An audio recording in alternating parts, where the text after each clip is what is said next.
Sup, my fellas. Don't forget to leave feedback, and enjoy the story.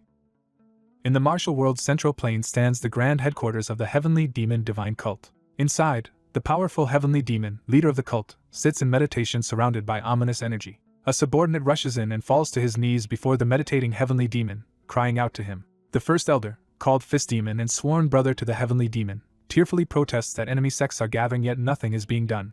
Fist Demon despairs that even his leader's famed strength cannot help and frantically asks what he should do, calling the leader cold-hearted.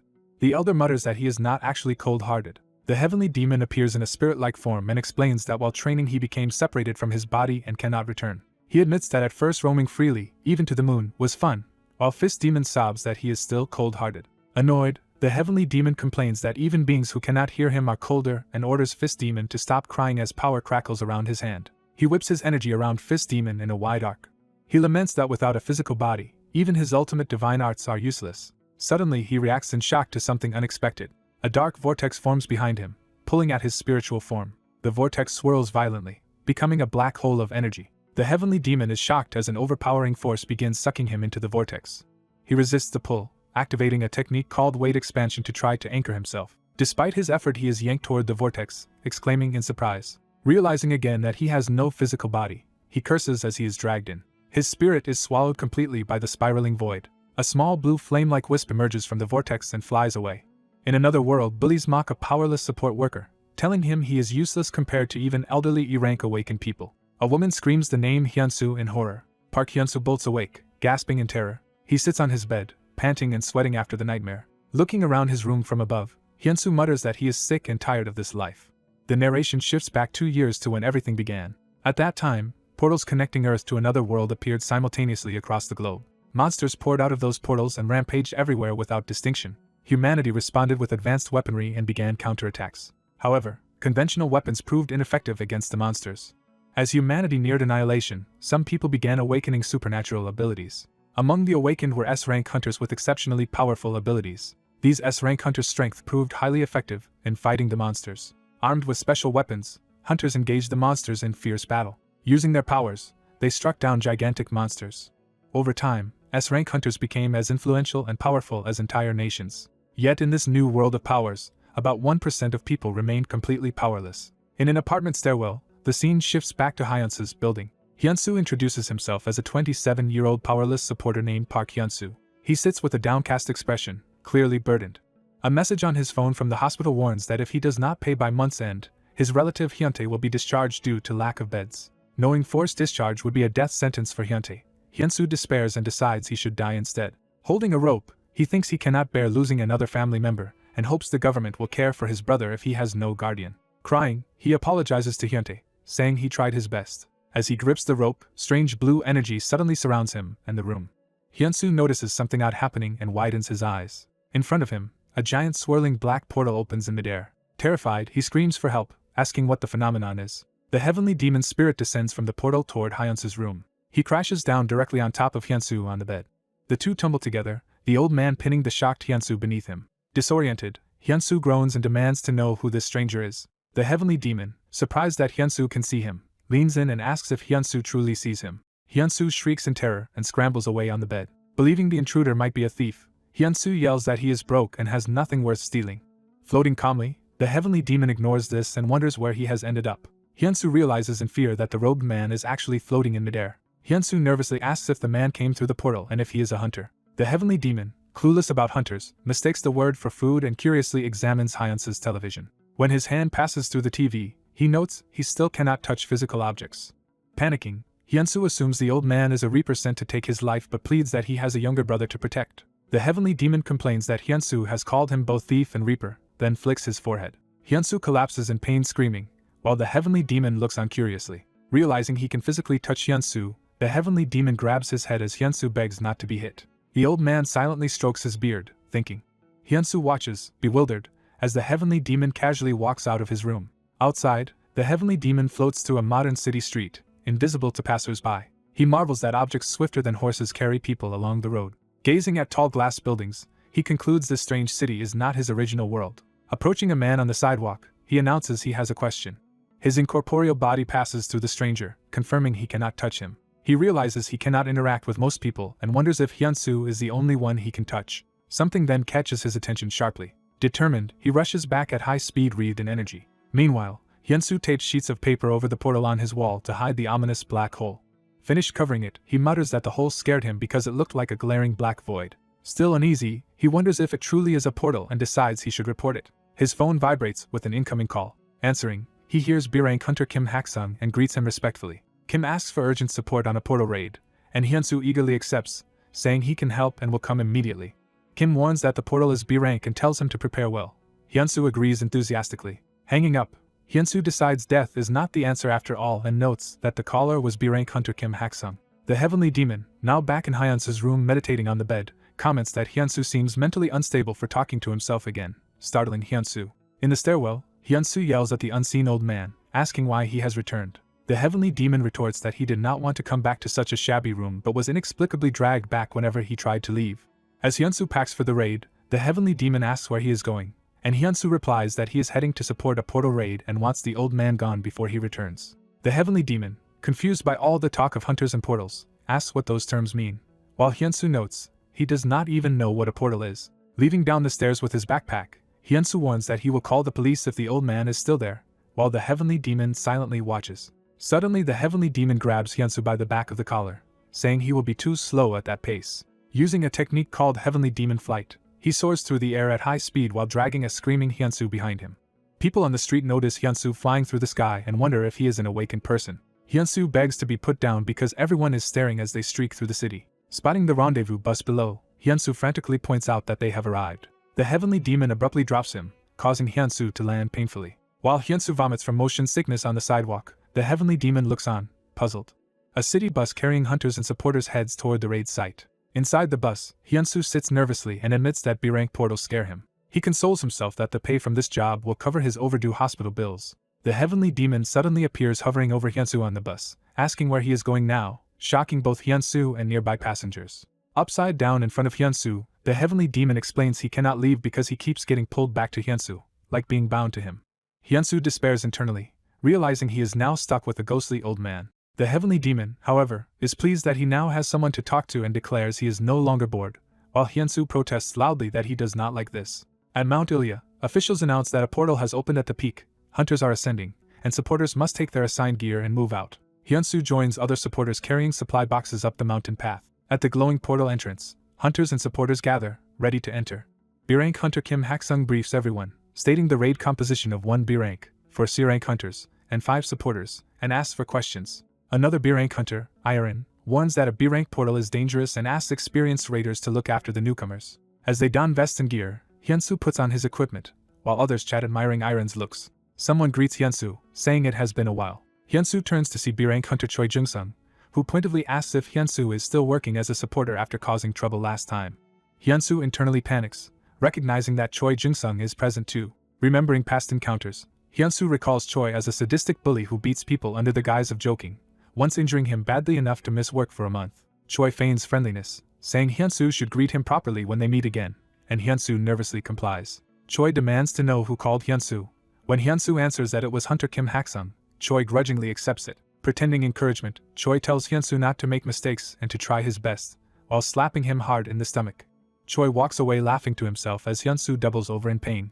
Watching, the heavenly demon comments that Choi is extremely rude and notes he even acts worse than beggar sect leaders, while Hyunsu explains that Choi causes trouble and blames others. The heavenly demon suddenly smacks Hyunsu for tolerating such treatment. Hyunsu cries out, asking why he was hit, as nearby supporters gossip that he seems to be talking to himself and acting strangely. The heavenly demon dismisses him as pathetic. The raid party lines up and announces they will now enter the portal. One by one, hunters step into the swirling blue surface. The hunters and key supporters pass through the gate, disappearing into the dungeon. Inside the portal stream, Hyunsu and the heavenly demon are swept along with the others.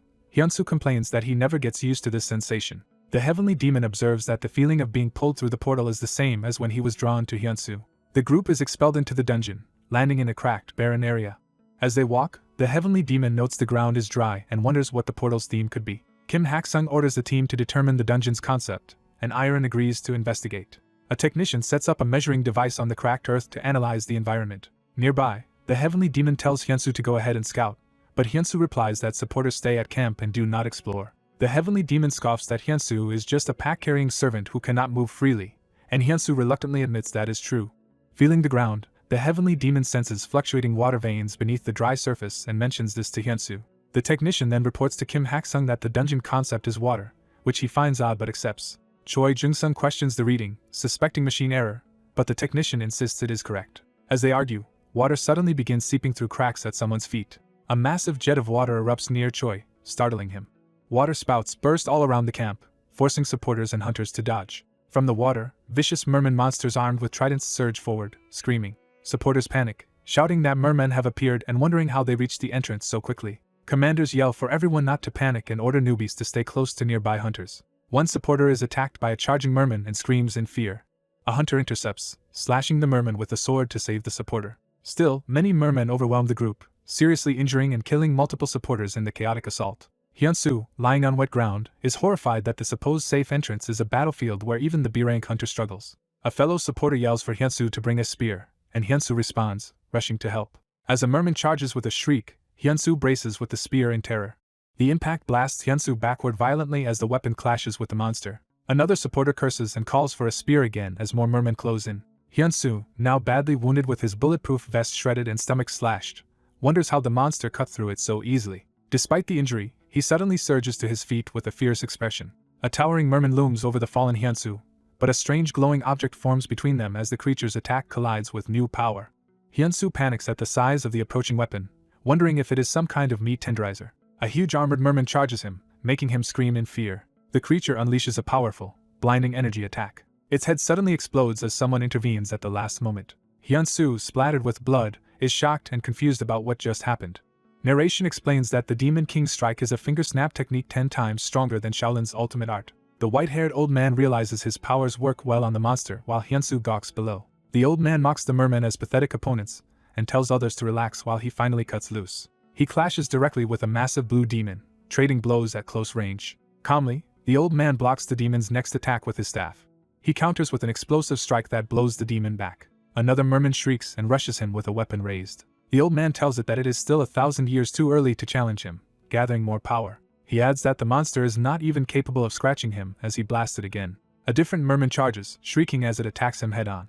The old man scoffs that it is avenging its comrade like a human and calls that disgusting while preparing a stronger attack. He descends wrapped in energy, unleashing devastating shockwaves across the ground. Nearby mermen sense the onslaught and cry out in alarm. The old man activates a technique called Chaos Demon Flash that annihilates everything in front of him. His beam of light obliterates the enemies in a huge vertical blast. The explosion expands into an enormous dome of light that engulfs the area. Soldiers on the battlefield recoil as the shockwave from the blast rips past them. Behind Hyunsu, another merman appears with a spear, catching him off guard. The old man's energy wave sweeps past, sending Hyunsu flying. The leader demands to know who caused that attack and is shocked to hear that it was supposedly rankless supporter Park Hyunsu. A huge merman claw digs into the ground, revealing a still-living enemy. The old man notices a much larger, roaring merman boss dragging itself toward him. He stands before the hulking creature and asks if it is the dungeon boss. He tells the boss it should feel honored because he will personally exterminate it. The boss charges forward screaming, preparing to attack. The old man rushes it, but something feels off as he moves. He suddenly feels his energy dropping rapidly, and is alarmed. He realizes that without the origin chi he can no longer directly damage the merman. One of the wounded mermen growls in confusion, still standing. The boss roars from atop a rock while Hyunsu looks up in fear. It leaps down toward Hyunsu, intent on crushing him. The impact sends Hyunsu flying and slamming into the cliff. His body bounces and skids across the ground, badly hurt. He struggles to his feet, groaning in pain. Coughing, he notes he barely blocked the last strike and cannot take many more. The old man appears beside him and bluntly says he will die if he keeps doing nothing. Another merman launches a water-like projectile straight at the panicking Hyunsu. Hyunsu stumbles forward with a startled cry as he tries to move. He rushes headlong toward the attacking merman, terror on his face. The monster's tail smashes into the rocks, narrowly missing. Hyunsu screams as he realizes how close he is to death. The merman lunges again while Hyunsu falls back in shock. The old man yanks him to his feet and says he must stand and fight. He tells Hyunsu to examine the monster's body closely, despite Hyunsu's groaning protest. The old man analyzes that although the merman looks muscular, it has thin legs and exposed bones that seem weak. He points out that the creature's collarbone in particular looks like a vulnerable target. He then orders Hyunsu to go and break those weak bones, pushing him toward the monster. Facing the roaring merman, Hyunsu babbles that he did not mean to challenge it, and was shoved forward by the old man. The old man instructs that in close range Hyunsu must use his elbows to smash the bones, while Hyunsu panics at the idea. Hearing another shouted instruction to focus, Hyunsu decides he no longer cares and commits to the attack. He charges in and swings his elbow toward the merman's upper body. The merman shrieks as it reels from the sudden blow. Hyunsu's elbow slams into its collarbone, and narration confirms he landed a solid hit there. The creature's jagged mouth hangs open as it staggers from the injury. Using the opening, Hyunsu slams the monster to the ground with his full weight. Breathing hard, he stares at his hands in disbelief that he alone managed to defeat a merman. The old man asks why he is just standing there, snapping Hyunsu out of his daze. The old man indicates the fallen spear and tells Hyunsu he must finish the job. Hyunsu picks up the spear and realizes the old man expects him to deliver the killing blow, something he has only done to weak monsters before. Trembling, he wonders how he could possibly kill this larger creature with his own hands. The old man warns that if the merman wakes it will kill Hyunsu, so he should not hesitate. He adds that Hyunsu must kill the monster fast so he can go help his comrades still fighting. Other hunters continue battling mermen fiercely, barely holding the line. Watching the carnage, Hyunsu accepts that what is happening around him is literal war. A flashback begins where he and his family spot danger ahead while driving. A massive monster erupts from the road right in front of their car. Inside the vehicle, his parents and siblings scream as they lose control. The car plummets off a cliff, and narration recalls the deaths of Hyunsu's mother and father. He also remembers his brother Hyuntae now lying hospitalized because of that incident. Overcome with rage, Hyunsu blames the monsters for his family's suffering as he raises the spear high. In tears, he drives the spear down, stabbing the merman repeatedly. The monster's tail twitches weakly as blood pools on the ground. Blue energy curls around Hyunsu's feet as something stirs. He looks up in surprise, sensing a change. A glowing system message announces that, aided by a powerful being, he has surpassed his limits. Hyunsu realizes with joy that he is finally undergoing an awakening. A glowing skill window appears before him, and he exclaims in awe. The system declares that his unique ability listening to instructions has awakened. Hyunsu is horrified that this strange, seemingly useless power is what he received. Elsewhere, exhausted hunters catch their breath after the brutal fight. The frontline fighters, bloody but alive, sit among the corpses of mermen. One of the leaders thinks they can no longer maintain formation, much less keep fighting. He wonders why monsters this strong appeared in what was supposed to be only a B-rank portal. He orders everyone to retreat, admitting the raid's difficulty was misjudged. The pink-haired warrior tells the group to withdraw quickly, fearing another surprise attack. She also urges everyone to prioritize helping the wounded around them. Among retreating soldiers, some blame the situation on the association while tending to the injured. Hyunsu reflects that this is the most dangerous situation he has ever faced. He admits to himself that he would have died if not for the old man's intervention. The green-haired leader calls Hyunsu over for a private talk. Hyunsu, nervous, wonders if he is about to be punished for something he did wrong. Survivors are levitated out of the portal by transport magic or technology. While being moved out, Hyunsu reassures himself that he did nothing deserving punishment. The scene shifts outside where the glowing portal now stands quietly in the forest. At the portal exit, the association announces compensation for the dead and calls for a moment of silence. The raid leaders bow their heads in respect for fallen comrades. Afterward, the green-haired leader grumbles that the association will blame the disaster on high-rank hunters. He suddenly remembers and notes aloud that they gained a newly awakened person in this raid. He has everyone applaud Hyunsu, leaving Hyunsu stunned that his awakening is already known. The other supporters cheer and marvel that he awakened. Hyunsu realizes this congratulatory gathering is what the leader wanted to discuss earlier. Later, Hyunsu quietly tapes up boxes as part of cleanup duty. Someone taps his shoulder from behind, drawing his attention. The green-haired leader slings an arm around Hyunsu and asks if he is feeling good. He remarks that the world is crazy and Hyunsu wonders what scheme he is up to now. The leader points out that while some died today, others like Hyunsu awakened. He then presses Hyunsu to reveal what ability he obtained. Watching from a distance, other hunters mutter that Choi Jung-sung is harassing a supporter again but are also curious about the new power. Hyunsu hesitates, debating whether to admit the nature of his ability. He finally confesses that his ability is called listening to instructions. Jung-sung bursts into hysterical laughter, mocking that Hyunsu's unique power is merely obeying commands, and others laugh with him. Humiliated, Hyunsu thinks that telling them really did make him a laughingstock. The old man reminds him that he had just been complaining about that ability, while Hyunsu begs him to be quiet. Jung-sung overhears the remark, bristles at being told to keep quiet, and accuses Hyunsu of getting arrogant. Enraged, he lunges forward, saying they will see how great Hyunsu's ability really is. As Jung-sung attacks, a system message announces that listening to instructions has activated. The old man appears behind Hyunsu and calmly tells him to take one step back. Hyunsu steps back, causing Jung-sung's swing to miss completely. Jung-sung stumbles, surprised at the sudden dodge. A message informs Hyunsu that by following instructions, his attack power is temporarily increased by 15%. Jung-sung snarls and calls him a bastard, furious at being embarrassed. He yells that Hyunsu must want a real fight and winds up another punch. Jung-sung charges again with a full-force fist aimed at Hyunsu. The old man mentally gives a combo technique name, preparing Hyunsu for a martial arts counter. The system records that the left crouching tiger, right rushing crush technique has now been imprinted. The old man's eyes glow as he channels energy, supporting Hyunsu. Hyunsu feels time slow and the technique knowledge pouring into his mind. Jung-sung's foot slams down as he closes in, initiating his attack. Hyunsu dashes in with the first part of the technique, left crouching tiger. He follows up with right Russian crush, his body wrapped in energy as he swings. The final blow sends Jung-sung flying and drilling him into the ground. Jung-sung's armor shatters around the gaping hole in his chest as he spits blood, completely defeated. His body and companions crash violently across the field from the impact. Jung-sung lands face down, unmoving in a crater. Onlookers gape, astonished that Hyunsu just knocked out a B-rank hunter with a single punch on the day of his awakening. Jung-sung lies unconscious, foaming slightly at the mouth. Leaders check his condition, confirm he is alive, and call for the medical team. Staring at his glowing hand, Hyunsu freaks out that he actually defeated Choi Jung-sung. The green-haired leader walks up and calls Hyunsu's name. He warns that attacking colleagues is normally forbidden and punishable. However, he decides to overlook it this once since it is Hyunsu's first day awakened. He offers to speak to the association on Hyunsu's behalf and tells him to go have his rank officially measured. Hyunsu notes internally that everyone seems delighted to see the bully Jung-sung being carried away. A voice behind him suddenly offers congratulations. The pink-haired warrior smiles, extends her hand, and says she hopes to get along well with Hyunsu from now on, leaving him stunned. The protagonist feels his heart race as he realizes iron is affecting him. The old man suddenly asks the protagonist if he likes the pink-haired warrior woman, startling him. Flustered, the protagonist loudly denies liking her while she watches in confusion. The protagonist hesitates to speak, but the old man impatiently tells him to stop stalling and spit it out. The protagonist drops to his knees and begs the old man to accept him as a disciple. Still kneeling, he desperately pleads to be taught martial arts. In tears, he begs again for the old man to become his master. The old man considers his request while the nervous protagonist waits anxiously. Instead of agreeing, the old man yells that he does not want to and smacks the pleading protagonist. The old man declares he does not take disciples and complains he has no time to look after a student.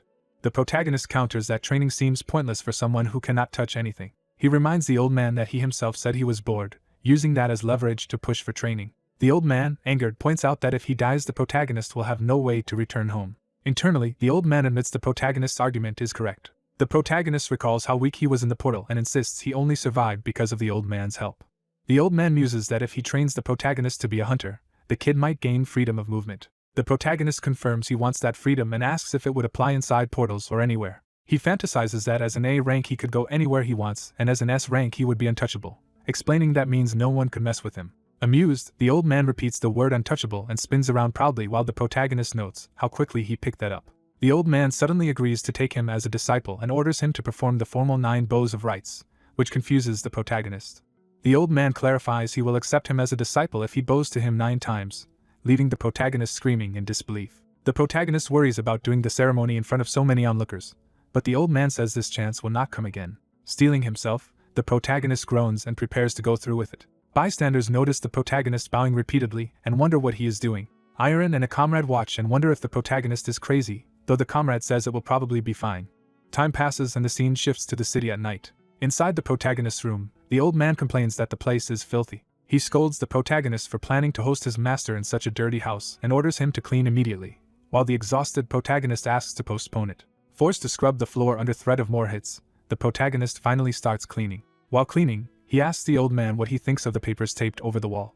He explains he covered the mysterious hole the old man emerged from because he was scared, revealing that the portal is still there. They study the uncovered hole thoughtfully. Suddenly the old man jumps into the portal, prompting the startled protagonist to ask where he is going. The old man reappears, grabs the protagonist, and curtly orders him to follow. Dragging Hyunsu through the portal, the old man carries him into a strange dimension. In the featureless space, the old man notes he cannot sense anything and calls it a bizarre place. He concludes this empty space is ideal for life and death training, alarming the protagonist. Sitting down, the old man commands Hyunsu to remove his shirt and sit, scolding him for questioning his master. Shirtless, Hyunsu sits before him as the old man gathers powerful energy. The old man concentrates, surrounding his hands with crackling internal energy. He slams an energy-filled palm onto Hyunsu's torso, causing intense pain. When Hyunsu demands to know what he is doing, the old man tells him to sit properly. The old man explains he is opening Hyunsu's meridians and cultivation flows so his energy and blood can circulate for martial arts. He warns that if Hyunsu cannot endure this process, he is unfit to learn martial arts, so Hyunsu grits his teeth silently. The old man continues channeling energy into his back while Hyunsu agonizingly endures. The master unleashes a furious barrage of energy strikes down Hyunsu's spine as the disciple screams but holds on. Hyunsu writhes in pain, drooling as he tries not to lose consciousness. The old man is impressed by how well Hyunsu's body responds to the treatment. He He channels the final burst of energy into Hyunsu's back, declaring it the last part. Hyunsu convulses and vomits fluid as the process concludes. Overwhelmed, he collapses forward onto the ground. Watching him, the old man notes it has been a long time since he saw such a remarkable physique. He marvels that all of Hyunsu's channels opened in such a short time. Gasping for breath, Hyunsu fights to recover. Once it is over, the old man casually asks if he is alright, while Hyunsu shouts he thought he would die and could not endure that twice. The old man pities that someone with a perfect body for martial arts was born in an era without martial arts. They return through the portal to Hyunsu's room. Hyunsu excitedly reports that his body feels light and his fatigue is gone. The old man explains that is natural now that his blocked meridians, energy, and blood flow have been opened. Hyunsu bounces around happily, saying he feels like he could fly. He jumps too enthusiastically and slams his head into the ceiling, shocking the old man. As Hyunsu hangs there, the old man says he has one more thing to tell him. The old man reveals he has implanted some of his internal energy into Hyunsu, the seed of the heavenly demon divine art. Hyunsu crashes to the floor in shock, repeating the words internal energy. The old man cheerfully admits there was an 80% chance Hyunsu could have died from the procedure. Furious, Hyunsu yells that the old man nearly killed him and questions his sanity. The old man responds by beating him again for disrespecting his master. Hyunsu demands to know what the old man would have done if he had died, but the master simply points out that he is still alive. The old man states that if Hyunsu had been unable to absorb the heavenly demon divine art's internal energy, he could never have learned his martial arts, and notes yesterday's technique was the only one teachable to normal people. Hyunsu protests that even that technique seemed incredibly powerful, but the old man says he still is not qualified to be his disciple. The next day dawns bright over the city. The scene shifts to the Modern Hunter Association building under a clear sky. Hyunsu and the old man enter the building and approach the information desk. At reception, Hyunsu introduces himself and mentions an appointment arranged by Hunter Kim Haksung. The receptionist suddenly recognizes his name and reacts with excited surprise. She eagerly asks to take a picture with him, and he awkwardly agrees. Afterward, she directs him to basement level 5 to meet Department Head Naksu for rank evaluation. In the elevator, the anxious Hyunsu wonders what awaits him, while the old man says these trials are natural for his disciple. Hyunsu steps out of the elevator onto the testing floor. Nervously, he walks down the corridor toward the evaluation rooms. He flinches at a loud crash from nearby. Looking through a window, he sees a female hunter strike a machine, sending steam billowing out. The display shows a power score of 687. A voice praises the result as a great hit, shocking Hyunsu. Inside, the woman stands confidently after delivering the impressive blow as staff applaud. The staff member exclaims that a score of 687 is incredible. The woman insists she can do even better and wants another attempt. Department Head John Naksu explains that this result still only qualifies her as B rank since a rank requires scores above 900. Disappointed, she clicks her tongue in frustration. Naksu hears something and turns toward the entrance. He spots Hyunsu arriving and asks if he is Park Hyunsu. Hyunsu greets him politely. Welcoming him warmly, Naksu says Haksung already told him about Hyunsu. Naksu calls out to the staff and announces that Park Hyunsu has arrived, drawing everyone's attention. The man who handled the earlier test rushes over, excitedly saying it is an honor to meet Hyunsu. Naksu explains that rumors have spread that Hyunsu recently put the infamous Choi Jung-sung in his place. Hyunsu realizes this is why the receptionist was so enthusiastic about him earlier. The woman reminds them they still have another test to do, prompting the staff to resume work. Naksu decides he will personally handle Hyunsu's rank evaluation while the assistant manager continues testing the woman. As Hyunsu and the woman pass each other, they exchange brief, tense glances. Hyunsu panics internally when their eyes meet, embarrassed. The old man berates him for always panicking around women, which Hyunsu denies. Still flustered, Hyunsu rubs his head while the female hunter watches him curiously. Walking away, she confirms with the assistant manager that Hyunsu is also an awakened individual, and he agrees. The assistant suggests they might end up fighting together someday, while she resumes practicing her powerful strikes. Now in a tight combat suit, Hyunsu feels embarrassed about the outfit. The old man mocks him for wearing something that outlines his groin, calling it shameless. He goes so far as to say Hyunsu might as well be naked, leaving the disciple screaming in mortification. Standing before the punching machine, Hyunsu confirms he is ready for his test. The device resets to 0 and powers up. The old man instructs Hyunsu to sense the internal energy in his dantian and use it.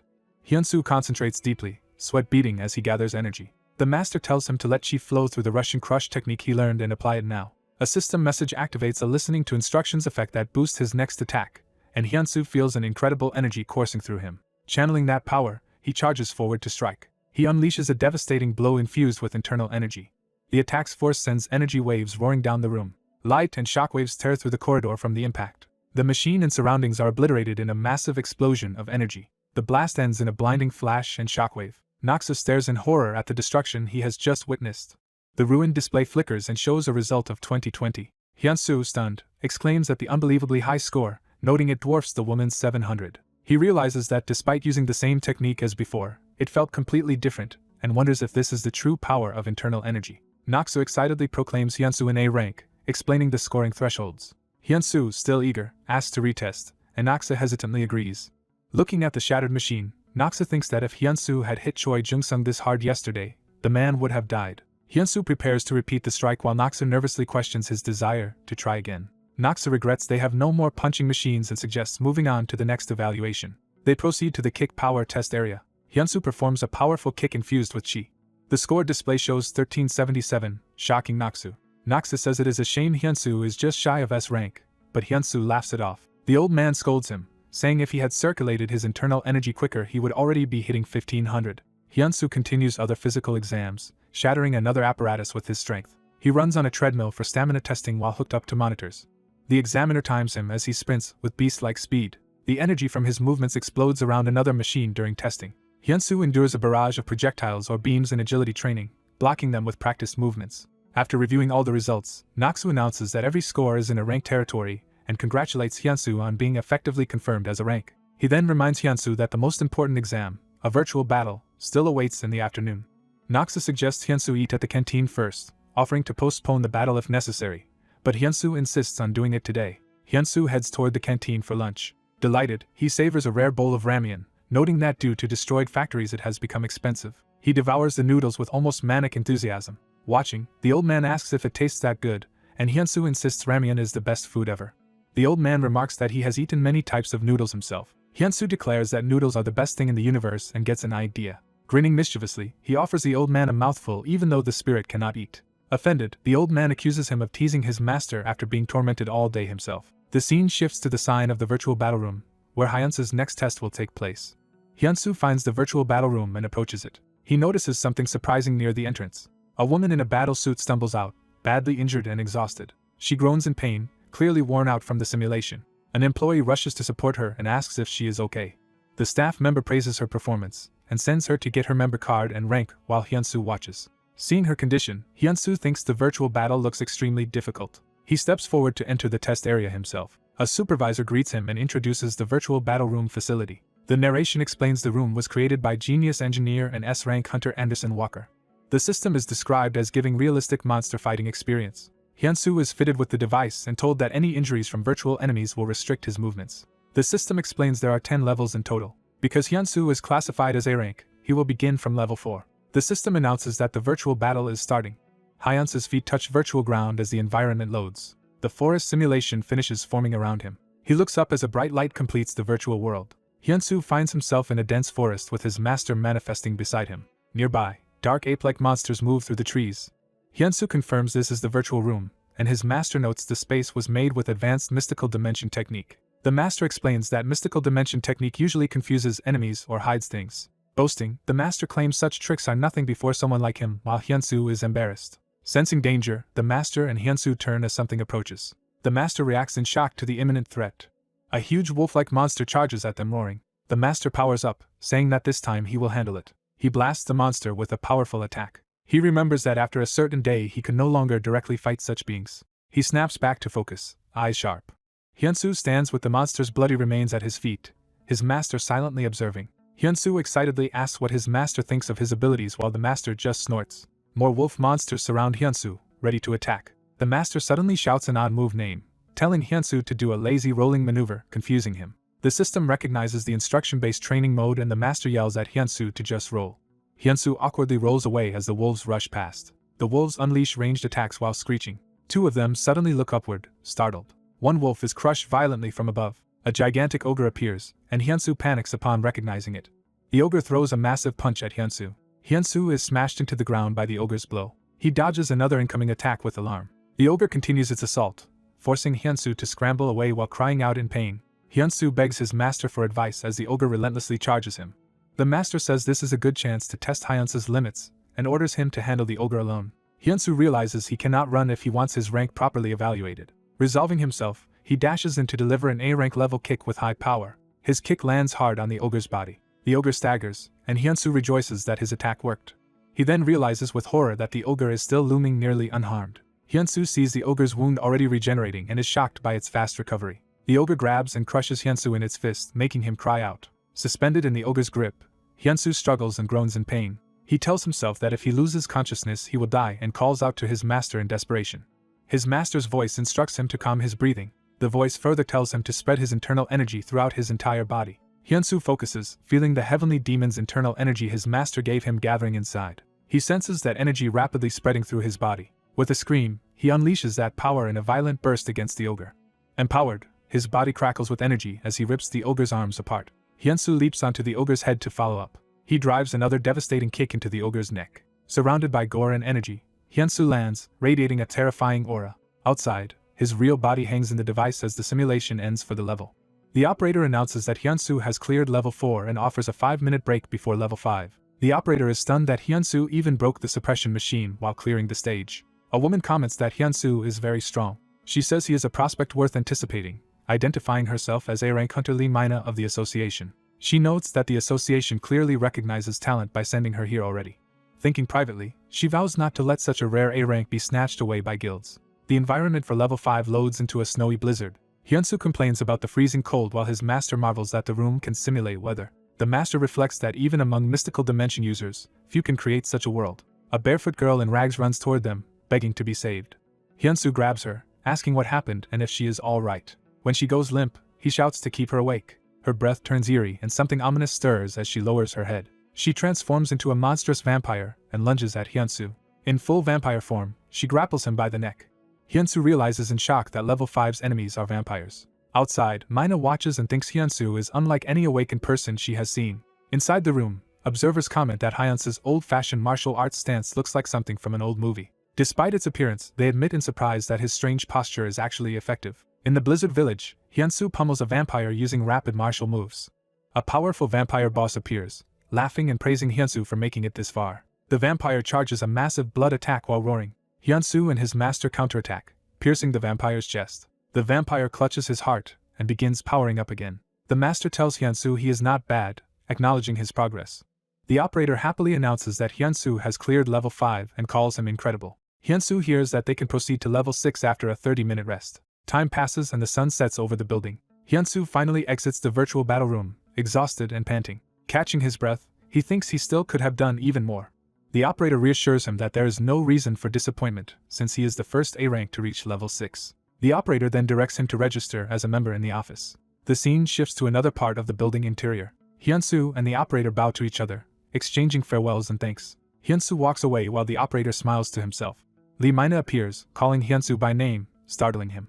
In the elevator, she introduces herself formally as Lee Mina from the association. Hyunsu nervously greets her while his master jokes that becoming his disciple would attract many women. Mina sits him down and presents a contract drafted by the association. She says the contract's terms should satisfy any A-rank hunter and invites him to read it carefully. Hyunsu reads the document, excited that he may finally be becoming a hunter. He internally celebrates that the deal includes a fixed salary plus portal expedition bonuses. He recalls how, as a mere supporter before, he had to pay deposits just to participate in raids. Mina admits the contract was tailored specifically to recruit him. His master openly admires Mina's beauty, saying such looks are rare even in his world. The master teases Hyunsu that it is unlike him to hesitate when a pretty woman offers a contract. Mina wonders if Hyunsu dislikes the terms, watching his troubled expression. The internal system activates again, reminding Hyunsu not to sign too quickly and that he deserves proper compensation. Following that advice, he focuses on the contract period and is shocked to see it lasts 10 years. Hyunsu states that he would prefer a 5-year contract instead. He also points out that the hazard pay is low considering he might be sent into S-rank portals. Mina is stunned that a new A-rank is bargaining so hard, but she knows the association values him and cannot lose a potential future S-rank. Suddenly, a woman in revealing street clothes kicks open the door, shouting in frustration. This newcomer accuses the association of still drafting selfish contracts. Hyunsu recognizes her in shock and wonders why this fearsome woman is here. He stammers out, "Red Lions?" Realizing she is from that famous guild, she confirms that she is Ha Yurak of the Red Lions. Cheerfully shaking his hand, she says she hopes she is not interrupting, and Hyunsu internally freaks out over meeting an S-rank hunter. The master gushes that Ha Yurak is also an incredible beauty while Hyunsu is mortified. Ha Yurak proclaims that the Red Lions will offer him better terms than the association, whatever they are proposing.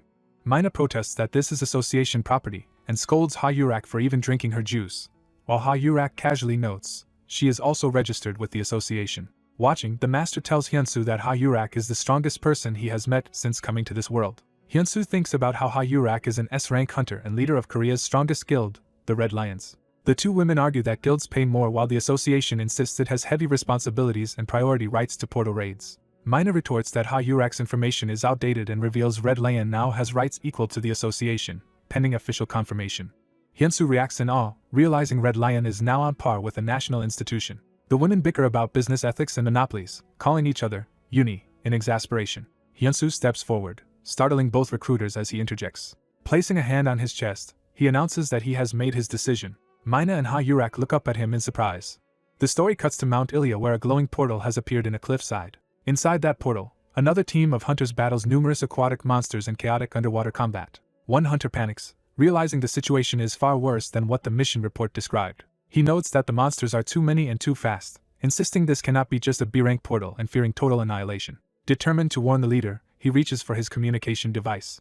The silver-haired team leader notices something happening in the water. He orders everyone to retreat to land while he holds the monsters back. The panicked hunter recalls the special authority a team leader can use in emergencies. The leader activates his S-rank shadow clone technique, filling the water with many copies of himself. The narration explains this technique can last 10 minutes, and the clones surge to battle the monsters. Thanks to the leader's sacrifice, the squad escapes onto the shore, vowing to repay him with drinks later. Once on land, the hunter frantically asks where the leader's real body is. The real leader drags himself out of the surf, exhausted but alive. Seeing him stand, the hunter joyfully calls out to the team leader. A gigantic column of water suddenly erupts near them, signaling a new threat. The protagonist unleashes a powerful energy blast directly into a giant sea monster's maw. The wounded sea serpent thrashes as the attack tears through its head. A distraught teammate screams for their fallen team leader. The scene shifts to a modern city building at night. Two female hunters rest in an office, annoyed that a man just evaluated them and left. The red-haired woman decides to delay joining any guild, hoping for better offers, when the man suddenly returns. Bowing, the man tells the two women they have his number and can contact him later. The man walks out, leaving the stunned women on the sofa. The red-haired hunter vents her frustration at how casually he turned them down. She reflects that he rejected contracts from both the Red Lions and the Association and doubts any other guild will approach him. Enraged, she ignites with flames, startling her colleague. Wreathed in fire, she rockets away, her temper fully unleashed. Her colleague sighs to herself that the fiery woman is as hot-headed as ever. The story cuts to another part of the city on a bright day. In the protagonist's room, a dark oval portal appears on the wall.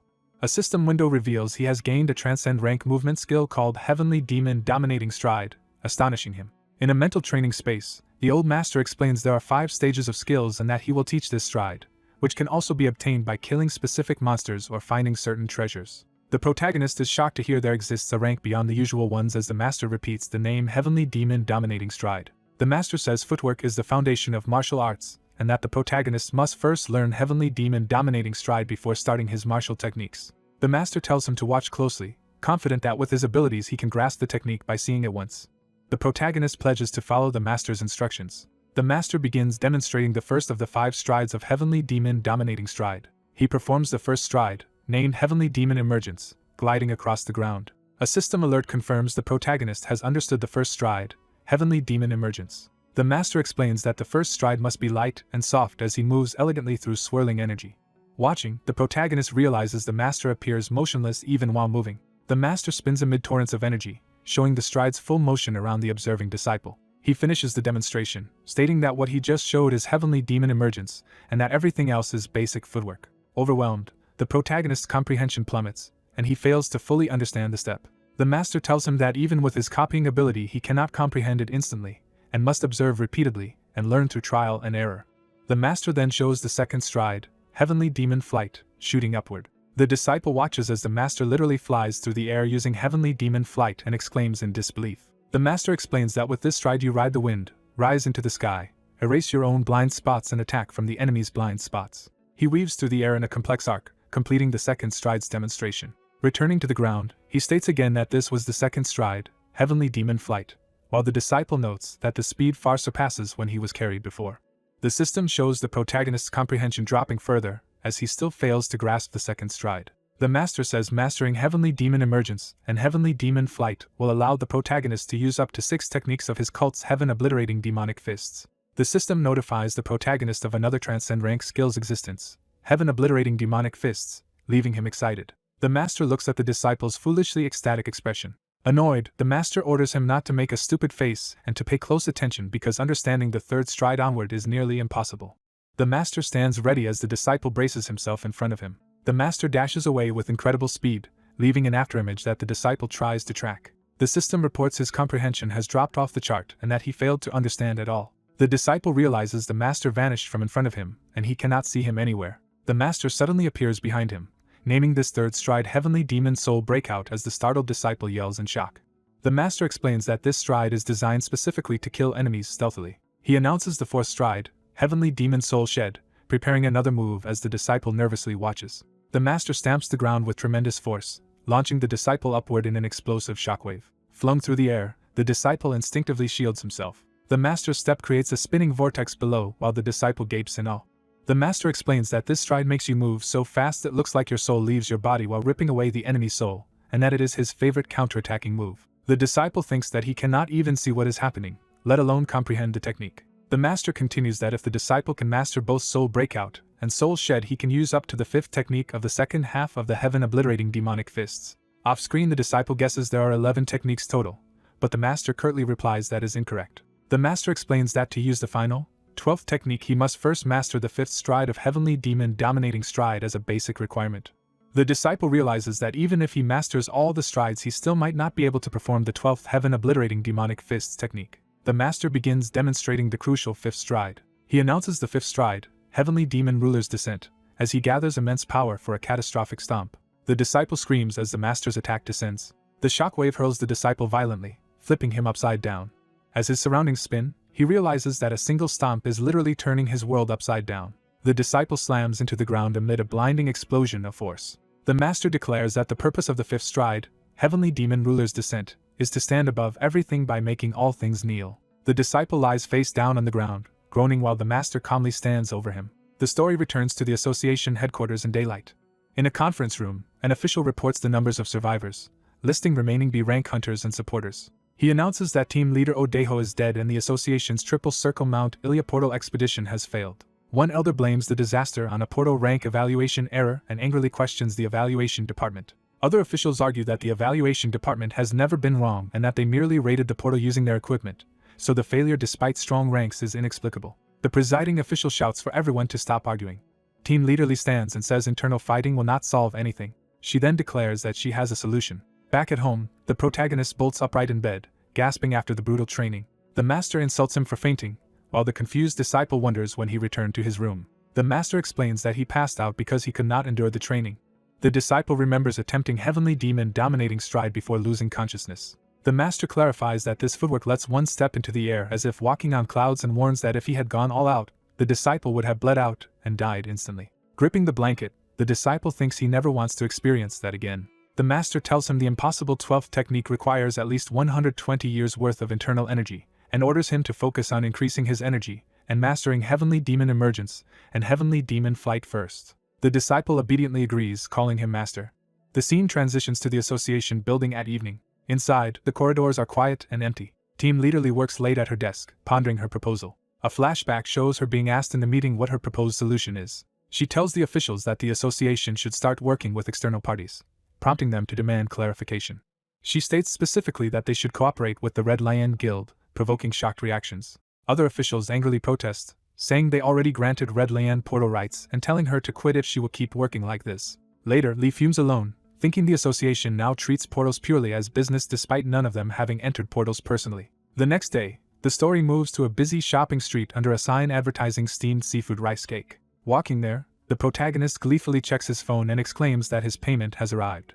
He decides to first use the money to pay off his friend Hyanti's hospital bills. After making the transfer, he despairs that little is left for himself. He reassures himself that he still has lucrative hunter contracts to sign. Checking his phone, he sees messages from multiple guilds and notes, smugly, that every guild including the Association and Red Lion is pursuing him. Walking with his master, he suggests that since he will soon have money they should go eat ramyeon. He excitedly recommends that the master try ramyeon, calling it delicious. The master jokingly attacks him with a spinning slap, complaining about his chatter. Laughing it off, the disciple boasts that he at least managed to learn Heavenly Demon Emergence. The master knocks him on the head, warning him not to get ahead of himself. They arrive at a convenience store.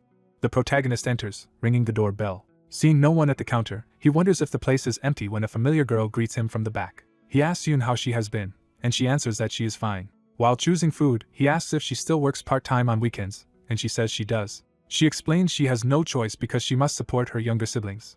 Hearing this, the protagonist falls silent, thinking. At the register, he offers to scan his own items and thanks her. He takes cash from his wallet to pay. He tells her he has left the money on the counter and says goodbye. When she calls out that he forgot his change, he cheerfully tells her to use it to buy fried chicken for her siblings. Touched, Yoon blushes and murmurs appreciatively. Outside, the master berates the disciple for trying to buy a woman's heart with money, while the flustered disciple insists that was not his intention. The protagonist internally recalls that Yoon lost her parents in the same portal incident that took his own parents, and has been raising her siblings alone. He explains to the master that she has been working instead of attending school to earn money, just like he once did. The master flicks his forehead again, saying his disciple should not praise himself. Later, a pot of ramyeon boils enticingly on their table. The disciple devours the noodles, exclaiming over the amazing taste. The master asks if it is really that delicious, and the disciple proudly declares that his country's ramyeon is the best in the world. The master eyes the food skeptically. The disciple eagerly offers him a bite with chopsticks. As the master reacts in surprise and anger, the disciple forces the noodles toward his mouth. The master ends up taking a mouthful, startling both of them. He slurps the noodle, tasting ramyeon for the first time. The disciple points out that the master just ate the noodles while the stunned old man sits silently. Suddenly overjoyed, the master proclaims ramyeon to be an incredible delicacy, and gives a big thumbs up. Grabbing the disciple's head affectionately, he says he can eat food as long as it is fed by the disciple's hands and calls him a useful student. Delighted, the master demands that the disciple feed him another helping. Later, the disciple grimly thinks that despite all this, his situation has grown more troublesome. The story cuts back to the busy city streets under the sun. Someone lifts a black plastic bag filled with purchases. Yoon walks happily down the sidewalk, glad she managed to buy the lunchbox her siblings like. Suddenly she hears a loud impact and turns in shock. Water erupts violently from manholes and street drains, knocking people down as Yoon watches in horror. A massive flood surges through the streets, overturning vehicles and sweeping civilians away as they scream for help. From the water emerge vicious aquatic humanoid monsters wielding spears. Panicked survivors cry out in disbelief at the monstrous sight. The creatures ruthlessly spear and pummel fleeing people amid the churning water. A telepathic proclamation declares that this area now belongs to the invaders. Their leader rises on a pillar of water, vowing to drive out all other races from this rich land while the monsters continue slaughtering civilians. She concludes that they will become the new owners of this land. A sudden blow from above smashes her down into rubble. She screams as a powerful attack blasts into her chest. Yoon stands frozen in tears, terrified by the unfolding carnage. Meanwhile, in the training realm, the protagonist meditates within a ring of energy while his master watches. The master senses strange overflowing energy in this place, and wonders why time-dimensional travel is possible through it. The disciple happily reports that the energy circulation technique relieved his frustration. The master explains that energy circulation raises his internal energy and purges impurities, while the disciple hopes it will free him from hospital visits. The master tells him to stop fantasizing and resume the stance for practicing heavenly demon emergence and heavenly demon flight. The disciple reflects that even though his comprehension dropped, he could still understand parts of the footwork by carefully following the master's instructions. Determined, he begins moving his feet through the flowing pattern, trying to imitate the heavenly demon footwork as closely as possible. The master watches his disciple move with impressive skill, amazed at how quickly he has progressed. The master announces the next technique to learn, called heavenly demon flight, and the disciple agrees to train it. A modern office building complex is shown, establishing the city setting. The view pans to another part of the same cityscape, focusing on a tall building under a clear sky. Alarm lights suddenly flare to signal an urgent incident. In a control room, staff report an emergency portal break at Mount Ilya in Gangdong-gu and begin mobilizing forces. The female commander regrets not partnering with the Red Lions, notes that the Isaac Guild led by Panther human Choi Hyunwoo will respond, and worries about the situation. She decides to personally head to the scene and orders her subordinate to gather as many people as possible. As she runs out, she thinks that the Isaac Guild alone will not be able to handle the crisis. The scene shifts to a normal city street, soon to be affected by the portal disaster. Back at home, the disciple emerges from a dark portal near his master, finishing training. The master fondly calls to his disciple, who wonders why his teacher is suddenly being so friendly. The master cheerfully says training is over and demands that the disciple cook him ramyeon, to the disciple's dismay. While preparing food, the disciple complains internally, and the master asks him to turn on the news so he can study this world. The disciple turns on the television. A news report shows Gangdong-gu flooded and under attack by mermen, with many casualties. Shocked, the disciple realizes the Mount Ilya portal has broken despite the triple circle he prepared. The master confirms Mount Ilya is where they recently were, and the disciple affirms it. The disciple abruptly remembers that Yoon lives in that area and panics for her safety. He dashes out of his apartment, intent on reaching her. Sprinting through the city, he resolves to get there as fast as possible. His foot slams down with force as he accelerates. he encounters heavy traffic gridlock blocking the roads. Calculating, he decides a car would be too slow but thinks he can reach the area in 20 minutes by running in a straight line over buildings, though it seems difficult. He reminds himself he now has Heavenly Demon Flight to make the impossible route workable. He launches forward with explosive power, cracking the ground beneath him. Using Heavenly Demon Flight, he races up building walls, leaping over the traffic below. He bounds from rooftop to rooftop in long, energy-enhanced arcs. The disciple continues to rocket across the cityscape at high speed. The master follows effortlessly through the sky, evaluating that his disciple's movement technique is not bad. At Gangdonggu, monstrous mermen slaughter panicked citizens in the flooded streets. Choi Hyunwoo and Black Panther form charges in, roaring a death threat at the monsters. The panther tears one merman apart with a claw imbued with power, freeing a captive woman from its jaws. Onlookers excitedly recognize the famed Black Panther Choi Hyunwoo and cheer him on. Hyunwoo urges everyone not to panic and to fight calmly while clinging to a street pole in the surging water. His muscular teammate answers that he understands, swinging a massive blade into the flood. The man proudly introduces himself as Gangdonggu's busker Bang Bogum while cutting down several mermen with a sweeping strike. Another merman lunges at Bogum with a furious scream, but Bogum faces it with a confident smile. Bogum realizes something is wrong and curses as he senses danger. A huge merman slams into Bogum, overpowering him. A female archer raises her hand and triggers an explosive attack. Her power erupts in a massive fiery blast that shields Bogum. The golden archer taunts Bogum's small boat, boasting that he needs equipment like her own. She shows off her advanced weapon, enveloped in radiant energy. The largest sea serpent-like monster roars and surges through the water toward them. The archer bombards it with explosive arrows, detonating around its body. She proclaims herself the arrow acid of Gangdonggu, asserting her presence. Bogum responds with a thumbs up, impressed by her support.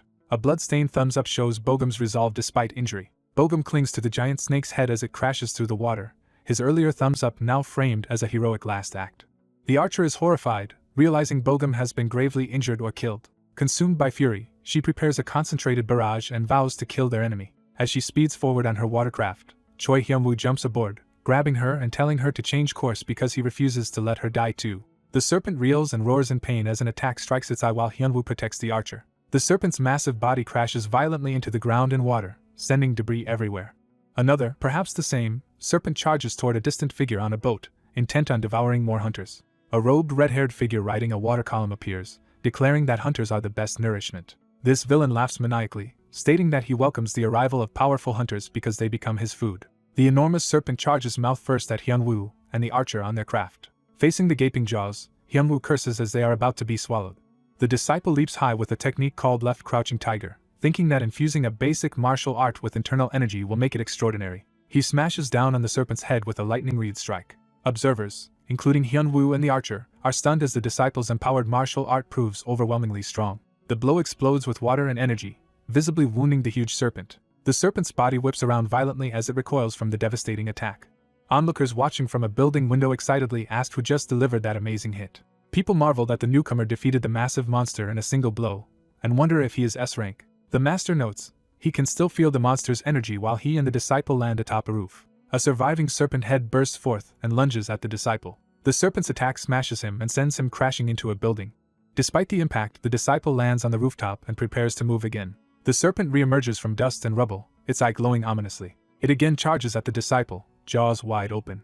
Using Heavenly Demon Flight, the disciple dodges and counters, continuing the fierce exchange. A system notification informs him that his comprehension of the technique Heavenly Demon Emergence has risen to 40%.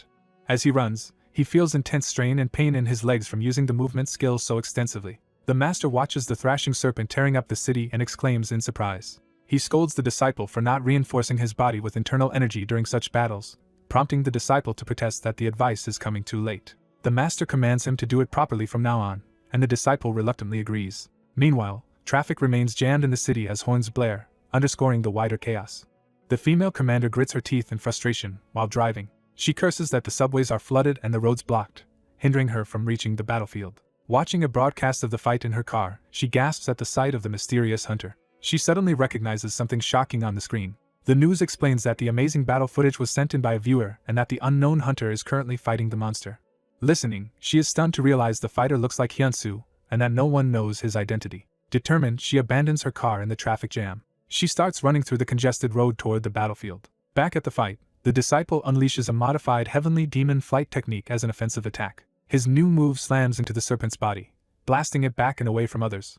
Another notification states that his understanding of Heavenly Demon Flight has increased by 30%. The disciple sees that his attack hurt the serpent and mentally scores himself highly as if this were an evaluation test. The serpent screams in pain, and he reasons that its weakest spot must be beneath its chin, like a snake. The master instructs him to use heavenly demon flight to get close and strike from under the chin, which the disciple acknowledges. The red-robed summoner calls upon his master, urging the sea serpent to respond to his energy. The summoner then orders that they must kill the dangerous human threatening them. A close-up shows the serpent's blazing eye focusing on its target again. The disciple rushes up from below with heavenly demon flight, declaring this will be the end for the monster. He rains powerful blows along its body as their clash shakes the surroundings. Explosions tear through buildings and water as the serpent thrashes from the assault. The red-robed summoner stands atop a water pillar and commands the serpent to devour the strong and grow more powerful. The disciple is knocked through a building wall and left sprawled amid shattered glass. He looks up to see the towering serpent looming over him, reborn from the summoner's spell. The master observes that a sorceress is healing the monsters, making the situation more difficult. The sorceress vows to claim this world for herself, while the master internally fumes that he cannot personally fight yet and wants badly to punish them. Despite his frustration, the master decides he must prioritize saving his disciple from the serpent's imminent bite. Before he can act, the sorceress halts him and the serpent, playfully telling them to stop right there. A new fiery woman, wreathed in flames, rises over the flooded streets. She descends and alights on a rocky outcrop, her flaming aura stabilizing. She calls out to the wounded disciple, noting he is in bad shape and addressing him as her super rookie. The master recognizes the woman and begins to comment on her identity. Standing proudly on the rock, she praises the disciple's defense and suggests he could have one if he had known about the sorceress. She proclaims that, as the future guild member of Red Lion, he can now leave the rest of the battle to her. She powers up in a blazing explosion of flames, ready to take over. The sorceress watches with sinister delight, acknowledging this new opponent as someone far stronger than expected. The fiery woman digs her heel into the rock, preparing to charge. She rushes straight toward the giant serpent, cloaked in swirling flames. Inside a damaged building, the master supports his disciple and tells him it is time to move. Carrying the disciple, he insists they are not running away but making a strategic retreat. Elsewhere, a terrified young woman screams at nearby mermen to go away. Two leering monsters draw closer to her. Cornered and crying, she begs them not to approach. She sobs and cries out desperately for someone to save her. Arrows suddenly strike and mortally wound the mermen threatening her. Explosions and attacks from other hunters continue tearing through enemy ranks nearby. From her watercraft, the archer yells at Hyunwoo for nearly hitting her while he retorts that he knows exactly where he is shooting.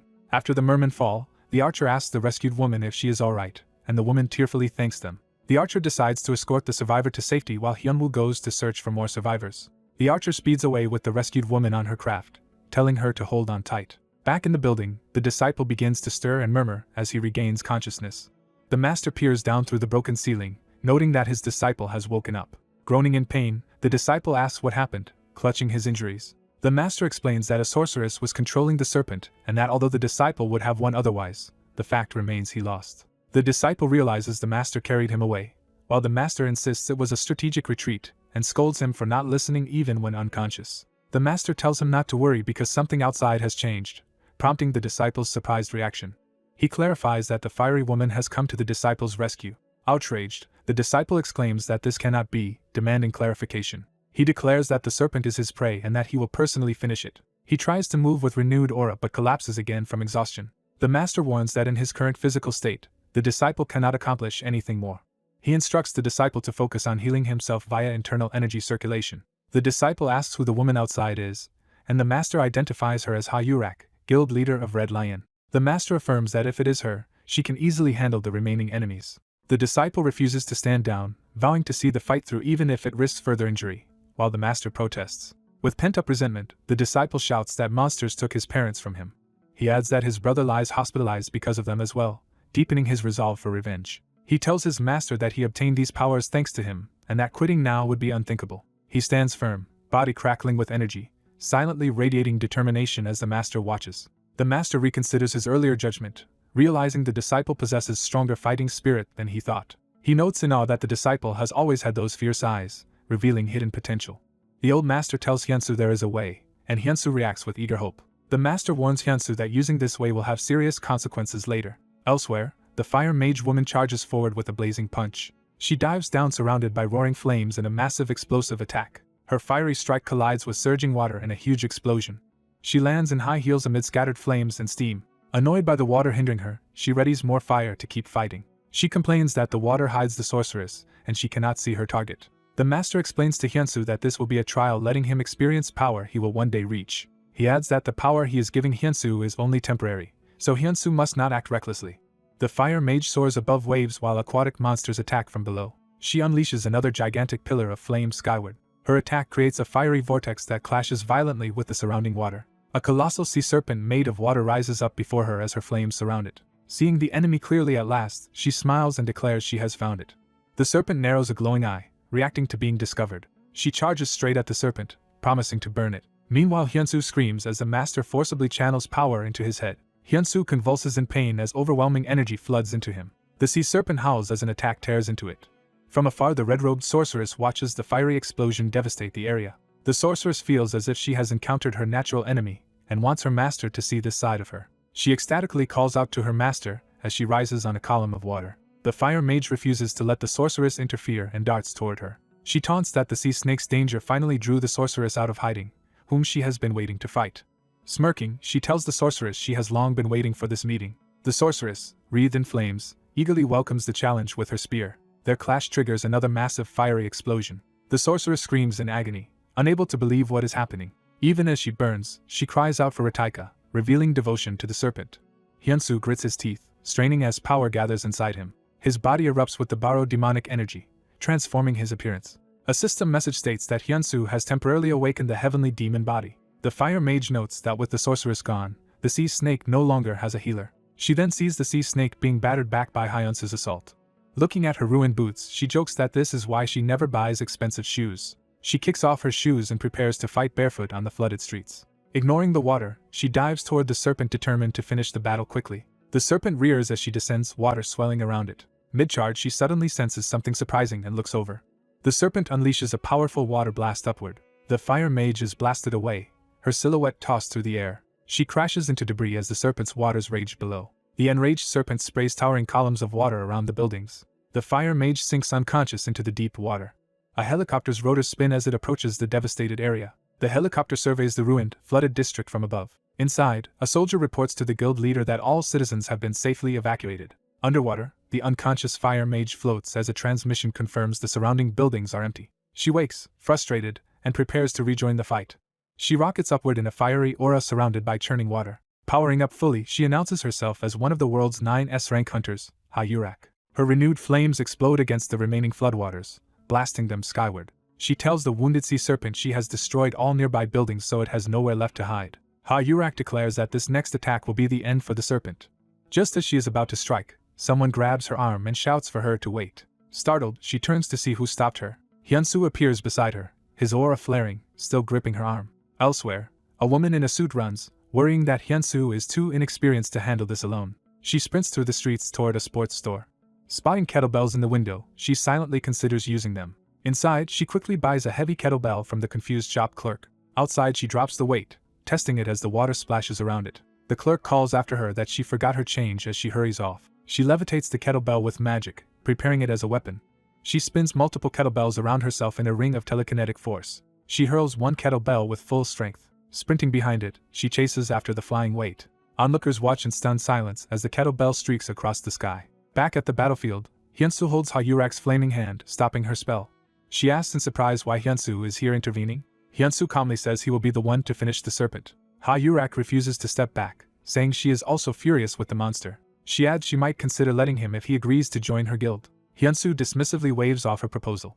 The two stand side by side facing the massive serpent as their powers surge. Ha-Yurak is shocked by the overwhelming pressure emanating from Hyunsu and reassesses his talent. A flash of light erupts as Hyunsu suddenly moves faster than Ha-Yurak can follow. She exclaims that she could not see his movement at all. Hyunsu hurtles toward the serpent as it lunges to swallow him. He activates heaven-obliterating demonic fists, first technique. Using seed impact, he slams a powerful blow into the serpent's body. His strike tears a bloody hole through the serpent's torso. The serpent convulses while Hyunsu continues battering it midair. Energy erupts skyward as his assault drives the serpent into the ground. The wounded monster faces him head-on, still menacing despite its injuries.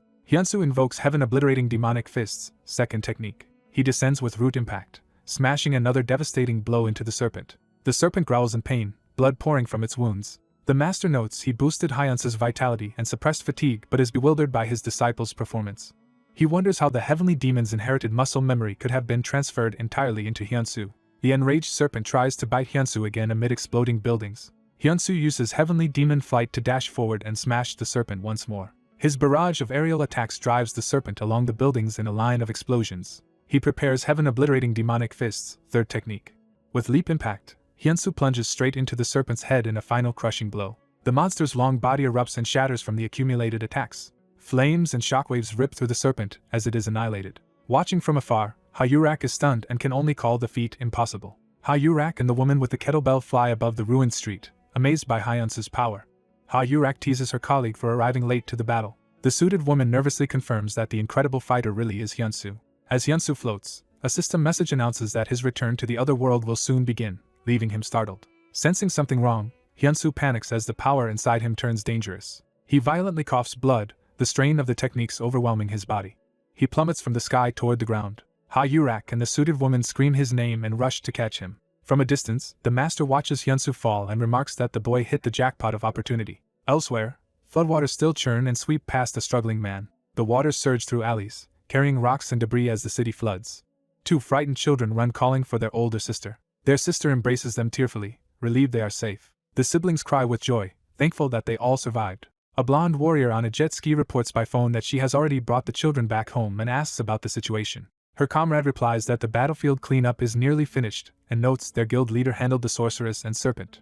She is shocked to hear that those powerful enemies were actually defeated by an unknown hunter. She is told the water is almost gone in her area and that the rest should clear soon, which she acknowledges. Back home, the older sister reassures the children that the danger is over. The family thanks the blonde warrior from the window and urges her to stay safe as she rides away. Time passes and the scene shifts to a university hospital building.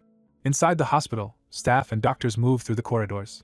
Hyunsu lies in a hospital bed, groaning as he regains consciousness. The master appears at his bedside, asking if he is finally awake, and Hyunsu realizes he is in a hospital. Alarmed, Hyunsu asks if he lost again, while the master mocks him as pathetic. The master then demands to know if Hyunsu remembers anything of what happened.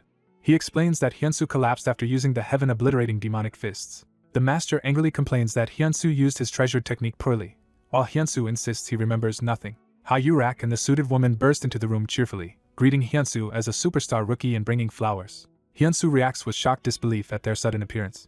In a flashback, other hunters shout that they must exterminate every last merman. Ferocious merman monsters fight amidst splashing water and attacks. A news report states that the association and guilds are still hunting down remaining mermen. Reporters interview the Triple Guild's leader, who describes their ongoing search, particularly through the sewers. She promises the public that they will not let a single monster survive. The scene cuts to the exterior of an apartment building, indicating peace has returned to the city. Inside a bathroom, everything looks calm and ordinary. In the filled bathtub, small bubbles appear ominously on the water's surface. The view returns briefly to the outside of the hospital. The hospital corridor now lies quiet with only a few people walking. Someone peels fruit and arranges slices on a plate beside a hospital bed. Ha-Yurak and the suited woman sit by injured Hyunsu, proudly feeding him the sliced apple they prepared. Ha-Yurak casually brushes off who peeled it and stuffs the fruit into his mouth while her friend protests. Ha-Yurak tells Mina to take out the real gift they brought, piquing Hyunsu's curiosity. Mina opens a black box, saying she was going to do it anyway. Inside the box a glowing red object radiates powerful light. They reveal it is a monster heart, an elixir that serves as Hyunsu's reward from the battle. The master marvels that he has never seen an elixir containing so much energy. Mina explains that monster hearts usually come from long-lived boss monsters and hold immense power. Ha-Yurak adds that eating it will greatly increase a hunter's strength, easily pushing a low-rank hunter up at least one rank. She remarks that although the sea serpent was not originally enormous, the powerful heart it left behind shows it had lived for a very long time.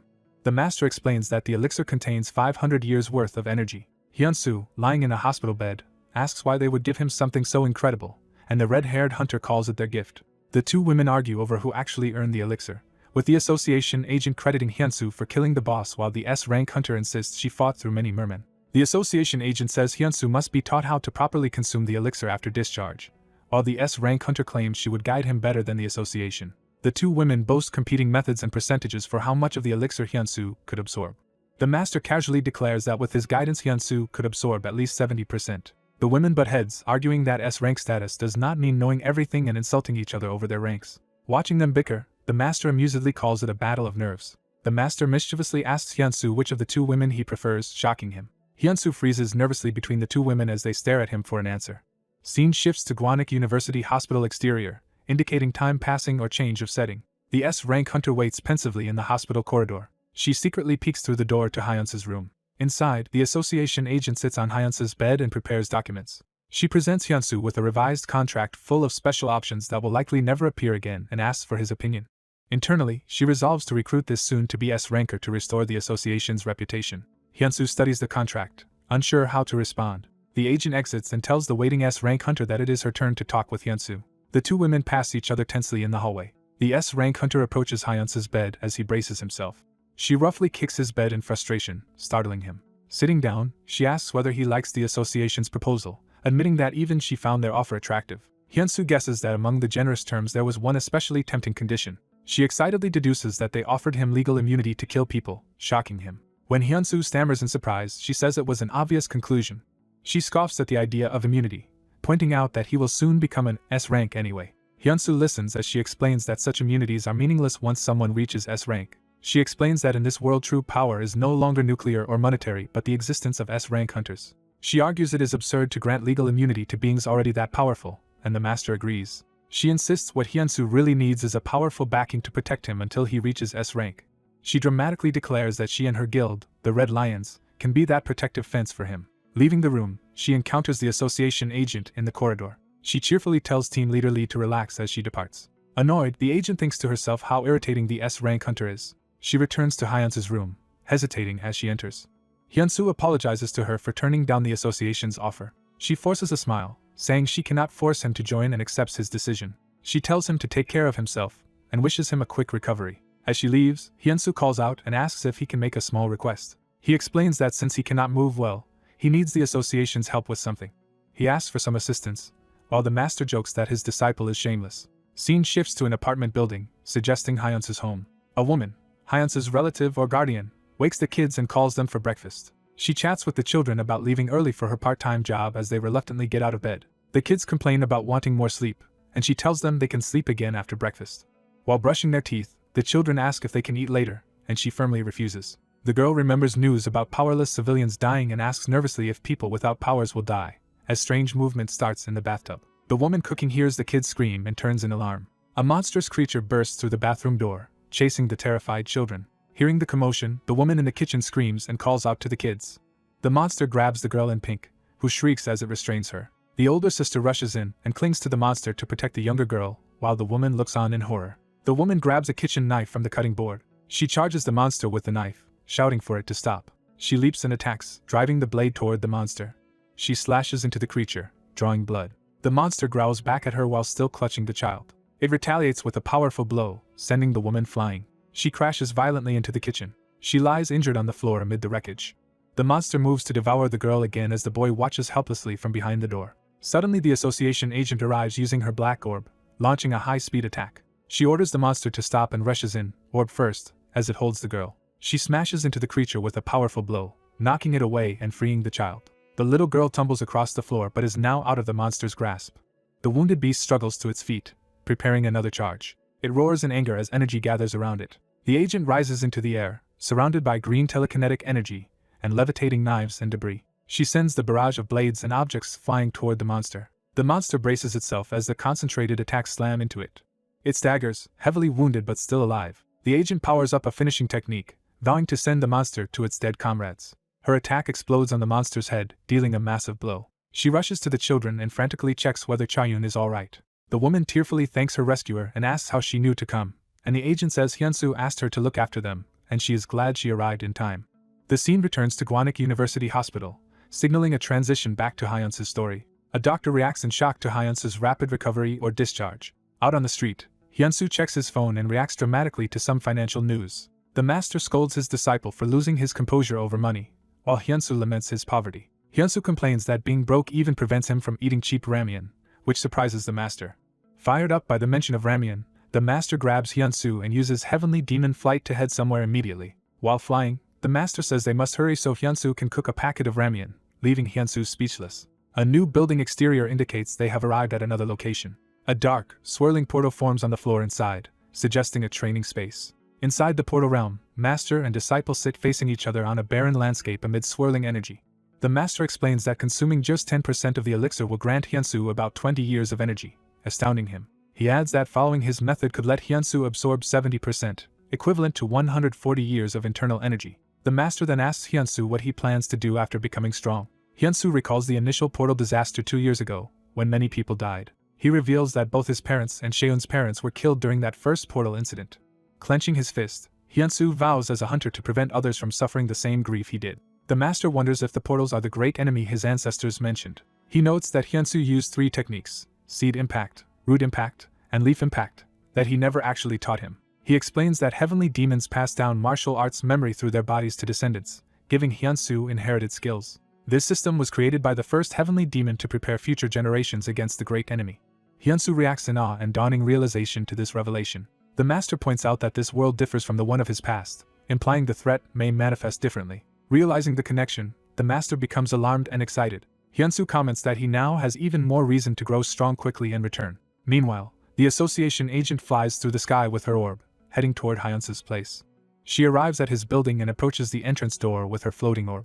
Checking a paper, she confirms this address matches Hyunsu's member information. Outside, she wonders why Hyunsu is not answering her calls despite being discharged. His phone vibrates unattended on his desk at home. The apartment door sits closed while the phone rings, showing no one inside to answer. Waiting at the doorstep, she debates what to do, needing to tell him about the attack at Yoon's house. Back in the portal, the master orders Hyunsu to eat the elixir now. Hyunsu panics about swallowing such a large glowing orb. The master smacks him and clarifies he should chew it, not gulp it whole. He warns that without proper guidance Hyunsu might waste it by digesting bit by bit and excreting the energy. Hyunsu finally bites into the elixir as the master watches closely. The massive energy fills Hyunsu's mouth and body, making him almost gag. At Hyunsu's apartment, the agent finds the door unlocked and starts to open it. She calls out Hyunsu's name as she peeks inside. Seeing the empty room, she wonders aloud if he is not there. Something catches her attention, and she looks up in alarm. She turns to see a dark, swirling portal occupying part of his room and reacts in shock. Inside the portal world, Hyunsu struggles with the elixir bulging in his cheeks. The master tells him to calm his heart and obey instructions, though he admits he can hardly look at him with that puffed face. He warns that mishandling such a powerful elixir could leave Hyunsu brain damaged for life. The master begins detailed guidance. Feel the elixir's energy rather than treat it as food and move it through the microcosmic orbit from Dantian to Welu Point. Hyunsu carefully guides the energy along his meridians, moving it upward without rushing. Back in the room, the agent nervously observes the ominous portal. Mistaking it for a patch of mold shaped like a portal, she grumbles about how long Hyunsu has neglected cleaning his place. She fills a basin with soapy water, stepping in to prepare for scrubbing.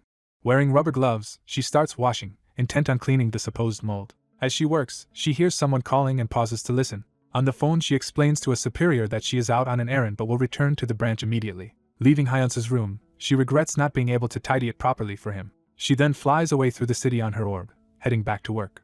In the portal, the master instructs Hyunsu to extend the energy into his macrocosmic orbit, and Hyunsu's system skill to follow instructions activates. Hyunsu sits enveloped in swirling chi as he circulates the elixir energy throughout his entire body. The master marvels at how much searing hot yang energy that water snake boss contained and how extraordinary the portal realm is. He decides this is actually advantageous, since heavenly demon arts rely on extreme yang, and Hyunsu must raise his yang energy anyway. Hyunsu's system notes that his elixir absorption has already reached 32% as he continues concentrating. The master tells him once the elixir fully melts he must condense the energy into the orbit and prevent it from going berserk. Hyunsu's absorption rate jumps to 50%, and his power surges explosively. Overwhelmed by the torrent of energy, Hyunsu screams in pain. The master urges him to endure, encouraging his disciple. The system reports 60% absorption, while the master motivates him by reminding him he carries the heavenly demon seed and must keep pushing. Hyunsu reaches 70% absorption as streams of blood erupt from his body. The master watches as the area fills with dense energy and swirling clouds around Hyunsu. Observing his disciple, the master notes that Hyunsu has entered a complete trance state. The absorption surprisingly climbs to 80%, and Hyunsu wonders if this special place is allowing him to take in even more. The rate rises to 90%, leaving only 10% of the elixir's power to be integrated. The master powers himself up with blue lightning and vows to help Hyunsu finish absorbing the rest. He uses the technique Origin Chi pressure release to assist in stabilizing and compressing the remaining energy within Hyunsu.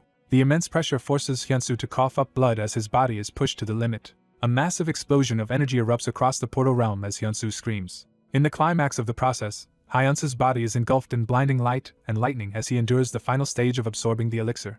Hyunsu fully absorbs the Amides elixir, gaining an extreme yang physique that makes him immune to great heat. His listening to instruction skill levels up and gains a new effect as he bleeds and collapses. While crashing to the ground, he learns he can now copy one specified person's techniques once per day. Scene shifts to a crowded hospital exterior. Emergency staff frantically rushed multiple critical patients into the CPR room, calling for a defibrillator. Inside, overworked doctors and nurses scramble among overflowing patients, refusing extra tasks due to extreme busyness. The hospital corridors are packed with injured people lying everywhere. Chaeyoon walks through the jammed hallway, thinking there is barely room to move. She worries that the merman attack caused enormous damage. Chaeyoon peeks into a room and asks the patient inside how she is feeling. The hospitalized girl says she is now alright. Chaeyoon explains that the girl's siblings had to be moved to another medical center due to lack of beds, and the girl anxiously asks if they are okay. Chaeyoon admits the siblings still have not awakened, shocking the girl. Chaeyoon says lingering unconsciousness is a common symptom after encountering mermen but reassures her that doctors will find a cure. The girl, crying, reluctantly accepts Chaeyoon's reassurance. Later, Chaeyoon waits in a lobby while talking on her phone. She silently frets when the person she is calling does not answer. She notes with concern that Hyunsu is still ignoring her calls. Remembering the battle, she wonders why Hyunsu, who took the worst injuries, recovered while others remain in bad shape. She can understand her friend's sister fainting from fear of the merman, though. But she is puzzled that the uninjured brother is also unconscious. She questions why both siblings ended up in comas. The scene changes to the exterior of another office building. A suited man reports that the merman incident caused about 1 billion won in damage and at least 117 deaths, with casualties still increasing. The pink-haired guild master hears that some people who met the merman are now in unexplained comas. She is told doctors still have no idea what is causing the coma cases.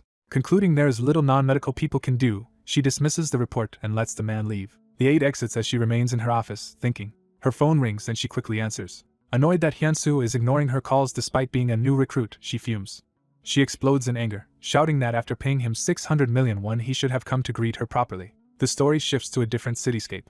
Focus narrows to a cafe entrance where someone is inside. In a hideout, a bald muscular man opens a beer while another silver-haired man lounges nearby. The silver-haired man, Haxon Balder, S-rank hunter and E.S guild leader, comments that Hyunsu ultimately joined Ha Yuriak's side. Jill Lordiman, the lone S-rank solo hunter, replies that Hyunsu is impressive for a newcomer. Haxon bitterly wonders why Ha Yuriak managed to recruit Hyunsu. He confesses he feels like crushing Hyunsu out of spite. Jill tells him to stop such talk and just live quietly. Haxon angrily insists he would rather see Hyunsu destroyed than let Ha Yuriak have him, imagining Hyunsu diving through flames. The scene jumps to a peaceful beach. Hyunsu is actually napping shirtless on a deck chair under an umbrella. Someone gently calls his name and pats his head, waking him. Mina, in a swimsuit, smiles and says he must have been very tired. Nearby, the pink-haired and red-haired women complain about how long he plans to sleep. The pink-haired woman reminds him they came to the beach to play volleyball. She spikes the ball fiercely, declaring the loser must buy dinner. The serve smashes straight into Hyunsu's face, stunning him and startling Mina. The women mock his inability to receive such a serve while he protests this is his first time playing volleyball. The volleyball bounces away into the sea. Hyunsu wades out grumbling, surprised at how far the ball drifted. A whirlpool suddenly forms in the water. A gigantic sea serpent, the Emugi, erupts from the ocean in front of a panicked Hyunsu. The enraged Emugi roars and demands its elixir back. The Emugi drags Hyunsu deep underwater as he clings to its body. Near an underwater lava vent, Hyunsu feels the scorching heat and realizes they are close to ocean floor magma. The Emugi plunges toward the blazing fissures while Hyunsu is pulled along. Hyunsu suddenly wakes up in bed, sweating in shock. His spirit master yells that if he is awake he should immediately cook ramen, and Hyunsu realizes he had only fallen asleep. The master points at a clock and notes how much time has passed, making Hyunsu realize he has slept for 2.5 days. The story shifts to the association building. At her office there, Mina explodes over the phone upon hearing what Hyunsu did. On his end, Hyunsu endures her shouting as she accuses him of recklessly consuming the elixir alone despite her warnings it could kill him. The scene briefly shows the Red Lion Guild building. At her guild office, Ha Yuriak is equally shocked to learn he ate the elixir and slept for 2 days. Calming down, she says she cannot do anything about his recklessness but is relieved he did not die. Hyunsu is surprised she is much calmer than he expected. While serving ramen to his spirit master, he confirms over the phone that he will stay on standby. The old master calls him a brat but slurps the noodles. Suddenly an alert appears and Hyunsu yells in surprise. He realizes his level has increased again. Reading the system window, he sees listening to instructions has reached level 3 with detailed enhancements, and a note that he can learn one specified person's techniques daily. Ecstatic, he celebrates getting a new ability while the master grumbles about the noise. Hyunsu explains he can now copy one of his master's skills once per day and is thrilled. The master protests in disbelief, calling such an ability unfair and almost like cheating. Annoyed, he flicks Hyunsu's forehead with a painful energy strike. Hyunsu keeps dodging the flicks, complaining his forehead still hurts and joking about trauma. The master pauses, impressed that Hyunsu can already evade his attacks so well. The scene cuts back to the hospital exterior, now calmer. Inside, Hyunsu sits with Chaeyoon, quietly acknowledging what she has told him. Chaeyoon despairs about what she will do if her siblings never wake up. Hyunsu gently comforts her, saying they will wake up. She remarks that she and Hyunsu are actually similar in many ways. They walk down the hospital corridor. In a ward, Cha-yoon introduces her still comatose younger brother Hyuntae. She explains he has remained unconscious ever since their accident. Even the doctors have no explanation for his condition. She sadly takes his hand, worried. Cha-yoon tearfully introduces herself to her brother, saying Hyunsu has been looking after her. She tells her brother that Hyunsu has been waiting a very long time for him to wake up. Hyunsu silently joins her plea, asking Hyuntae to wake up soon. Chongyang appears beside Hyunsu and says he senses a strange energy from Hyuntae. He reveals that some kind of curse seal is placed on Hyuntae's heart. Chongyang adds there is a method to deal with it, hinting at a solution. The scene briefly shifts to another building at dusk.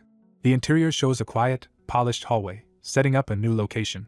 At an auction, a magical skeleton spear is offered starting at 70 million won. A long-haired man confidently raises his hand to bid. The auctioneer announces his 70 million bid and then invites higher offers, raising the price to 80 million. Just before the spear is sold, the long-haired man smiles as the countdown proceeds. Another man, Jin Si-hyuk, casually bids 80 million, surprising everyone. The first bidder cedes, cursing Jin as he is outbid. Later in the parking garage, Jin heads to his car after the successful purchase. Delighted with his day, Jin approaches his vehicle holding the wrapped spear. Someone calls out his name from behind. The long-haired man confronts Jin, furious that he paid 200 million for an item that should have been 70 million. Jin cheerfully replies that he would have bought the spear even for 300 million. Mocking the other man's finances, Jin tells him to go home and eat cheap food instead of coming to auctions. Enraged, the long-haired man raises his foot to attack. He stomps down with tremendous force, launching a devastating kick. The shockwave smashes a car and pillar, startling Jin. The attacker then approaches with a menacing grin, asking Jin if he has a death wish. Jin readies the skeleton spear and says that since the other man started the fight, he will not hold back. The long-haired man, now wearing a crackling metal gauntlet, vows to prove the spear is worth only 70 million. Jin charges with a water-like thrust from the spear while the opponent counters with his electrified gauntlet. Their clash sends lightning and force flying as Jin's spear's strike meets the armored chest. The counterattack sends Jin hurtling backward, slamming him hard. Jin crashes violently to the ground in a fiery explosion. The long-haired man advances, boasting that no one who wins a bid against him ever leaves an auction alive. The narrative returns to Red Lion Guild headquarters. Inside, Hayuriak berates the long-haired man, asking if he plans to keep causing such trouble. She continues scolding him for creating complaints she has to resolve. He excuses his actions by claiming he just got angry when the other bidder stole his auction item. Hayuriak sharply tells him to shut up and warns she will no longer tolerate his behavior. She threatens that if he causes more trouble, she will flay and incinerate him, terrifying him into meek agreement. She curtly orders him to leave her office. He exits while a photo on her desk shows her posing with Hyunsu, highlighting their connection. He nervously pops his head back in, saying he has something else to ask. He wants to know when she will introduce him to the newly recruited A-rank hunter, implying Hyunsu. With a sly smile, he insists he is not trying to assert dominance or anything. Hayuriak blasts him away with flames, telling him to go away as he complains he cannot even speak. Walking down the hallway, he muses that he will probably meet that A-rank hunter soon anyway. The scene cuts back to the hospital exterior at sunset. Inside, Cha-yoon excitedly realizes Hyunsu is also a hunter. Hyunsu explains that awakening does not follow a fixed schedule, and she finds this fascinating. She concludes that this explains why a high-ranking person like Mina would go out of her way to help him, while he laughs awkwardly. Hyunsu tells Cha-yoon he will visit Hyuntae again and then check on her younger siblings, so she should rest without worry. Chongyang and Hyunsu follow as Cha-yoon heads back to her room. Standing beside Hyuntae's bed, Hyunsu asks his master to confirm there really is a way to help the boy. Chongyang says the method involves a transcendent sorcery called the Severing Heavenly Language. A system message informs Hyunsu of this new transcendent rank skill, astonishing him. Chongyang immediately adds that Hyunsu currently cannot use the technique. He explains that the Severing Heavenly Language is a mystical curse-breaking sorcery created by a heavenly demon and requires a special heavenly demon body that Hyunsu lacks. Hyunsu insists he can still use it. He reveals that, thanks to his upgraded listening to instruction skill, he can imitate one of his master's techniques once per day.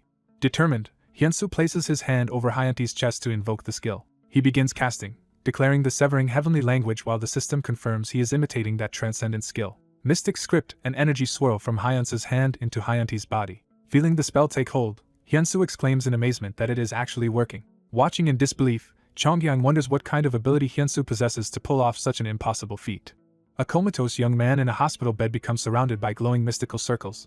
A man channels chi through his hands onto the patient, deciding to raise the energy output. The magic circle covering the patient spins intensely. The patient's heart suddenly begins to beat powerfully. The healer is shocked as he senses an unexpected reaction. He pours out even more energy, causing a huge burst of light over the patient. Collapsing to the floor, he despairs that his attempt to heal the patient failed. The The white-haired master examines the patient and says he senses an incredibly powerful being but that the healer simply lacks enough power. The healer asks if that is the reason for the failure, and the master reassures him to trust his explanation. Scene shifts to a European-style city street where vehicles are parked outside buildings. In a library, a bald hunter angrily argues they need every strong hunter, rejecting another man's plan to eliminate someone. Their shouting is interrupted when a newcomer in a sleek suit arrives and asks why it is so noisy. The newcomer is introduced as Yamamoto Takashi, an S-rank hunter and vice leader of the ES Guild. Empty drink cans on the table show they have been talking and drinking for a while. Takashi admits he has doubts about serving under Haxon, while the bald hunter jokes he should work solo like him. Takashi asks how the latest fragment search went. Takashi explains the fragment site was wrong again, and only a barren desert like before. They wonder if they must now rely on finding a new fragment in Korea, deciding to wait since the Red Lions are in charge there. They note that the emergence of a hunter named Park Hyunsu may accelerate the expedition to the next fragment. The bald hunter recalls that the paradise portals are fragments of the ancestral dragon, and laments that clearing all fragments within a year is like a curse. A memory of a powerful entity warns that if humans do not clear every fragment within 1 year, a disaster beyond even S-ranks will strike the world. Takashi concludes firmly that all fragments must be found within a year, no matter what. The bald hunter agrees, stressing that more high-rank hunters are needed to achieve this. The scene returns to Saesong Medical Center at sunset. Hyunsu visits 2 comatose siblings in the hospital as a nurse looks on. The siblings lie motionless side by side in their beds. Doctors say they have done all they can and can only use heat mats to keep such patients warm. A nurse explains to Hyunsu that the entire ward is full of similar coma patients. In another room, a worried wife asks when her husband will wake, but the nurse says only the doctor can answer. Hyunsu's master appears and states that cold energy is causing everyone's condition. He reminds Hyunsu that all these patients previously encountered the merman. The master explains that aquatic creatures inherently carry yin energy. He adds that the merman in particular held extremely strong yin energy, which overwhelms people who already have a lot of yin. When the patient's own yin meets the merman's, it fuses into cold energy that puts them into a hibernation-like state. Hyunsu realizes this explanation fits what he is seeing. He asks if there is a way to cure the patients. The master answers that using yang energy to expel the yin will wake them. A boy at a bedside tells his mother to look at Hyunsu. The mother turns, surprised, toward Hyunsu and her child. Hyunsu starts propping the comatose boy up, alarming the mother who thinks he is disturbing the patient's fragile condition. The boy shows his mother a video, recognizing Hyunsu as the famous Amugi killer. As Hyunsu channels energy, the family watches in growing astonishment. Hyunsu places a glowing, warm hand over the boy's chest, pouring yang energy inside. Dark, smoky energy streams out of the boy's head as the cold yin is forced out. The master urges Hyunsu to burn away the yin energy immediately.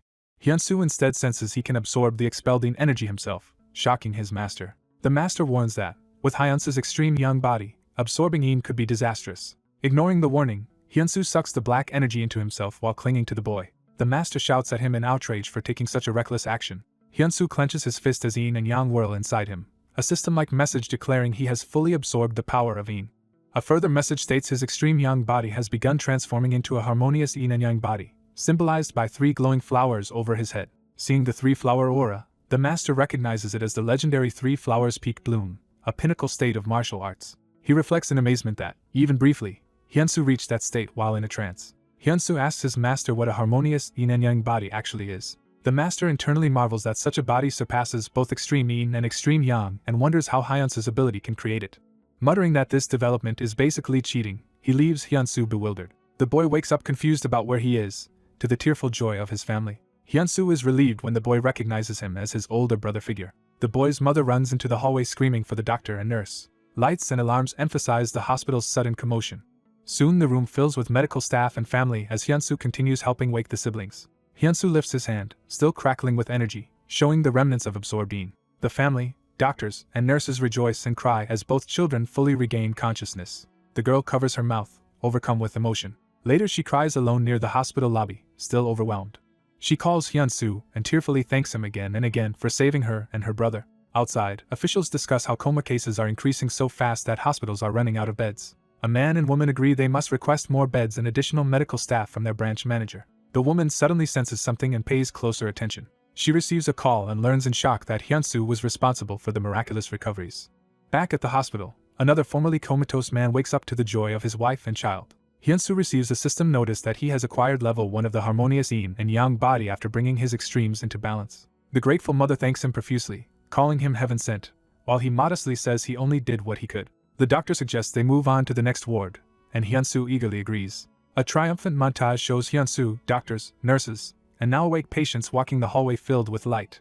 People murmur in awe about his incredible healing ability and ask to take photos with him. The master comments that this praise is good and fitting. He tells Hyunsu that as a heavenly demon he should get used to being worshipped, leaving Hyunsu flustered. Night falls, closing the day of miracles. Hyunsu continues treating an elderly patient while a nurse assists. On the phone, he tells his guild leader he is at Saesong Hospital, only for the leader to say he already knows. The guild leader explains that the Hunters Association has requested their help with another hospital as well. She adds that the association is paying a fee for this work and that Hyunsu can keep all of it himself. Hyunsu protests that he is just a guild member, but she reminds him the contract states solo efforts belong entirely to him, so he agrees to visit the association afterward. She happily praises his performance, thinking that the association will owe their guild favors. The scene shifts to a crescent moon over rooftops. Takashi sits in the dark, his phone buzzing with new information. He answers and reports to his boss that he has discovered where Park Hyunsu lives. The boss, apparently Haxon, praises him and orders him to send the address, while another hunter dozes nearby. Takashi prepares to leave, grabbing the door handle. He steps outside in casual clothes, zipping up with grim resolve. Outside the house, he crouches as if to launch himself at extreme speed. With a predatory grin, he begins accelerating, electricity crackling around him. Takashi rockets through the city at supersonic speed, trailing a shockwave. From afar, his path appears as a streak of light cutting across the night sky. Morning over Hyunsu's neighborhood shows a peaceful city under a rainbow. Hyunsu's apartment building is shown as someone comments about yet another disturbance. Inside, Hyunsu complains to his master about eating instant ramen again, while the master insists it is the world's best food. Resigned, Hyunsu goes to cook it anyway. His phone rings, showing a call from the guild leader. Confused why she is calling so late, he answers. She urgently asks where he is. When he replies he is home about to cook, she yells for him to get out of the house immediately. At the same time, his master senses a massive force approaching and warns that a very powerful presence is heading straight for them. Hyunsu bolts out of the apartment and sprints up the stairs toward the exit. He bursts outside the building and keeps running. He hears something incoming and looks up tensely. Haxon drops from the sky above him like a black comet. A blinding beam slams into the street between cars, tearing through the road. The attack explodes, flipping vehicles and engulfing the street in fire. Hyunsu staggers from the blast, shouting in pain. As the smoke clears, a lone figure stands ahead while Hyunsu readies himself in the background. Haxon emerges from the smoke, calling out Park Hyunsu's name menacingly. He gathers a swirling sphere of purple lightning in his hand and snarls a word meaning die. Hyunsu watches in alarm as the deadly energy forms. The lightning beam races toward him, but he braces behind a dome of energy to block it. The collision results in another massive explosion that rocks the area. Haxon walks through the drifting smoke unfazed. Elsewhere, a modern glass building is shown, likely the Hunters Association headquarters. Alarm sirens there begin blaring. Staff report that an unidentified powerful entity is moving in Hyunsu's residential area, confirming their fears. Team Leader Lee notes that such supersonic speed is rare even among S ranks and guesses who it must be. Her guild leader, on the phone, agrees it is probably Haxon, who despises her. She removes her heels while ending the call, thanking the caller for the intel. Flames and aura erupt around her, as she declares she is the only one capable of stopping Haxon. Team Leader Lee resolves that she must head out as well.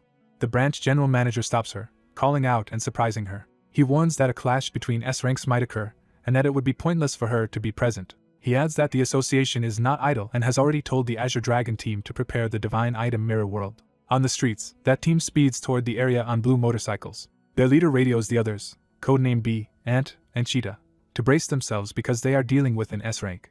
The three riders enthusiastically confirm their readiness. The leader checks that Hawk, who carries the Mirror World item, is in position. Hawk smirks and says he is deploying now. Standing atop a tall building with a glowing device on his back, Hawk surveys the road below. He then dives from the rooftop toward the city. Mid-fall he transforms, sprouting huge hawk wings from the device. Fully changed into a Hawkman, he soars across the city skyline.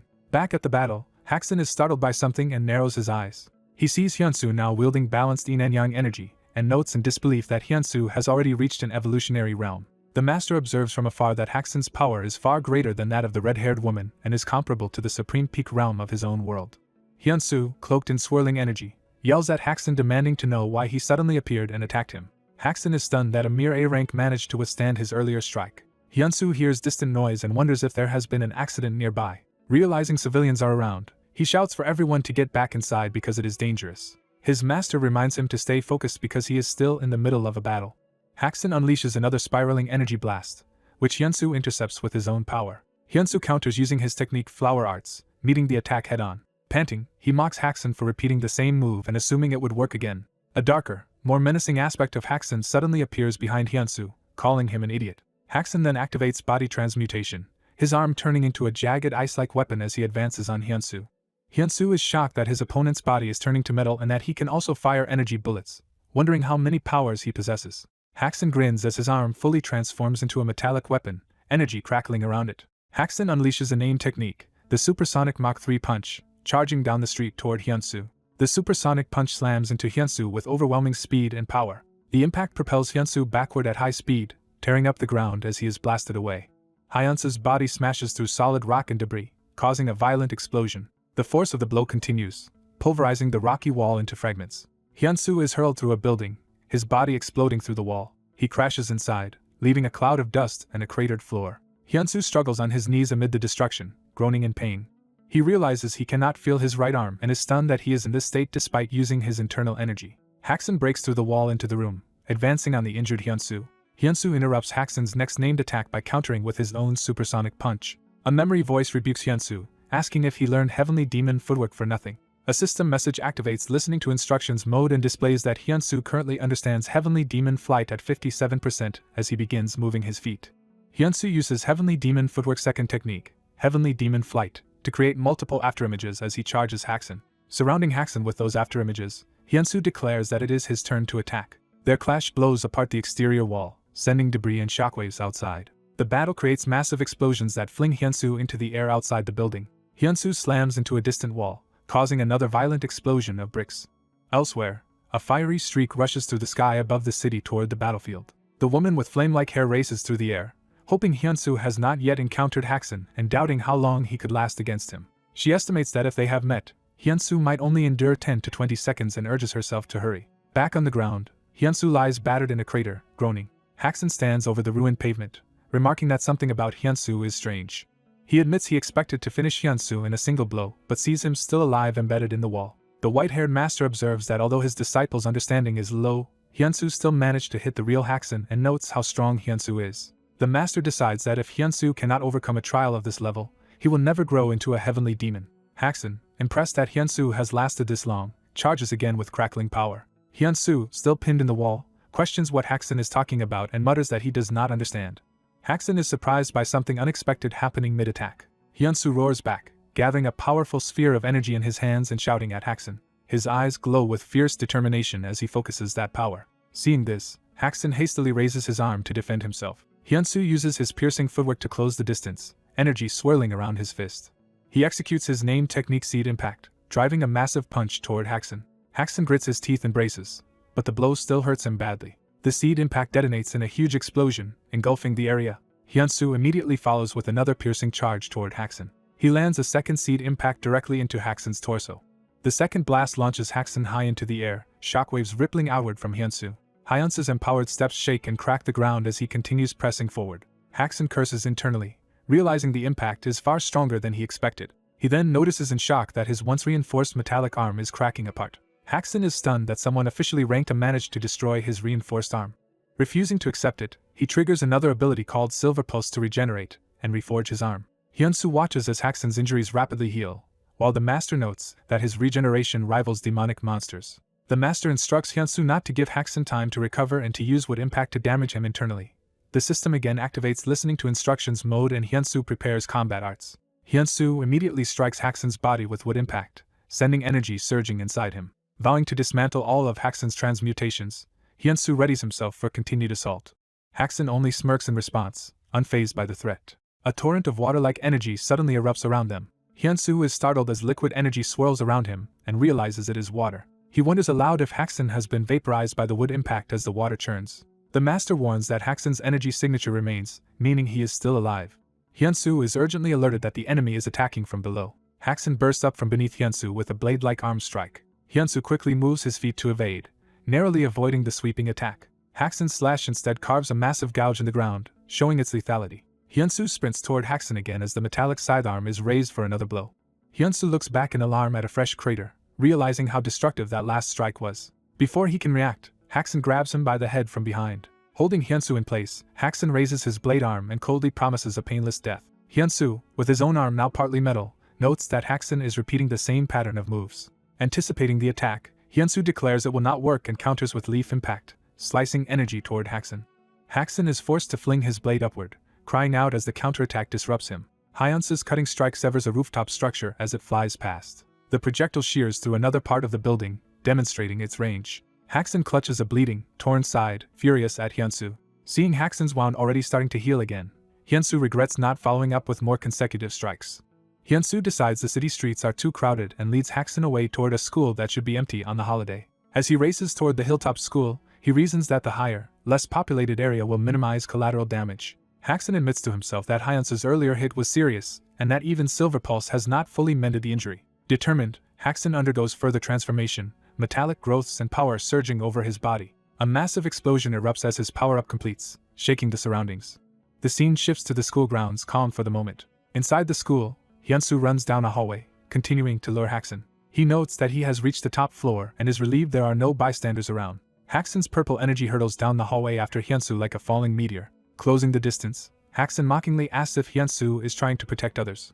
He then slams Hyunsu through walls and cabinets with another devastating blow. The room continues to explode around Hyunsu as debris and fire spread. From the rubble, Hyunsu condemns Haxan for fighting recklessly in a residential area. He springs forward, declaring that someone like Haxan has no right to be a hunter. Haxan swoops down from above with his blade aimed at the charging Hyunsu. His eyes gleam as he swings, confident the next attack will finish things. Columns and chunks of the building explode upward from the ferocity of the clash. Multiple explosions rip through the structure and facade, tearing the school apart. Inside, the floor and ceiling are annihilated as a pillar of energy erupts. Standing at the edge of the crater he just created, Haxan muses that it is almost a shame to kill someone who lasted this long. Beneath the rubble, Hyunsu lies buried while crackling energy begins gathering overhead. Haxan forms a huge dark purple energy sphere and tells Hyunsu to blame his boss for what is about to happen. That destructive sphere swells above, radiating chaotic power. The sphere is hurled toward the school grounds, glowing ominously. It detonates on the field in a cataclysmic blast, obliterating everything nearby. The explosion grows even larger, filling the scene with blinding light and shockwaves. Afterward, Haxan floats calmly in the sky, silhouetted against the clouds. He lands in the center of the colossal crater his attack carved out. The camera pulls back to reveal the vast pit of destruction and ruins surrounding Haxan. Surveying the devastation, Haxan criticizes the country's rank evaluations and asserts that Hyunsu is already of S-rank caliber, not merely A rank. Believing the fight over, he wonders aloud if he should head back. A sudden light in the rubble catches his attention, making him pause. He watches warily as the debris begins to shift and energy stirs. Hyunsu rises from the ruins wreathed in blue energy, levitating with overwhelming power. Instead of fear, Haxan smiles eagerly, excited by this new display of strength. Hyunsu stands transformed, cloaked in surging blue aura, his tattered clothes fluttering. Haxan admits Hyunsu has surprised him once again. Hyunsu walks steadily toward him through the wreckage, aura blazing. Haxan gathers another mass of dark energy, vowing to burn Hyunsu until nothing remains. Suddenly that energy flickers and vanishes from his arm, startling him. He is shocked to realize his energy bullet has dissipated mid-formation, something that has never occurred before. Hyunsu continues advancing calmly, blue flames of power dancing around him. Haxan reassures himself that his body can still function despite the setbacks. Hyunsu's eyes glow as he silently confronts Haxan at close range. Haxan charges once more, yelling that this will be the end. As he swings, he realizes in confusion that something is wrong with his attack. Panic flashes across his face as he senses imminent danger. Hyunsu counters with another devastating empowered strike, blasting Haxan away. The close-up shows Hyunsu's resolute expression as he commits to finishing the fight. He prepares heaven-obliterating demonic fist's second technique, calling out seed impact again.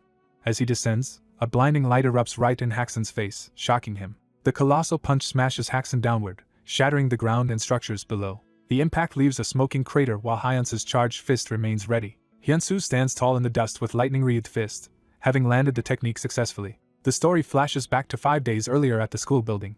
In Hyunsu's room, a mysterious dark sphere appears in midair. In the past, Hyunsu spars with the white-haired master, throwing a punch at him. The master easily parries, gauging Hyunsu's strength and form. Hyunsu unleashes a flurry of blows, but the master blocks them all effortlessly. Hyunsu continues attacking with rapid strikes, yet fails to land a clean hit. The master shifts his footwork, demonstrating superior movement. He counters with a powerful blow that sends Hyunsu flying. The training ground erupts from the master's counter, overwhelming Hyunsu. Afterward, Hyunsu breathes heavily, exhausted from the intense sparring. The master tells him to listen while circulating his energy as part of further instruction. He explains that Hyunsu possesses both the heavenly demon seed and immense Amugi internal energy but has not yet learned to use them properly. Hyunsu agrees, thinking that despite gaining energy his only noticeable improvement has been fast recovery. The master compares Hyunsu's energy to a deep well filled with water. He elaborates that strong people can draw from that well many times, while the weak can barely fetch from it at all. He clarifies that the well's water itself never runs dry, implying Hyunsu's reserves are vast. Hyunsu concludes that he must become stronger in order to access more of that power. The master says the way to unlock that strength and use his internal energy is through actual combat experience. He states plainly that fighting real battles is the necessary training. The master emphasizes that defeating a powerful enemy yields more growth than 100 training sessions. Back in the present ruins, Hyunsu recalls that his first truly strong opponent now stands right before him. Amid the rubble, Haxon begins to stir, refusing to stay down. His metallic hand claws out from the debris, signaling he is still alive. Haxon erupts from the rubble in a monstrous, further transformed state, screaming. Fully revealed, his body crackles with electricity and metal as he powers up yet again. Hyunsu is stunned that Haxon can still stand after being hit by seed impact twice, and wonders if he is dealing with a monster. Hyunsu reels from the previous attack, feeling his whole body burn from defending against it. The silver astral wizard admits Hyunsu pushed him farther than expected and says it is no surprise the red lion is interested in him. Preparing a glowing orb in his hand, the astral wizard wonders if his technique is not ready yet. Amid the rubble he introduces himself as the astral wizard and prepares to fight again. He stomps the ground and launches forward with explosive speed. Charging in, he shouts that he is also capable of brutal close-quarters combat. He accelerates to Mach 5 and hurtles down toward Hyunsu like a falling meteor. Hyunsu shouts in alarm as the grinning wizard closes in with a deadly strike. The astral wizard's high-speed punch slams into Hyunsu's chest. Hyunsu is blasted away through the air by the impact. A massive energy blast chases him as he twists in the air to evade it. The wizard pursues from above, dropping down to finish Hyunsu. While descending he declares that Hyunsu cannot escape and that he will take his head. Hyunsu's master suddenly intervenes, yelling at his disciple to get it together before he is decapitated. The master orders Hyunsu to use the martial art Heavenly Demon Soul Shed as a system message says listening to instructions activates. Hyunsu strains as another message reports his understanding of Heavenly Demon Soul Shed has risen to 65%. The master desperately urges Hyunsu to succeed with the technique. The scene shifts to an earlier training field where master and disciple stand alone. In that memory Hyunsu complains that Heavenly Demon Soul Shed is too hard, and his master begins explaining it in simpler terms. The master instructs him to imagine taking a single step back and letting his consciousness pass through that point. Hyunsu repeats the instruction to himself, trying to grasp the idea. Back in the present, the astral wizard dives at him again, bidding him farewell. At the last moment Hyunsu activates Heavenly Demon Soul Shed, his body slipping away as a blue flame double appears. The astral wizard's attack hits only the afterimage, leaving him shocked. He wonders what just happened, certain Hyunsu had been flying toward him moments earlier. Suddenly his arm is struck by a bright blast from behind. A barrage of blue explosions engulfs his body. Reeling inside a vortex of energy, he demands to know what this strange attack is. Hyunsu, now in close range, commands his gathered energy to explode against the wizard. Realizing he cannot dodge in time, the astral wizard curses. Hyunsu unleashes Tree Impact, a powerful finishing blow. The attack detonates, causing a massive explosion that devastates the surroundings. Hyunsu emerges from the smoke, bloodied but still standing. He presses both hands against the wizard's chest, grappling him. They stare each other down at close range, locked in a struggle. Exhausted, Hyunsu notes that he has spent all his strength, as if he had only fetched water from a well. The injured wizard looms over him, and says this will be the end for Hyunsu. He drives another savage attack toward Hyunsu's face. A flashback shows the corpses of subordinates slain earlier, underscoring the stakes of this battle. In that memory the heavenly demon vows to kill the demonic enemy responsible. The colossal ancestral dragon appears before the heavenly demon, remarking that he alone survived but is now drained. The heavenly demon swears on the honor of his fallen subordinates to flay the dragon and use its skin to appease their souls. The dragon offers him a chance to serve as its right hand and conquer the world together. The heavenly demon dismisses the offer and tells it to shut up, slamming his foot down. As the dragon notes his internal energy should be spent, the heavenly demon replies that heavenly demon arts allow him to fight without any inner power. He explains he can borrow power directly from nature through the heavenly demon divine arts. The dragon, startled, asks what this new power is. The heavenly demon activates heavenly spiritual body and rockets upward, aura blazing. Back in the present, civilians watching from afar panic as smoke rises where the school once stood. A motorcycle squad races through the ruins toward the devastated campus.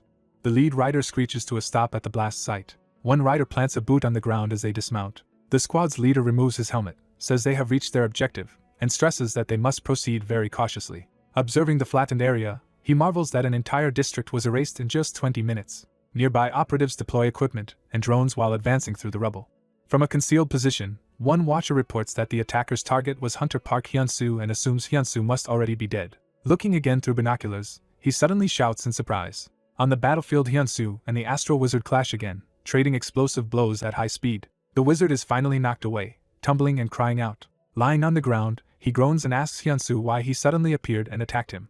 Smirking, the wizard feigns ignorance while Hyunsu angrily insists they talk this out. The observers realize Hyunsu is still alive and that he and the intruder are fighting hand to hand. The astral wizard, crackling with blue lightning, laughs menacingly as he stands back up. He notes with satisfaction that his energy line has fully recovered. A column of light erupts as his restored power surges skyward.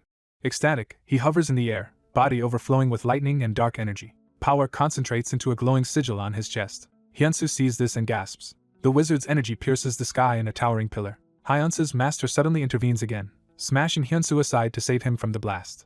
The master takes a grievous hit, blood spraying as he cries out. A gigantic burning crater opens where the attack lands. Watching from cover, an operative despairs at how they could ever stop such a monster. The wizard himself wonders why Hyunsu's master suddenly moved in that strange way, as if something had pulled him away. He concludes that Hyunsu will die if he is struck once more. A surveillance drone hovers above, recording the ruined battlefield and fallen Hyunsu. Hyunsu lies unconscious amid the debris, barely clinging to life. In a control room, a woman monitoring the fight screams at Hyunsu to get up. The master stands over his prone disciple, telling him to wake up and warning he cannot keep rescuing him forever. Hyunsu weakly thinks of his master as he stares up at him. A spiritual image of the heavenly demon appears behind the master, startling him. The heavenly demon's soul emerges from above Hyunsu's body and aligns with him. Hyunsu senses his master's presence flowing directly into his consciousness. The operations commander orders the Azure Dragon team to intercept before Park Hyunsu dies. On the ground, the Azure Dragon team leader acknowledges the command and moves to engage. One team member curses the order, admitting that after witnessing the battle he is terrified to step in. As he watches again, he suddenly notices something change on the field. They see Park Hyunsu struggle to his feet once more. The master reflects that while outsiders should not interfere in duels, he cannot allow his disciple to die and wants to help him escape. Hyunsu insists to his master that it is not over yet. He recalls his new skill from listening to instructions level 3, which lets him copy one of his master's techniques per day. Seeing this, the Azure Dragon leader cancels the assault order and keeps everyone on standby. High above, the astral wizard notices Hyunsu muttering and asks what he is doing while charging another attack at his chest. Hyunsu prepares, determined to use a martial art that requires no internal energy. He shouts heavenly spiritual body, astonishing his master, who never taught him that move. Empowered by the copy technique, Hyunsu dashes forward wrapped in blue spiritual energy. The astral wizard concedes Hyunsu is strong but says he is getting tired of this fight. He unleashes another enormous purple energy blast straight at Hyunsu. Hyunsu gathers power between his hands and braces himself. He slams the charged energy downward, launching a massive counterattack. His blast streaks upward in a chain of luminous circles toward the wizard. The two ultimate attacks collide, spiraling into a golden vortex that shocks both combatants. Observers realize that the artifact mirror world is absorbing energy from both sides. The mirror fills with swirling light as it devours their combined power. Overloaded, the mirror world shatters into countless fragments. With the artifact gone, the wizard and Hyunsu face each other again across the wreckage. A new figure suddenly appears high above, radiating light as both fighters look up. The astral wizard scoffs that the mirror world was used, assuming their desperation. One agent remarks in disbelief that the mirror world broke after only a single use. Ha-Yurak calls out to Haxin, drawing his attention. A blazing red column crashes down between Haxin and Hyunsu. Ha-Yurak descends within the flame, landing in a powerful stance. Hyunsu recognizes her and calls her boss as burning energy coils around her arm. She silently faces him, leaving him confused by her expression. Then she smiles slightly and tells him he did well. Internally impressed that Hyunsu lasted so long against Haxin, she orders the Azure Dragon team to fall back, saying she will handle him. The watching agents are relieved that Ha-Yurak arrived in time. Haxin asks if she intends to fight him alone and laughs mockingly. Hyunsu's comrades worry from afar, begging their boss not to overdo it as she confronts Haxin. A green portal opens above the battlefield, drawing everyone's attention. Two new S-rank hunters, including a tall white-haired man, step out of the portal. The story flashes back 1 week to the Portal Strategy Committee headquarters. In a meeting room, officials begin outlining a major decision while an automatic translation system activates. They explain that S-rank guilds around the world will be responsible for handling the ancestral dragon's portals, called Paradise. For countries without S-rank hunters, the committee will assign appropriate guilds for expeditions. Haxin, present at the meeting, grumbles that they were summoned only to be informed of decisions already made. He angrily rejects the committee's plan, insisting humanity's survival depends solely on their own strength. Declaring that he and the E.S guild will act independently, he storms out while Ha-Yurak shouts after him. Ha-Yurak yells that they must cooperate to overcome the catastrophe, but Haxin retorts that it is none of his concern. He states that if he can stop the apocalyptic entity then humanity lives, and if he fails they all die, which is all that matters to him. Back in the present, the city streets are choked with traffic and fleeing civilians as the crisis unfolds. A police officer struggles to direct the chaotic evacuation. People in the crowd discuss a portal appearing at the school and hurry to escape, fearing monsters. The scene returns to the demolished campus, smoke and debris filling the air. The Azure Dragon members peek out from behind rubble, bewildered by what they are witnessing. They realize that 4 of the world's superhuman S-ranks are now gathered here, and worry their battle could cause a national disaster. One of the newly arrived S-ranks strides toward Ha-Yurak. He apologizes to Ha-Yurak on behalf of his guild leader for Haxen's reckless behavior while restraining the still agitated Haxen. Hyunsu recognizes the newcomer from magazines as Divine Sword Yamamoto Takeshi, the 8th-ranked S-rank hunter in the world. Another S-rank, Jill Lord Demon, scolds Haxen for causing trouble in another country and is identified as the 9th-ranked magician of time and space. Realizing this, Haxen understands that the one he fought was actually the famed rank 2 German hunter Haxen Balder. Jill pleads with Haxen to stop provoking people, but then senses something and reacts. Hyunsu, horrified, processes that his opponent was the 2nd strongest S-rank in the world. He recalls that Haxen has never appeared in media and is known only for his extreme violence. Takeshi tells Ha-Yurak that the E.S guild will apologize publicly and pay for the damages, asking her to overlook the incident. Hyunsu shouts that he cannot forgive Haxen. He angrily explains he was attacked without reason, his school destroyed, and everything blown to pieces. Continuing his rant, he starts to mention how the residents suffered when Jill calls out to him. Jill cheerfully introduces himself to Hunter Hyunsu, saluting. When Hyunsu notes Jill's fluent Korean, Jill explains he can tune brainwave wavelengths to speak any language in the world. The bald man assures Hyunsu they are not here to fight him, only to take Haxen away, and tells him to calm down. The white-haired man introduces himself as Takeshi, says they will apologize and compensate like he told Ha-Yurak, shocking Hyunsu. Hyunsu angrily points at the ruins, saying an apology and money cannot fix the massive destruction they caused. Despite his injuries, Hyunsu insists he must finish things personally with Haxen and tells them to move aside. Ha-Yurak stops Hyunsu, explaining Takeshi is the trustworthy vice leader of E.S guild and since there were no deaths they should end it here. Takeshi argues to Yurak that Haxen's invasion is obvious but even the army cannot do anything against an S-rank from abroad. Takeshi tells the armored Haxen they should return, and Haxen silently relents. Haxen tells Hyunsu they will finish their duel another time, and urges him to grow stronger until then. A massive beam of energy shoots into the sky as the portal or power used for Haxen's retreat activates. Takeshi, relieved, notes that they have managed to overcome yet another crisis. Takeshi tells Hyunsu he heard Hyunsu is an A-rank hunter and says the emergence of a strong hunter like him is worth celebrating. The bald man warmly says he looks forward to getting along with Hyunsu in future, while Hyunsu protests that he is already in his 20s. The bald man activates a glowing square portal, preparing to leave with his team. As he steps through the portal he cheerfully tells Hyunsu they should meet again, while Hyunsu yells back in frustration about being called a boy. Left behind, Hyunsu scowls while Ha-Yurak watches him pensively with folded arms. Yurak thinks she only hoped Hyunsu would survive, yet he managed to fight evenly with Haxen. She wonders in amazement just how much stronger Park Hyunsu has become. Time passes, and the scene shifts to a modern city building at dusk. A sign indicates Hyunsu is in a recovery room. A doctor tells Hyunsu and Ha-Yurak that Hyunsu's wounds are healing much faster than expected, and he should be fine by tomorrow. Yurak teases that eating the snake seems to have strengthened Hyunsu in various ways, leaving him embarrassed. As Hyunsu dresses to leave, Yurak suggests he rest there if he is tired, but he says he prefers to sleep at home. Hyunsu rides the subway home. His hoodie shows the emblem of the Red Lion Guild he has joined. The heavenly demon asks why he is riding the subway instead of flying, and Hyunsu replies that after such a hard day he just wants to take the train. Exhausted, Hyunsu sighs to himself in the subway seat. Remembering the battle, he concludes it is too dangerous to fight in places where ordinary people are present. He reflects that civilians nearly got hurt because of today's events. Worried about his reputation after the destruction, he frets about what others will think of him. Walking through the revitalized neighborhood at night, he braces himself for criticism. Hyunsu assumes everyone must be in an uproar since the area should still be in ruins. Instead, he is stunned to see the neighborhood fully restored and wonders how this happened. Someone calls out, thanking Hunter Park Hyunsu for his hard work, and he turns around startled. Team Leader Lee appears, saying she was really worried about him. Hyunsu asks why she is there, and she explains that the association has a restoration team. She tells him she came with that team to restore the neighborhood, which makes him realize the situation. Overwhelmed with gratitude, Hyunsu impulsively hugs her, saying she does not know how worried he was. Realizing he grabbed her inappropriately, Hyunsu panics and apologizes as she blushes. A voice from the crowd spots Hyunsu and calls out his name loudly. Onlookers cheer from a building, shouting encouragement to Hunter Park Hyunsu. People thank Hyunsu for saving their neighborhood, and he bashfully laughs it off while Lee smiles behind him. The scene shifts to ornate gates under a bright sky, introducing a new location. A grand mansion is shown, hinting at a powerful organization's headquarters. Inside an opulent hall, sunlight streams over a long red carpet toward a door. A bearded man with a pipe reports that the king is displeased that the Merman portal plan failed due to misjudging monster ranks. A white-haired subordinate kneeling before him reassures him, saying the fragment in Korea's western sea should suffice to defeat their enemies. They discuss the progress of a separate parallel plan, which is already 72% complete, and note that if necessary the king himself could end everything easily. The king agrees but says he prefers the satisfaction of seeing a plan unfold according to design.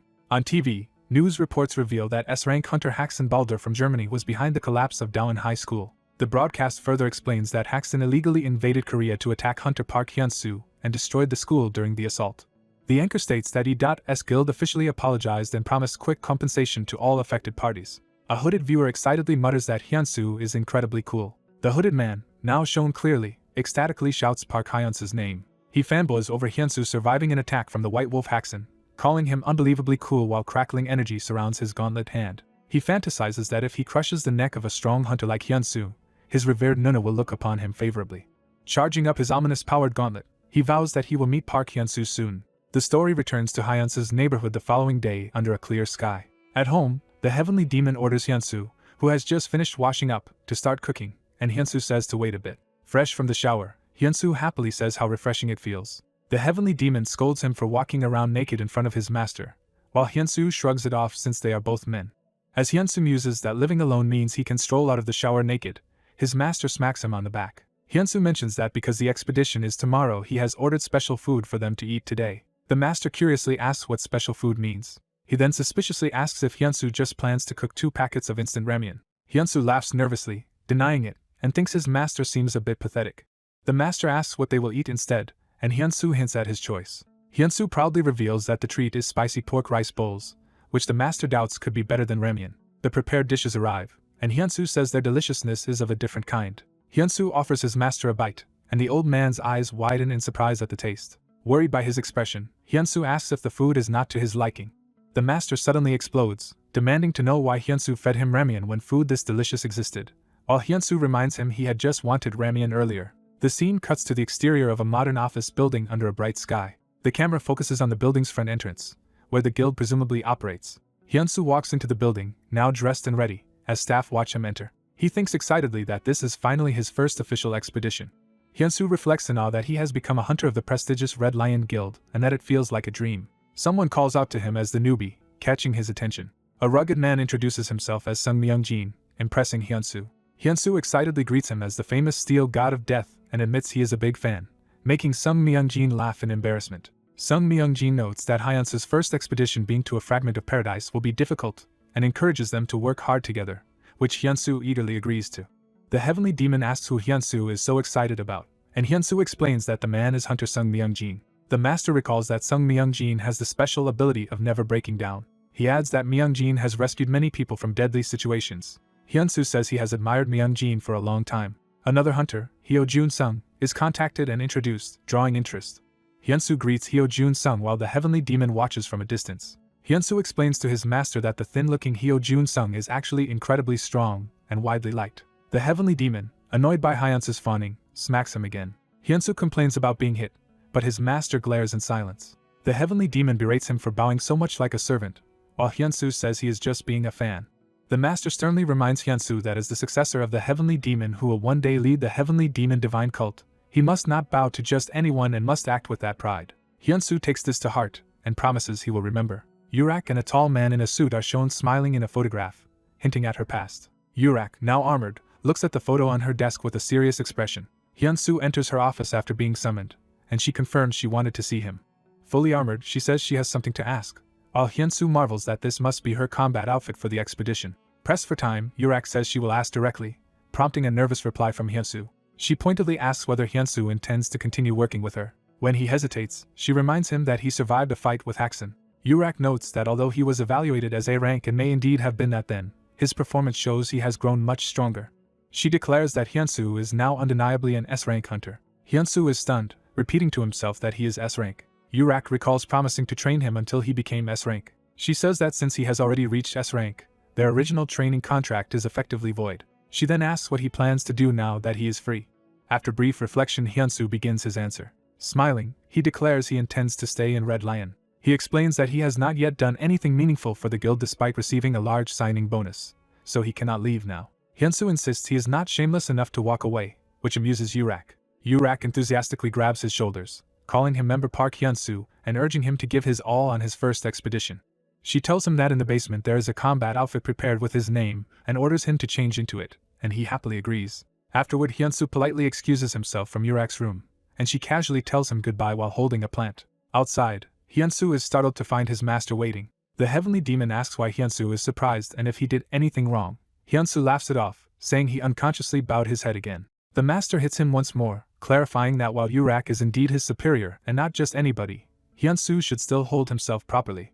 Hyunsu jokingly calls Yurak a good boss and asks if his master even understands the word boss. The master hovers down the hallway saying he knows modern terms from watching news and dramas, leaving Hyunsu to chuckle awkwardly. Elsewhere, armored guild members snap to attention at a shouted order. Yurak, now in full leader mode, announces to her soldiers that the time has come to subjugate the fragment of paradise. She declares that their mission is to go after the fragments of paradise.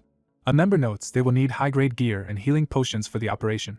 Yurak emphasizes that above all they need the courage to protect their comrades, insisting that this resolve is enough. Watching her speech, Hyunsu thinks that although he always knew she was impressive, today she is truly showing herself as a heroine.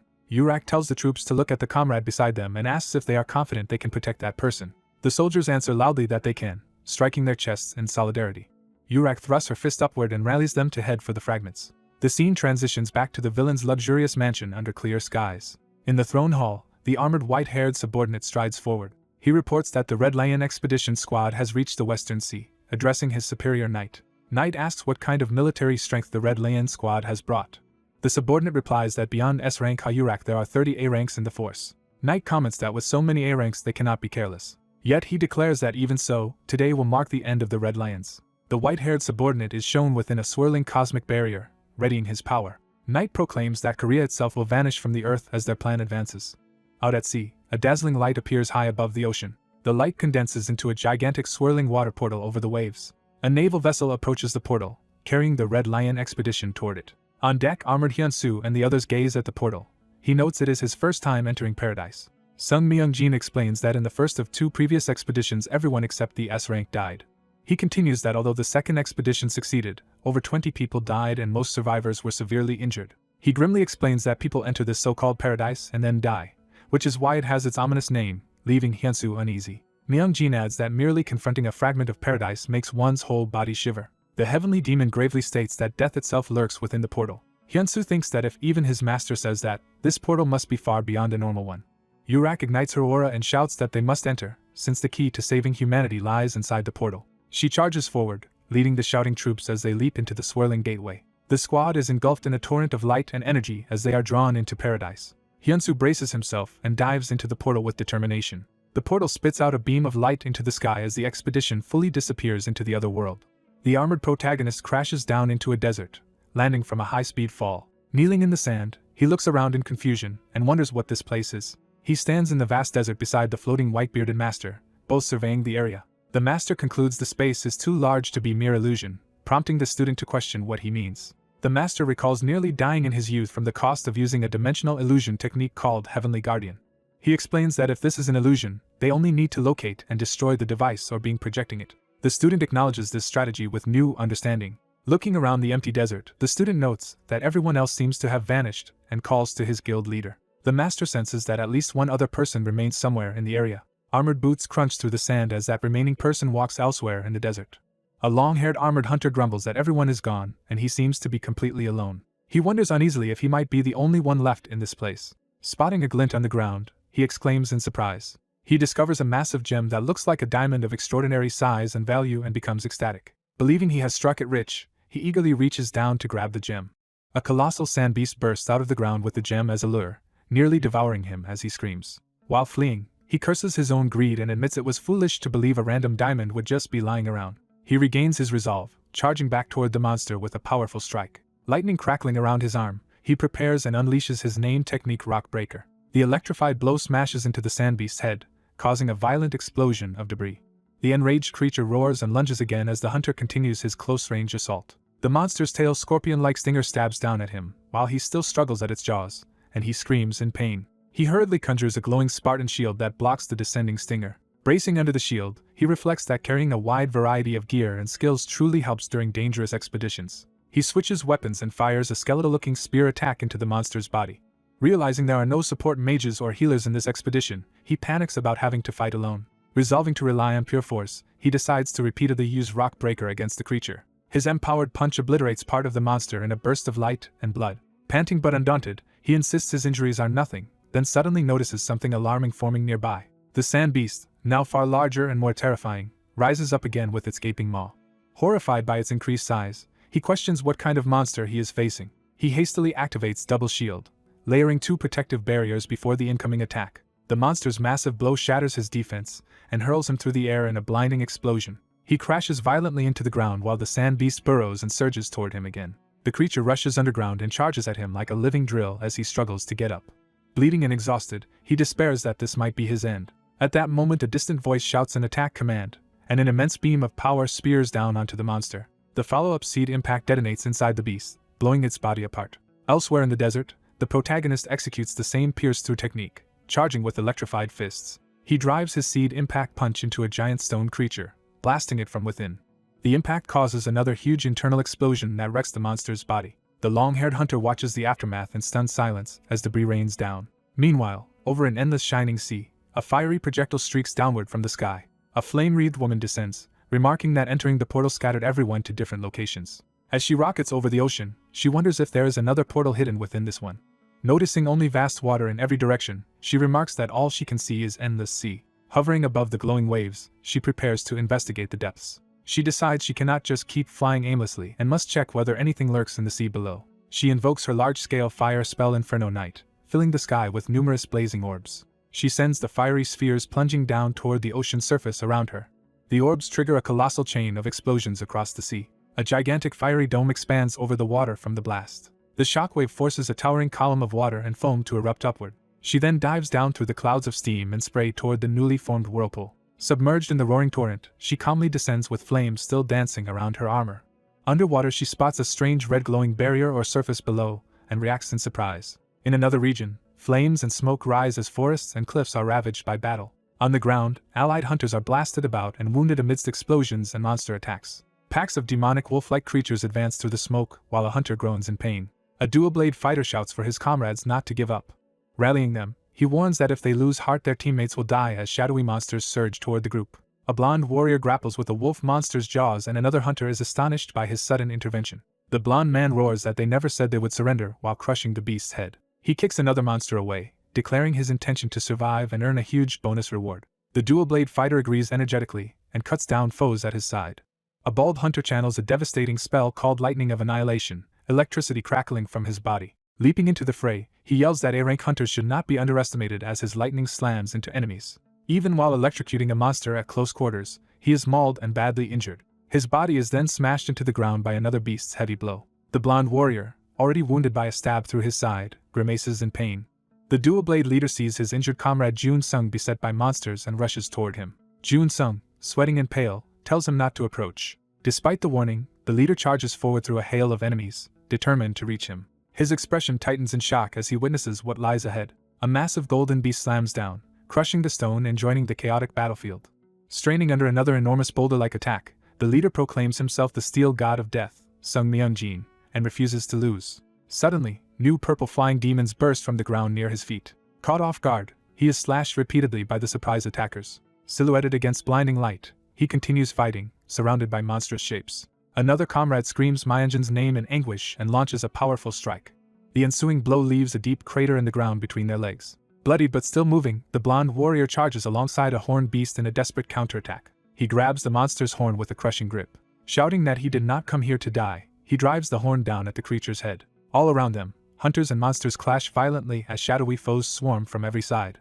On a distant cliff, a white-haired observer chuckles as he watches the explosions in the valley below. A bearded man sipping tea remarks that the fight might be over before he can finish his cup. The white-haired woman in a bodysuit complains that the entity called Gulag has not even appeared yet and finds that boring. Her companion answers that if Gulag did show up, the situation would actually become duller for him. She asks again about the hunter who slew the Amugi and survived a battle with Haxan, and he is identified as Park Hyun-soo. She excitedly dons whimsical binoculars to watch while the man continues drinking tea beneath the umbrella. Peering through the silly binoculars, she says Hyun-soo alone cannot defeat the sorcerer King Entropy, so she paired him with one of the strongest hunters. Looking down from the desert sky, she notes that those two hunters have finally encountered each other near a slain sand beast. From above, Choi Jae-hyuk and Park Hyun-soo walk together across the sand in silence. Jae-hyuk happily claims their meeting here must be fate and enthusiastically greets Hyun-soo. He laughs in relief, confessing he nearly cried thinking he had been separated from everyone else. Hyunsu inwardly wonders if the Aegis Guild leader was always this talkative.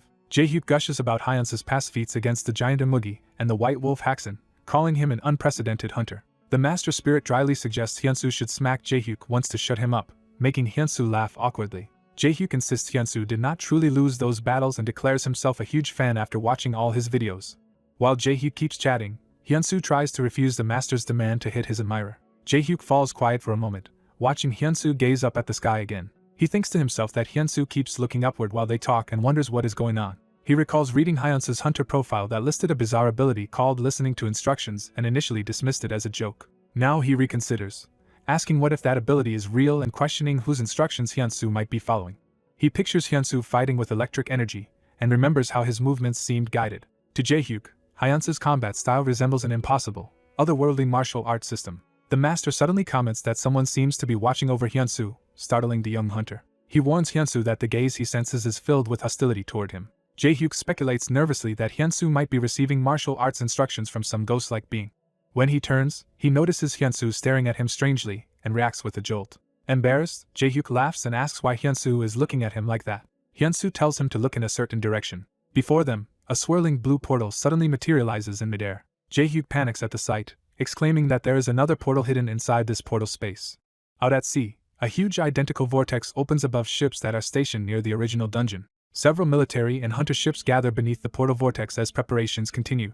On one deck, a woman in a suit stands at the front of a large group of armored hunters, leading them. Facing the glowing gateway, she announces that both the Red Lion and Aegis guilds have already entered the portal. She explains to her assembled forces that they are here as backup in case the main raid fails.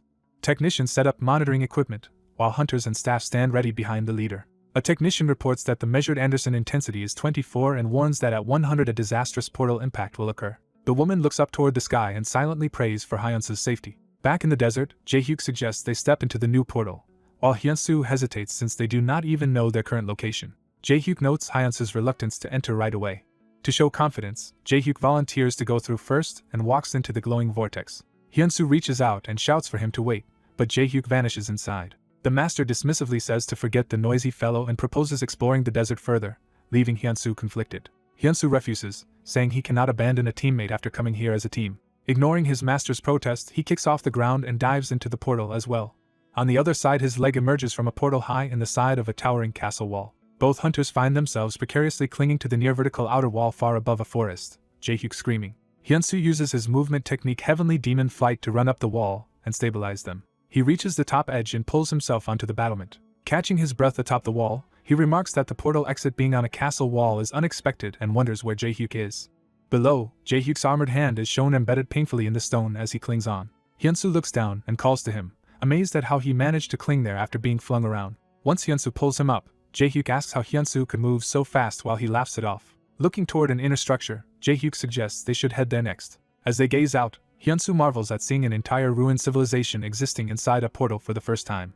Jae-hyuk proposes that they split up, with him and Hyunsu entering the castle from opposite sides, and Hyunsu agrees.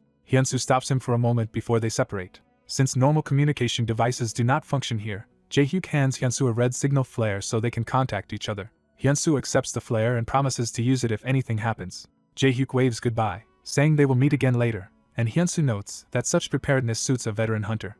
The master comments that Hyunsu has learned not to judge others too quickly, and Hyunsu sheepishly acknowledges it. Inside the portal city, a cracked clock tower ominously looms over the ruined environment. Sunlight filters into a dilapidated, overgrown castle corridor leading toward an inner chamber. Deep within, a skeletal armored king sits upon a throne with a staff, radiating dark power. The skeletal monarch rises amid drifting embers in the echoing hall, signaling the true boss of this portal has awakened.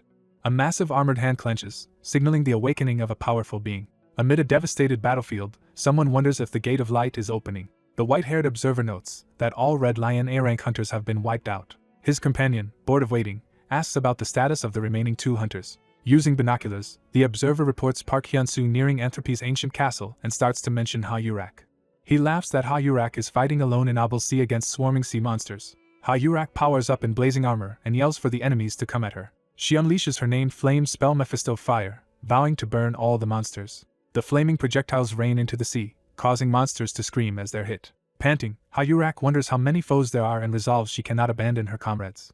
Seeing her escape route vanish, she accepts she is effectively trapped. An enormous ring of monsters closes around her above the glowing sea. Hayurak roars and further ignites her body with intense flames. She forms a gigantic flaming fist and attacks with the technique Fire Fist. The inferno tears through many sea beasts, burning them as they shriek. Yet more flaming monsters charge toward her, screeching angrily. Some of the creatures cannibalize or clash with one another in the chaos. Even after her assault, an overwhelming number of monsters still rush her. A colossal shadowy titan rises from the sea, dwarfing Hayurak. Surfacing, Hayurak curses at the dire situation. The giant brings down a massive water-like attack toward her tiny figure. In a different area, an armored man walks along the wall. Park Hyunsoo complains that the path atop the wall feels endless. He decides to drop down from the wall interior instead. Sliding down the wall using burning hands and feet, he descends toward the ruined city. Clinging to the wall near the bottom, he notes he is almost there. Hyunsoo lands amidst rubble at the wall's base. Looking over the fantasy-like ruined town, he feels the place might still hold something valuable. He conjures a glowing orb of guidance in his armored hand. Hyunsoo asks the orb to lead him to where precious things are. The guiding light flies out over the devastated city. Chasing it, he recalls it once led him to gain the skill Rock Breaker and wonders what reward he'll obtain this time. Elsewhere on the wall, Knight and his bearded disciple arrive, wind swirling around. The disciple notes there is no one around and suspects something happened, but Knight suddenly tells him to wait. Knight senses a vast, alien presence nearby. They both look up as something begins to approach from above the wall. A tremendous impact rocks the area with an explosion. Surrounded by dust, the disciple and Knight react in shock to the sudden blast. The armored skeleton Gulag appears from the smoke, asking if they intend to enter the Gate of Light. The city's cracked clock tower looms as debris falls, marking the tumultuous moment. Transported inside a vast cathedral, Knight remarks on the strange place. Seated on a throne, Gulag thanks them for coming at his invitation and says he has questions. Gulag asks if they reached this land through the Gate of Light. Knight confirms they came via portal, confusing Gulag, who repeats the unfamiliar term. The disciple realizes Gulag can actually perceive him. Knight retorts that of course he can see his disciple, surprising the younger man. Gulag deduces Knight is a sorcerer who manipulates souls, which Knight nervously denies. Gulag casually flicks his hand, showing magical control as Knight reacts. Declaring them his guests, Gulag conjures a table with tea, astonishing the disciple. The disciple asks if Gulag is the king while Knight quietly reacts. Gulag answers uncertainly, saying his memories of being king are vague. Knight notes he has counted at least 283 years of Gulag's existence, startling the disciple. Knight estimates that likely over 10 times that span has passed, meaning more than 2,000 years. Gulag wonders why they are not drinking. He explains the tea greatly enhances mana sensitivity, and was prepared since he rarely has visitors. The disciple politely drinks, cluelessly asking if mana is something tasty.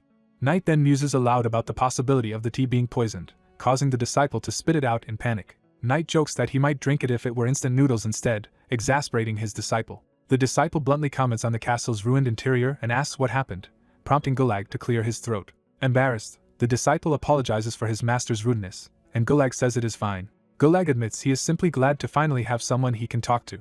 He concludes he was probably the king of this realm, while Knight reassures him he certainly looks kingly. Gulag begins recounting how this once prosperous, envy-inducing country fell. He describes a land where hard work reliably brought happiness to its people. Then the so-called Gate of Light began appearing, spewing out various monsters. The sudden invasion shocked the world. He remembers only chaos and battle against the monsters. Knight impatiently shouts that Gulag should just admit he was the king during that catastrophe. Gulag continues, explaining he used every bit of his magic power in that war. He did so with the intention of annihilating every invading creature. The story returns to the battlefield littered with bodies and beasts. A titanic demon's foot slams into the ground amid the carnage.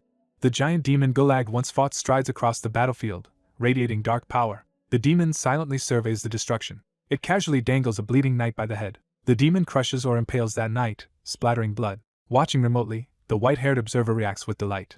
He announces to Knight that Gulag has awakened, but Knight lazily calls Gulag disappointing. The observer asks what they should do, and Knight answers that the choice is obvious. A command to overlap portals appears as Hayurak dives again in a flaming heart-shaped aura. Her attack collides with a massive water wave, shattering part of it and sending monsters flying. She curses that the huge monster doggedly chases her and will be hard to finish. Suddenly a new azure vortex portal appears above the sea, startling her as the demon is drawn toward it. She exclaims in confusion when the demon emerges from that new portal directly in front of her. Closing in, she senses an unfamiliar phenomenon and wonders what it is. The demon realizes two portals have overlapped, trapping him in a nested portal space. The sky above cracks as the portal system destabilizes while the demon watches. The demon looks up, puzzled by the strange events. The sky fractures further, signaling a coming deluge of power. A colossal torrent of water erupts downward from the rupture. The demon is swept up by the surging water, roaring in surprise. Gulag's narration resumes, saying that even after using all his magic he still could not defeat every monster.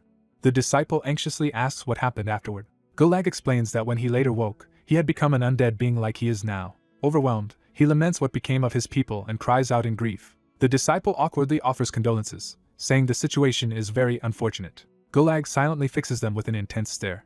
He concludes that they must have some purpose for visiting him. Gulag openly asks them to end his existence by killing him. Knight questions the request while the disciple privately wonders how one kills someone already dead. Back at sea, a towering wall of water engulfs Gulag's body. Ha-Yurak is tossed and nearly drowned by the violent current. She ignites herself again, rising fiery from the water's surface. Realizing two portals have overlapped, she tries to make sense of the strange battlefield. Then she spots something that shocks her greatly. She sees her slain, drifting squad members carried in the bloody water. The enraged demon rises atop a water pillar, roaring fiercely. Ha-Yurak, eyes shadowed, steels herself despite her wounds. The demon takes to the air over the churning sea, preparing another attack. Watching from the cliff, the observer excitedly notes that Gulag and Ha-Yurak have finally confronted each other and asks Knight which side he will bet on. Knight casually says he will bet on Gulag and tells the observer to wake him when it is over. Ha-Yurak, burning with anger, demands to know if the catastrophe is Gulag's doing. She charges toward the enormous wall of water and demons silhouetted against the sky. Ha-Yurak announces she is entering Firebird mode and orders the surrounding eel-like monsters to disappear. In response, Gulag powers up and charges a devastating beam in his mouth. Ha-Yurak dives like a flaming comet toward the concentrated light between them. Their powers collide in a blinding explosion. Gulag's beam continues to lance forth amid swirling energy. Ha-Yurak is hurled away as flames and light engulf the battleground. The resulting blast expands outward, obliterating everything in its radius. When the light clears, Gulag still hovers within a huge vortex of fire. Ha-Yurak, bloodied but resolute, notes that all the lesser monsters have been burned away. She then declares it is now Gulag's turn and plunges down toward him wreathed in flame. Back in the throne room, Knight repeats Gulag's request that they kill him. Knight bluntly asks why Gulag cannot simply kill himself, shocking the disciple. Gulag asks if they are truly master and disciple and scoffs at someone treating a soul as his master, while the disciple insists the relationship is complicated. Gulag raises his staff and channels a great magic power. To demonstrate, he smashes his own skull with his staff, stunning Knight and the disciple. The disciple realizes Gulag has just shattered his own head. Gulag's broken crown falls to the floor among rubble. Moments later, his skull regrows and reignites with magic, surprising him again. He explains he has attempted suicide many times, but always revives like this. Gulag admits he no longer even remembers what curse keeps him bound. He begs them to end the torment of living alone in this empty world. Knight calmly agrees to kill him, startling both Gulag and his disciple. Knight adds that he will do it only under a certain condition. Meanwhile, Hyunsu continues following the guiding orb through a forested ravine. The orb leads him to a massive, weathered gate, and he wonders where he has arrived. Inside the structure he senses a presence, and concludes something important lies within. He powers up his gauntlet fist with purple energy, preparing to act. Deciding to simply break in, he charges the door with a magically enhanced punch. The door explodes under his blow, blasting him backward amid debris. Hyunsu emerges through the smoke into the interior, having made his own entrance. He steps into a grand hall lined with dragon statues and marvels aloud. Examining the grotesque statues, he comments that the place feels like an ancient building. One statue begins to crack, pieces falling from its snout. All the statues start to awaken and glow as Hyunsu walks between them. He senses something behind him and flinches in alarm. Spinning around, he shouts in confusion at the sudden movement. The dragon statues fully animate and surround him as Gulag's voice elsewhere states that this is his only condition. Back in the throne room, Gulag asks if they wish to learn how to leave this place. The disciple eagerly tells his master that they just need to exit through the same portal they originally came from.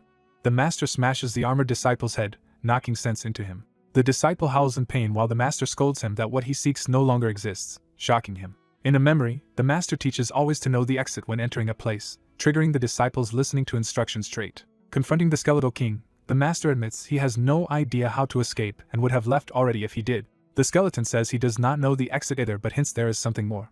Rising from the throne, the skeletal king claims to know something that could help them. The disciple nervously steps after him down the stairs. The skeleton leads them through the ruins at high speed while the two follow from behind. The master warns his disciple that the skeleton might have ulterior motives and tells him to stay alert. The disciple thinks the skeleton does not actually intend to harm them. They arrive before a massive sealed door. The skeleton channels mana and invokes a spell to force the door open. He completes the incantation and blasts the door with a beam of power. The disciple watches the light streaming through the newly opened doorway. He wonders what that unfamiliar energy was, while the master admits he has never felt such power either.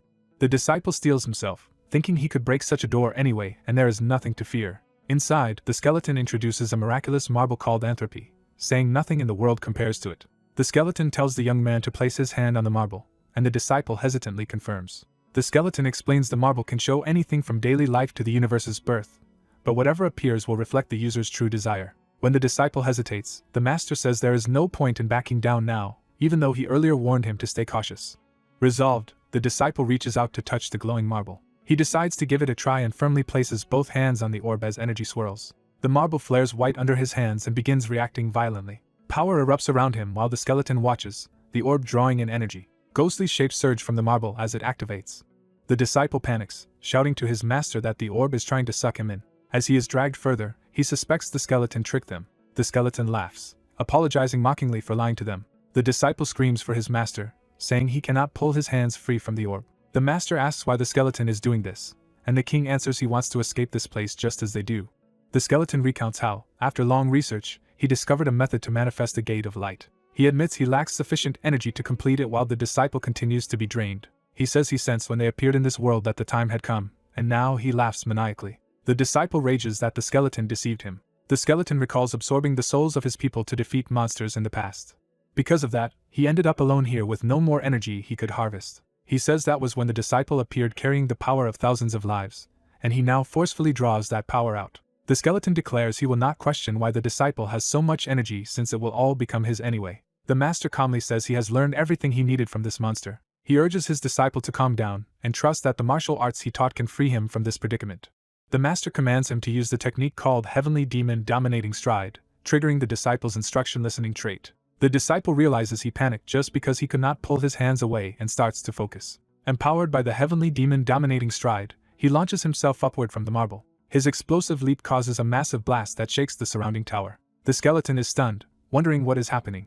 The marble rolls away while the skeleton reels from the shock. The disciple lands firmly on the marble, now dominating it instead of being dominated. Surrounded by a demonic aura, he glares down and demands how the skeleton dared make him kneel. The master notes that this is exactly how others should behave before the heavenly demon. Enraged, the skeleton curses them as insect-like beings.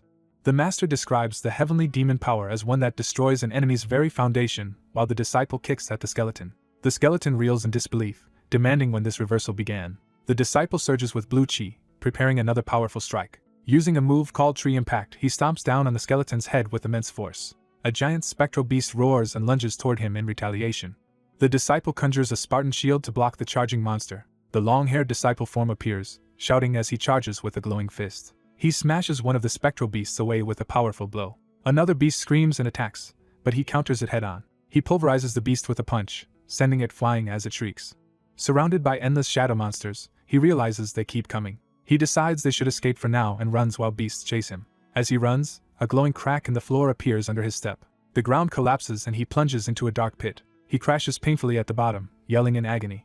Looking down, he sees deadly spikes below and reacts in alarm. He manages to grab the wall and cling there, stopping his fall just in time. Climbing back up, he collapses on the floor, remarking he nearly died. Catching his breath, he notices a strange light nearby. He sees a huge crystal pillar emitting energy in the hall. Realizing what it is, he excitedly cries that he has found exactly what they need. He punches and shatters the crystal pillar in a tremendous explosion. Among the debris, the skeletal king's crown-like life vessel clatters away. The skeleton's form trembles violently as his stored souls begin to leak. The master tells his disciple the fight is not finished yet, surprising him.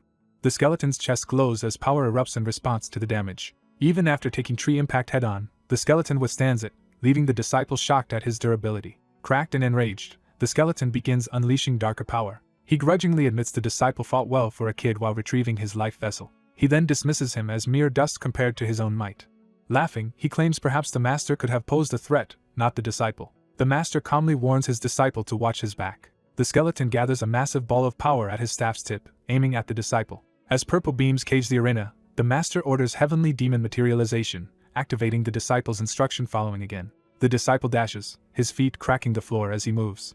He races through falling debris, weaving between lethal beams. The skeleton mocks him as a slippery loach while tightening the web of energy. The beams converge in a blinding burst that devastates the floor. Amid the chaos, the disciple keeps his focus and searches for an opening. He uses heavenly demon flight to propel himself at high speed across the shattered arena. He soars upward through the ruined ceiling toward a new angle of attack. Watching, the skeleton reasons the disciple cannot maintain that evasive technique forever. The master encourages his disciple from afar, telling him to rise and keep going. The disciple hauls himself up onto a ledge with renewed determination. He crouches on a floating stone chunk, readying his next move. The skeleton scoffs that such petty tricks will not work on him, while someone snaps at him to shut up. The master calls the skeleton the true insect and mocks his belief that he can match someone of the heavenly demon's level. Floating above, the master declares he himself is the heavens and that the skeleton is a powerless soul. The skeleton rages that he can be arrogant precisely because he stands in the heavens. He vows to destroy the disciple to prove there is always someone stronger and forms an even larger killing sphere. The skeleton unleashes a storm of purple lightning toward the disciple. The disciple sprints along the wall, dodging blasts that obliterate everything behind him. He notes that although the floor is ruined, the remaining pillars can still be used. He charges one of the pillars with blue energy while shouting. He directs his power to pierce straight through his opponent. Using seed impact, he drives a devastating punch through the structure. The shockwave collapses more of the arena and forces the skeleton back. Meanwhile, the long-haired disciple form continues striking, shattering crystalline constructs. The broken crystal field confirms to him that the enemy's core has finally appeared. He smiles and says the true target has shown itself. Amid the dust, a gleaming crystal shard hovers into view. He grabs the shard, declaring he will absorb it. The skeleton, seeing only a tiny fragment, scoffs that the attempt is a joke. Above him, the short-haired disciple dives in for another attack. As power surges through the long-haired form, he senses energy beyond A grade and wonders if it is S grade. The skeleton suddenly realizes someone is interfering with his life vessel. The disciple charges with a high-level heaven-obliterating demonic fists technique. He fuses his heavenly spiritual body with the attack, sending a colossal wave of blue power. The skeleton's face cracks under the onslaught. The disciple strains with everything he has as the clash reaches its peak. The long-haired form screams as more energy floods his body. He endures the pain as his power continues to rise. A glowing sphere forms in his grasp, consolidating the absorbed energy. The force rips apart his remaining armor, exposing his transformed body. The condensed energy core begins to fracture from overload. Now empowered by heavenly spirit, the disciple rockets forward. The skeleton senses the approaching threat in alarm. The disciple's slash tears through the skeleton and his shadowy power. As the skeleton's skull shatters, he laments that losing his life piece is the only reason for his defeat. Their final clash detonates in a cataclysmic explosion of light. The storm of trapped souls spirals into the bursting core and starts to disperse. When the whirlwind clears, master and disciple stand together, watching. At the crater's center, the long-haired disciple kneels, aura still crackling. He slowly rises from the rubble, surrounded by blue flames of power. He looks at his transformed hands, feeling the unfamiliar energy. He clenches his fists, testing his newfound strength. Power surges through him as he roars to the sky. His leap triggers another massive explosion beneath him. He ascends through the smoke, body glowing and unrestrained. He then dives back down like a meteor toward the battlefield. Facing a new wave of monsters, he stands bare-chested, aura flaring. Smirking, he notes that things feel different from before and asks what he should do now. His arm morphs further into a demonic claw as purple lightning crackles. He marvels that his strength is going wild while examining the monstrous arm. Surrounded by monsters, he swings with overwhelming force, their bodies exploding on impact. He gathers crackling orbs of power in his demonic hand, preparing an even greater attack. He releases a gigantic pillar of light that towers upward from the arena. The beam detonates in a blinding blast. The destructive column rips through everything in its path. The surge of purple energy continues tearing the area apart as the battle reaches its violent climax. The corrupted king's former body, now a monstrous warrior, stands in a ruined hall radiating dark power. Feeling the gathered power surging through him, he savors his transformation. He exults that this new body is now perfect. Spectral souls swirl as someone incredulously asks if they really want to enter the orb. The old king explains that when he first grabbed the black sphere, its power flooded his entire body. Hyunsu remembers the countless ignored pleas of the souls trapped inside, begging to be saved and freed. The king decides he will not return but stay there himself. Hyunsu, worried he might not make it back, insists he still has to enter. Calling Hyunsu stubborn, the king agrees that Hyunsu will go. Hyunsu, sweating nervously, places both hands on the ominous orb. Someone touches Hyunsu's shoulder, startling him. Hyunsu recognizes the old king as his teacher. The king asks if, should Hyunsu fail to return, he wants him to keep waiting, and Hyunsu jokes about their shared body and soul. The king agrees to help and begins channeling power into the orb. With a shout, he pours massive magic into Hyunsu and the sphere. The two are engulfed in violent energy as the transfer begins. Hyunsu and the king are sucked together into a vortex of light. The scene shifts to a peaceful, intact kingdom city under blue skies. Ordinary citizens stroll the streets happily, unaware of future ruin. Market folk remark that the city feels like it did before everything collapsed. A narrator wonders if this bright scene is actually inside the Lich King's memory. A gigantic sphere of light appears over the main avenue of the city. Panicked citizens shout that the door of light has appeared and rush to inform the king. From that gate, massive demonic beasts surge into the city. The monsters continue their destructive rampage through buildings and streets. A woman cries for help as a serpent-like beast attacks her family. More creatures pour in, mauling people while bystanders scream. A warrior strikes back at a monster, disbelieving its strength. Soldiers charge while shouting in fear. Their commander orders them not to flee, reminding them they are warriors of the kingdom as they spear a beast. Despite their resolve, many soldiers are slaughtered in the melee. The king himself arrives on a white dragon, commanding the soldiers to retreat. Onlookers cry that the king is here as he orders civilians to stay away from the monsters. Invoking ancient honors and spirits, he prepares a powerful spell atop his dragon. He unleashes a technique called Punch from the sky. His attack blasts apart one of the gigantic beasts. Yet more monstrous heads coil and prepare to strike back. The soldiers cheer, watching something brilliant soar above them. The clock tower stands intact, symbolizing the city before disaster. In the palace, the king sits behind a veil, exhausted. He pants heavily on his throne, drained by the ongoing battles. His trembling hand reaches for a goblet. Alone in his tented chamber, he drinks to steady himself. He thinks that if things continue this way he himself will be annihilated and admits he no longer has the strength to handle the crisis. Deciding his own survival matters more than the world, he questions the value of a kingdom if he dies.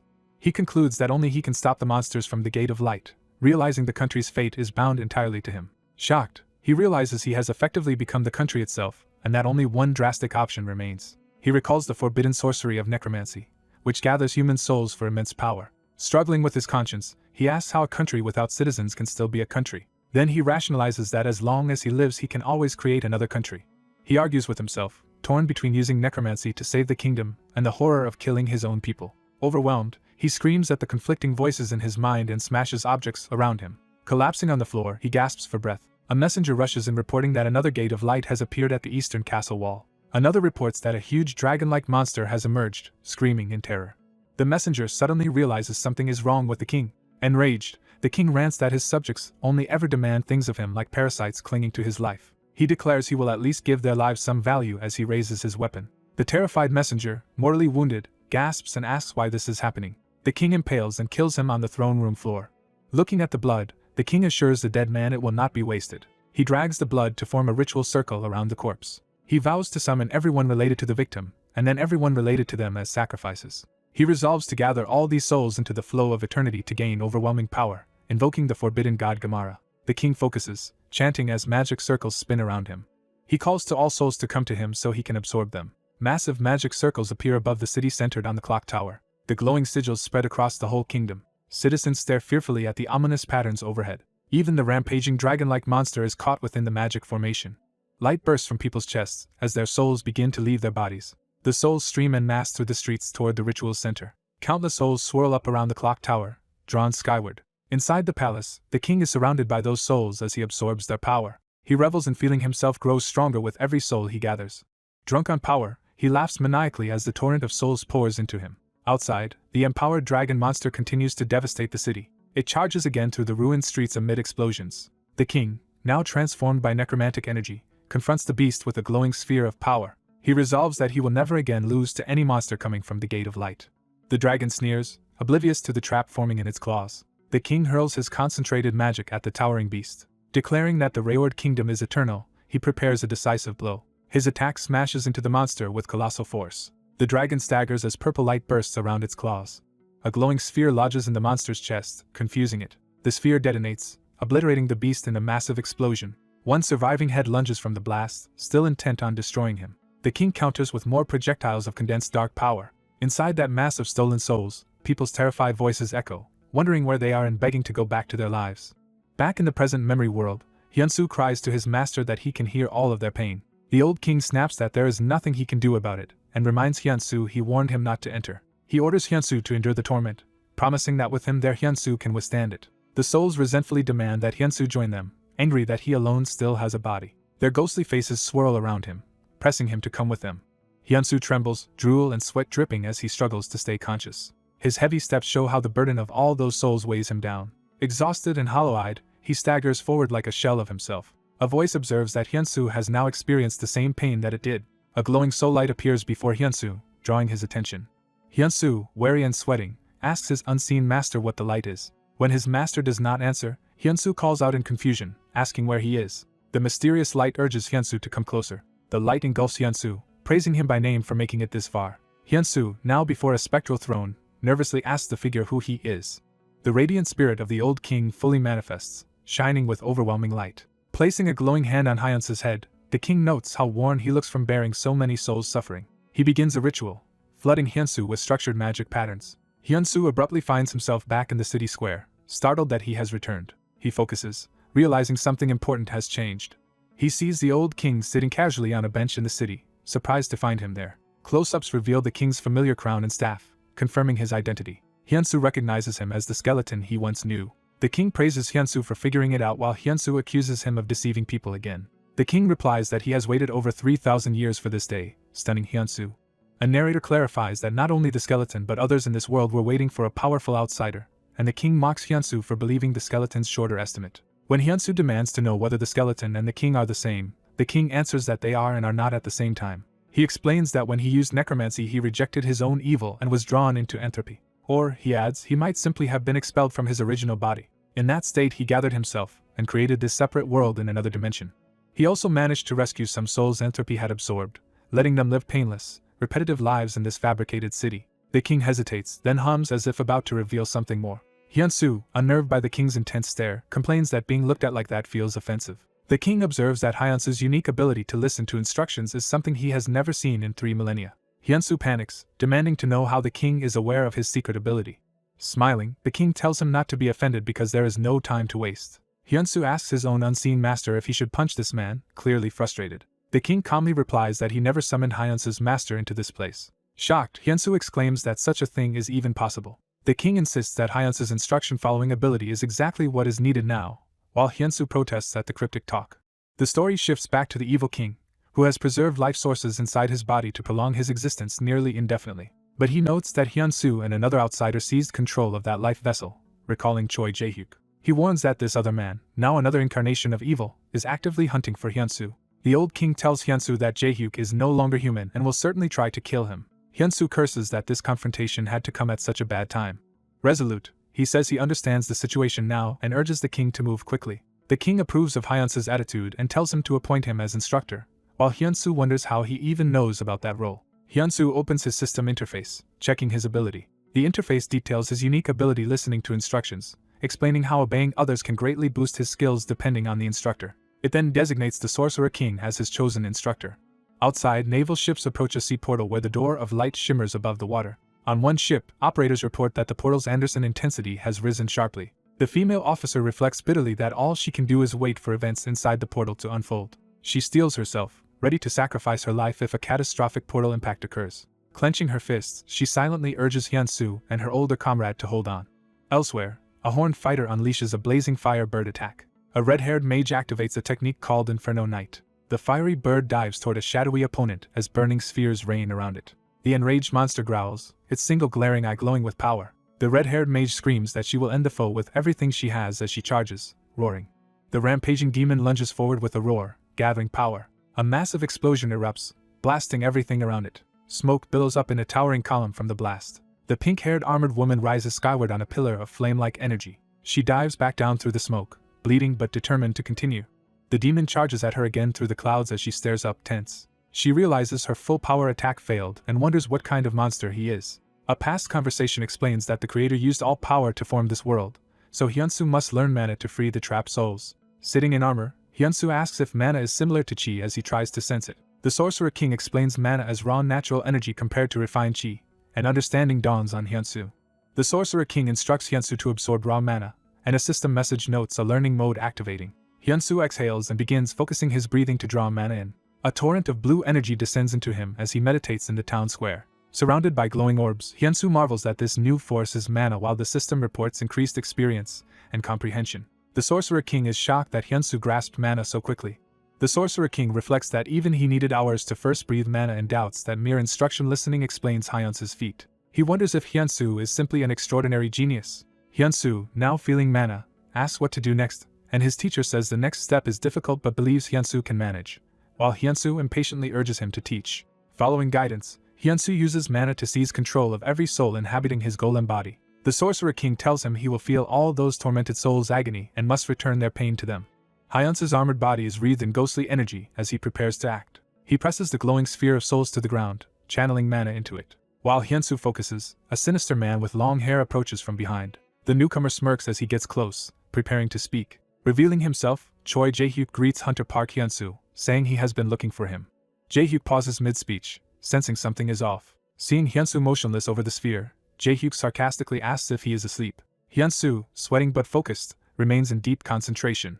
Jae-hyuk contemptuously grabs the glowing sphere, calling Hyunsu's effort a waste. He admits he only wanted to test Hyunsu's abilities, then prepares to kill him with the sphere's stolen power. Inside Hyunsu, his heart feels like it will burst from the mana, and he remembers there is no second chance as he wonders what to do next. The Sorcerer King's instruction echoes. Infuse mana into his words and cast the spell with the incantation disappear. Hyunsu pours mana into the command disappear, unleashing a powerful wave from his body. The swarm of vengeful spirits begins to vanish in the blue light. Their forms dissolve completely as they are released. The spiritual barrier shatters like glass under the effect of the spell. Watching from afar, Hyunsu's martial master senses the spirits disappearing and suspects his disciple intervened. He concludes that Park Hyunsu must be an unprecedented genius. The master encounters the Sorcerer King's projection and recognizes him as the skeleton he once fought. The Sorcerer King informs him that Hyunsu has accomplished a great deed and that he and his people have finally been destroyed and liberated. The master confirms that destroyed means they have ceased to exist entirely, and the Sorcerer King agrees. As his form burns away, the Sorcerer King asks the master to tell Hyunsu that they were liberated. Back in the clock tower, Jae-hyuk slams Hyunsu away with a blast from the stolen sphere. Hyunsu, though battered, clutches the cracking orb as it glows fiercely. The orb finally explodes in a blinding burst. Hyunsu reacts sharply, eyes wide as light engulfs him. A beam from the shattered tower shoots outward, striking the distant Big Ben-like clock tower. The beam detonates against the tower's face, causing a chain of explosions that devastate the surrounding area. Jae-hyuk watches the destruction with a smug, speechless expression. Hyunsu, enraged but still alive, lunges toward him to continue the fight. Jae-hyuk notes that Hyunsu is awake, and Hyunsu angrily shouts his name. Jae-hyuk is pleased, saying it would have been boring to kill him too easily. He then charges again, casually bidding Hyunsu goodbye while forming another deadly sphere. As Jae-hyuk attacks, Hyunsu manages to land a sudden counterblow, shocking Jae-hyuk. Jae-hyuk reels, unable to understand the move he just failed to perceive, surprised that his current self could not track it. Hyunsu slams into the ground and rockets upward, using explosive force to propel himself. His attack smashes Jae-hyuk into the side of the tower in a huge blast of energy. Jae-hyuk rationalizes his failure by blaming his unfamiliarity with the new power. From the crumbling tower, Hyunsu again leaps down toward him, ready to continue the assault. Jae-hyuk, consumed by arrogance, insists he is the strongest now that he holds S-rank power. He clenches his empowered fist, channeling that stolen might into it. Screaming, Jae-hyuk vows to show Hyunsu the power he gained as he dives at him with a purple-charged punch. Hyunsu senses the Sorcerer King's energy coming from Jae-hyuk and realizes his enemy truly absorbed it. Accepting this, Hyunsu declares he cannot let Jae-hyuk escape and charges in. Their clash erupts in a massive electrical shockwave as their blows meet. Jae-hyuk's arm begins to crack and bleed under the strain of the power. Hyunsu capitalizes, driving a crushing kick through Jae-hyuk's guard and sending him flying. Jae-hyuk curses in disbelief at Hyunsu's overwhelming counterattack. Hyunsu presses the aerial assault, striking Jae-hyuk again before he can recover. The blow lands cleanly, slamming Jae-hyuk across the face. Reeling and bleeding, Jae-hyuk is shocked to be hit from another angle, his arms shattering under the onslaught. Hyunsu criticizes him for getting distracted mid-fight. He drives a brutal kick into Jae-hyuk's torso, smashing him into the ground. The impact explodes across the city, sending debris and dust high into the air. At the crater's center, Jae-hyuk lies sprawled and battered among the broken earth. He groans that his arm was nearly torn off as he struggles to rise from the rubble. Determined, he starts breaking the rock to free his trapped legs, saying he just needs to pull them out. As he prepares to counter, Hyunsu hurtles toward him from the sky while Jae-hyuk starts an incantation. Jae-hyuk grabs Hyunsu mid-fall and unleashes his named attack seed impact into the ground. The technique detonates violently, obliterating the surrounding rock. The shockwave flings Jae-hyuk's body away along with stone fragments. He crashes through the forest, carving a trench before slamming into the ground. Jae-hyuk lies sprawled again, badly damaged and motionless. Nearby, Hyunsu excitedly tells his martial master that he feels overflowing energy, believing his internal chi is synergizing with the Sorcerer King's mana. He thinks that, with this power, he could even defeat the Haxton if that enemy came for him now. The master solemnly acknowledges Hyunsu's achievement. He adds that Hyunsu's current power rivals the supreme peak level of his original world, astonishing Hyunsu. The master notices Hyunsu's awkward reaction and asks why he looks that way. Hyunsu wonders why the usually strict master is praising him so much, and the offended master snaps at him for making a fuss over a compliment. Hyunsu protests that the master is being too harsh even while praising him.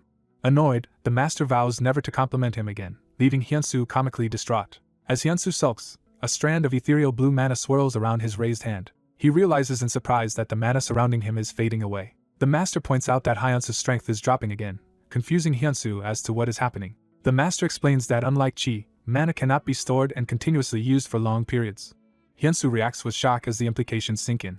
Suddenly the world around them shakes, drawing his and the master's attention upward. They see an enormous mana vortex and explosion forming in the sky, signaling a new crisis. Hyunsu stares wide-eyed at the phenomenon, and demands to know what it is. He recognizes the fiery figure battling the demon in the distance as his guild leader and panics, wondering why she is there.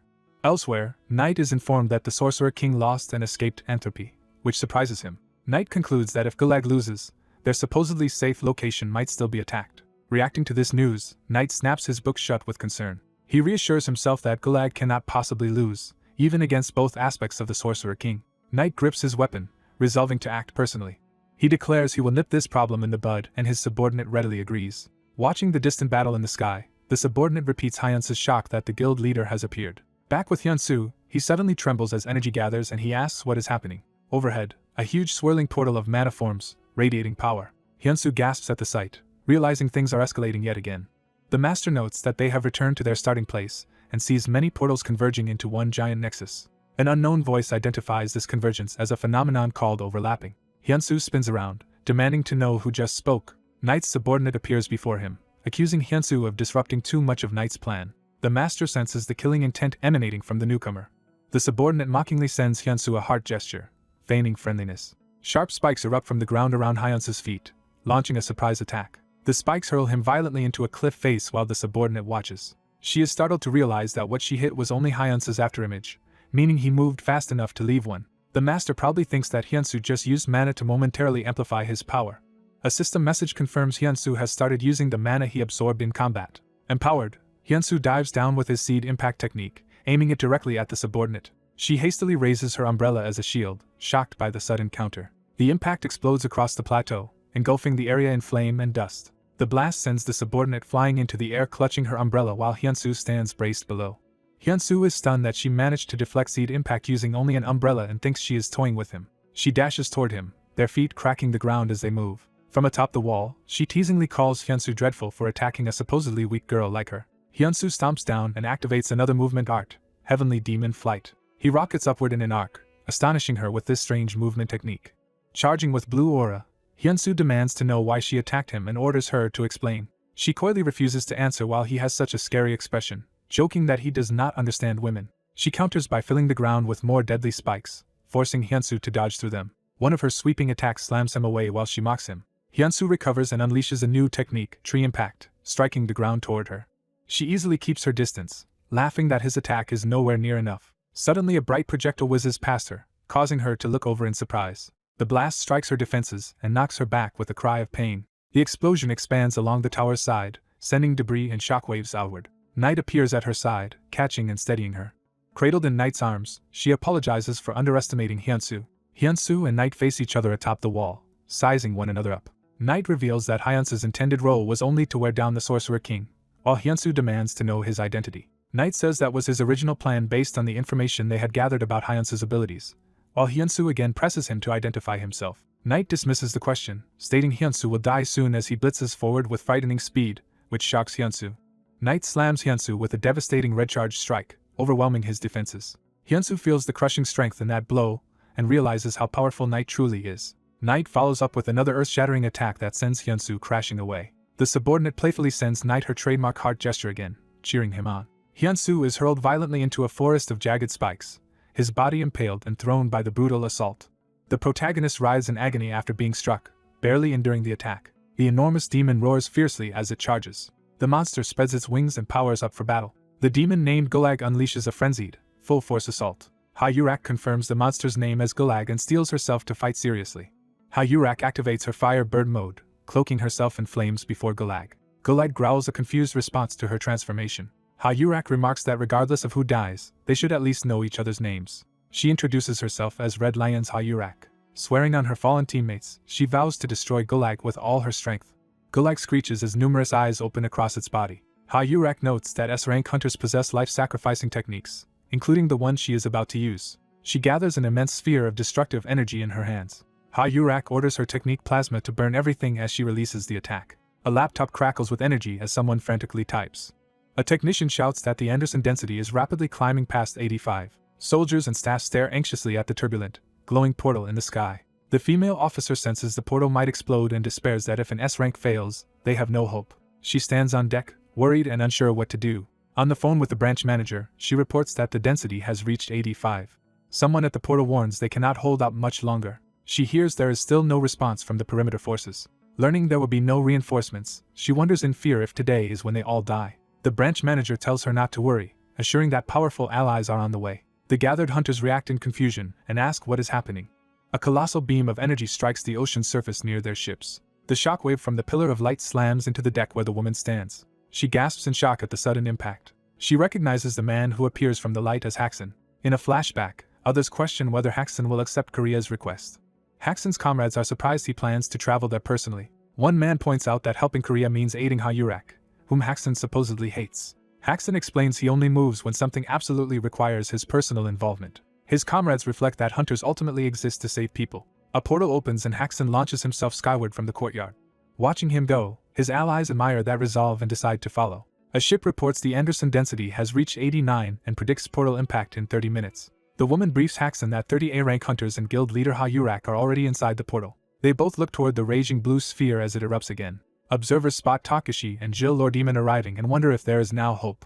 Haxon arrives and immediately asks the woman where Park Hyunsu is. She explains Hyunsu has already entered the portal, which Haxon says is sufficient. Haxon reassures himself that if Hyunsu is inside, things will be alright. He comments that Hyunsu possesses something more important than mere abilities. Inside, Ha-Yurak completes the manifestation of a blazing plasma sword.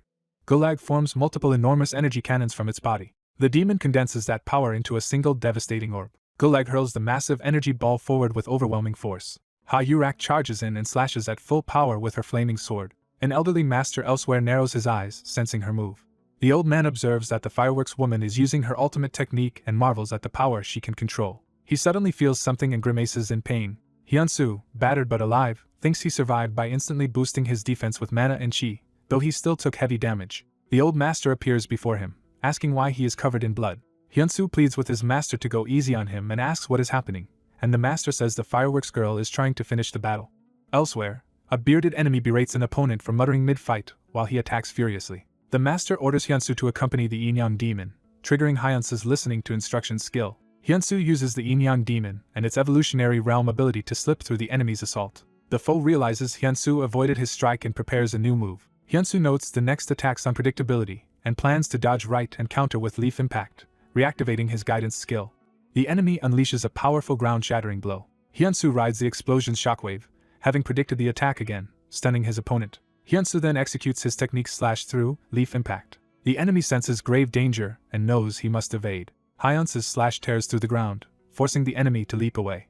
Landing, the foe believes he has successfully avoided the attack. Suddenly his eyes turn red and his body darkens as something within him reacts. Back in Gulag's domain, Ha-Yurak drives her plasma sword deeper into the demon's body. Exhausted, she urges herself to hold on just a little longer. Monitors warn that her vital limit has reached 95 and she must stop releasing energy, but she continues to descend on Gulag's charged orb. Ha-Yurak screams in agony as her body burns from sustaining the technique. Gulag's form convulses and glows as her attack ravages it from within. A cataclysmic explosion erupts where their powers collide. Light engulfs everything as the blast reaches its peak. Ha-Yurak's scorched body falls from the sky and she wonders if this is her end. In a past urban battle, cars explode as a giant one-eyed monster rampages. A younger Ha-Yurak confronts that cyclopean beast amid the destruction. The monster hurls a car at her, forcing her to dodge. It prepares some sinister device or spell while she braces herself. Her captain bursts through the barrier around the monster to join the fight. Together they rush the enemy, coordinating their assault. Young Ha-Yurak happily calls out to her captain. He praises her efforts, apologizing for arriving late, and affectionately pats her head. He tells her she will soon be S-rank and asks her to guard his back when that happens. He also entrusts his still immature son Jae-hyuk to her care if anything ever happens to him. She protests his morbid talk, but he insists their dangerous work makes the future uncertain. Now falling through the watery void, Ha-Yurak laments that she failed to keep that promise and apologizes to her captain. Back on the dam, an ally warns Knight that the portal containing Gulag is beginning to overlap with another. Knight acknowledges the situation and tells his companion not to panic. He channels his strength and unleashes a massive sword slash at the portal. His strike carves a glowing cross into the portal, forcing it open. Hyunsu and the others look up in astonishment as they realize he has cut a portal with a sword. Knight remarks that Hyunsu lasted longer than expected, genuinely surprised by his endurance. Facing Hyunsu, Knight admits he does not know if Hyunsu will survive but makes him a solemn promise. He says that if Hyunsu lives and they meet again, their next encounter will be different. Knight vows that next time he will appear in his true form rather than human to personally wring Hyunsu's neck. Hyunsu watches the sky as Knight and his ally vanish through the cross-shaped light. Frustrated, Hyunsu screams at Knight to come back instead of running away. Overexerted and injured, Hyunsu coughs up blood. The master tells Hyunsu not to overdo it, pointing out their enemy has already departed. Panicking, Hyunsu insists he cannot remain trapped here and wonders what to do. The master directs his attention to the sword Knight left embedded nearby. Hyunsu picks up the weapon, realizing it is the same sword Knight used. The master warns that the area will soon be sealed and orders Hyunsu to swing the sword as Knight did. Hyunsu hesitates, asking how to swing it, and the master tells him to pour his energy, or mana into it, and act immediately. Activating listening to instructions again, Hyunsu begins by infusing internal energy into the blade, which erupts with flame. He swings the empowered sword in a cross-shaped arc. The energy slash fails to replicate Knight's effect and simply trails off the blade. Hyunsu reasons that internal energy is insufficient and decides to try mana instead, flooding the sword with blue power. The mana surge causes the surrounding waters to explode upward as he struggles to control it. The backlash slams Hyunsu into the torrent, leaving him groaning in pain. The unleashed waters crash down and sweep across the nearby town. Hyunsu barely manages to cling to the dam's wall to avoid being washed away. His master criticizes him for being swept off by water and warns they are running out of time. Hyunsu once more charges the sword with pink energy while hanging on the cliff. He slashes again, carving a glowing cross into the air before him. The cross of light blossoms into a new portal. Hyunsu shouts in relief that a portal has formed. With the sword in hand, he propels himself toward the opening. He emerges on the other side, landing in a desert as the portal closes above. Looking around, Hyunsu realizes this desert resembles the place they first entered. He notes that it looks exactly like the initial desert from their arrival. The master observes that this is indeed the same place as before. A distant clock tower surrounded by swirling water appears above the city. Hyunsu points out the waters to his master, who explains they have merged with the battlefield where the fireworks woman fought. Hyunsu silently absorbs the implication. He concludes that the guild leader must now be in that merged space. Determined, Hyunsu uses the sword to open another portal so they can return. Elsewhere, a grand palace stands peacefully under a bright sky. Inside, a portal opens in the ceiling of an ornate hall. Knight and his ally stumble out of the portal into that hall. They land heavily, Knight groaning from his injuries. The white-haired ally cries out to Knight in alarm. Knight waves her concern away, insisting he is fine. He clutches his wounded side, revealing the damage he took. The ally wonders why Knight did not evolve despite such severe injury and reflects that his promise to the king must be extremely important. She thinks of the terrifying king, an existence so overwhelming that no follower dares disobey him. Later, Knight lies shirtless on a bed, his wounds still visible. Rook's masked attendants prepare bandages and medical supplies. They begin treating Knight, assuring him he will recover by tomorrow. Knight muses that while it is unfortunate the Sorcerer King is gone, watching the overlapping portal break will still be spectacular. He regrets not being able to fight Hyunsu again and wonders how Hyunsu's power exceeded all their data. Footsteps approach Knight's room as someone enters. A butler presents Knight with a drink, saying it is a recovery potion. As Knight drinks, he asks if the king has contacted him, and the butler replies there has been no word but adds something from Rook. The butler explains that Rook left an additional message about Knight. He relays that if their plan fails, Knight will be punished by death, shocking Knight. Enraged, Knight curses Rook as a bastard. He seethes at the insult of being threatened like that. His white-haired ally answers him respectfully from the doorway, acknowledging him as Knightnim. The dark-haired man decides it is the right time to act while everyone is anxious about the mysterious fragments. The white-haired woman realizes he plans to search for the elusive object called it. He says that regardless of the portal impact he will find it first, and make Rook submit to him. As he walks away, he orders that their pawn be told to carry out the search. He commands the pawn to locate the singularity.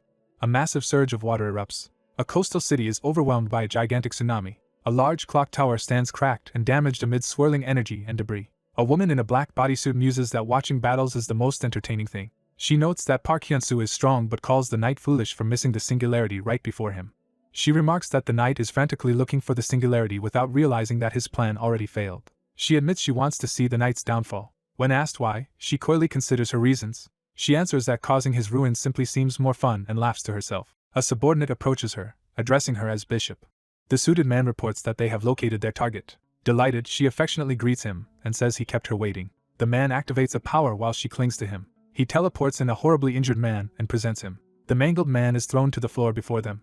The bishop excitedly praises Choi Jae-hyuk for successfully finding the target. Jae-hyuk points out that the man they recovered is already dead. Sitting beside the corpse, she laments that even with the bracelet's help he still lost to Park Hyunsu. Stroking the dead man's face, she complains that the knight's plans were completely ruined. Jae-hyuk, unsure, asks what he should do next. She decides that because the corpse has devoured the life vessel, it may become useful, so they should take it with them, and Jae-hyuk agrees. Jae-hyuk carries the body toward a glowing portal as the bishop watches. The bishop starts walking away from the scene. She expresses confidence in Park Hyunsu, saying she believes in him. Smiling in a cathedral, she says she is sure he can find the oasis. Hyunsu and his master emerge through a bright portal into another place. Hyunsu realizes they have returned to the same desert they were in previously. The master orders him to try again, and Hyunsu nervously prepares to swing his sword. Hyunsu loudly commits to making another attempt and unleashes his sword technique. His strike opens yet another glowing portal in the desert. The scene cuts to the exterior of a hospital building. On TV, breaking news announces that a portal in the Western Sea is about to reach the stage called Portal Impact, drawing the crowd's attention. People anxiously discuss what will happen if the portal explodes again, but reassure each other that Red Lion is already handling it. A voice in a hospital corridor comments on how amazing someone is. In a patient room, a young woman proudly explains that Hyunsu has become someone who enters portals to rescue others. She begs the comatose patient to wake up, imagining how upset Hyunsu must be that his brother still has not regained consciousness. Nearby children play loudly and fight over something while the woman's back is turned. She gently scolds the kids to be quiet and leads them out of the room. Before leaving, she promises the unconscious boy that she will come visit him again. The brother remains motionless in bed, hooked to a respirator. His finger twitches slightly, hinting at movement. Back in the desert, Hyunsu creates another radiant portal among the cacti. To his frustration, they step out into the same desert yet again. The master wonders if they are simply looping endlessly around this desert. Hyunsu, just as confused, says he does not understand either, and that the situation is driving him crazy. During another swing, Hyunsu senses something unusual. He and his master suddenly notice a shimmering oasis in the desert. They rush toward the water's edge together. Both find the perfect oasis suspicious and remark on how strange it is. Hyunsu kneels and notes that the water does not show their reflections at all. He cautiously dips a foot into the glowing surface. Startled by the sensation, he reacts with shock. Hyunsu realizes the liquid is not normal water and calls out to his master. The master infers that the oasis itself is actually a portal, and Hyunsu agrees. Determined, Hyunsu says they should enter the portal. The two of them wade deeper until they are submerged to the waist in the strange oasis. Hyunsu groans as consciousness begins to slip.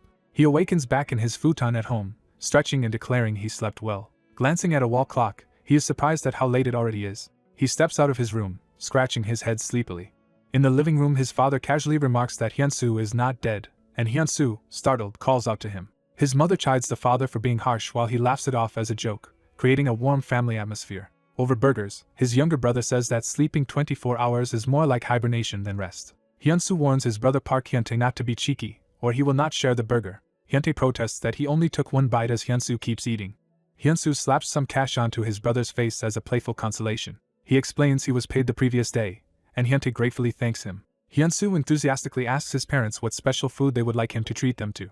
The scene cuts with a quiet shot of the ceiling, indicating time passing peacefully. Later, their car drives through a busy parking lot in front of a coffee shop as horns blare. Inside the vehicle, they complain that the traffic jam is unusually bad for this time of day. The father decides to take a side road instead, even if it means a small detour. Their car turns onto a quieter street between buildings. Seeing the empty road, the family is relieved there is no congestion, and the father proudly says an experienced driver does not rely on navigation. Hyuntae suddenly calls out to his brother in alarm while looking out the window. A blinding pink-white light erupts in the sky above the road ahead of their car. The siblings wonder in shock if the flash was lightning. The ground explodes around the car's wheels as something huge impacts nearby. A colossal purple monster bursts from the ground, destroying the road as the car teeters on the collapsing terrain. The whole family screams in terror inside the plummeting vehicle. The car crashes violently amid falling rocks and flames. In the present, a heart monitor in the hospital begins to react. Through narrowing vision, Hyunsu hears voices and groans as medical staff hurry around him. A nurse alerts the doctor that Park Hyunsu has regained consciousness. Bandaged and confused, he stammers, wondering what is happening. Panicking, he urgently asks the staff where his family is. A cut to a memorial niche shows framed photos of his parents, implying their deaths. Hyunsu stands before the memorial, tears streaming down his face. He bows his head in grief at the columbarium wall, while others pay respects nearby. Overwhelmed with pain, he clutches his face and cries out. He collapses to the floor, screaming in anguish. In the dream world, his spectral self, eyes glowing, whispers his own name. A commanding inner voice tells him to pull himself together. Hyunsu jolts in the oasis, yelling in shock as he awakens from the memory dream. Tears still on his face, he groans, coming fully back to himself. He looks at his master in disbelief and calls out to him. The master explains he resorted to harsh methods to wake Hyunsu from the illusion. The master notes that an unexpected variable has appeared. A robed man materializes, remarking that it is unusual for a transcendental being to be the variable this time. The robed summoner says he only meant to summon one person and is confused why there are now two. The master scolds Hyunsu for crying in his sleep, and Hyunsu realizes that the painful sequence was a dream from 2 years ago, while the master warns that such emotions do not suit a heavenly demon. Hyunsu nervously starts to explain to the master, while the summoner silently observes them with interest. Annoyed at being ignored, the summoner begins unleashing power, threatening consequences if they continue to disregard him. He glares coldly as his magic swells. The master, crackling with lightning, orders him not to act without permission and warns that he can erase the summoner's existence.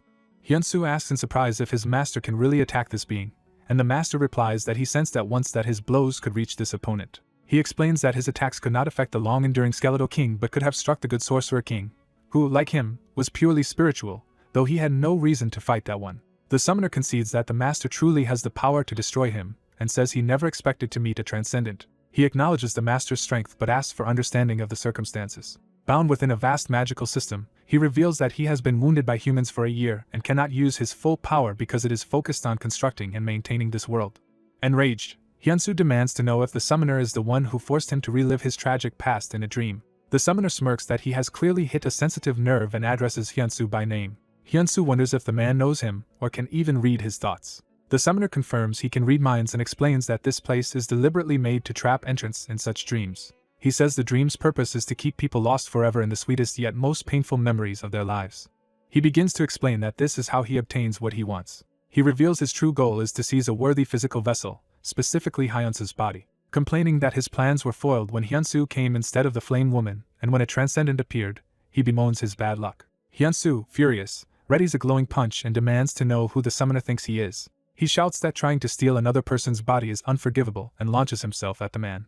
Hyunsu slams a powered fist toward the summoner. The summoner blocks effortlessly with a magical barrier over his face. He calmly states that Hyunsu's attack cannot harm him as swirling energy absorbs the blow. The master yells for Hyunsu to get away from the sorcerer. A gigantic spectral beast maw opens above Hyunsu, threatening to devour him.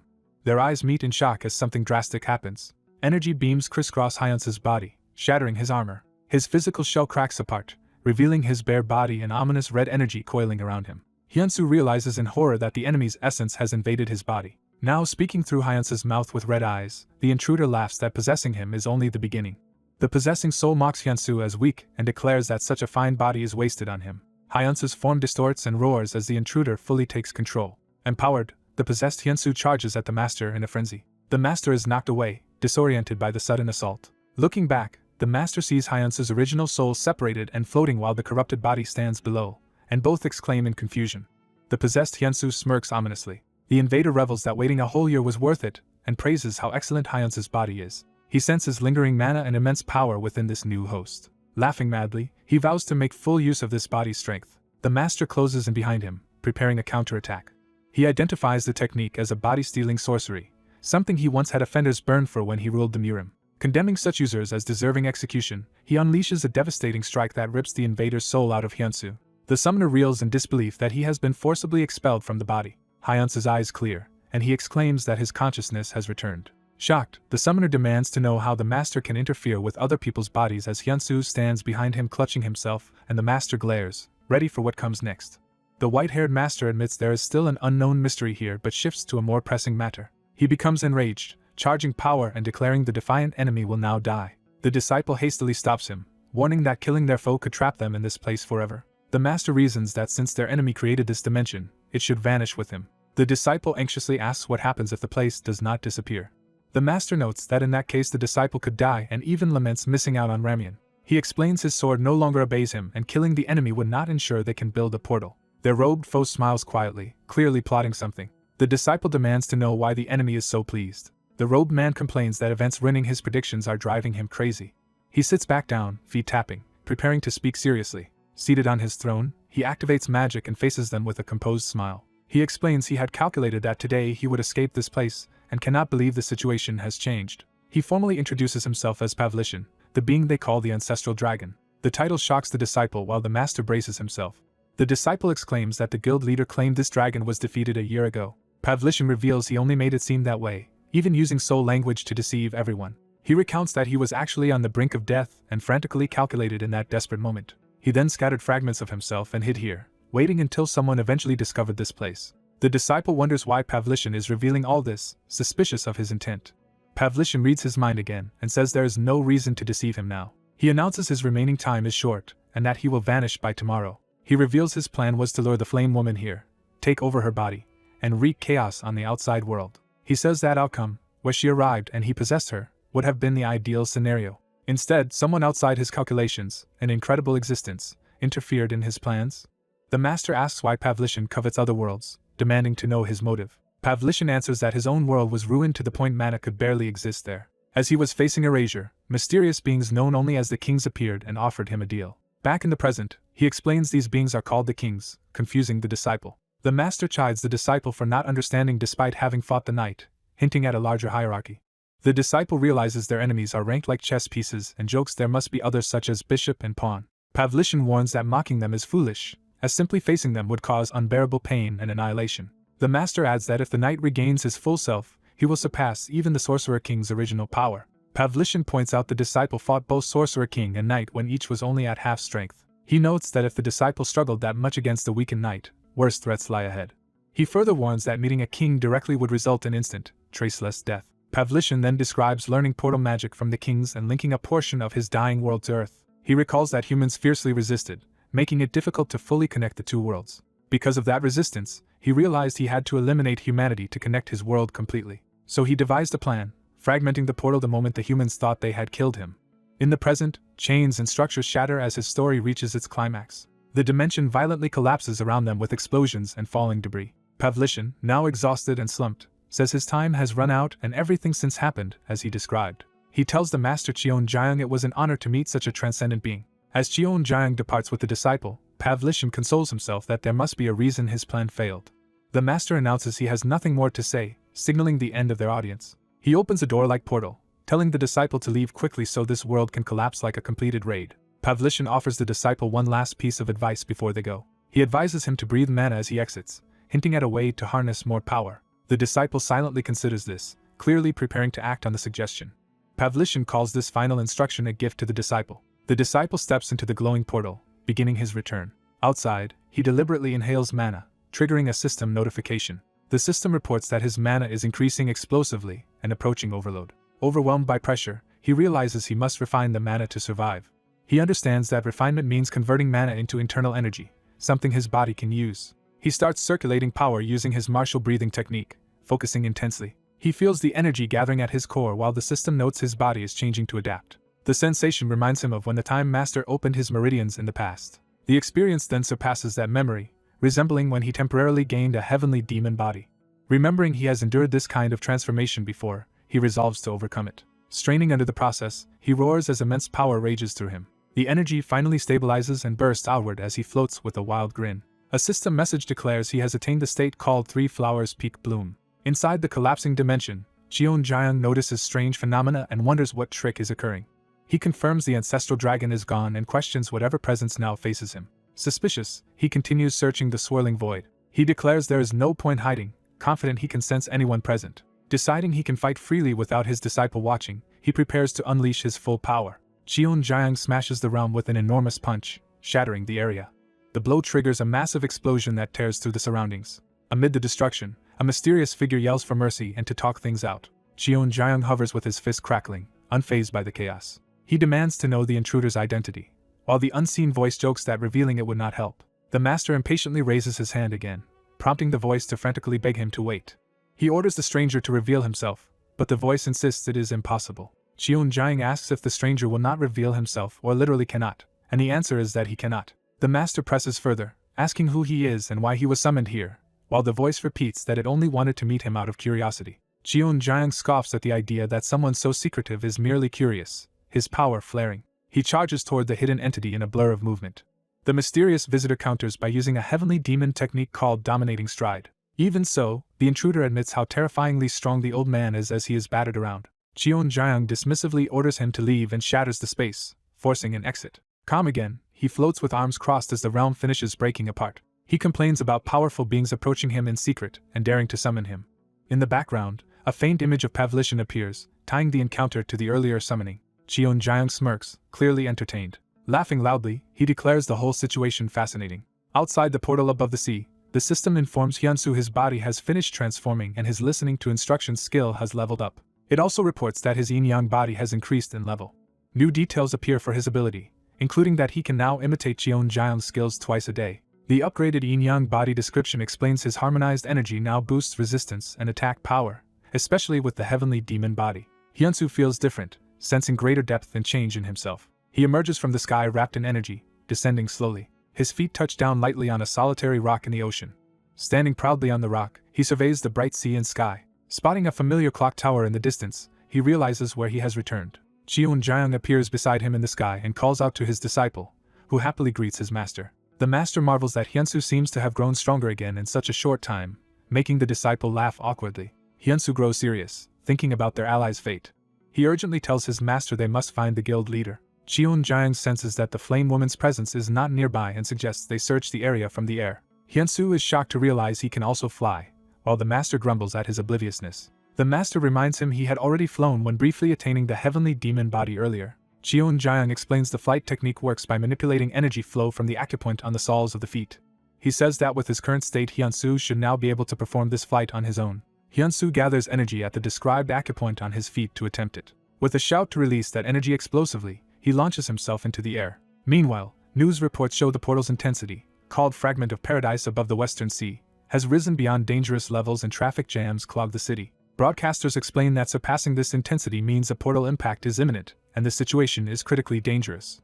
They add that many S-rank hunters, including the ES guild leader who once attacked Hyunsu, have gathered at the portal. Back at sea, waves crash against the rocks as the sun sets, creating a tense calm. Hyunsu and Cheon-jiang streak across the sky like comets, heading toward the portal. Hyunsu, exhilarated, yells that his master should have told him this flying method sooner. Cheon-jiang replies that before this transformation Hyunsu lacked the ability to use such a technique anyway. Mid-flight, Hyunsu suddenly notices something ahead. He shouts for the guild leader when he spots a figure lying on a distant rock. Panicking about how to land, he asks for help, and Cheon-jiang calmly tells him to lower his energy output. The master adjusts his own energy around his feet to demonstrate a controlled landing. Hyunsu tries to copy him but realizes something is wrong as he plummets. He becomes a screaming projectile shooting toward the sea. The impact sends up a huge spray of water as he crashes down. Both he and another body bounce across the surface like skipping stones. One of the rocks explodes from their uncontrolled landing. Standing again, drenched and embarrassed, Hyunsu insists he is just unused to his new power while calling urgently to the unmoving guild leader. He notices her hair color has changed dramatically. Cheon-jiang observes that her battered armor and condition show she has been through an extreme battle, prompting Hyunsu to curse under his breath. Nearby warships float before the raging portal in the glowing sky. Technicians monitoring the portal announce that its intensity has stabilized at 95 instead of triggering immediate impact. Commanders remark that by their expectations the portal should have exploded already. The portal suddenly whirls violently as if something is about to emerge. The gathered hunters ready themselves for combat, thinking a monster is coming out. Elite fighters and a bullet-controlling woman prepare their abilities, surrounding the portal. Instead of an enemy, the unconscious armored guild leader drifts out of the vortex. Hyunsu appears holding her in his arms, having caught her within the portal. One of the hunters notices something and reacts with surprise. Everyone on the ship turns to see Hyunsu carrying the guild leader toward them. Observers shout that the portal is fading and that Hunter Park Hyunsu has successfully completed the raid. The female staff member softly begins to call Hyunsu's name, clearly emotional. Overcome, she runs toward him as he stands holding the guild leader. Reaching him, she throws her arms around him in a relieved hug. Crying, she says she was terrified something would happen to him and is deeply relieved he is safe. Hyunsu, flustered, tries to focus on getting medical attention for the injured guild leader instead. She suddenly realizes how this must look with the unconscious woman between them. Others recognize the guild leader as Ha-Yurak and confirm her identity.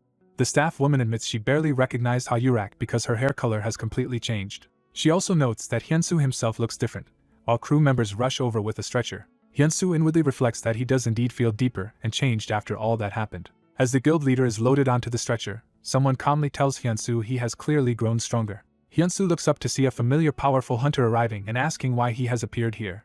Hyunsu angrily confronts the white-haired man about approaching him despite a restraining order, while the man notes Hyunsu has grown stronger. Irritated, Hyunsu demands someone rein in the man, and a big bald ally cheerfully greets him. The bald man offers to handle Hyunsu for the white-haired leader. The leader seriously asks Hyunsu what happened inside the portal, and Hyunsu realizes he can understand the foreign language. Hyunsu answers that as an ordinary guild member he cannot disclose portal details, while thinking he would not tell them anyway. The leader observes Hyunsu is no ordinary hunter. Hyunsu brushes off the question of his abnormality as unrelated, and the leader presses that his lack of denial confirms it. Hyunsu smirks, saying the portal experience taught him more about himself. A blonde subordinate watching comments that Hyunsu is impressive. Hyunsu admits he has improved compared to their last encounter. The white-haired leader notes that Hyunsu's demeanor is also more relaxed than before.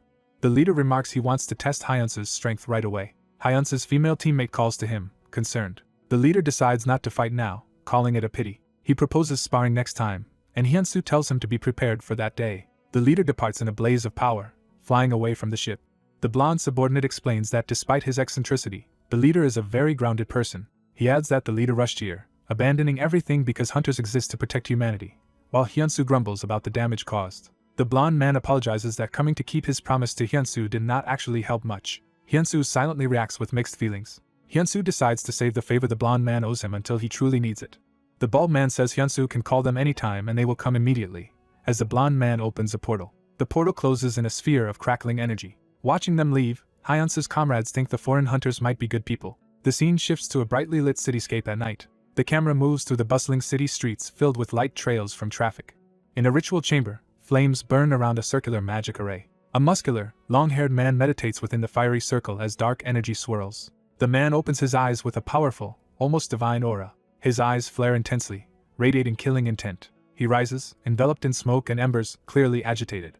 This man, Rovan Ordman, top-ranked S-rank hunter and chairman of the Portal Strategy Committee, realizes Park Hyunsu is involved again. A secretary rushes in to inform her master that the raid was a success. Rovan acknowledges Sherry and says he has already seen the outcome himself. Sherry starts to say something else. Rovan ruefully mentions an ugly chest scar, and Sherry quickly reassures him not to mind showing it. Walking through his office with Sherry, Rovan says he is convinced Hyunsu is the prophesied singularity, and she agrees. He retrieves an ornate watch from a drawer, preparing to go out. Sherry offers him a red tie and he agrees to wear it. While she ties the tie, Rovan says the second singularity must also join their side, and she enthusiastically agrees. Rovan recalls a vision their task force received on the catastrophic day of the fall 2 years earlier.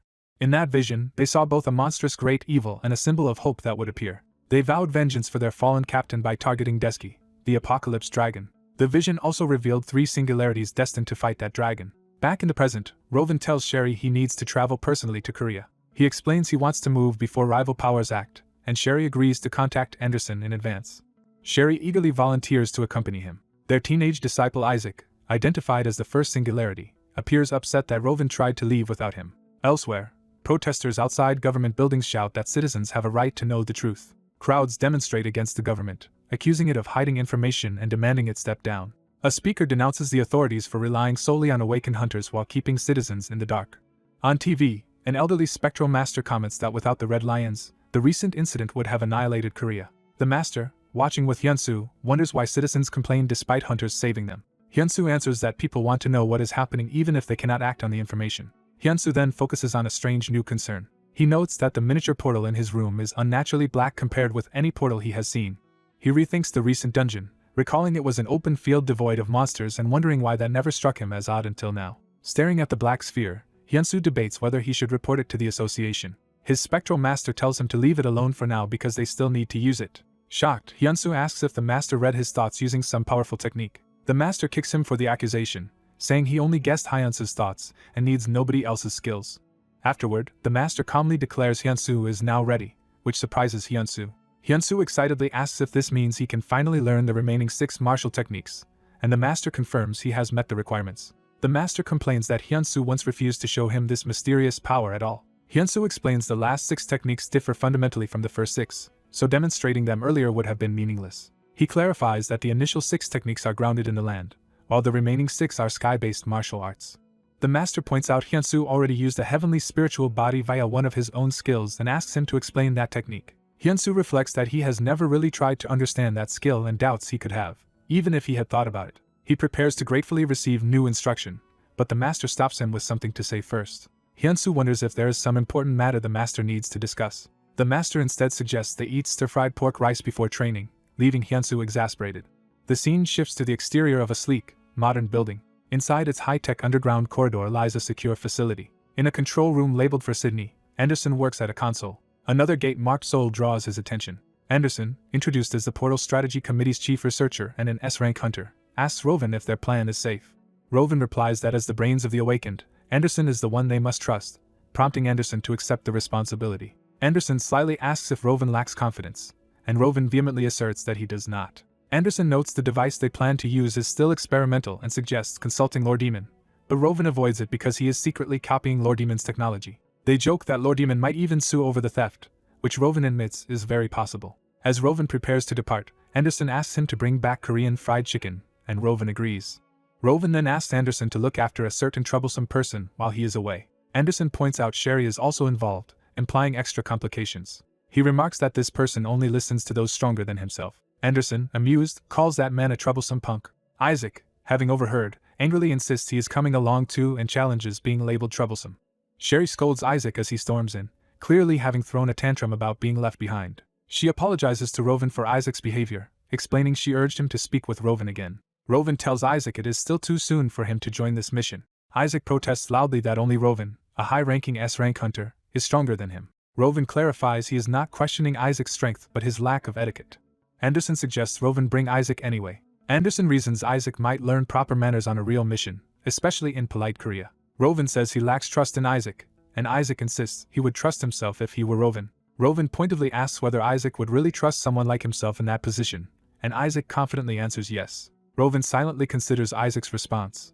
He relents and tells them they will go to Seoul together, prompting Isaac to cheer. Back in Hyunsu's training dimension, the Spectral Master floats above while Hyunsu sits meditating in the energy vortex. Hyunsu concentrates in a lotus pose as steam and power rise from his body. Blue flames of energy surge around him as he begins activating the new sky-based techniques. His eyes blaze with blue fire as his power enters a heightened state. Watching, the Master wonders what happened in the recent raid because Hyunsu now feels completely different. He calls out to his disciple. The Master, now appearing as a dark silhouette, suddenly asks Hyunsu what he thinks a heavenly demon is. Startled, Hyunsu questions why the Master is asking such a thing. Hyunsu tentatively answers that it is a demon from the heavens, partly right and partly wrong according to the Master. The Master begins to define a heavenly demon more precisely. Before he can continue, the black portal violently reopens, interrupting the lesson. Hyunsu warns his Master that something has appeared outside the training space. They sense a powerful energy breaching through the main portal into Hyunsu's home. Rovan and Isaac arrive in Hyunsu's apartment via that portal. Hyunsu inspects a sleek card bearing Rovan's name. He sits across from Rovan, examining the card while Rovan watches him closely. Rovan thinks that meeting Hyunsu in person, he feels an even greater power, and questions how someone awakened only a month ago can be this strong. Hyunsu recognizes Rovan Ordman as the peak hunter and chairman of the Portal Strategy Committee. Hyunsu politely introduces himself, and Rovan marvels at how calm he is despite knowing Rovan's status. Rovan apologizes for arriving unannounced, which startles Hyunsu and makes Rovan note that he is oddly surprised by trivial things. Rovan reveals he cannot actually speak Korean and is relying on a communication device created by Anderson. Hyunsu realizes the device is based on Jill Lordemon's translation technology. Isaac crudely complains about a bad smell in the room, causing comic chaos. Rovan scolds Isaac that such behavior is impolite, while Isaac feigns ignorance. Rovan insists he has repeatedly told Isaac not to act that way, but Isaac claims he cannot understand his master's lectures. Realizing his device is set to Korean mode, Rovan notes that Isaac may not be understanding him properly. Rovan advises Hyunsu to wear a similar communication device to avoid language issues. Isaac reluctantly puts the earpiece on with a click of his tongue. Rovan orders Isaac to introduce himself politely. Losing patience, Rovan calls Isaac by name in a warning tone. Hyunsu observes that Isaac is rather rude but still greets him courteously. Rovan excuses Isaac's immaturity, and Hyunsu laughs it off as typical for his age. Isaac curses internally and is immediately smacked again for his language. Nursing his head, Isaac complains that Rovan always hits him and reminds him of lessons about Gandhi. While Rovan mutters there are exceptions to pacifism and Hyunsu sees a reflection of his own relationship with his master. Hyunsu asks why such important foreign hunters have come to his home, while his master silently praises Hyunsu's politeness. The master decides to remain quiet and observe today's events. Rovan gets straight to the point and, as committee chairman, invites Hyunsu to join the Portal Strategy Committee. The story cuts to a rainy forest where a white-haired woman stands crying with an umbrella staff. Explosions and shockwaves erupt at her feet as a violent battle rages. A powerful armored fighter, wreathed in energy, faces a fallen opponent lying within a magic circle. The fighter, acting on orders from someone called King, channels more power in the storm. The injured subordinate begs him to stop. The enforcer yells that King is disappointed and launches a devastating punch. The blow slams the subordinate into a conjured stone pillar with a magic sigil, crushing him. His broken body is then flung high into the air by a trailing blast. The enforcer charges forward again, demanding what the subordinate plans to do from now on. Another massive energy strike hammers the subordinate yet again. The attacks culminate in a huge fiery explosion engulfing the area. The crying woman continues to stand in the rain, gripping her umbrella as the devastation settles. The enforcer scolds the defeated subordinate for failing to notice the singularity and for botching their mission. He says if the decision were his, he would execute the subordinate on the spot. However, he explains that King has granted the subordinate one last chance out of mercy. The scene ends with the woman stepping forward in her heels, umbrella in hand, toward the two men in the rain. A new red-haired figure opens his eyes sharply, sensing or reacting to what is happening. Under an umbrella in the rain, a man sternly orders the woman beside him to capture the singularity by any means. In the pouring rain, a figure with an umbrella stands over a bloody body lying motionless on the ground. A white-haired person runs through the rain, screaming Knight's name in panic. The white-haired person reaches Knight's fallen body and shelters him with a pink umbrella on the cracked, rain-soaked ground. Time shifts to a peaceful city scene, focusing on a modern brick building under a clear sky. Over a glass of water, someone repeats the term singularity in confusion. An older man recalls that 2 years earlier, during the portal impact battle, he had a vision of 3 beings destined to protect Earth from extreme evil. He explains that these special beings seen in his vision are called singularities. Facing Park Hyun-soo, he is asked why he considers Hyun-soo a singularity, and addresses him formally as Hunter Park Hyun-soo. Hyun-soo reveals that his ability is time interference, shocking his listener. The man adds that his power also includes reconstitution, as he lifts the glass. He drinks, triggering his ability. The now empty glass glows in his hand. Water suddenly swirls back into the glass as if rewinding time. Hyun-soo reacts in disbelief, seeing the glass completely refilled with water. The man explains he can crack time to look into it and interfere with it, which Hyun-soo likens to a time machine. The man says it is slightly different but similar to a time machine. He tells Hyun-soo he has watched all of Hyun-soo's battles, including against Imugi, Haxan, and the Sorcerer King. He acknowledges Hyun-soo might be offended by this intrusiveness. Hyun-soo angrily confirms he is, springing up. The man apologizes and assures Hyun-soo he does not spy on people's private lives, and Hyun-soo accepts the apology. The heavenly demon spirit, observing, thinks Hyun-soo maintained the dignity of the heavenly demon's successor. The white-haired man declares that after watching all of Hyun-soo's battles, he is convinced Hyun-soo is a singularity. Elsewhere, Isaac learns he is one of the 3 singularities discovered by the Portal Strategy Committee. The man earnestly asks Hunter Park Hyun-soo to join the Portal Strategy Committee and help save humanity. Hyun-soo replies that though he heard them out, he still belongs to the Red Lions Guild. Isaac asks if Hyun-soo must discuss it with his guild leader first, and Hyun-soo agrees that is proper. Hyun-soo asks for more time before giving them an answer. The man accepts and says he will call using the number on Hyun-soo's business card. As he departs through a portal at Hyun-soo's door, he expresses hope that Hyun-soo will join them. In the stairwell, he tells Isaac it is time to go and steps into the portal. Back inside, Hyun-soo grabs a doorknob.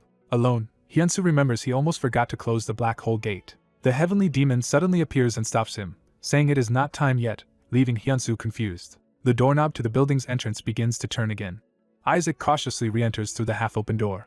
Hyun-soo confronts him, scolding him for entering someone's home without permission. Isaac, surprised he was noticed despite hiding his presence, wonders if Hyun-soo sensed him by luck. Hyun-soo replies that at his level, noticing Isaac's stealth is trivial. Irritated, Isaac's fist flares with energy as he mutters disbelief. Fired up, Isaac launches himself at Hyun-soo, saying this makes him want to fight more. Hyun-soo's eyes sharpen as he prepares to respond. Their blows collide with explosive force, filling the room with light and energy. The impact shatters the building's windows and shakes the street outside. Amid the debris, Hyun-soo blocks Isaac's next strike head-on. Isaac, stunned, realizes his attack has been stopped. Hyun-soo mocks that Isaac's attacks are so slow they make him sleepy. Isaac is suddenly flipped and sent spinning, shocked. Hyun-soo slams Isaac hard into the floor with a powerful follow-up strike. The scene cuts away to a calm sky and the sunlit interior of a grand building. Inside a regal room, the white-haired assistant tends to the heavily bandaged and exhausted Knight. The assistant, crying, asks if Knight is alright and curses the enemy who hurt him, while Knight remains silent. When the assistant accidentally hurts his back while treating him, Knight groans and the assistant hurriedly apologizes.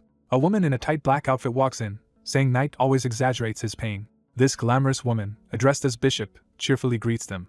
Knight demands to know why she is here, and she coyly answers she cannot visit unless something is happening. She teasingly says she heard Knight was beaten badly and came to check on him. They discuss his punishment from King, and she notes, he is no match for King anyway. Enraged, Knight shouts that he should kill her here, only to clutch his wounds in pain. He tells her to stop spouting nonsense and leave, but she says she is busy and did not come just for fun. Knight threatens her again while she calmly asks if he is not curious about what she has to say. She hints that her information would greatly benefit him, making Knight pause. He demands to know what it is she wants to tell him. She smiles and says she has a condition before revealing it. Knight repeats in disbelief that there is a condition. She proposes that if her advice lets him succeed in his mission, he must grant her one future request without question. Knight internally thinks she is unfathomable, beyond even King or Queen's understanding. After considering, Knight agrees and swears on his name to honor her condition. She informs him that a group called the Dark Spirit has begun to move. Knight asks if she means the small anti-hunter group opposing the Portal Strategy Committee, mostly made of ordinary people. She explains that many resent the hunter-dominated world and have formed this group. She adds that with firearms restricted, hunters hold ultimate power and rule over powerless humans, fueling such resistance. Knight notes he has heard they resort to terror attacks, though he thinks they have little effect. The bishop says that is true for now and produces a glowing card, prompting Knight to ask what it is. She explains Dark Spirit has chosen Black Thunder as their leader and that the card holds his contact. Knight reads the name Black Thunder, Henry, and recalls he is a top A rank who rejected the Portal Strategy Committee. The bishop tells Knight to listen closely as she explains her plans involving Dark Spirit and Black Thunder. Back at Hyunsu's damaged building, bystanders stare at the shattered windows, wondering what is happening. People gather outside, remarking that every window is broken and speculating there was an oversurge of power. Hyunsu steps out and apologizes to his neighbors. He admits he messed up while training. The neighbors complain that he keeps disturbing the area and ask if they can live in peace. Another neighbor concedes Hyunsu is a hero who has saved many lives but says this chaos is still too much. Hyunsu apologizes again, promising to fix the windows immediately and compensate everyone affected. Hearing they will be compensated, the neighbors calm down and head inside, saying they were really scared. Hyunsu sighs, blaming the mess on Isaac. Since he cannot leave because of the black hole, Hyunsu muses about buying the whole building, noting he still has contract money. The heavenly demon excitedly suggests engraving its symbol on the roof and decorating pillars with black dragons, leaving Hyunsu speechless. Later, someone instructs Hyunsu casually, and the messy apartment floor is shown strewn with trash. Hyunsu feeds the heavenly demon pizza, astonishing the old master. The heavenly demon declares the pizza as delicious as gyoza, while Hyunsu boasts that gyoza is nothing special here. Amazed by modern food, the heavenly demon asks how many delicacies this world has, and Hyunsu promises to let him try them all. When Hyunsu reaches greedily for 2 slices at once, the master threatens to cut off his hand if he eats them together. Meanwhile, Isaac wakes up in Hyunsu's place, groaning. Hyunsu, watching from a chair, remarks that Isaac is finally awake. Isaac nervously asks if he actually lost their fight. Hyunsu scolds him for attacking so suddenly and warns he will get punished for such behavior, then offers him pizza. Still in denial, Isaac insists there is no way he could have lost, but Hyunsu bluntly says he did. Isaac protests that he should not lose to someone of Hyunsu's supposed level. The heavenly demon notes that Isaac must have his own story behind his behavior. Hyunsu agrees aloud that everyone has their own circumstances, surprising Isaac. Isaac catches Hyunsu staring oddly and demands to know what he is looking at. Hyunsu dismisses the question as none of Isaac's business, while Isaac calls him a weirdo. Fired up again, Isaac rushes Hyunsu wanting a rematch, but Hyunsu's name is shouted to stop them. Robin walks in on the mess, asking what is going on, and Isaac greets him nervously. Robin apologizes for Isaac's behavior, but Hyunsu says it is fine and not to worry. Robin angrily orders Isaac to apologize to Hyunsu immediately. When Isaac hesitates, Robin bellows at him to do it now. Isaac bows his head and apologizes, while Hyunsu smiles, satisfied. Robin then tells Isaac to follow him, and Isaac reluctantly agrees. At the portal downstairs, Robin literally kicks Isaac through, ordering him to go in at once. Before leaving, Robin tells Hyunsu he will wait for Hyunsu's call, and Hyunsu replies goodbye. As he turns away, Robin remembers something and calls out to Hyunsu. Robin informs him that the Portal Strategy Committee has officially registered Hyunsu as an S-rank hunter. He states that the birth of a new S-rank hunter will be celebrated worldwide as he steps into the glowing portal. Alone, Hyunsu joyfully realizes he has officially become S-rank, something he never believed would happen. The heavenly demon interrupts his celebration, shouting for him to stop fooling around and return to training. Training resumes in a void-like space where the heavenly demon explains that the 6 moves of the second half of his mystic arts exist to destroy the heavens. He declares that the heavenly demon's purpose is to kill the gods themselves. Hyunsu is stunned, questioning how killing gods could even be possible. The master admits he once thought killing gods impossible, but learned that gods are powerful foes the heavenly demon must eventually face. He says battling gods demands all martial arts, internal energy, and accumulated knowledge of every heavenly demon in history. He concludes that this burden defines what it means to be the heavenly demon. He begins teaching the second half, naming it the 6 moves of heaven obliterating demonic fists. The first technique, Cloud Scattered Heavens, is demonstrated as he channels energy through his arm.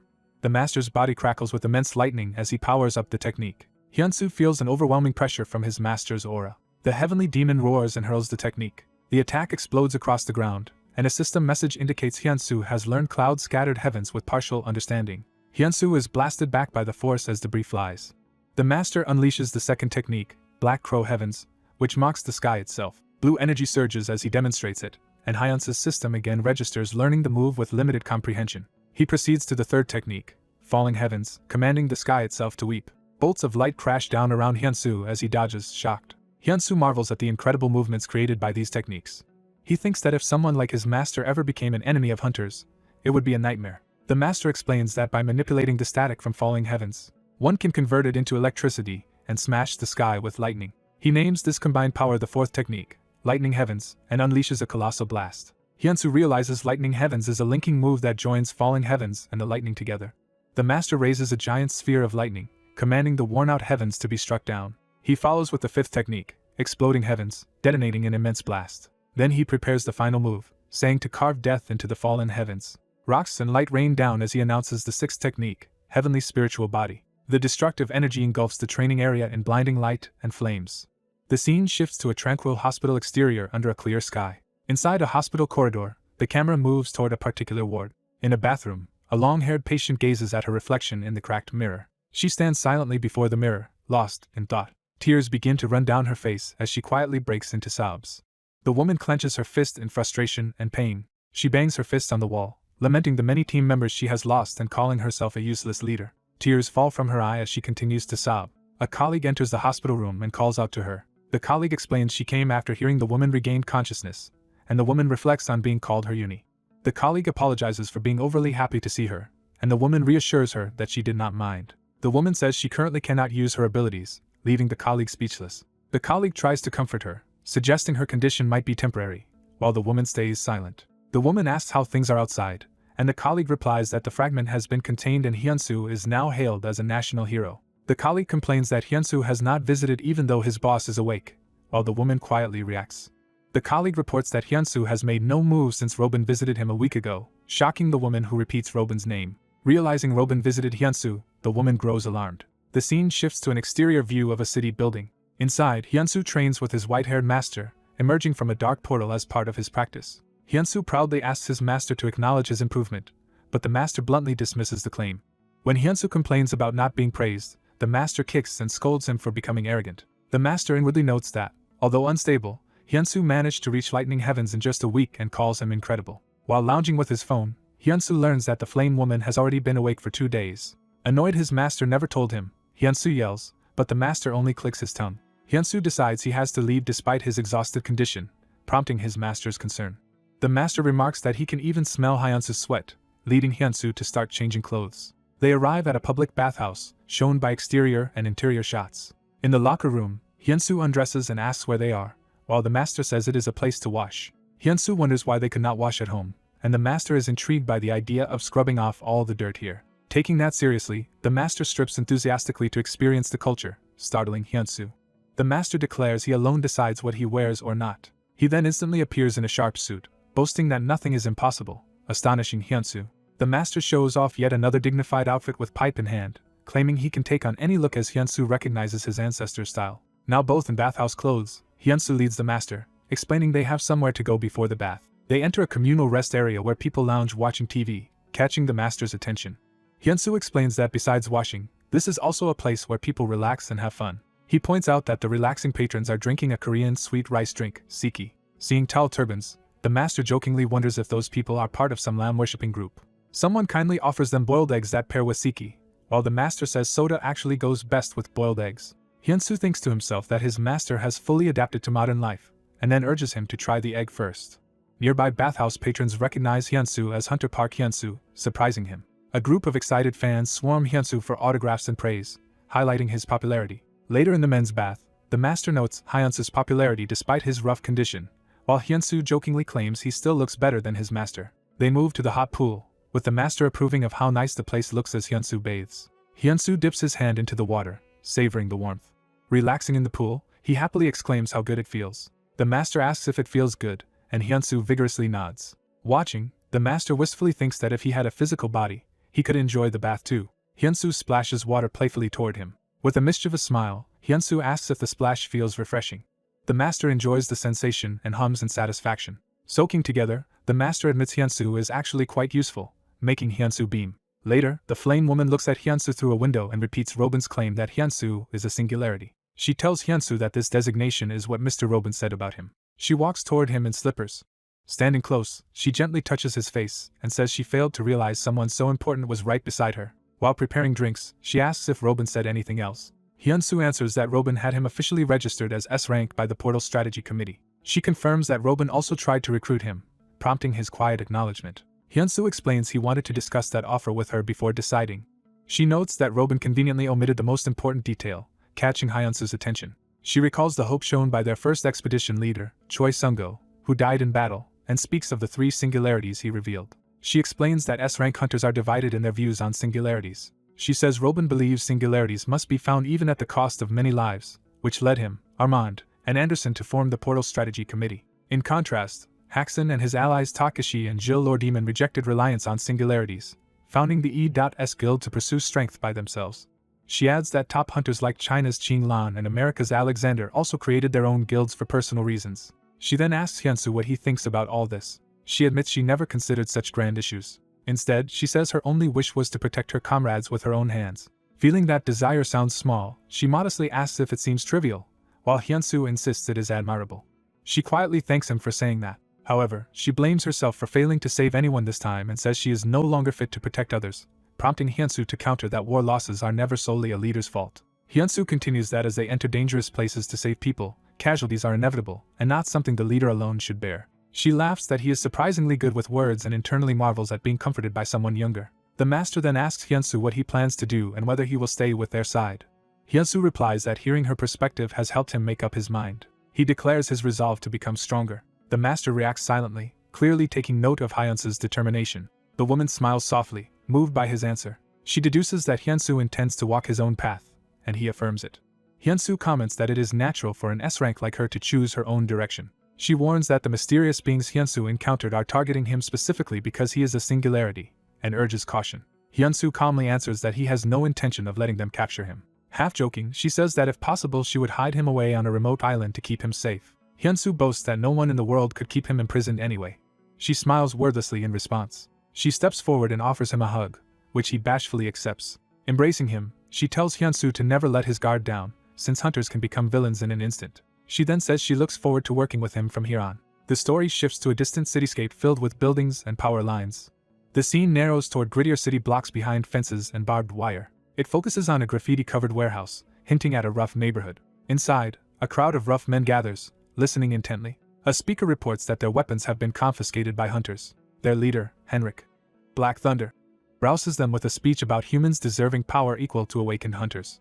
He calls on them to defeat hunters and reclaim their human rights. Henrik proclaims that the dark spirits have now united as one force. Raising his finger, he vows that his lightning of judgment will strike all who betray their organization. A massive lightning bolt shoots down from the sky onto the warehouse roof. Henrik strides out from the building, charged with power as his followers cheer behind him.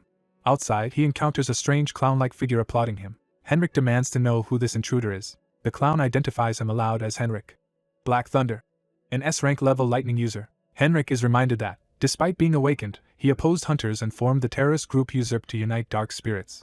Annoyed, Henrik again demands the clown's identity while electricity crackles around his fist. The clown answers simply that he is a Pierrot. Henrik immediately attacks, ordering him to die with a blast of lightning. The clown is engulfed by the blinding impact. The lightning blast explodes against the wall in a huge fiery detonation. As the smoke clears, a swirling black sphere appears unharmed, and Henrik declares that cheap tricks will not work on him. Laughing, Henrik sees his expectation was right as the smoke thickens. Another dark-haired man appears beside the clown, saying the lightning confirmed they had come to the right person. Henrik narrows his eyes, silently assessing this new arrival. The clown admits the attack was an illusion and praises Henrik's sharp perception. Henrik crushes a small device or cigar stub in his hand. He dryly asks why he should bother talking to someone who is not even physically present. The distant speaker notes that since he lacks a real body here, he also cannot harm Henrik, which Henrik accepts. The clown then asks Henrik what he wants. Henrik replies that he wishes to form an alliance with them. The unseen mastermind scoffs at the idea and questions why he would ally with an unknown man for no clear reason. The clown smiles ominously and says there are actually many reasons. He tempts Henrik by promising to provide heavy firepower, from guns and explosives to missiles if necessary, shocking Henrik. The story cuts to a bright European cathedral under a clear sky. People stroll in a plaza nearby, including Hyunsu, who chats casually with others. Suddenly a massive explosion erupts in the square, sending people flying. Panicked civilians scream that it is a terror attack as chaos spreads. Another explosion blows apart the cathedral spire. Armed figures land amid the smoke of the blasts. A squad of armored terrorists with rifles emerges from the smoke, broadcasting hashtags proclaiming a fireworks festival, beginning in Paris. News coverage shows Hyunsu's promotion to S-rank in the Portal Strategy Committee, marking Korea as a nation with 2 S-rank plus hunters like America. Someone views this congratulatory photo of Hyunsu on a tablet. A young woman admires the image, marveling at how amazing he is. At a hospital bedside, she tells her comatose friend that Hyunsu has become an international hunter and will be hard to contact. She nonetheless vows to keep visiting often because she promised to do so. The boy in the bed, Junyun, internally notes that she really did keep her promise. Hyunsu then appears at the door, thanking her sincerely, and she cries his name in surprise and joy. She exclaims how long it has been since they last met, and senses that something about him has changed. Hyunsu downplays it, cheerfully ruffling her hair. She begins to recount that earlier she had noticed something unusual. She tells Hyunsu that the comatose boy's fingers moved, a sign of recovery that she clearly witnessed. Hyunsu and his master discussed that using the technique severing heavenly language on the boy might have helped. Later, Hyunsu politely asks Yoon for help with something, and she readily agrees. She walks down the hospital hallway to fetch what he requested. Carrying a lunchbox, she muses that even as an S-rank Hyunsu still eats the same simple food. In the room, Hyunsu channels severing heavenly language over his brother's body while his master watches. Mystical energy envelopes the unconscious boy as the healing attempt intensifies. Straining, Hyunsu urges himself to push a little more power. Power surges violently into the boy's body as Yoon looks on in alarm. The master realizes this attempt is far stronger than the previous one. The unleashed energy shatters nearby objects, including a flower vase.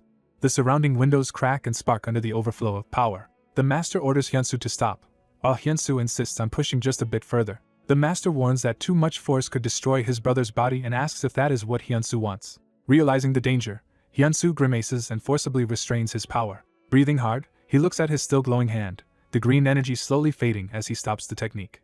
An unseen observer is shocked by how powerful the seal on the comatose patient is and wonders who created it. The sealed patient's eyes blaze with eerie light as the power reacts. Startled, the black-haired man in the room sees the patient suddenly rise with force. The man cries out in alarm as a burst of energy flashes. The scene shifts to a large corporate building. A blonde fighter unleashes a fiery punch, screaming as he attacks. He drives an explosive spiral, screw punch, into his opponent and the ground. He follows up with a powerful leg axe kick, then he slams down a massive tornado flame, shattering the arena. He stands amid the smoking, cracked ground left by his attack. Frustrated, he mentally rages that he actually lost to Hyunsu despite such power. In a control room, Anderson is pleased he sent that lazy genius to Hunter Park because the boy is finally motivated. Someone calls out to Anderson from behind. Anderson remarks that losing to Hunter Hyunsu has sobered Isaac up. Armand, an S-rank hunter and vice-chairman from France, appears and complains that Robin is ignoring his calls. Anderson explains that Robin is meditating to search for information on King and his group. They lament that there is almost no intel on King's side but resolve to try every possible method. Anderson decides to personally travel through a portal to Paris. Armand insists Paris is too much for the local guild alone and, as his homeland, he must take responsibility himself. Anderson questions how the Dark Spirit's forces could overpower such a strong guild and when the Dark Spirit became so powerful. Armand suggests the terrorists are getting financial backing, using explosives alongside guns. A portal marked Paris opens and Armand prepares to step through. Anderson offers to help, but Armand confidently says he alone is sufficient before entering the portal. Paris is rocked by a car explosion near a building. Armed terrorists in tactical gear open heavy gunfire in the streets. Civilians inside flee as bullets smash windows around them. A woman shields a child from an explosion behind them. Two hunters in red uniforms drop into the fray, cutting through the chaos. One of them cleaves through the battlefield with a blazing sword strike. His slash tears through enemy gunmen, maiming them. Terrorists shout to kill the arriving hunters as both sides clash with bullets and blades. A hooded caster begins summoning a giant magical face behind the hunters. He raises a doom barrier, a domed shield that blocks the terrorists' attacks around his team. One hunter explains this technique lets them defend from outside attacks while freely attacking from within. Fire and energy blasts surge out from the barrier, overwhelming nearby gunmen. A heavily armored brute orders his allies to move aside and raises a large weapon. He activates a special firearm, boasting #hunter eradication and #group massacre and threatening to fire hundreds of bullets. The weapon spews a storm of rounds and explosions across the area. The hunters realize something is wrong as the attack intensifies. Silhouettes are torn apart amid a violent storm of fire and shrapnel. The brute exults, calling this carnage a party. One wounded hunter refuses to accept dying like this while her comrades lie on the ground. The armored man charges again, intent on finishing them. He suddenly notices something unexpected interrupting him. The brute is yanked upward into the air, startling nearby terrorists. He's then smashed violently into the pavement, leaving a crater. The remaining gunmen panic, wondering what just happened. Armand appears, descending with aura swirling around him. The battered hunters rejoice that Armand has finally arrived. Terrorists spot Armand's approach and order everyone to tear him apart. Rows of gunmen unleash continuous fire on Armand. Armand calmly walks forward as a fluid barrier deflects the bullets around him. Power flaring, he warns the enemies that challenging an S rank is courageous but foolish. Dark energy lashes out from him, shredding the gunman. He clenches his fist as his attack peaks. The terrorists are ripped apart by the resulting shockwave.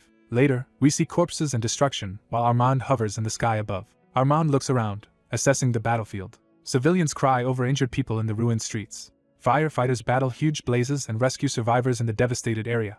From a rooftop, Armand surveys the city, which is engulfed in flames and smoke. He gathers dark power overhead, preparing a large-scale spell. Armand releases a shouting, full-power technique. A colossal blast of energy surges outward, overtaking the city blocks. Afterward, thick smoke drifts between buildings, obscuring the view.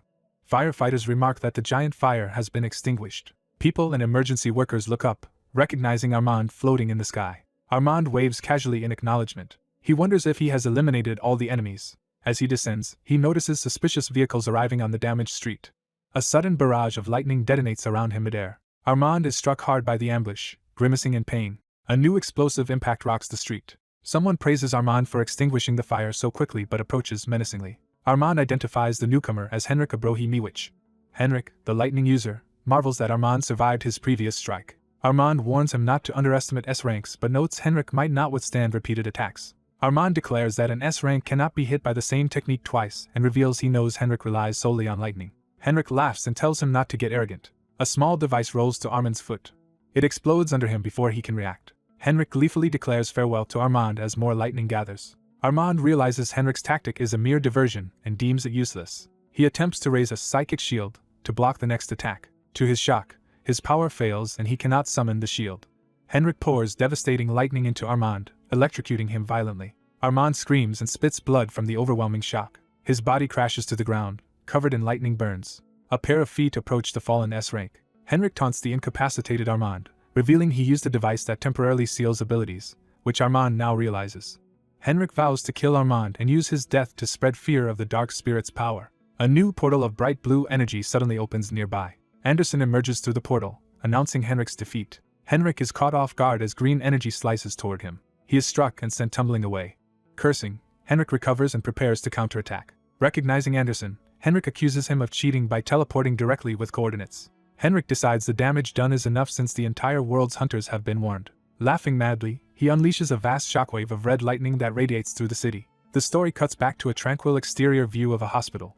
Inside, Hyunsu is shaken, having just experienced a vivid vision. Within Hyunti's glowing eyes, an ominous voice proclaims that evil darkness will soon spread. The possessing voice explains that wherever this darkness arrives all life will die, bringing only death and consuming vitality. It concludes that this catastrophe is unavoidable. In the hospital room, Hyunti's body thrashes as the old master and Hyunsu witness the phenomenon. Once the vision ends, Hyunsu stares at his unconscious friend, asking what just happened. The monitor alarms blare as Hyunsu reacts. He yanks the mask from Hyunti's face to check on him. The monitor line stabilizes, and Hyunsu sighs in relief. Hyunsu tells the master the experience felt like a prophecy explaining some being's existence, and wonders who spoke through Hyunti. The master guesses it was likely the same mysterious person who placed the powerful seal on Hyunti. He then admits there is something he has not yet told Hyunsu. He reminds Hyunsu of the time they separated briefly after parting from the ancestral dragon. During that gap, he was forcibly dragged elsewhere by an unknown power. Even he, with all his knowledge, did not understand the method used.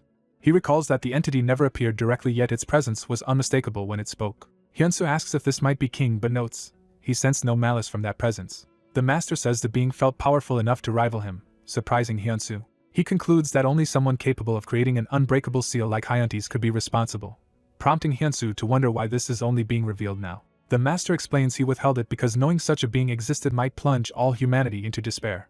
He urges Hyunsu to imagine if someone of his own level invaded this world in a physical body to conquer it. Hyunsu envisions such an enemy over a sea of skulls and realizes how terrifying it would be. Horrified, Hyunsu wonders who could ever stop such a person. He clenches his fist, thinking how terrifying that possibility truly is. He recognizes that such a being would be terror itself made manifest.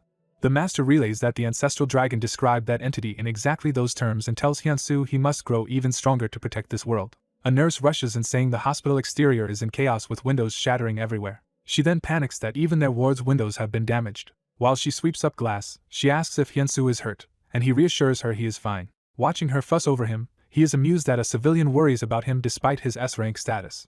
Resolute, Hyunsu silently vows to himself. He firmly decides he will protect everyone around him. Training in a mental space, Hyunsu throws a powerful punch at the old master. Their clash causes a massive explosion of energy in the training dimension.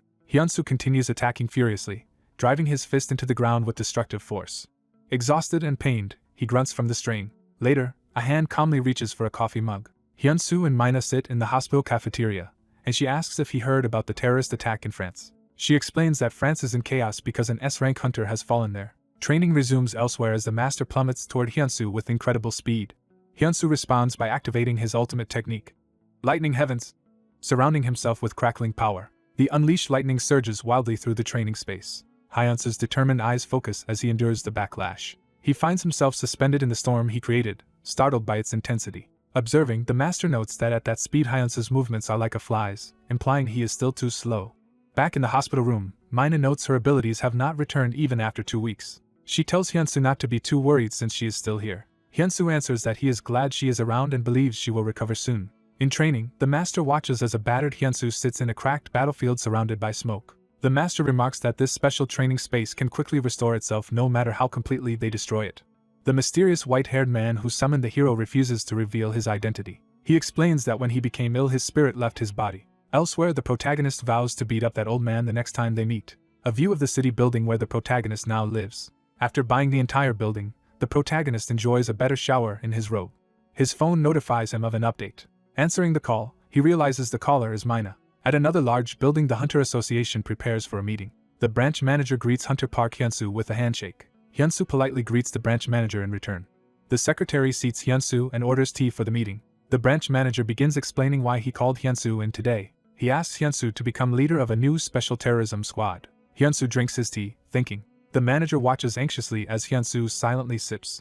They confirm Hyunsu has heard about Armand from France. Hyunsu mentions the rumor of a marble that can neutralize abilities, which they confirm. The manager warns that similar terrorist attacks could happen here, so they are forming a team in advance. As he asks for Hyunsu's help, Hyunsu apologizes. Hyunsu formally declines the offer to be squad leader, surprising them.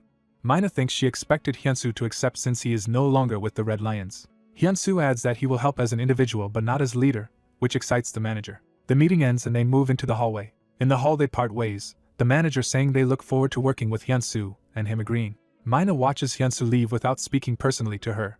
She thinks he only talks to her for business and asks aloud why he refused the leadership role. Hyunsu's spirit master appears and praises his reason that those with power should not serve under others, which the master approves. Hyunsu boasts that he is the heavenly demon's successor, amusing the master. Hyunsu notes he should still visit the association sometimes, and the master teases that he only wants information. Hyunsu protests his innocence as the master claims to see everything. Night falls over a crowded city intersection. People enjoy street food and nightlife. Joggers and groups of youths move through a plaza. Boots march while someone posts on social media about a peaceful night in the land of chicken and beer. A hooded terrorist admires the city and expresses delight. One of the terrorists uses a phone. He reports to his captain that they have arrived safely in Seoul. He notes the dense population and tall buildings, anticipating setting the city ablaze. Their Mohawk leader comments that the special item works well. While graffiting with a glowing spray, he wonders who the mysterious provider Pierrot really is. The terrorists marvel at the fascinating item Pierrot gave them. A security guard yells at them for drawing on the wall. The Mohawk leader ends the call saying they will return shortly and hangs up. Another guard also confronts a pair of terrorists for spray painting. A guard is violently struck by the terrorist's power. He staggers in shock as strange energy surrounds him. One terrorist calls the guard noisy and questions why he is so eager to die while unleashing dark energy. The guard is slammed to the ground by their force. The Mohawk man exclaims in awe that the spray can create an actual portal. They open a glowing portal on the wall, kill the guard, and depart promising to return to Seoul. The magical graffiti portal remains on the alley wall. Online, the terrorists threaten that Seoul will become a sea of fire like Paris. The next day, the Hunter Association building stands in the city. Inside, someone curses in frustration. Hunters discuss how unbelievable it is that terrorists obtained an ability-nullifying item. The strategist deduces they could not have acquired it from portals, so it must be something unprecedented. They analyze that 10 seconds of ability neutralization is enough to kill another hunter. But now that they know, they can prepare. One hunter slams his hand down, vowing to personally take care of the enemy. The branch manager asks if they can guess the terrorist's next target, and the strategist has considered it. He says there is one place that is highly likely to be targeted. He recalls a portal fragment incident, and the new hero who resolved it and instantly became an S rank. He reasons the terrorists want global recognition and will aim to kill the most talked about S rank. They conclude the target is Seoul, South Korea. At the earlier alley crime scene, police investigate behind caution tape. They find no fingerprints or traces, only a chalk outline and scorched ground. The officers are baffled, likening it to a ghost killing and wondering if an awakened killed civilians. One notes there are still no clues, but he senses awakened energy at the scene. Mina kneels at the outline and scolds someone unseen for entering the crime scene. She adjusts her hair, preparing to identify herself. Mina introduces herself as team leader Lee Mina from the Hunter Association and announces they will take over since the suspect isn't awakened. The police pack up the scene as Mina looks on. Later, Mina walks alone along the alley when a shadowy figure drops down behind her. Jaein lands beside her, startling but not alarming her. She greets Jaein, who responds respectfully. Mina jokingly asks why he descended from above, and he says he was checking the roof.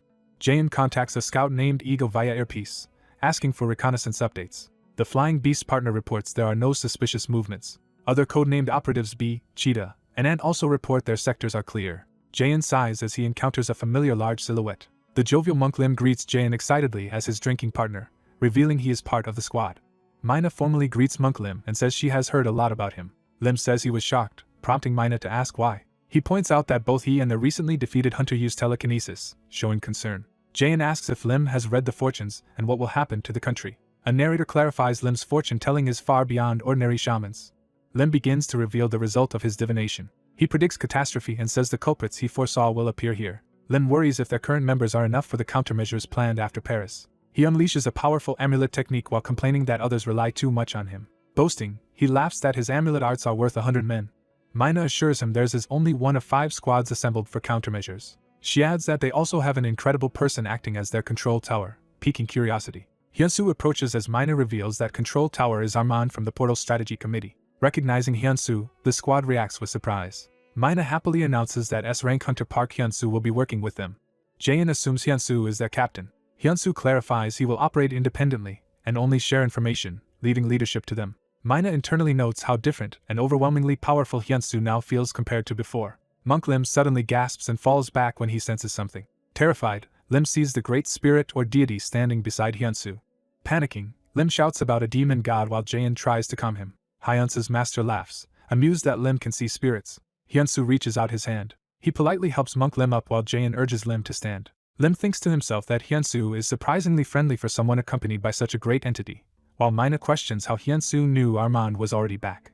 Hyunsu brushes it off as a gut feeling, assuming Armand must have lost, which Mina realizes makes sense. Jaein proposes Hyunsu become captain, but Hyunsu insists Jaein take the role. Jaein objects, pointing out Hyunsu is an S-rank hunter. Hyunsu reiterates he will work alone and that Jaein has experience leading teams, and Jaein reluctantly accepts.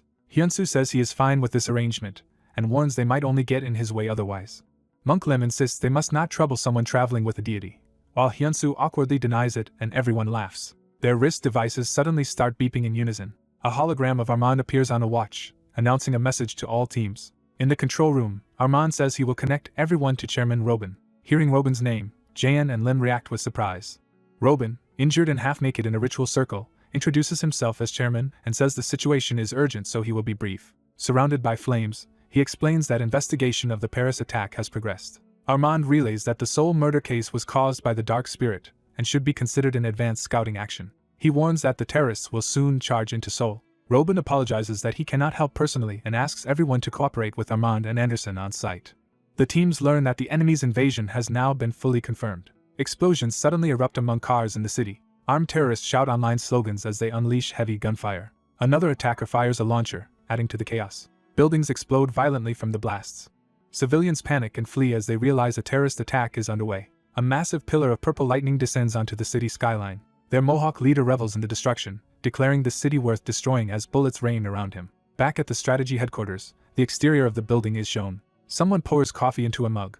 Inside the command room, the branch manager thanks Robin for joining such an important operation. Over the comms a voice says there is no need to be formal. The manager insists on respect because the speaker is the vice chairman of the Portal Strategy Committee. The vice chairman modestly drinks coffee, calling himself one of the defeated. The manager tries to reassure him that the previous loss was unforeseeable and would have happened to anyone. The manager reports he has already ordered all squads to remain on highest alert. The vice chairman starts to respond. He suddenly slaps his hand over the manager's face, demonstrating S-rank speed. The manager is stunned as the vice chairman notes that such reflexes are natural and unavoidable. The strategist explains that S-rank's reflexes far surpass normal people and, armed with this intelligence, they should handle the threat. The manager worries about A-rank hunters, since they cannot dodge attacks even when warned. The strategist decides that A-ranks must hang back and observe before acting. The manager fears for citizens' safety, but the strategist says only S-rank Park Hyunsu is currently capable of fighting in Korea. The vice chairman insists that is why he came, and that he has no intention of sitting idle. A technician suddenly shouts that the terrorists have appeared. The manager urgently asks where, and learns there is an attack at Samseong Station. Another operator reports simultaneous activity in Dongdaemun. The leadership runs out, realizing the terrorists are attacking in teams with a new strategy. On the streets, vehicles race through as gunfire and explosions flare. Armored vehicles crash amid another huge explosion in the city streets. Mass terrorists unleash a hail of bullets into a crowd as a woman shields a child. Civilians are gunned down at close range amid the chaos. Panicked people sprint away from explosions, screaming for someone to save them. One of the attackers fires a huge blast into the oncoming crowd. The explosion engulfs the area, flinging bodies through the air.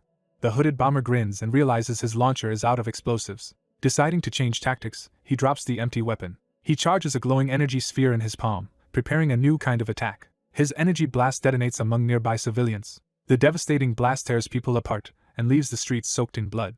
Elsewhere in the city, the ordinary morning skyline contrasts with the unseen carnage. Students see breaking news reporting mass deaths downtown and speculate it is a terrorist attack in Central Seoul. Suddenly, a man's feet crack the ground as he lifts into the air, gathering power. The floating lightning user denounces people who surrender their right to defend themselves, declaring such cowards are less than human.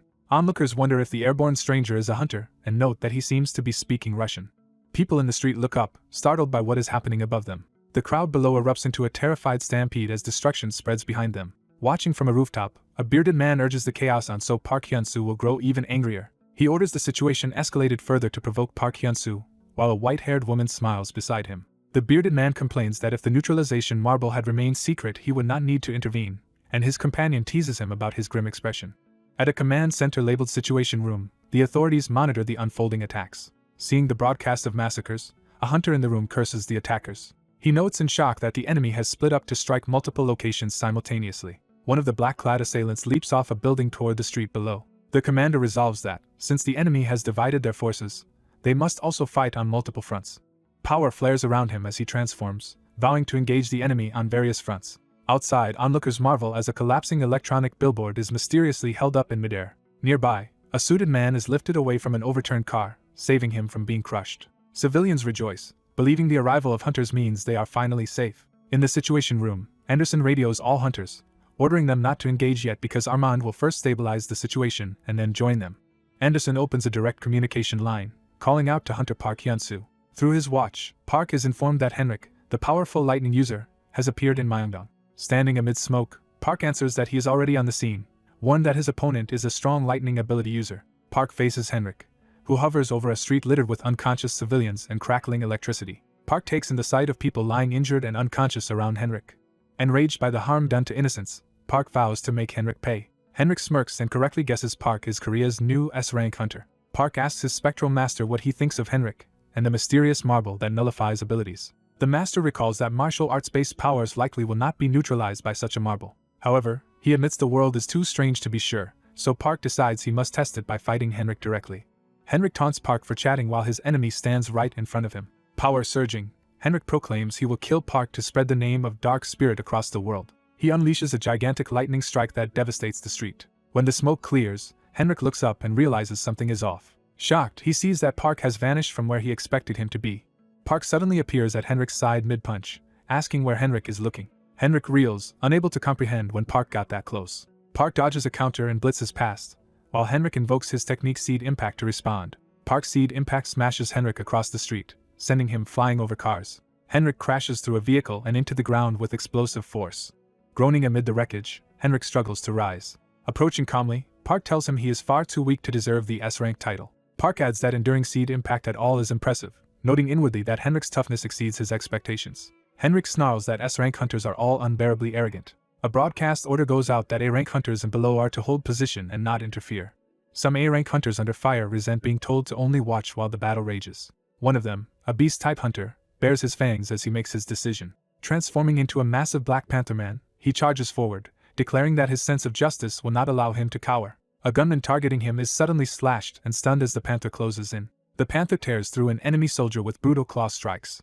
Other attackers shout that a hunter has appeared and open fire on him. Ignoring the bullets, the panther mauls and slashes through multiple gunmen, drawing cries of pain. Watching from a distance, another hooded enemy mocks the panther's righteousness and prepares to kill him first using a glowing marble. Before he can act, a voice calls out to the panther, drawing his attention. The enemy presses the neutralization marble to the panther's face, catching him off guard.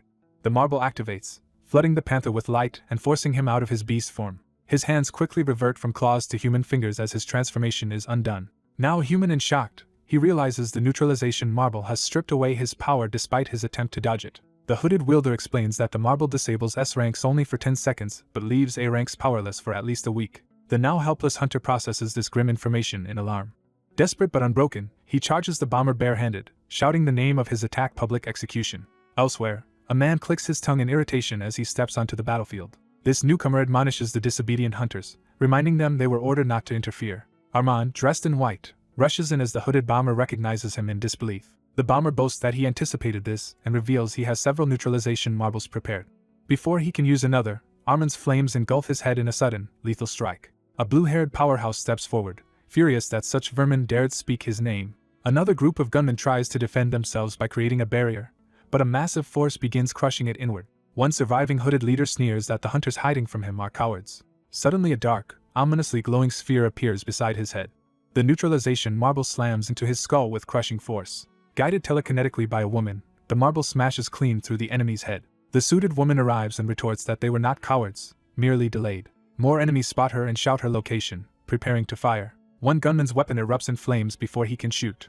A fire-wielding hunter incinerates the attackers, their screams echoing as they burn. The woman mildly scolds the fire hunter, reminding him headquarters told them not to act. He replies that with great power comes great responsibility, and he cannot simply watch evil being committed, even if it costs his life. A wounded enemy on the ground prepares to retaliate, determined to humble the meddling hunters. He rolls a neutralization marble toward the pair, prompting a startled reaction.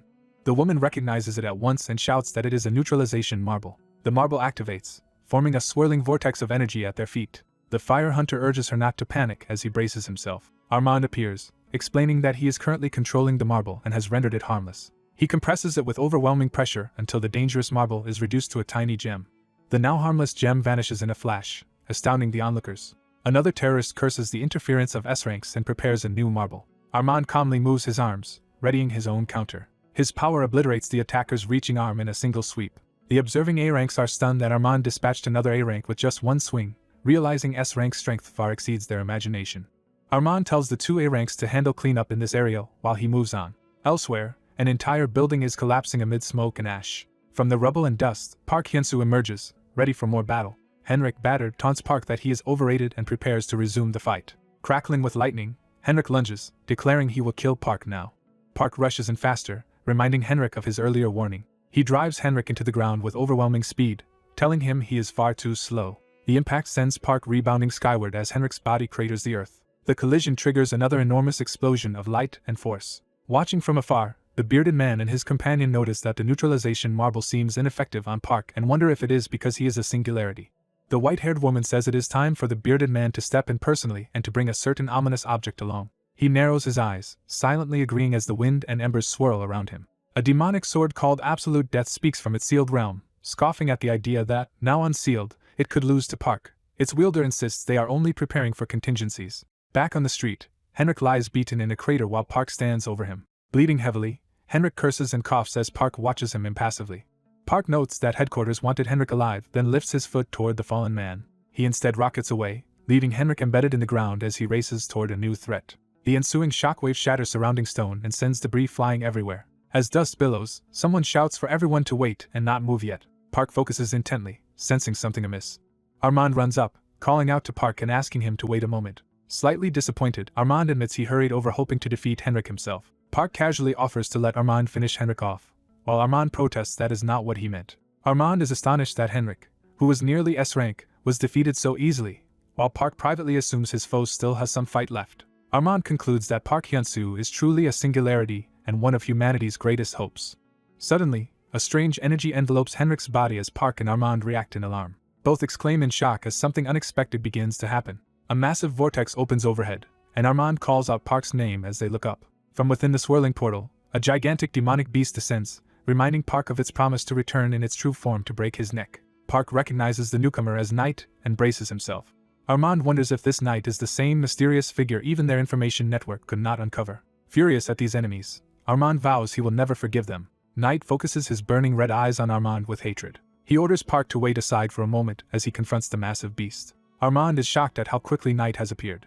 Knight dives at him, forcing Armand to hastily throw up a glowing shield. Their clash creates another blinding burst of energy. Electricity surges over Armand as he realizes something has gone terribly wrong. A colossal explosion of lightning and fire hurls him across the battlefield. The blast rips through buildings and cars, tearing the city apart. Park screams Armand's name as he sees the devastation. He glares up at Knight, calling him a bastard and preparing to fight. Knight, fully manifested in his monstrous body, invites Park to finish the battle they started long ago. In the crater, Armand struggles to rise, badly wounded but alive. Remembering briefings, he realizes the enemy creates portals to move and now rushes because they have discovered a singularity. He resolves not to let them take Park. Armand levitates, surrounded by floating boulders and swirling golden energy, ready for a serious fight. He tells Park he will handle Knight himself so Park can focus elsewhere. Knight roars that he already warned Armand not to interfere. Charging power, Knight unleashes his ultimate technique, Gatling Shower, from a massive glowing sphere. A storm of violet energy beams rains down, blasting apart Armand's rock field as he desperately tries to withstand the onslaught. The protagonist sprints at superhuman speed, his steps exploding with power. He dashes through the city surrounded by violet energy pillars and debris. Someone compares this technique to the Sorcerer King's skill but notes it is far stronger. A huge beast unleashes an enormous downward blast, pulverizing the ground. The white-haired ally warns the beastly knight to avoid needless destruction, saying their king would disapprove, while the knight stays silent. The beast forms a glowing sphere of power in its chest, preparing another attack. The street is left covered in deep craters from the previous onslaught. A massive rock sphere forms amid wrecked cars and lingering smoke. Hunter Park hides inside the earth, wondering if the enemy has finally stopped attacking after the unexpected barrage. The beast mocks the previous attack as unimpressive, then reacts in surprise to something. Seeing the hero appear behind the beast, the elder notes he is finally using Heavenly Demon Soul Pursuit correctly to approach from the rear. The hero declares it is his turn and charges, wrapped in surging blue energy. He slams an attack called Tree Impact into the beast with a blinding explosion. The beast immediately counters, forcing the hero back and making him realize Tree Impact failed. Shocked, the hero thinks this enemy cannot be handled by someone only at the evolutionary martial arts realm. Accepting that, he decides to face the foe head-on and rushes in with a blue-powered punch. He launches a frontal technique named Seed Impact at the charging beast. Their clash sends a colossal beam arcing through the cityscape. The impact rains debris and energy down between the skyscrapers. Watching from above, the hero worries that their battle is devastating the city. The beast is stunned that the hero could withstand its punch, and calls his resilience crazy. Enraged, the beast roars and spins up a city-wide vortex of dark power. A sudden stone barrage engulfs the beast, catching it off guard. The beast is battered and pinned within a shell of rock. That rocky prison detonates outward in a violent eruption. From above, the hero spots Hunter Park below amid broken craters and shouts his name. Hunter Park powers up, saying he will pressure the foe whose attacks can create black holes and warns the others to be careful. A new, darker stone sphere surrounded by smoke forms in the sky. Hunter Park senses something wrong and tenses in alarm. He is struck, blood spraying from his arm as he forces himself forward. Gravely injured, he spits blood and staggers, but keeps moving. The umbrella-wielding ally blocks his path, vowing not to let him interfere with the knight's battle. The beast bursts free from the rubble, roaring in fury. Cursing, Hunter Park prepares to re-engage, wrapped in golden energy. The umbrella user plants her feet, readying herself on the cracked ground. Hunter Park hurls a blazing rock attack at her, forcing her to scream as she defends. She raises her umbrella as a shield, barely fending off the crashing boulders. Using a kicked rock as a springboard, she leaps high into the air away from the chaos. A bent street sign is ripped up, charged with energy, and flung through the sky. The energized sign slams into her umbrella midair, but she manages to spin away and land. Nearby, another combatant grunts and slams a foot down, signaling a movement. Holding his wounded side, Hunter Park marvels at his opponent's strange movements, and at how she managed to injure a body bullets cannot pierce. Realizing his condition, he decides he must retreat to recover. The umbrella ally soars upward, distancing herself from the ground battle. She calls to Knight that she will open a portal so they can continue fighting elsewhere without restraint. She opens a glowing portal ahead and urges the beastly knight to follow her. The elder warns the hero that following could be a trap and asks what he will do. The hero resolves that, trap or not, he will destroy both the enemy and whatever scheme awaits, then rushes toward the portal. Hunter Park looks up as a new blue portal blooms in the sky above the city. He realizes the combatants vanished into it, and curses their disappearance. Elsewhere, a rustic, wooden settlement stands under calm skies. The hero arrives in this barren, mountainous place and wonders where they have been brought. The shadowy beast mentions hearing from the ancestral dragon about a group trying to link doomed Earth with the hero's own threatened world, which the hero dismisses as none of the beast's concern. Troubled, the hero demands the beast repeat what it just said. The beast forms another glowing purple orb between its claws, beginning another attack. It hurls that orb while shouting that the hero's world is none of his business, filling the area with deadly red beams. Recognizing the same attack patterns, the hero uses Heavenly Demon Flight to duplicate himself and weave through the beams. The beast looms close, explaining that hidden within those barrages lies an additional technique. It reveals the separate skill as it raises its fist, ready to follow up. The beast unleashes that new, overwhelming strike in a towering column of energy. Far away, a tall corporate-like skyscraper stands under the sun, implying another perspective. In a monitoring room, two officials note that Hunter Park Hyunsu has vanished, concluding he followed the enemies into their portal. The bespectacled man is astonished that there exists an ability even their neutralization marble cannot counter. Watching a display of Henrik lying in a crater, they confirm he is still alive. Agents report that the enemy remnants at Samseong Station have been captured. Another team reports that the situation at Dongdaemun is also resolved and the culprits restrained. Henrik lies battered on the street as operatives approach him. Observers are amazed he survived such a beating. Looking down at his ruined body, they remark that he is in terrible shape. One monk-like agent notes they were ordered to take Henrik alive and prepares sealing talismans. Channeling the power of yin-yang and the 5 elements, he casts a large restraining spell on Henrik. Henrik's body is lifted and bound in a glowing sphere as the spell takes hold. Inside that sphere, Henrik is fully sealed and immobilized. The monk says he will return to headquarters with the prisoner, and his comrade thanks him for his efforts. Frustrated that he could not enter the portal, Hunter Park curses while hovering above the city. Nearby, a woman in office attire floats, her legs visible as she stands in midair. She asks Armand where Hyunsu went, worried for him. Armand points toward the sky, explaining that Hyunsu followed the enemies into the portal, which is now sealed to them. She silently raises a heavy round device, preparing to use it. In a flashback, she laughs awkwardly as Armand once asked if she just carried that weight around for exercise, and she hinted there was another reason. Armand comments now that she still does not fully understand how to wield her own ability. As they part, she promises to report any new information, and he thanks her from across the ruined but peaceful city skyline. Back in the other world, a sign creaks outside a wooden inn as a new battle rages nearby. The beast charges out of swirling smoke, red eyes blazing, ready to continue the fight. It is shocked to find the hero gone from his expected position.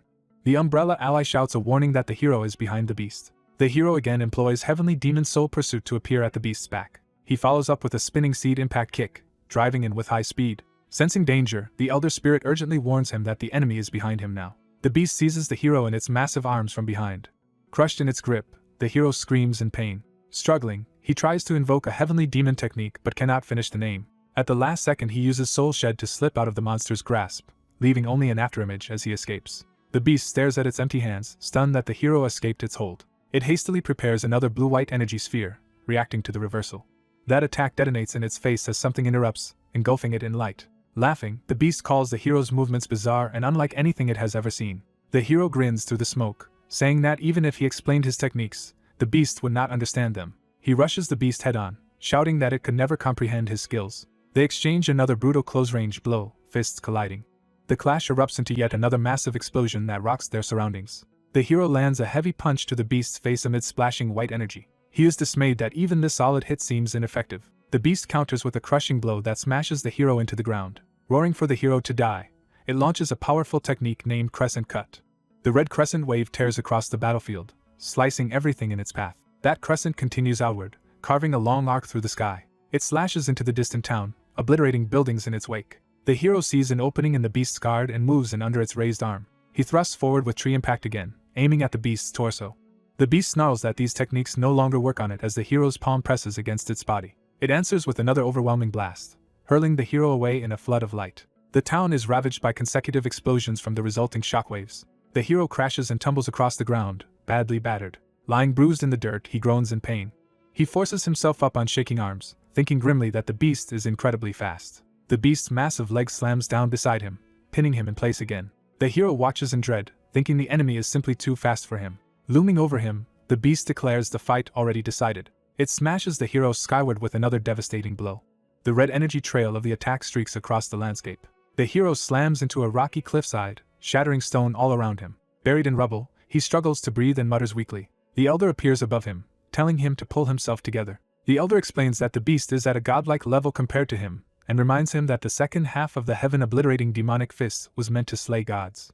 The hero protests that the enemy is too fast while the beast and Umbrella ally advance across the barren field. The Elder reiterates that vast internal energy is useless if one cannot wield it, something he had previously told the hero. He points out that the hero has twice awakened 3 flowers peak bloom, meaning he can draw forth endless internal energy. The Elder instructs him to spin that energy rapidly through his body from head to feet via his energy core. He identifies this circulation as the technique called acceleration, and a system message confirms the hero is now listening to instructions.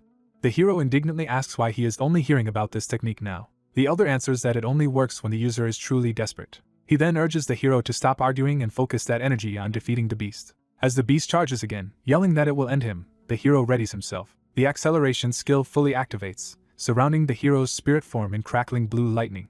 Empowered, the hero shouts the name of acceleration and launches forward at incredible speed. The Elder smiles proudly, remarking that his disciple is finally doing as he taught. Moving as a blue blur, the hero rockets straight toward the approaching beast. The beast roars in anger as the hero closes the distance in an instant. The hero suddenly appears above the beast, fist poised to strike, startling it. Watching, the Elder comments with satisfaction that the hero is applying his teachings well, With glowing azure eyes, the hero charges up a punch described as one that scatters clouds. He unleashes cloud-scattered heavens, driving a piercing blow straight through the beast's body. The beast reels in disbelief, realizing the hero now feels completely different from before. The hero dives again, invoking the next technique by calling old crows to mock the heavens. He names this as the second technique of the second half of the heaven-obliterating demonic fists. He then executes Black Crow Heavens, swarming the beast with countless high-speed blows. The beast is engulfed in a storm of strikes and energy, roaring as it is overwhelmed. Watching from afar, the Umbrella ally is stunned, thinking the hero now feels like an entirely different person. A white-haired onlooker admits that if she tried to join this battle now, she would only get in the way. The girl grips a sinister dagger and thinks she is glad she brought it. Watching the battle, she decides to hold back for now since Knight is still managing. The transformed beast charges in fury, cursing its opponent. Knight confidently assaults the monster, declaring its attacks useless now. The beast ridicules Knight as pathetically slow while blasting him. Knight is struck hard by the monster's powerful energy attack. The old master reflects that Black Crow Heavens is actually a mystic art rather than a simple fist technique, and he once feared its second half. After witnessing Knight fight this monster, the master finally understands the purpose of that strange second half. Under a blood-red sky, a dark fortress looms where something ominous stirs. The scene shifts to a grand castle beneath the same eerie heavens. Inside, a voice reports that Knight has successfully brought the singularity into their world. A kneeling subordinate explains that minimal destruction is due to his king's earlier orders. The subordinate deduces that because Knight risked fighting in his true form, the person he brought must indeed be the singularity. The masked king tells the kneeling vassal to rise. The king reaches his hands toward the window, preparing some action. He remarks that Knight is going to great trouble because of him. The vassal humbly replies that protecting him is their duty as his servants. Dark death energy suddenly floods in around the king. Feeling it, the vassal chokes and identifies the terrifying aura as the energy of death. The king silently regards the situation. Realizing the effect on his vassal, the king apologizes for not considering him. The vassal hurriedly insists it is fine and apologizes instead. The king admits that death energy is difficult for him too. The vassal blames himself for inconveniencing his liege and offers to accept punishment. The king dismisses him, saying he needs to rest. The vassal begins to accept this order. As he turns to go, something else occurs to him. He pauses to ask how Bishop is doing. The king answers that Bishop is not under him but offers to find her if ordered. He then reiterates that the vassal may leave. The vassal exits the room. Alone, the king closes the window and focuses on the outside. He looks out with a serious, contemplative expression. Back on the battlefield, the enraged beast smashes the ground while roaring. It launches into the sky and prepares a massive killing attack aimed at Knight.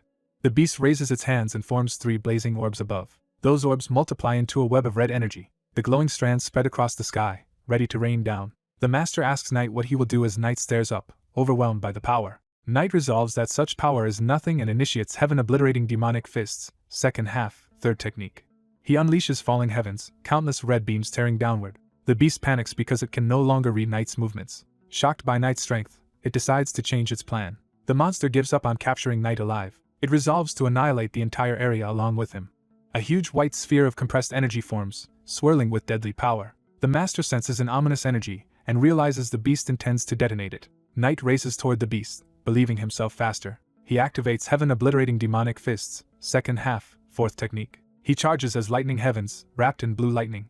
The beast is struck and bound in crackling lightning. Knight escalates to heaven-obliterating demonic fists, second half, fifth technique. Terrified, the beast feels as if the sky itself is falling. Knight brings down exploding heavens directly on the monster. The beast retaliates with a ferocious counterattack amid the devastation.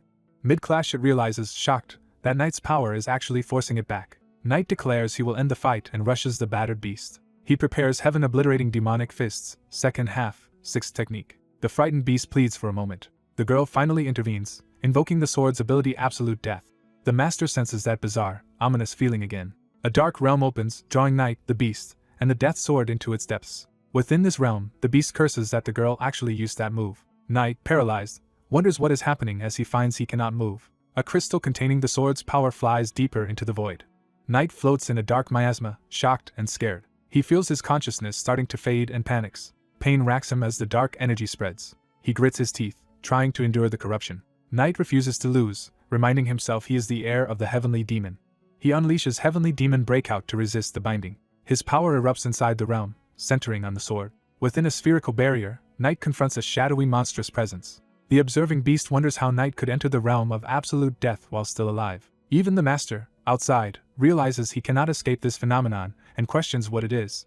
The girl, rushing with the beast's body beside her, believes Knight is doomed regardless of his struggles. Inside, Knight strains and screams under the pressure. The ordeal draws blood as he pushes himself further. Outside, the master dives toward the dark sphere in rage. He lands on it, startled by its power. To his shock, even he feels constrained by it. Inside, the sword crystal hangs amid swirling darkness. Knight screams in agony as dark power invades him. The scene shifts to a hellish valley littered with skulls. Knight's naked spirit lies among the dead, bathed in drifting energy. He groans as he begins to awaken there. Disoriented, he wonders where he is and recalls the flying dagger. Standing, he realizes the place is filled with piles of corpses. He quietly takes in this horrifying environment. Before him, the death sword appears, bound in glowing chains. Knight notes that the chained object has the same shape as the dagger that hit him. Curious, he approaches the chains and questions what they are. A voice yells at him not to touch as he reaches out. Knight turns to see a tattooed, red-eyed boy appear in alarm. The boy demands to be left alone while Knight asks what he is talking about. When Knight indicates the chained sword, the boy acknowledges it. Knight, confused, asks why that chained figure looks like the boy himself. The boy initially answers only with a troubled silence. He then demands to know how Knight arrived here alive and wonders if this is a realm only for the dead. He explains that dying to reach him is normal and that only one person has ever come without dying before. Knight grabs the boy's arm and bluntly asks if there is any way to leave this place. Knight feels a new surge of energy as contact is made. The boy senses something strange, realizing he is feeling Knight's consciousness. The scene transitions to a prison staircase leading to a barred cell. The narration identifies the place as a prison. In that memory, the tattooed child sits chained in a cell as the masked king stands before him. The king tells the child that from now on he belongs to Jim, and will be cared for by him. The child, crying, begs not to be forced to hurt people anymore. The king insists that as a creature born in Midogi, the child's purpose is predetermined and that Jim's actions ultimately serve the world. The child desperately pleads for it to stop.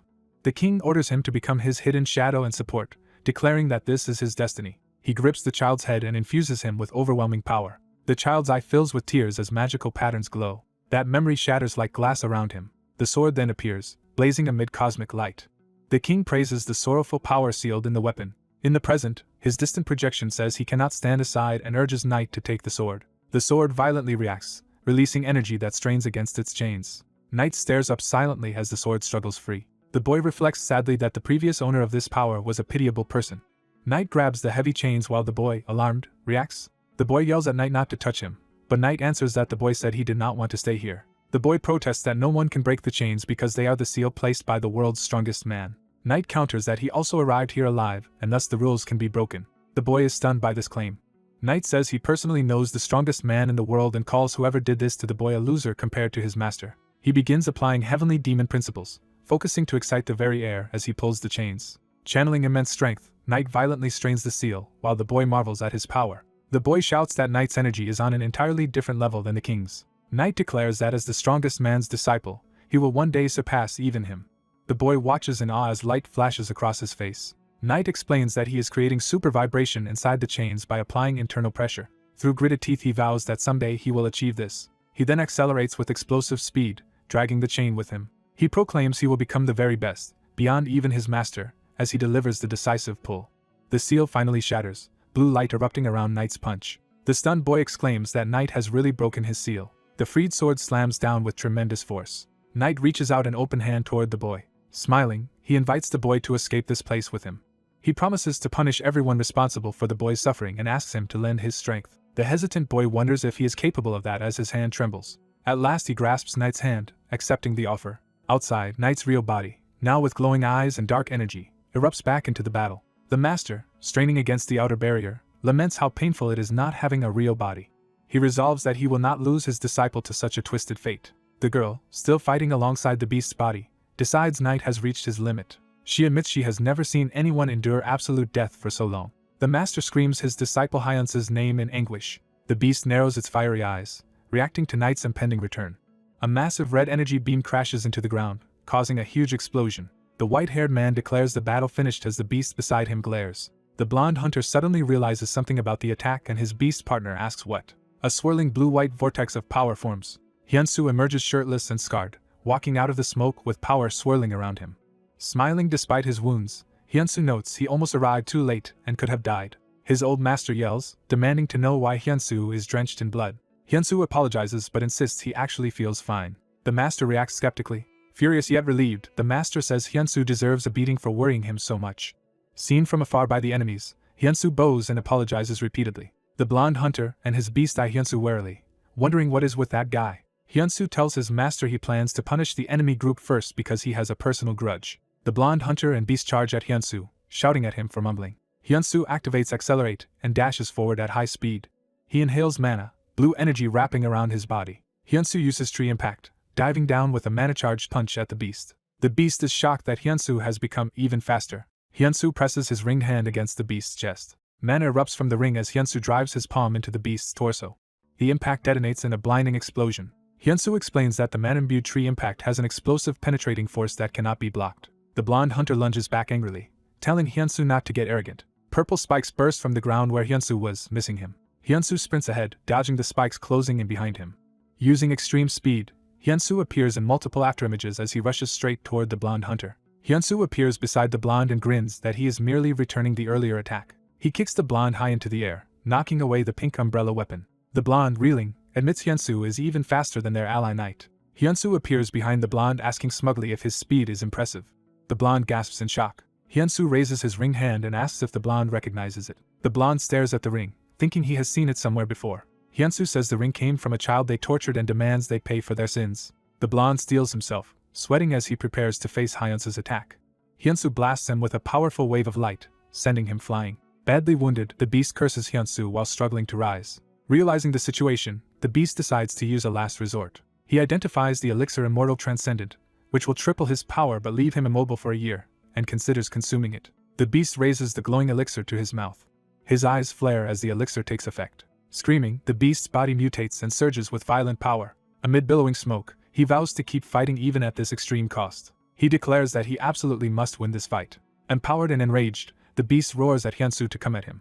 He charges, but something slams into his face. Even after eating the Immortal Transcendent, the beast realizes in horror he is still too slow as Hyunsu pummels him. Hyunsu launches the beast high into the sky in a streak of blue light. He follows up with his ultimate technique, Falling Heavens, smashing the beast back to the ground in a colossal blast. As the dust clears, Hyunsu and the beast exchange another midair clash.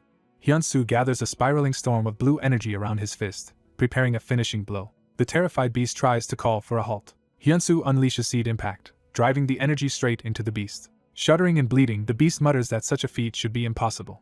Hyunsu orders the beast to apologize, stating the ring belongs to someone the beast tortured. The beast screams in agony as Hyunsu's attack tears through him. Hyunsu continues the brutal assault, striking the beast again. With his new black armored arm, Hyunsu attacks while hearing the ring's spirit thanking him and saying it finally feels better. The beast collapses defeated in the smoke, barely conscious. A status window explains that the ring Halley is an 8+ ego ring that can change form with different effects and seeks redemption by protecting lives with its savior. Hyunsu inspects his transformed black arm, getting used to the ring's new form. The ring reverts to its normal form on Hyunsu's finger. Hyunsu stands with his master, both observing the ring's power. The master dryly comments that Hyunsu's new ability is absurdly strong. They joke about how often Hyunsu encounters opportunities, with the master saying he gets far too many. The master notes Hyunsu chose not to kill the enemy beast. Hyunsu explains the beast is still alive because he has many questions for him. Hyunsu lists the mysteries he wants answered, such as why portals were created, why they connect to Earth, and the enemy's ultimate goal. The master jokingly offers to teach torture techniques, then remembers he must introduce Hyunsu to someone. Hyunsu calls to Halley through the ring. The ring manifests as a small boy covered in runic tattoos, Halley's true form. The master examines the boy closely, intrigued. Nervous, Halley hides behind Hyunsu and says the old man is scary. Hyunsu reassures Halley and tells him to introduce himself despite his fear. Halley politely bows and introduces himself, which amuses the master. Hyunsu explains to his shocked master that Halley is actually the sentient short sword. Halley confirms that this child body is the short sword's true form. The master exclaims that the short sword was like death itself and scolds Hyunsu for releasing it. Hyunsu answers that freeing Halley was what the boy wanted and that they cannot predict his actions now. Hyunsu defends Halley, calling him a pitiful child who has been exploited his whole life. The master falls silent, reflecting on that. He then beckons Halley to come closer. Halley nervously approaches, sweating. Hyunsu comforts him, saying the master is not truly scary, though sometimes he can be. Halley timidly walks over to stand before the master. The master places his hand on Halley's head and channels powerful energy. A surge of light and smoke erupts around them as the master works some technique on Halley. The master finishes and lowers his glowing hand. Halley excitedly discovers the writings on his body have partially vanished and calls the master a magician, while Hyunsu shares his joy. The master tells Hyunsu he only erased a small part of the markings. He explains that Halley's body has killed countless lives, and all he did was remove the superficial dirt on his skin. Halley quietly listens, seeming weighed down by his past. Hyunsu resolves to help Halley become completely free of his cursed body, impressing his proud master. Hyunsu asks Hallie if there is any way for them to leave this realm. Hallie remembers the pink umbrella item that can open portals. Outside the portal, Armand waits on a rooftop as a blue vortex appears in the sky. Armand laments feeling powerless while watching the portal. A city building is shown, indicating a return to the real world. The scene shifts to a hospital emergency room. Officials discuss how there was no issue at the incident site, yet Hunter Hyunsu still has not returned. Their superior decides they should wait and monitor the situation since Armand is still there. The sky portal begins to open more dramatically. Armand looks up, alerted by the portal's activity. 2 feet emerge from the glowing portal. Hyunsu descends from the portal carrying the unconscious knight and the pink umbrella. Armand happily greets Hyunsu, relieved that Hunter Park has returned alive. Armand runs toward Hyunsu, puzzled about the identity of the man he is carrying. Hyunsu identifies the injured man as Knight, the bizarre enemy from earlier. Armand is stunned that Hyunsu defeated such a formidable monster and survived. He suggests they take Knight to the Portal Strategy Committee. Armand confirms it is for investigation, and Hyunsu hints there is more to it. Hyunsu hands Armand the pink umbrella, saying the committee can better research it. He explains the umbrella is a portal-creating item that will be useful once Anderson studies it. Armand adds that despite its utility there is another issue he wants to mention. He comments that Hyunsu's missing clothes show how fierce the battle must have been. Embarrassed, Hyunsu laughs and says he only realized his nakedness after the fighting. Armand eyes him thoughtfully. Armand jokes that Hyunsu must be unashamed of his body to not bother covering up. Smiling, Armand takes off his own jacket. He wraps Hyunsu in the jacket, saying they must protect their hero's modesty before others arrive, and Hyunsu thanks him. Reporters rush toward them, shouting Hunter Park's name. The media team's feet pound the ground as they hurry closer. Surrounded by microphones, Hyunsu is bombarded with questions about defeating Henrik and the monster, while Armand notes no one cares about him. An exterior shot of a building transitions the scene. A broadcast proclaims Park Hyunsu as South Korea's guardian who saved the nation again, humorously asking where his clothes went. A TV report shows Hyunsu in a towel as cameras capture his half-naked return, surprising the country. Watching the news, the master complains that thanks to Armand, Hyunsu could not appear fully naked, which he considers a wasted opportunity, confusing Hallie. Later at home, Hyunsu wakes lazily in bed as a voice scolds him to tidy his bed since it is already afternoon. The master jokes that Hyunsu must still want to show off his body because he refuses to wear clothes, while Hyunsu insists he just fell asleep immediately. The master dramatically says it is a shame Hyunsu was partly covered on TV, and that it would have been more fun if everything were visible. Frustrated, Hyunsu collapses face first onto his pillow, yelling. Hallie checks if Hyunsu is angry, but Hyunsu says no and tells him to simply call him Hyunsu. The master laughs that Hyunsu is sulking because he could not show off and tells Hallie to leave him alone, both teasing him. Hyunsu grabs his sheet and tells them to stop. Annoyed, he throws something at his master, shouting for him to quit already. The master shamelessly says they are close enough that Hyunsu can walk naked at home and offers to admire him, with Hallie cheerfully volunteering too, leaving Hyunsu speechless. From another room, the master orders Hyunsu to put on some pants, while Hyunsu grumbles. Back on the bed, the master calls to Hyunsu, who lies there browsing his phone. Hyunsu looks up, surprised by his master's serious tone. The master says he has something important to tell him. Hyunsu sits formally on the bed, replying respectfully. The master hesitates, stroking his beard, which makes Hyunsu internally wonder why it is so hard for him to speak. The master finally blurts out that he wants Hyunsu to cook him some ramen right now. Hyunsu freaks out comically while the master and Hallie excitedly anticipate tasting ramen for the first time. Hyunsu, thrilled about their new family member, pulls out his phone to celebrate. He opens a food delivery app, promising to show Hallie a whole new world through it. The master excitedly wants to order many dishes, while Hyunsu exclaims at his enormous appetite, and notes this is possible thanks to Korean delivery apps. The doorbell rings, signaling their order has arrived. A feast of noodles, chicken, gimbap and snacks is laid out as they shout excitedly to start eating. Later, someone enthusiastically hugs the master from behind, continuing their lively domestic chaos. Hyunsu excitedly offers his stern master trendy spicy fried chicken. The master tastes it, and is overwhelmed by its rich, juicy flavor while Hyunsu eagerly awaits his reaction. Hyunsu then urges the master to try some bibimbap noodles. The master samples the noodles being fed to him. The taste sends the master into a stunned, wordless cosmic daze. Worried by his silence, Hyunsu asks if the master dislikes the food. The master suddenly exclaims that the chicken and noodles combination is incredible and demands more. Harley sits in front of his own box of chicken but hesitates, anxiously. Hyunsu notices Harley not eating and asks why he is holding back. The master uses floating chicken to offer to feed Harley himself, astonishing both boys. The chicken floats into Harley's hands, but he protests that he cannot eat it from that distance. Harley cries that his grandpa teased him, while the master mildly scolds him for not speaking up earlier. Hyunsu, impressed, asks if his master can use telekinesis. Hyunsu explains that the master just made chicken legs float like Armin's power, controlling things without touch. The master clarifies that this is simply chi telekinesis, a known technique. He chides Hyunsu for asking obvious questions and notes he never taught him to make objects fly. The master explains chi telekinesis as forming an invisible hand to lift things, assuring Hyunsu he is capable at his level. He adds that it only lets you pick things up, unlike Armin's more versatile ability, and Hyunsu acknowledges this. Time passes, indicated by an exterior view of the building. The master playfully tosses Harley around with chi, making the boy laugh while Hyunsu calmly eats. Hyunsu narrates that Harley once called him a terrifying being who resembled his grandpa when they first met. He reflects that this present moment is probably the most peaceful time in Harley's life. Hyunsu grows thoughtful and serious, clearly remembering something. Flashback. The master once told him that if he ever reached S rank, he would have to find his own way back. Hyunsu notes he is now S rank but still has no idea how to return. Since the master has said nothing more, Hyunsu decides to trust him completely. Hyunsu bows deeply, thanking his master and vowing to keep his promise. The master looks on with a slightly surprised expression. When someone asks what he is doing, Hyunsu casually says there is a bug, while the master internally calls him dense. The scene shifts to a distant castle under a starry, windswept night.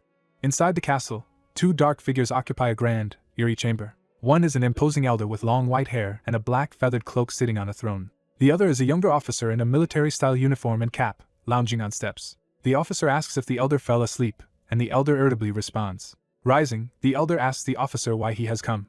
The elder says the officer could have stayed alone, hinting that he himself can provide company. He then asks if the officer came just to see him, receiving only silence. The officer admits he was a little surprised by something. Smiling, the officer says he understands now and notes this will be the first time something is truly stolen. The elder remarks that the singularity possesses many mysterious talents. Another narration notes Harley has disappeared, and Hyunsu worries that the boy's deep-seated fear could not vanish overnight, and wonders what actually happened. Back in the castle, the elder teasingly asks how excited the officer is about his subordinate knight's death, observing his curiosity about everything. The elder reveals the singularity did not kill Knight, and asks if the officer wants Knight alive. The officer points out that if Knight lives it will be awkward, since Knight might talk. Another voice says forcing Knight to speak will be difficult, though capturing him could yield much information for humans. The elder calmly comments that the officer is surprisingly composed and says there are many potential replacements. The officer mutters that, as expected, the elder has no sense of humor. The elder dismissively tells the officer he will not personally see him off, and that he can do as he likes. As the officer leaves, he tells the elder to ask if he ever needs a favor. The great doors close behind the departing officer.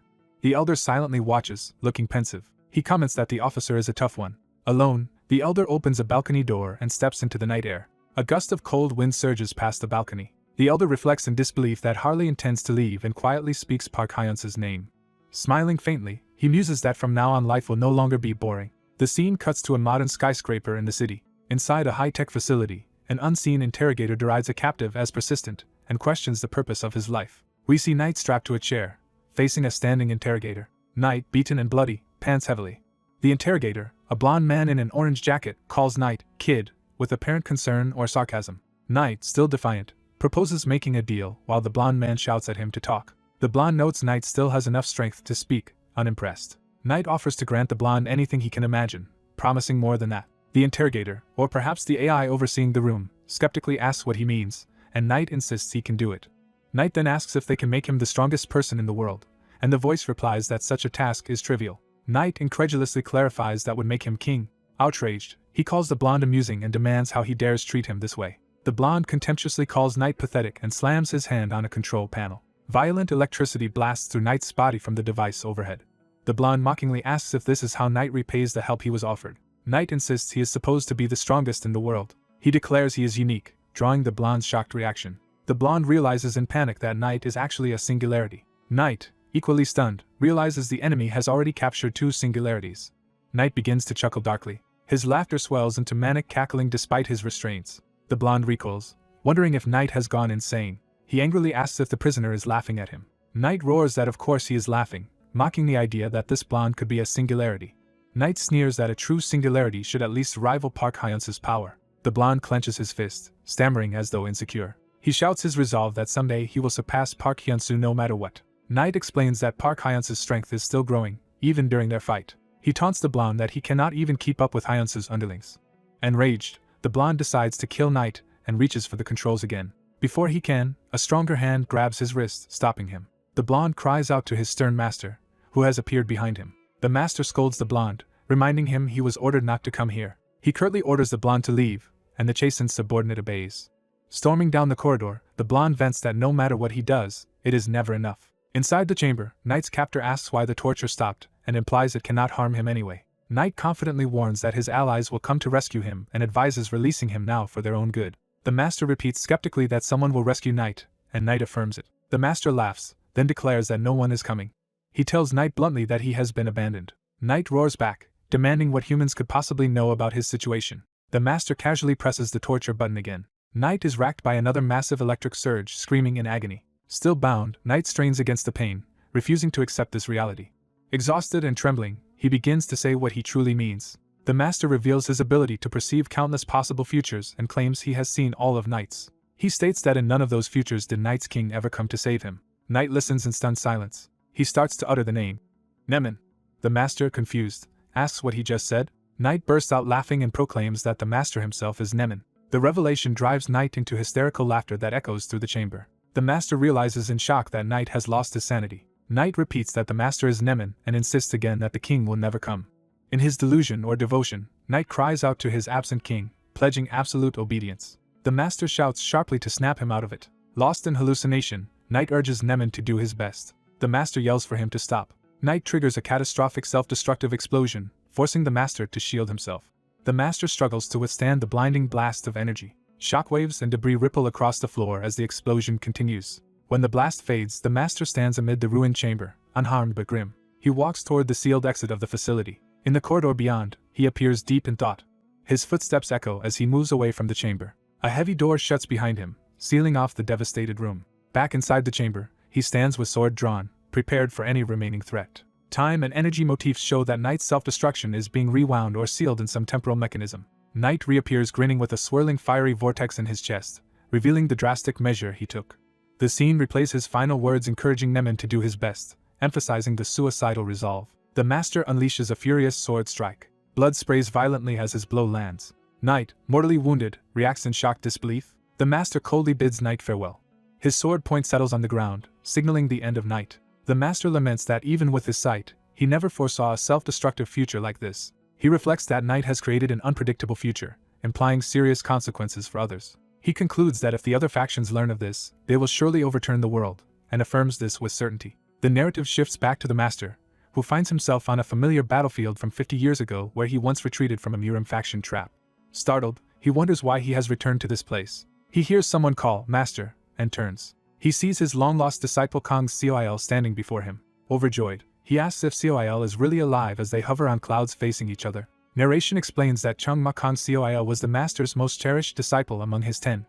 Coil calmly says he is actually dead, while the flashback shows him urging the younger master to flee from the pursuing Murim elites. In the past, Coil had pleaded that even if the master could win, his body could not withstand the burden and begged him to stop for the sake of their religion's leader. The younger master had sworn never to forget Coil and vowed to avenge him. The present master closes his eyes, remembering that promise. Now he demands to know what happened, and Coil replies that he has already avenged him by brutally killing the Murim League's leader Jinxianpi. Coil warns that they do not have much time left. The master, confused and agitated, demands to know what Coil means. Coil, instead of explaining, tells him that when the appointed day arrives he must not hesitate, while the master angrily insists on details. Coil turns away and begins to fade, saying goodbye as the master desperately calls his name. The master's eyes snap open with fierce determination, clearly shaken by what he has just seen or remembered. The old master awakens, confused and wondering if he just had a dream. He is shocked to realize he actually experienced a dream. He reflects that he has neither slept nor dreamed since being separated from his body. In his memory or vision, someone warns him never to hesitate when a certain crucial day arrives. Watching Hyun-soo and the child Coil asleep, he wonders what Coil had wanted to tell him. Scene shifts to a large traditional Chinese complex. In China, a government building is shown. Attention moves to the president's office inside. An official complains to the president that the Black Dragon Society should not be left unchecked. The president replies that even the military and police are helpless, so he questions what they themselves can do. Another official explains that the world's balance relies on yin and yang, that China's Black Dragon can manipulate this balance, and they must respond. A colleague agrees. A knock at the office door interrupts the meeting. A secretary enters to tell the president he has a phone call. The president, annoyed, says he is in a meeting and will return the call later. Learning the caller is Qingran from the Black Dragon Society, he reacts with alarm. He excuses himself from the meeting to answer the call. On the phone, Tinsher Shidung politely greets Ho Ju. While he is away, the remaining officials mock Black Dragon Society, insisting it is no longer above them, and ask what their next move should be. On the call, Tin hears mention of a portal and repeats it in surprise. He then asks the others if a portal impact is expected soon. The caller confirms an impending portal in the Tibetan plateau, and says he contacted them first to inform them. The woman on the other end requests that news of the portal remain confidential for now. Time skips to an airport as an airliner comes into land. Qing Lan strides through the terminal in red boots while being asked if she truly intends to go. She answers that they are already on their way. Her aide explains there is currently a terrorist attack occurring in Korea. He adds that the committee has already announced the terrorists were suppressed. Qing Lan acknowledges there are still risks but insists the same is true for pursuing the final fragment of paradise, begging her aide to reconsider his opposition. She hushes him, saying she will depart quietly and he should not draw attention. She tells him it is time to go, and he reluctantly agrees. The story cuts to a riverside cityscape elsewhere. Focus narrows to a brick building, likely Hyunsu's training site. A dark swirling portal forms indoors. A massive fiery explosion erupts, signaling the impact of that portal. Hyunsu narrates that the king is the supreme enemy they must someday confront. He recalls sensing an overwhelming presence while viewing Halis's subconscious, and wonders how strong he must become to defeat this foe. Hyunsu violently launches himself forward, attacking and training. He smashes the rocky ground with a devastating punch. Smoke and shattered rocks around the training ground afterward. Drenched in effort, Hyunsu tells himself he must grow even stronger. The master appears and says Hyunsu's performance is fairly good. Hyunsu reacts with an awkward, suspicious smile. He asks the master what he just said, surprised by the unexpected praise. The master repeats his compliment, telling Hyunsu he did well. Hyunsu, unused to kind words, blurts out his confusion. He points out that the master usually treats him harshly and asks why he is suddenly being nice. The master grabs him roughly in response. Laughing, the master accuses him of becoming a pervert who enjoys being cursed at, saying he now resembles his own master. Off-panel, the two continue bickering as the master chases him, demanding a free hit and Hyunsu screaming. The scene shifts to a modern office building in Korea. A nameplate indicates the Korean branch manager Baek Chun-ho. Inside, the elderly branch manager works at his desk. Hearing a knock, he permits the visitor to enter. A female employee peeks in and says there is a customer wanting to see him. He is surprised by the sudden request, and she hints that the visitor is someone he cannot refuse. Chingran, now in her youthful form and red dress, pushes past the flustered secretary, saying she will go in. Recognizing her, Baek Chun-ho exclaims Chingran's name in shock. A voice casually greets him after a long time. Chingran, introduced as the Black Dragon Society's S-Class Hunter ranked 3rd, notes that he looks younger. She explains that using her ability has the penalty of reverting her body to a younger age. Teasingly, she reminds him it has been a while since a friend visited and urges him to offer her tea. Baek, hurriedly calling his secretary, asks for tea and then asks Chingran whether she drinks tea at all. She bluntly demands coffee instead. 2 steaming cups are set on the table, ready for their talk. Baek asks why she has come so suddenly. She answers that a portal has appeared on the Tibetan plateau. She reports that the portal's current concentration level has reached 82. Baek, alarmed, asks if such a dangerous portal should not trigger evacuations nearby. She says a small nearby town has already been evacuated and that she was ordered to handle matters confidentially. Baek concludes that if she is personally involved, the situation must be severe. She clarifies that the issue is not exactly dire in that way, explaining the portal only allows a single entrant, and that entrant must be male. Baek adds that no one knows what lies inside. Chingran notes that nobody who has entered has ever returned. He asks if that means all entrants died, and she says she does not know. She begins to explain her reasoning. Baek wonders aloud what would happen if the hunter Park Hyunsu entered this portal. He muses that if it were an ordinary portal there would be no reason to send Hyunsu specifically. Chingran insists it is not a simple portal. She reveals that its danger is estimated at S rank. The story briefly cuts to a busy Chinese city and a grand building, indicating international stakes. A luxurious compound with pool suggests the Black Dragon Society's base. Elsewhere, an official eats and remarks that the situation is absurd. He criticizes the premier for having no will to oppose the Black Dragon Society, and mocks him as a tame dog. A companion pours him a drink, telling him to have another. That man says Qing Lan informed the premier about the Tibetan Plateau portal. Chan, one of King's pawns, remarks that this is why Qing Lan has traveled to Korea. Back in Korea, Baek welcomes Hunter Park to the branch. Baek personally guides Hyunsu inside. As they walk in, Hyunsu senses an intense aura and turns sharply. In a flash, Qing Lan engulfs the room in suffocating fiery energy, startling Baek. Baek struggles to breathe, wondering what she is doing as the pressure crushes him. Energy pools at their feet, surrounding both Baek and Hyunsu.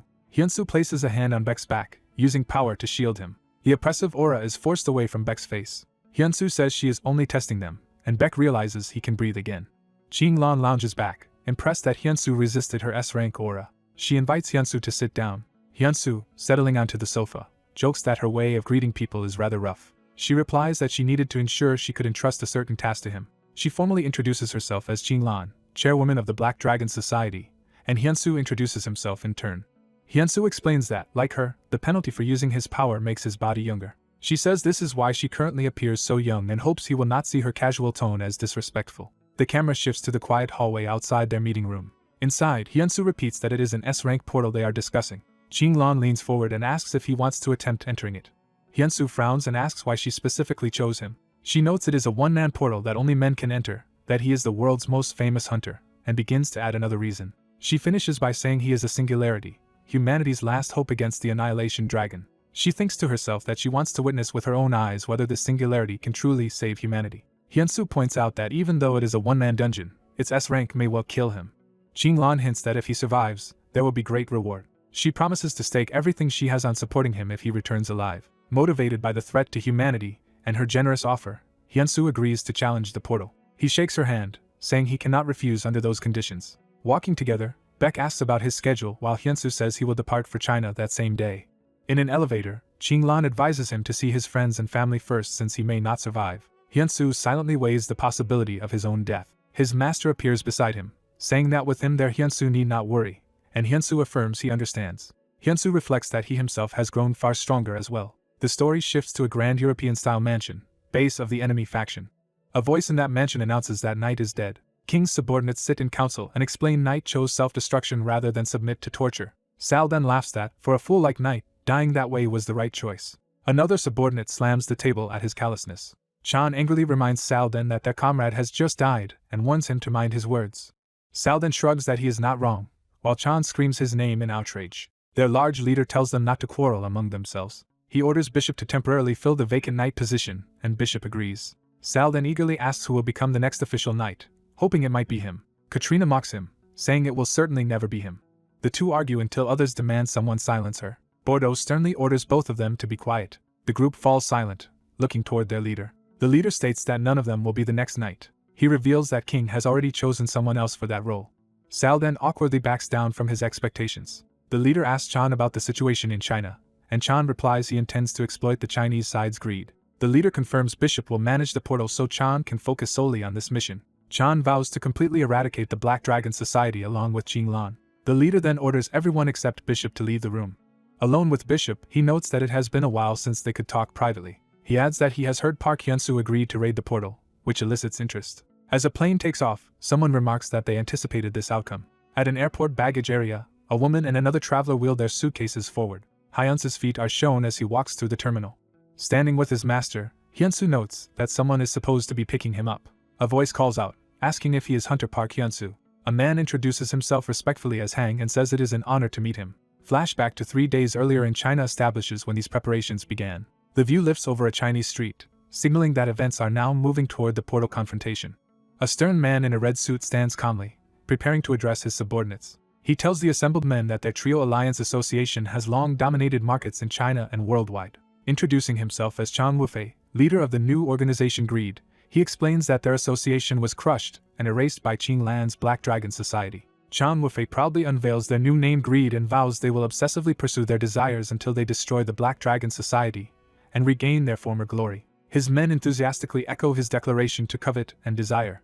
Chan Wufei tells them they only need to trust and follow his lead. Smiling behind his desk, Chan Wufei proclaims they will now usher in a new era, and the men respond in obedience. The scene shifts to Guanik University Hospital. Inside the hospital, attention focuses on a particular patient room. A comatose patient lies in bed as someone notes that the doctor has reported no change in his condition. The white-haired master and black-haired hunter discuss how hard it has been for Yoon to care for the patient, and how her efforts let the hunter act with a peaceful mind. Joking that gratitude can be shown with money, the master leaves with the hunter, who suggests they go. As they walk, the master asks if the hunter plans to visit the fire-using woman next. The story moves to a large modern office building. The firewoman, hair now redder, casually drinks as sunlight streams in.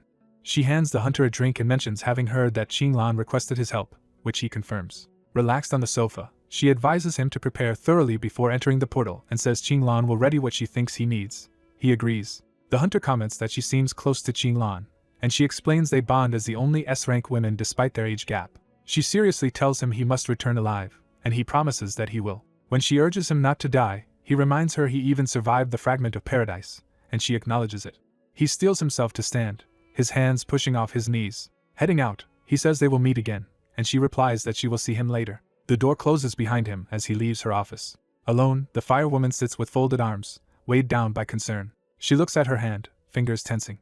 Flames suddenly burst to life in her palm as she reacts emotionally. With determined eyes, she thinks that she needs to move quickly. The narrative cuts to an airport where planes are taking off and landing. At the terminal, a suited man guides the hunter toward the exit. The driver remarks on the hunter's fluent Chinese, but the hunter admits he actually cannot speak the language.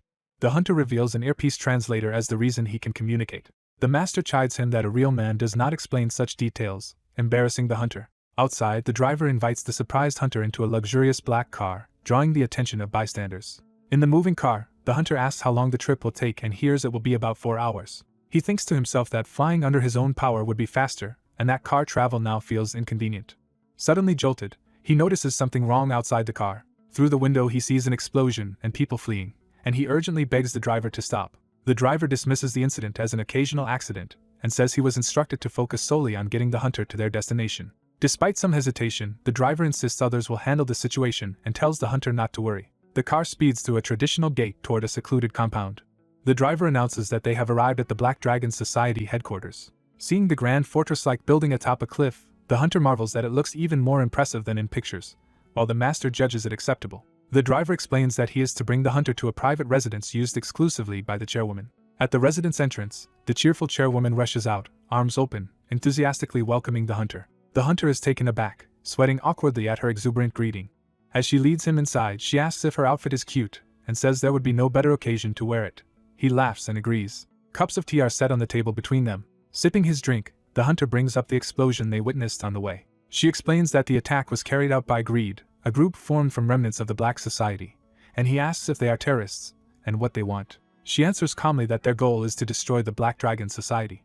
The hunter realizes it is because the Black Dragon Society ruined Greed's black market, drug, and gambling operations, and he reacts in understanding. Regretting not intervening earlier, he says he should have done something, but she replies that it is ultimately a Chinese internal affair. She tells him to focus on the portal since that is why he came. Opening a box, she says she has something to give him before he enters. The hunter and master peer in. The master identifies the item as an elixir.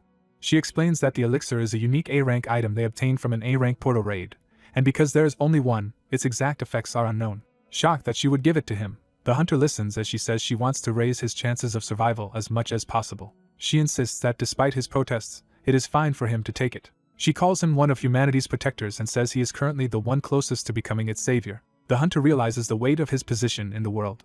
The master urges him to accept, saying he should not refuse a sincere gift. Outside afterward, the chairwoman instructs the driver Hang to take the hunter to his accommodations, and he agrees. Watching them leave, she senses something unusual. She turns back and, noticing the floating box, asks if the hunter can use psychokinesis. He clarifies that the floating is his material's shift ability, and says carrying the box that way seems safer. Seeing this, the master panics and calls out in alarm about what the boy is doing. The master warns that using such an ability at the hunter's current level is dangerous, leaving the hunter puzzled. That night, the driver tells the hunter to contact him if he needs anything from his quarters. Inside, the master orders the hunter to open the box quickly, and the hunter responds in confusion. The master explains they are in urgent circumstances because the hunter activated his new thought power without permission, but the hunter does not understand what he means. As the hunter opens the box, the master asks if he felt the strange additional mind earlier. The hunter recalls the sensation of having two brains during the elixir absorption. The master clarifies that this feeling shows the low level of thought, explaining that the hunter merely awakened a previously unused portion of his brain, and that mastering it could let him reach the supreme peak and enter the evolutionary realm. The hunter takes this in, sweating slightly. He asks if eating the elixir will raise thought's level. The master replies it will instead help him sustain the ability longer by boosting internal energy. The master tells him to consume it quickly because thought drains internal energy fast, and the hunter sits with the glowing elixir in hand. The hunter swallows the elixir. Instantly, intense power surges through him, his eyes wide with shock. Racked by the energy, he strains to endure as it rages inside his body. The master positions himself behind the suffering hunter and begins guiding the process, shouting that it is time to go.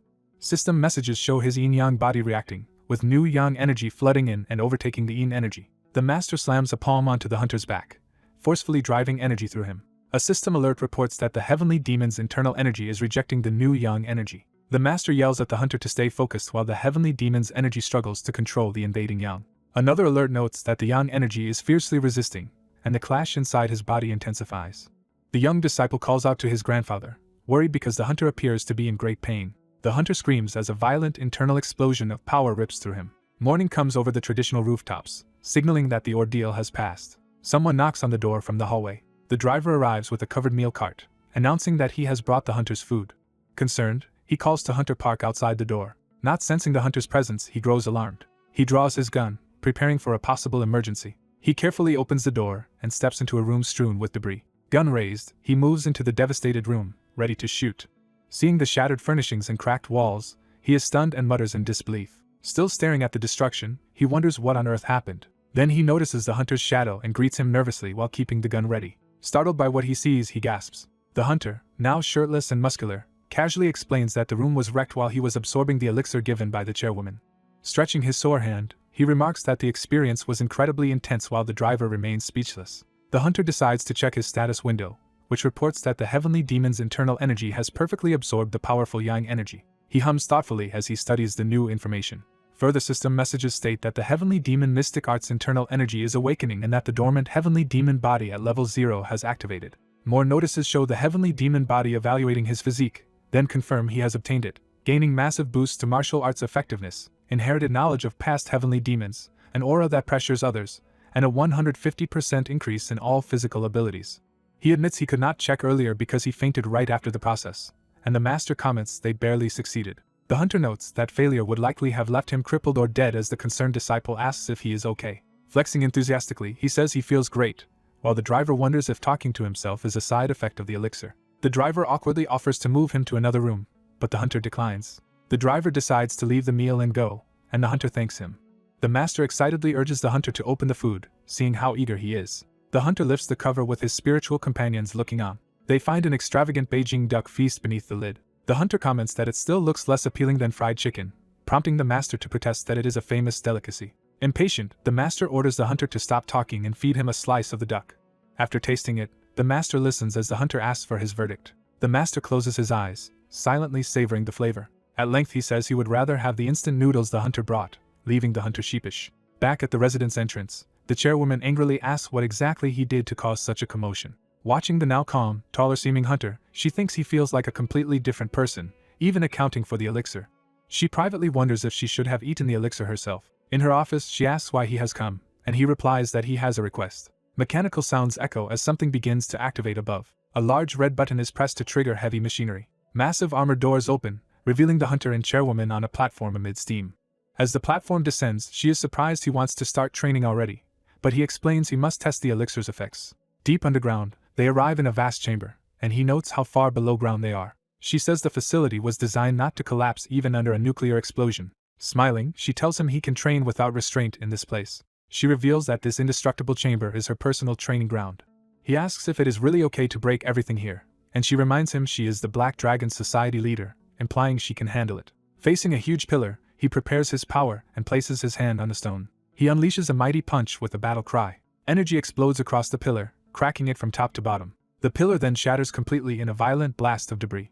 Dust and fragments swirl as he and the chairwoman watch from within the devastation. She stares at the destruction in stunned silence, sweating. The hunter studies the energy in his hand, amazed by how his abilities have increased by 150%. He resolves to better control his internal energy by practicing making precise holes instead of destroying everything. He calmly raises his hand again, focusing. Another massive wave of force smashes into the wall, showing his still overwhelming output.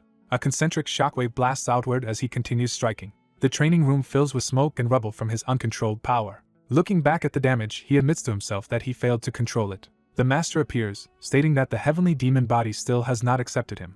Standing behind the hunter, the master asks what he plans to do next. He explains that the heavenly demon body contains the memories, martial arts, cultivation methods, and skills of the 33 previous heavenly demons. The master adds that this body functions like a living organism and currently does not recognize the hunter as worthy. When the hunter asks what he must do, the master simply tells him to become worthy. The master concludes that he cannot simply tell the hunter those inherited memories and that the hunter must experience them himself.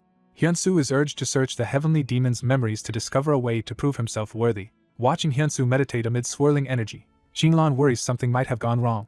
Hyunsu focuses as he accesses the memory of the first heavenly demon, GM Sung. A system note states that the first heavenly demon's memory is normally hidden from someone at level 0. Hyunsu learns that the second heavenly demon, Taeguan, is also locked away because his level is too low, so he notes he cannot view memories from the distant past.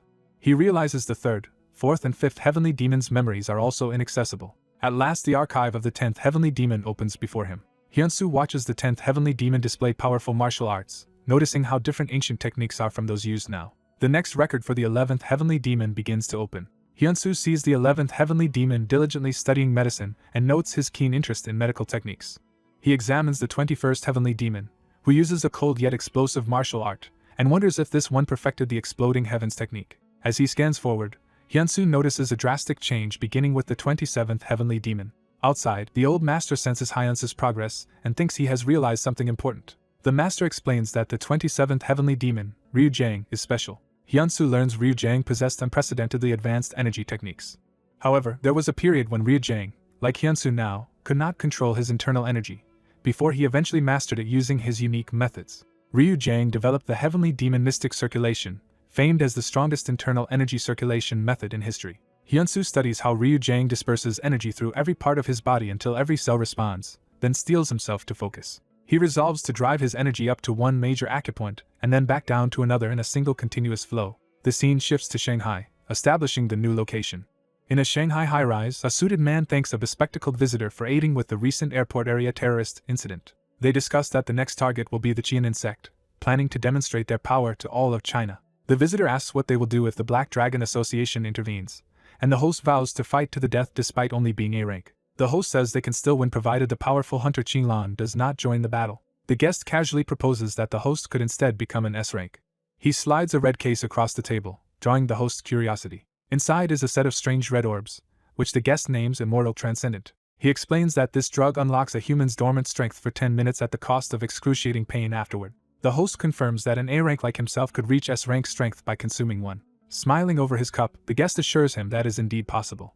The visitor adds that depending on the individual, the power could even surpass typical S rank strength. The host, still cautious, decides he cannot ingest the pill just on the visitor's word alone. He calls over his bodyguard to serve as a test subject. Obediently, the bodyguard accepts the red pill and is ordered to eat it. The visitor realizes the host intends to test the drug on the subordinate first.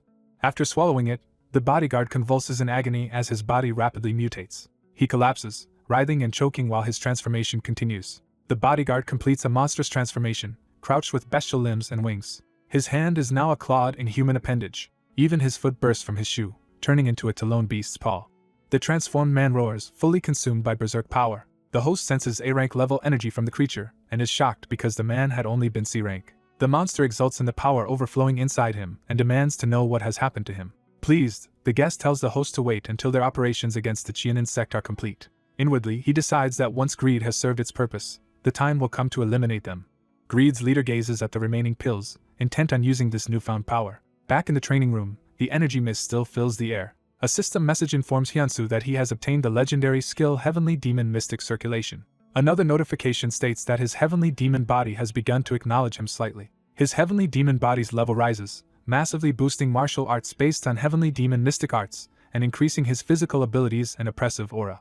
The old master looks over Hyunsu's upgraded form and remarks with approval that his progress is respectable. Hyunsu readies his stance, preparing to test his new control. He cries out with determination as he unleashes his power. He senses the Heavenly Demon Mystic Circulation gathering the once unruly internal energy into his arm for a strike. Hyunsu executes the heaven-obliterating demonic fist's first technique.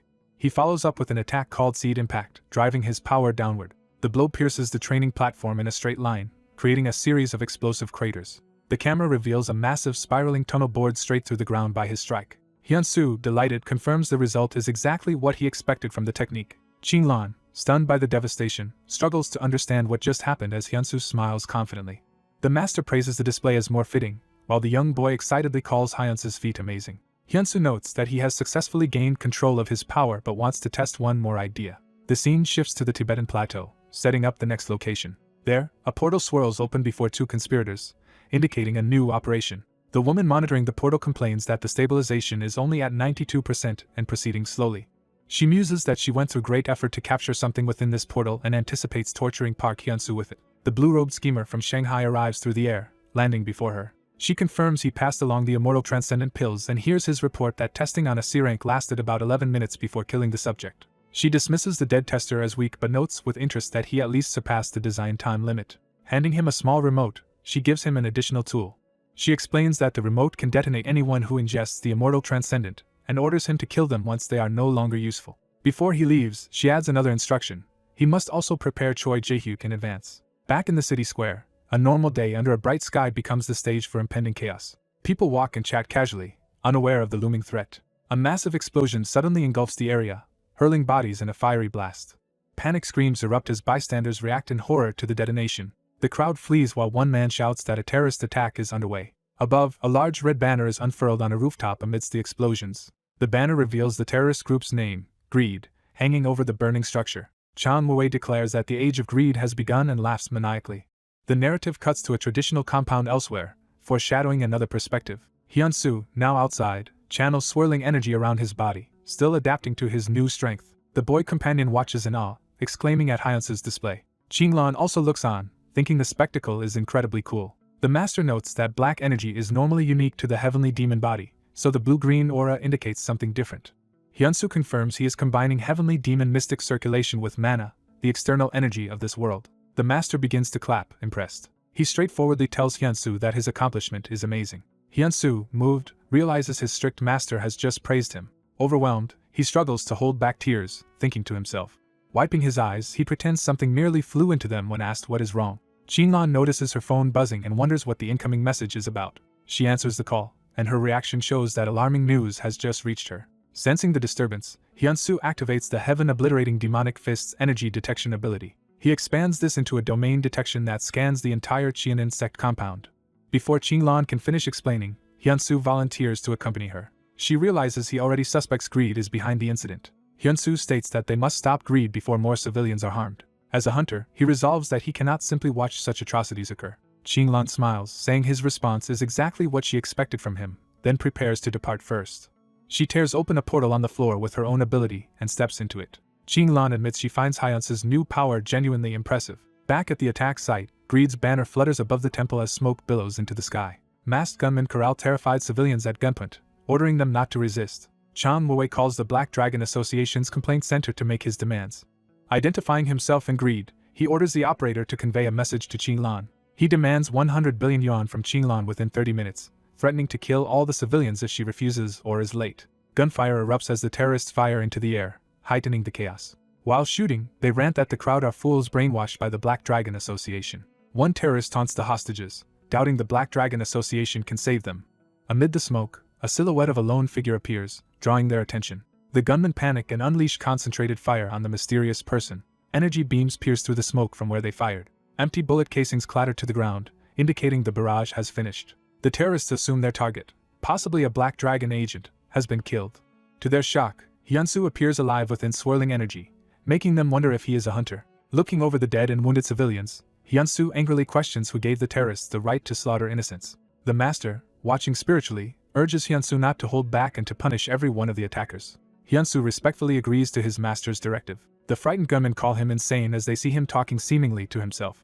Hyun-soo reveals he has caught their bullets in his hands, now transformed into jagged projectiles. He dashes in, hurling the captured bullets back at them with incredible speed. The returning projectiles pierce several terrorists, who scream in pain. Observing from above, a subordinate tells Chan Mui that someone from the Black Dragon Association seems to be interfering. Over the phone, Chan Mui orders his men to use the special item he provided earlier. The field leader confirms and signals his squad to proceed with the new plan. The remaining gunmen place immortal transcendent pills into their mouths. Hyun-soo and his master notice this strange behavior and are momentarily puzzled. The terrorists undergo monstrous transformations into bestial forms, terrifying the remaining civilians. Exhilarated by their surge of strength, the transformed men vow to kill everyone around them. Watching the change, Hyun-soo recognizes the pills as the same kind of drug their previous phone knight had taken and deduces a link to King. The master remarks that his own world once had a similar drug that drew out the user's most dangerous tendencies. Hyun-soo counts 7 transformed enemies charging toward him. He calmly stands his ground as all 7 monsters converge on his position. With overwhelming force, he cuts down several of the charging beasts in a single sweeping attack. Another monster lunges at his back, screaming for his death. Hyun-soo tightens his fist, black energy coiling around it. He smashes one of the monsters with that empowered blow. He continues his assault, spiraling through the pack in a whirlwind of strikes. Watching from the roof, Chan Mui is stunned that Hyun-soo felled a transformed foe with a single hit. He concludes that Hyun-soo must be an S-rank hunter, on par with the top tier like Qinglan. Chan Mui eyes an immortal transcendent pill of his own, considering using it. He decides to take the drug himself, planning to become an S-rank and personally kill Hyun-soo. As he consumes it, a violent surge of energy erupts into the sky. A massive shockwave forms a ring in the clouds as his transformation begins. The blue-robed schemer realizes that someone capable of fighting 7 A ranks at once must be among the strongest S ranks. He worries that his information-gathering plan is unraveling because Hyunsu is too powerful. Suddenly Qinglan appears behind him, calling out that he is one of King's subordinates. Startled, he stammers at Qinglan's unexpected arrival while she confirms he knows who she is. He panics, wondering how she snuck up on him without any detectable presence, while she coolly notes that he seems to have been working with greed. The chairwoman confronts the masked man, saying capturing him will yield valuable information. The masked man nervously asks if she will be okay, and she asks what he means. She rushes in angrily, warning that becoming any younger would make his future harder, surprising him. She calls him insolent and clenches her fist, gathering power. Surrounded by energy, she threatens to deny him an easy death. At a palace-like place, something begins to rumble ominously. Monsters clash violently with a white-haired fighter in a chaotic battle. The flaming humanoid revels in newfound overwhelming power. The fireman thanks Hyunsu, who dismissively responds while standing near civilians. The fireman explains his explosive transformation is true power gained thanks to Hyunsu. Civilians scream in panic as flames surge toward them.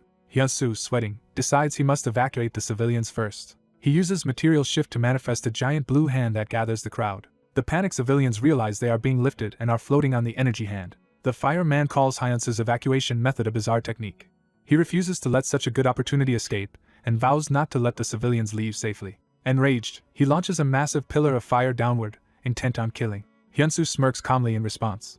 Hyunsu activates Heavenly Demon Mystic Arts Conceptualization, preparing a technique. He names his attack Falling Heavens as energy spheres appear above the fiery monster and its minions. A colossal fiery explosion engulfs the area from the descending attack. The fireman panics, shocked by the unknown force striking him. Meanwhile, the chairwoman dives through swirling blue winds to attack the masked swordsman. Her wind assault overwhelms the masked man, blasting him upward amid countless slashes. Trapped in the barrage, the masked man realizes he is losing the fight. The chairwoman pauses thoughtfully, uttering a considering sound. She then unleashes a named technique, Impact Wave, aiming a massive shockwave at him. The shock shatters his defenses, leaving him stunned and off balance. Hyunsu steps on the flaming face and prepares heaven-obliterating demonic fists, first half, second technique. The fireman insists such attacks cannot defeat him because he embodies nature itself. Hyunsu responds with root impact, sending a spiraling punch into the blazing mass. A past memory surfaces where young Hyunsu asks his master if fists can extinguish flames, and is told they can. People on the ground scream as flames rain down around them. Back in the present, Hyunsu again conceptualizes Heavenly Demon Mystic Arts and begins forming a domain. He raises a barrier to protect the people from the devastation. As the smoke clears, Hyunsu stands calmly amid drifting clouds. His feet touch down, the energy around him settling. The rescued crowd rejoices, wondering who saved them. Onlookers realize their savior is the Korean hunter, Park Hyunsu. Hyunsu's master notes the technique was his own, and Hyunsu modestly credits Heavenly Demon Mystic Circulation and Mana. Hyunsu looks up, sensing something. His master asks if he has noticed it, and Hyunsu affirms. The master says he would have been disappointed if Hyunsu had not realized it. The old master launches into the sky, striking with overwhelming force. His blow sends a distant monster flying away. The injured masked man reels, coughing in pain. He grits his teeth, sweating, trying to recover. He anxiously wonders if his fellow A-rank allies have already been defeated since he can no longer sense them. The chairwoman, now shrouded in ominous power, promises to tear him apart if he does not surrender. Realizing capture means abandonment by his organization, the masked man resolves to fight to the death, understanding how Knight once felt. He unleashes his full power, body covered in dark energy and blades. The chairwoman senses something odd and reacts. A monstrous leg appears, heralding a new threat. She is stunned by the immense power as the masked man reveals his true monstrous form, which he had been hiding. Fully transformed, he charges with twin glowing blasts, grinning. He declares a final farewell as he attacks. The chairwoman admits she does not want to grow younger but feels forced to use a drastic measure. Before she can, Hyunsu interjects that it is unnecessary and prepares another heaven-obliterating demonic fists technique. Hyunsu employs Leaf Impact, diving toward the monster with a blazing strike. The masked monster roars as power surges around him, his body mutating further. A system window states his gauntlet transformation has increased his physical abilities by half. He slams an enormous transformed arm down with crushing force. The impact makes him vomit dark blood as he is grievously wounded. Paralyzed, he realizes his body can no longer move. He demands to know what Hyunsu has done to him. Hyunsu announces himself from behind and punches him again. Grabbing the immobilized foe, Hyunsu says he will finish him with one decisive blow. The chairwoman stops him, insisting the enemy must not be killed yet, confusing Hyunsu. She explains that the masked man has a connection to King, shocking Hyunsu. Elsewhere, an imposing government building stands under a clear sky. Agents in suits sprint urgently through its halls. They kick open a door to a high official's office. Storming in with guns drawn, they announce the vice premier is under arrest for treason, citing Chang Mui's subordinates' confessions. One agent falls silent as he sees what is inside. The vice premier is already dead, slumped in his chair with a self-inflicted gunshot. Time passes and a distant mountain range comes into view. Someone reports that Chan has also been taken alive. Within a hidden base, a black armored leader says this outcome is unexpected and outside their calculations. A muscular man notes their consolation is having gathered data on the immortal transcendence. The blonde woman comments on Knight selfishly hoarding an amazing item, saying she would have improved it if she had possessed it. The armored figure says that if they capture Park Hyun-soo with the portal this time, they will conduct extensive research on him. The muscular subordinate wonders if Albiza will be able to make Chang talk. The woman clarifies Albiza is Anderson and remarks that Anderson's abilities are already crucial for Albiza's plans. She finds it amusing that heirs to an ancient will unknowingly cooperate with each other. Smiling, she muses over the names Newman and Albiza. She recalls the war on planet Ares and the powerful Ares warriors they once fought. Although they ultimately won, Ares will somehow pass to Earth, a phenomenon she still does not understand. Someone asks if this development frightens her. She answers that since the singularity has appeared, things are bound to change. Her comrade counters that they still have King on their side. She adds that King has faith in him, and inwardly marvels that King believes in her. King's red eyes glow ominously from within his helmet. In another city, a tall corporate tower stands under the sun. A close-up shows blood drawn from the captured masked man's arm. Scientists say they have secured his gene sample and that a more effective procedure than interrogation is ready. The lead scientist smirks that the man will be shocked to wake up next to a perfect clone of himself. Through the lab window, the silhouettes of Hyunsu's allies observe the procedure. The chairwoman and an older ally remark that Hyunsu again played a major role and defeated the enemies almost too easily. She comments that Hyunsu is already stronger than Haxin. The white-haired man, surprised by his rapid growth, notes that Isaac is stagnating in comparison. He wonders if it is time for Hyunsu to surpass some ominous benchmark, then decides they must proceed cautiously. The scientist is asked if he has finished analyzing the immortal transcendence umbrella. The white-haired man notes the immortal transcendent is taking longer than expected and presses again about the umbrella. The scientist reports the analysis is complete and that the umbrella functions similarly to their own portal generator. Excited, the chairwoman says a near future is coming where people move around using portals, marveling at technology. The scientist announces he will take his leave. She asks him to greet Armand for her, while the white-haired man thinks Armand would be disappointed not to meet him. The white-haired man explains he is too busy with many responsibilities. The chairwoman, flustered about tomorrow's unspecified event, reacts comically. He asks her not to peek into his future, and she reminds him she cannot control that ability. As she departs, she protests that she does not know his future either, leaving him chuckling. The scene shifts to a snowy mountain valley. A massive swirling blue portal opens in that valley. Hyunsu and the chairwoman stand before the portal, preparing for his descent. Narration lists one of Hyunsu's items, an A-rank black dragon cannon ring. Another narration highlights his A-rank reflection ring. It then notes a B-rank invisible shield belt. Finally, it mentions his A+ rank clear necklace. Hyunsu asks if he can bring all these items into the portal, and the chairwoman tells him to go but to return alive. He steps toward the portal, saying he will see her later. Nearby, a helicopter's rotor spins loudly. A security officer receives a call on the landing site, asking for the chairwoman's location. He explains she went close to the portal with Hunter Park Hyunsu, and that they cannot approach further due to its pressure. The caller anxiously asks who is guarding the chairwoman now. Her boots land beside the officer as she returns. She dismisses the need for any protection, startling the officer who calls out to her. The officer notes that Hyunsu has already entered the portal. Annoyed by the noise, she orders the helicopter rotor to be shut down. Watching the quieted scene, she remarks that all they can do now is wait. Inside the portal world, sunlight shines down on a forest of spiky trees. Hyunsu appears in this strange forest, prepared for battle. The alien woodland stretches endlessly around him. His master appears beside him, saying this place feels less ominous than the paradise of Fragment. The master adds that there is still a powerful presence here, making Hyunsu alert. Hyunsu suddenly senses danger and turns sharply.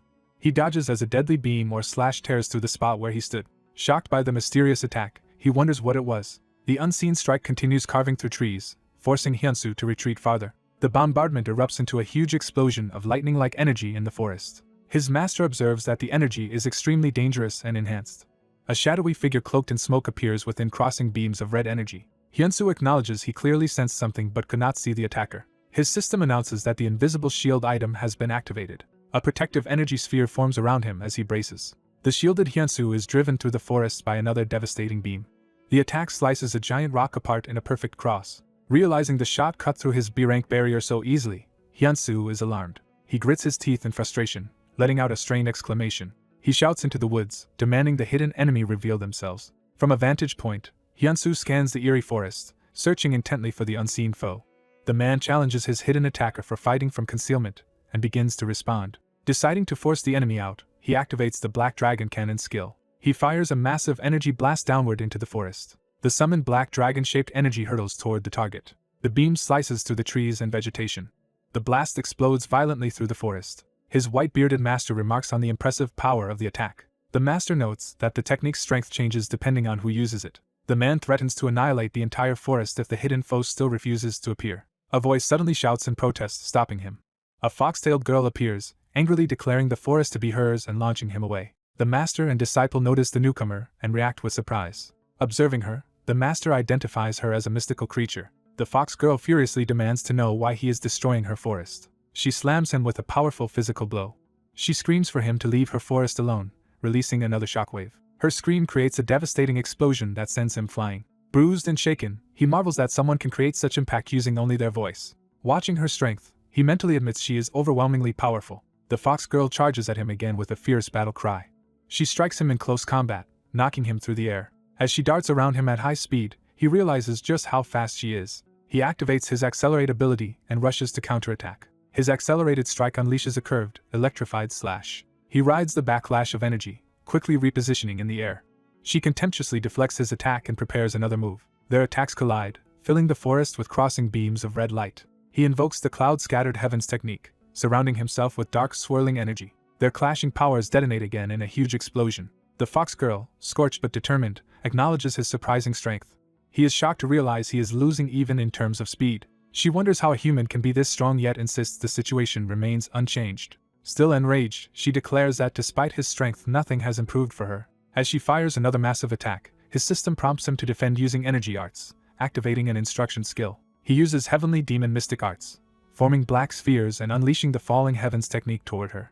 Dark projectiles rain down like meteors. Surprised, the fox girl sees the barrage of black strikes descending on her. He chains a new move, consecutive lightning heavens, flooding his arm with blue lightning. Lightning repeatedly blasts her, pinning her in a storm of electric strikes. The lightning column slams her toward the ground as she screams. Her silhouetted body plummets from the sky amid lingering energy. She lands hard but quickly braces herself, annoyed. Her eyes crackle with power as she glares at him. She accuses him of stealing her forest and trying to kill her, leaving him confused. Consumed by anger, she vows that he will be the one to die.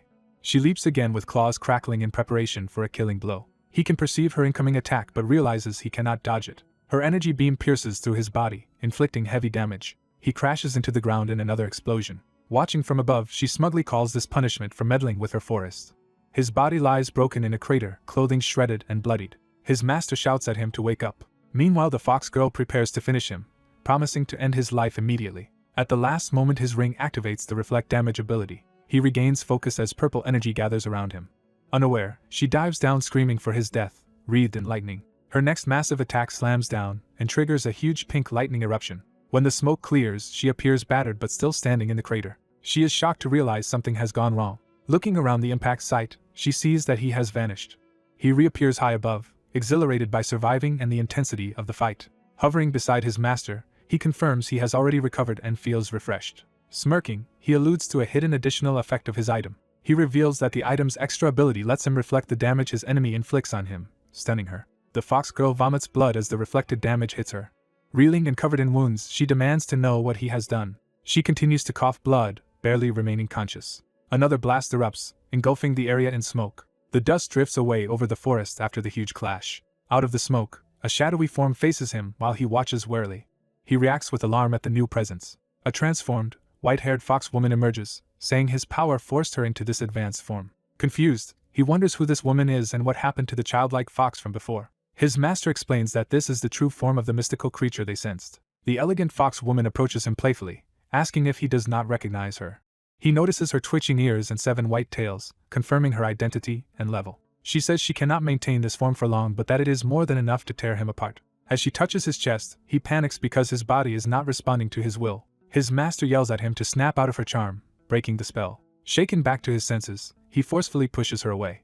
She shrugs off his resistance and decides to simply overpower him with brute force. She traps him in crackling bindings that shock and immobilize him. He screams in pain as the electrical damage rips through his body. His system informs him that reflect damage is on cooldown for 19 more minutes as he falls. Bleeding and desperate, he prepares to activate another skill called Clear.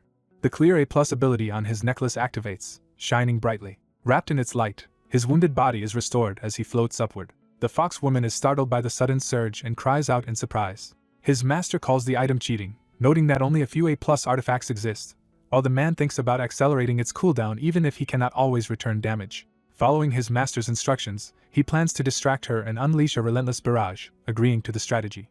The fox woman counters by summoning numerous black spheres and casting falling heavens herself. She tries to crush him with a storm of dark strikes, forcing him on the defensive. As she tears through his attacks, she boasts that such tricks cannot stop her, while he wonders if she has figured out his plan. He notes that even conceptual techniques like hers can be resisted, but is still amazed she blocked falling heavens. He decides that move was only a diversion and begins charging the 6th technique of heaven obliterating demonic fists.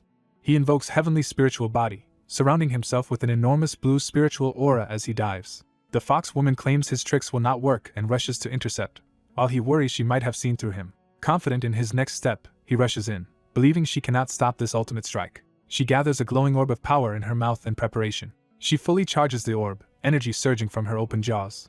She hurls the condensed energy projectile toward him. He braces as the deadly orb streaks straight at him. The attack blasts across his body again, sending him tumbling. Energy trails follow his fall as he is knocked from the sky. Another colossal explosion erupts from their clash. Smoke and shockwaves spiral upward from the blast's center. Battered and covered in blood, the fox woman still hovers amid the dissipating smoke. Likewise scarred, he curses that even heavenly spiritual body failed to finish her. He reflects in disbelief that such a powerful technique did not work. She snarls that she cannot believe what this human has put her through. Empowered by swirling energy, she stares up at him hovering above. She notes that he has managed to force out her 8th tail, showing how serious the fight has become. She crosses her clawed hands, readying a final, all-out attack. Declaring the battle's end, she descends while unleashing a lattice of lethal energy beams. He answers by calling on his living gauntlet Halley, transforming his arm and greatly boosting his physical power. Reasoning that his spiritual body is ineffective, he resolves to rely on other methods. He decides to imitate his master's own version of heavenly spiritual body, copying instructor Cheon Jiang's technique. He again unleashes heavenly spiritual body, this time with his master's overwhelming aura. She scoffs that such an attack is useless and begins charging another mouth beam. She fires the towering beam of energy straight upward to meet his descent. He powers through, roaring as blue energy coats him. His enhanced attack crashes down like a lightning pillar. The impact creates a huge dark energy sphere hovering over the battlefield. The sphere erupts, sending streams of white-blue power skyward. The fox woman is blasted high into the air, burned and unconscious. Her body crashes into the distant forest, leaving a smoking impact site. Watching, he concludes she cannot possibly withstand his master's technique. His master calmly agrees with this assessment. In the past, the young fox lies wounded in a ruined forest while someone laments that such dangerous humans might be unleashed upon the world. A future version of the master orders his disciple to finish off the strong fox girl with a single decisive blow. The man charges toward her prone body, gauntlet raised to strike. Half conscious, she pleads weakly for them not to steal her forest. He halts mid-punch, shocked by her words. Looking down at her, he declares that this forest now belongs to both him and Ryan. A memory shows explosions erupting across the forest as birds flee in terror. In that memory, Ryan and a black-haired girl stand on a cliff overlooking their forest being devastated by invaders. The girl tells Ryan that terrifying humans from another world have come. Crying, she worries aloud that at this rate all of them might die. Ryan reassures her that she will protect them, and the girl timidly agrees. Earlier that day, Ryan happily gathers mushrooms in the peaceful forest. Excited, she decides they will have mushroom soup for dinner. Human hunters spot her, shout that they have found a fox, and call others over. Surrounded by armed men, Ryan faces the hunters in the fading light. She refuses to back down, shouting that the forest is hers. She unleashes a murderous blast that tears through the hunters. The surviving men scream as her dark power tears them apart. She demands to know what they are trying to steal from her forest. A sinister voice answers that what they want is Ryan herself. Ryan tells her friend Iris to run as a villain seizes the crying girl. Back in the present, the man activates clear over Ryan's body, choosing to heal rather than kill her. Iris clutches a glowing crystal at her chest as it shatters and she collapses, gravely wounded. Outside, the old master notes the item is now unusable and Hyunsu agrees. Iris weakly opens her eyes and calls Hyunsu by name. Iris suddenly wakes, confusing Hyunsu as they both sit battered on the ground. Hyunsu, noticing his recovered condition, asks Iris if she healed him. Hyunsu thinks it over, eyeing the surroundings suspiciously. Iris explains she came to this place by passing through a portal. She anxiously asks if Hyunsu really is not here to steal her forest. Hyunsu explains that this forest is actually a portal they are trapped in, which confuses him. Iris elaborates that the portal mimics the outside world to imprison her but remains connected to it. She explains that if the portal's power fades, its inhabitants spill into and endanger the outside world, so outsiders came here to kill her. Shocked, Iris wonders aloud if she herself is considered dangerous. Hyunsu says that now they can communicate, The situation has changed, and he powers up. He proposes that they leave the portal, surprising Iris. Hyunsu activates Heavenly Demon Mystic Arts, Conceptualization, summoning immense energy. He declares domain and spreads his conceptualized power across the entire forest. Estimating the portal's size, Hyunsu compares it to about 800 football fields. He remarks the area is not that big while Iris angrily protests him belittling her forest. When Iris asks how he'll escape, Hyunsu says they must destroy the portal itself. Iris yells at him in confusion for talking to someone she cannot see. She notices something afar and anxiously asks what is over there. Hyunsu teases her about being scared of ghosts, making her flustered. Calling her a funny mystical creature, Hyunsu responds amusedly as Iris explodes in indignation. Startled by a sound, Iris shouts to know who is there. Iris panics and grabs Hyunsu in fright. The scene shifts to the calm mountains outside the portal. A cabin stands alone in that mountainous area where the portal's entrance is located. Inside, an observer wonders why Hyunsu has not emerged yet if he already won. The woman called Bishop states the portal will self-destruct if Park Hyunsu loses. She notes that 20 days have passed outside since he entered. Her assistant explains that only about 2 hours have passed for Hyunsu inside. Bishop remarks that an S-ranker's battle should last at most 20 minutes, and wonders what is going on. Deciding something is wrong, Bishop says she will enter the portal herself to check. The assistant reminds her normally only one person may enter. Bishop replies that people of their status are exceptions to that rule. She opens a blazing portal gate, preparing to step in. The armored knight is instructed to accompany Bishop by entering as well. Bishop and the assistant stand before the active portal while Knight approaches from behind. Back inside, Hyunsu asks Iris how long she can maintain her eight-tail form. Iris answers using her world's unit of time, confusing Hyunsu. The master converts that measure to 7 or 8 minutes in Hyunsu's time. Hyunsu explains his plan to gather all internal energy, conceptualization, and mana, then use mystic circulation to shatter the portal. The master instructs him to focus that energy in a narrow, controlled direction, which activates Hyunsu's instruction-listening ability. Hyunsu calls for his demonic arm Halley and powers up with determination. He draws back his massive demonic fist, preparing a devastating strike. Hyunsu stretches the colossal arm upward, readying a vertical blow at the portal. Resolving to obey the master's advice, he focuses all power into a single direction. The ground cracks as he channels every bit of energy into one use of Heavenly Demon Mystic Circulation. He condenses his internal energy for a single application of the Heavenly Demon Body technique. Hyunsu invokes Heavenly Demon Mystic Arts, Conceptualization again to concentrate the attack.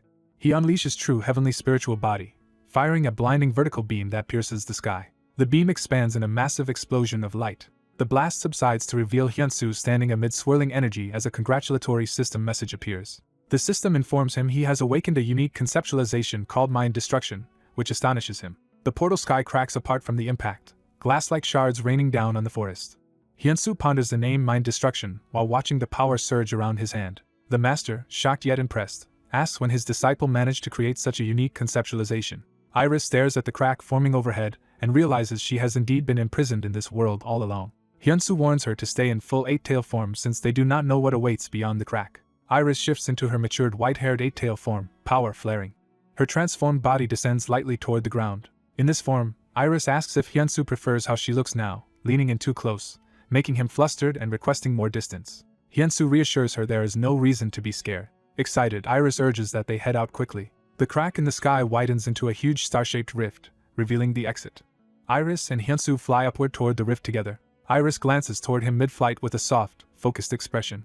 Hyunsu also looks ahead, quietly resolved. Iris's feet glide upward surrounded by portal mist as she nears the exit. Suddenly, she grabs Hyunsu and kisses him, shocking him. Afterward, Hyunsu demands to know why she did that, and Iris casually answers it was a present. Pointing at the swirling rift, Iris says she will go in first. Before she can, a black slash tears through her torso, wounding her badly. Iris cries out in pain as the blow lands. The armored knight is revealed as the attacker, having ambushed her with a flaming sword strike. Knight derides her as an arrogant demon. Hyunsu screams Iris's name in horror. Despite the grievous wound, Iris rallies and furiously launches herself at Knight. Knight braces as Iris's attack clashes with his glowing defensive sphere. Their energies collide violently in an explosive burst. Iris strains against the resistance, gritting her teeth. She and Hyunsu both wonder how Knight managed to join them since only one intruder should enter a portal. Knight, laughing ominously, hovers beneath them, powered by Bishop's magic. Enraged, Iris curses him and prepares to charge again while Hyunsu backs her up. Hyunsu chases after Iris as she hurtles recklessly toward Knight. Iris suddenly notices another incoming threat from above. She looks up to see a formation of golden swords descending from the sky. The swords rain down, viciously perforating Iris as she screams. Torn and bleeding, Iris plummets unconscious toward the forest below. Hyunsu shouts her name again as she falls. Her impact rocks the trees, sending up a huge explosion of debris. Hyunsu rushes to the smoking crater, calling out to see if she is alright. He finds Iris reverted to her smaller form, limp in his arms, and desperately begs her to wake. A giant blue armored leg lands nearby as Knight approaches their position. Radiating murderous intent, Knight vows to kill Hyunsu while Hyunsu demands to know who he is. The master urges Hyunsu to calm down, saying the armored figure looks familiar. Hyunsu realizes the Knight is someone they have met before. Bishop arrives inside the portal, marveling at the scene of Hyunsu shielding Iris. She praises Hyunsu for winning Iris to his side and even cracking her portal. Knight advances while Bishop walks toward Hyunsu and the injured Iris.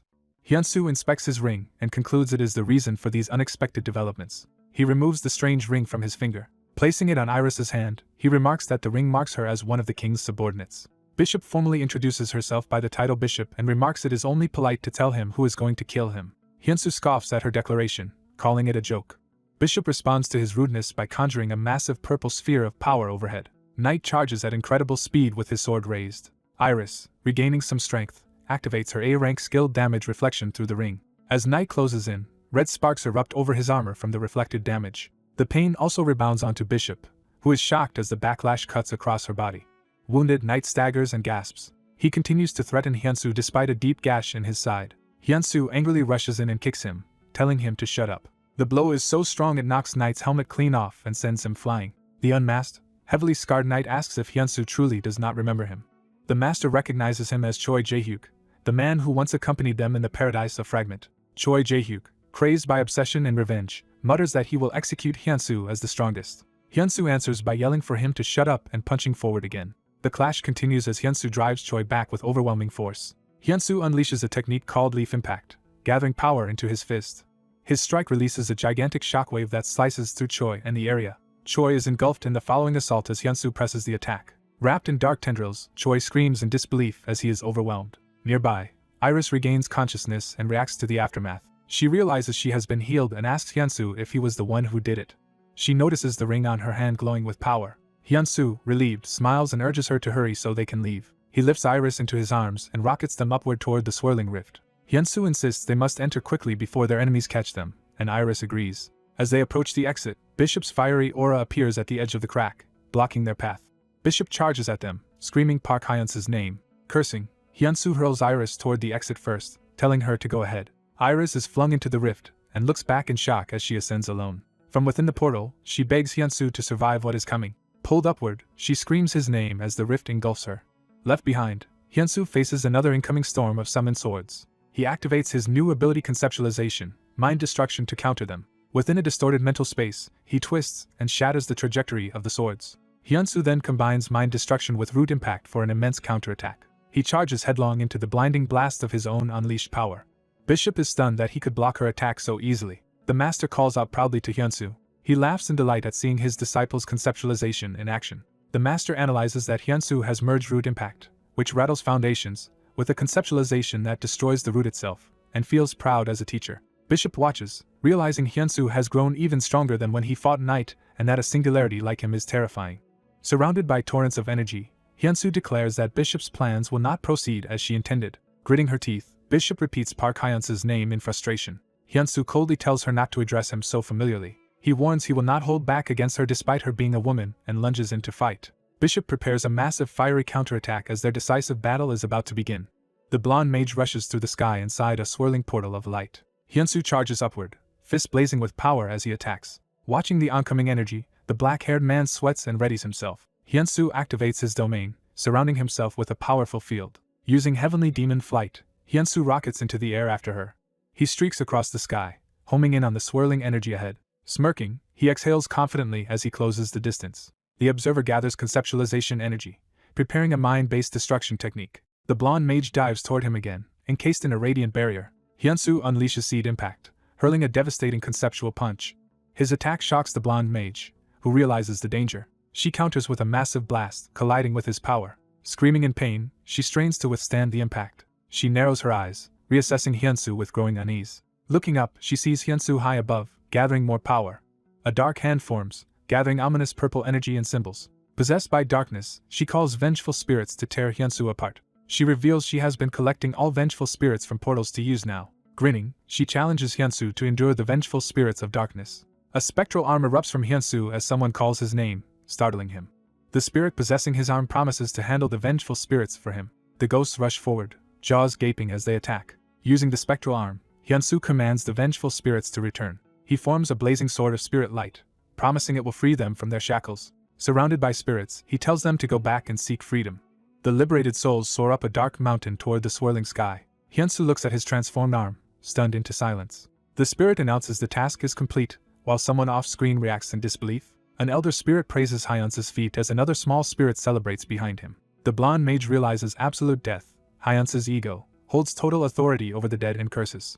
She shouts for her allies' attention, desperate. Hyunsu invokes heavenly demon mystic arts, falling heavens, with his dark arm. Black streaks of conceptual power race upward toward the airborne blonde mage. Alarmed, she hastily conjures a magical shield around herself. Falling heavens batters her barrier, cracking it as she groans.